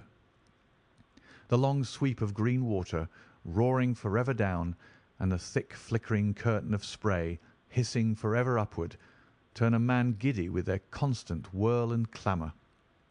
We stood near the edge, peering down at the gleam of the breaking water far below us against the black rocks, and listening to the half-human shout which came booming up with the spray out of the abyss. The path has been cut halfway round the fall to afford a complete view, but it ends abruptly, and the traveller has to return as he came. We had turned to do so when we saw a Swiss lad come running along it with a letter in his hand. It bore the mark of the hotel which we had just left, and was addressed to me by the landlord. It appeared that within a very few minutes of our leaving, an English lady had arrived who was in the last stage of consumption. She had wintered at Davos Platz, and was journeying now to join her friends at Lucerne, when a sudden hemorrhage had overtaken her. It was thought that she could hardly live a few hours, but it would be a great consolation to her to see an English doctor, and if I would only return, etc. The good Steiler assured me in a postscript that he would himself look upon my compliance as a very great favour, since the lady absolutely refused to see a Swiss physician, and he could not but feel that he was incurring a great responsibility. The appeal was one which could not be ignored. It was impossible to refuse the request of a fellow countrywoman dying in a strange land. Yet I had my scruples about leaving Holmes. It was finally agreed, however, that he should retain the young Swiss messenger with him as guide and companion, while I returned to Meiringen. My friend would stay some little time at the fall, he said, and would then walk slowly over the hill to Rosenlaui, where I was to rejoin him in the evening. As I turned away, I saw Holmes with his back against a rock and his arms folded, gazing down at the rush of the waters. It was the last that I was ever destined to see of him in this world. When I was near the bottom of the descent, I looked back. It was impossible from that position to see the fall, but I could see the curving path which winds over the shoulder of the hill and leads to it. Along this a man was, I remember, walking very rapidly. I could see this black figure clearly outlined against the green behind him. I noted him and the energy with which he walked, but he passed from my mind again as I hurried on upon my errand. It may have been a little over an hour before I reached Meiringen. Old Steiler was standing at the porch of his hotel. "Well," said I, as I came hurrying up, "I trust that she is no worse." A look of surprise passed over his face, and at the first quiver of his eyebrows my heart turned to lead in my breast. "You did not write this?" I said, pulling the letter from my pocket. "There is no sick Englishwoman in the hotel?" "Certainly not," he cried, "but it has the hotel mark upon it. Ha! It must have been written by that tall Englishman who came in after you had gone. He said—" But I waited for none of the landlord's explanations. In a tingle of fear I was already running down the village street and making for the path which I had so lately descended. It had taken me an hour to come down. For all my efforts, 2 more had passed before I found myself at the Fall of Reichenbach once more. There was Holmes' Alpine stock, still leaning against the rock by which I had left him. But there was no sign of him, and it was in vain that I shouted. My only answer was my own voice reverberating in a rolling echo from the cliffs around me. It was the sight of that Alpine stock which turned me cold and sick. He had not gone to Rosenlaui then. He had remained on that 3-foot path, with sheer wall on one side and sheer drop on the other, until his enemy had overtaken him. The young Swiss had gone too. He had probably been in the pay of Moriarty, and had left the 2 men together. And then what had happened? Who was to tell us what had happened then? I stood for a moment or two to collect myself, for I was dazed with the horror of the thing. Then I began to think of Holmes's own methods, and to try to practise them in reading this tragedy. It was, alas, only too easy to do. During our conversation we had not gone to the end of the path, and the Alpine stock marked the place where we had stood. The blackish soil is kept forever soft by the incessant drift of spray, and a bird would leave its tread upon it. 2 lines of footmarks were clearly marked along the farther end of the path, both leading away from me. There were none returning. A few yards from the end the soil was all ploughed up into a patch of mud, and the branches and ferns which fringed the chasm were torn and bedraggled. I lay upon my face and peered over with the spray spouting up all around me. It had darkened since I left, and now I could only see here and there the glistening of moisture upon the black walls, and far away down at the end of the shaft the gleam of the broken water. I shouted, but only the same half-human cry of the fall was borne back to my ears. But it was destined that I should after all have a last word of greeting from my friend and comrade. I have said that his Alpine stock had been left leaning against a rock which jutted onto the path. From the top of this boulder the gleam of something bright caught my eye, and raising my hand I found that it came from the silver cigarette case which he used to carry. As I took it up, a small square of paper upon which it had lain fluttered down onto the ground. Unfolding it, I found that it consisted of 3 pages torn from his notebook and addressed to me. It was characteristic of the man that the direction was as precise and the writing as firm and clear as though it had been written in his study. "My dear Watson," it said, "I write these few lines through the courtesy of Mr. Moriarty, who awaits my convenience for the final discussion of those questions which lie between us. He has been giving me a sketch of the methods by which he avoided the English police and kept himself informed of our movements.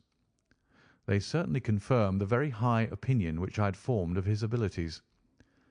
I am pleased to think that I shall be able to free society from any further effects of his presence, though I fear that it is at a cost which will give pain to my friends, and especially, my dear Watson, to you. I have already explained to you, however, that my career had in any case reached its crisis, and that no possible conclusion to it could be more congenial to me than this. Indeed, if I may make a full confession to you, I was quite convinced that the letter from Meiringen was a hoax, and I allowed you to depart on that errand under the persuasion that some development of this sort would follow. Tell Inspector Patterson that the papers which he needs to convict the gang are in pigeonhole M, done up in a blue envelope and inscribed Moriarty. I made every disposition of my property before leaving England, and handed it to my brother Mycroft. Pray give my greetings to Mrs. Watson, and believe me to be, my dear fellow, very sincerely yours, Sherlock Holmes. A few words may suffice to tell the little that remains. An examination by experts leaves little doubt that a personal contest between the two men ended, as it could hardly fail to end in such a situation, in their reeling over, locked in each other's arms. Any attempt at recovering the bodies was absolutely hopeless, and there, deep down in that dreadful cauldron of swirling water and seething foam, will lie for all time the most dangerous criminal and the foremost champion of the law of their generation. The Swiss youth was never found again, and there can be no doubt that he was one of the numerous agents whom Moriarty kept in his employ. As to the gang, it will be within the memory of the public how completely the evidence which Holmes had accumulated exposed their organisation, and how heavily the hand of the dead man weighed upon them. Of their terrible chief, few details came out during the proceedings, and if I have now been compelled to make a clear statement of his career, it is due to those injudicious champions who have endeavoured to clear his memory by attacks upon him whom I shall ever regard as the best and the wisest man whom I have ever known. End of the final problem and of the Memoirs of Sherlock Holmes by Sir Arthur Conan Doyle.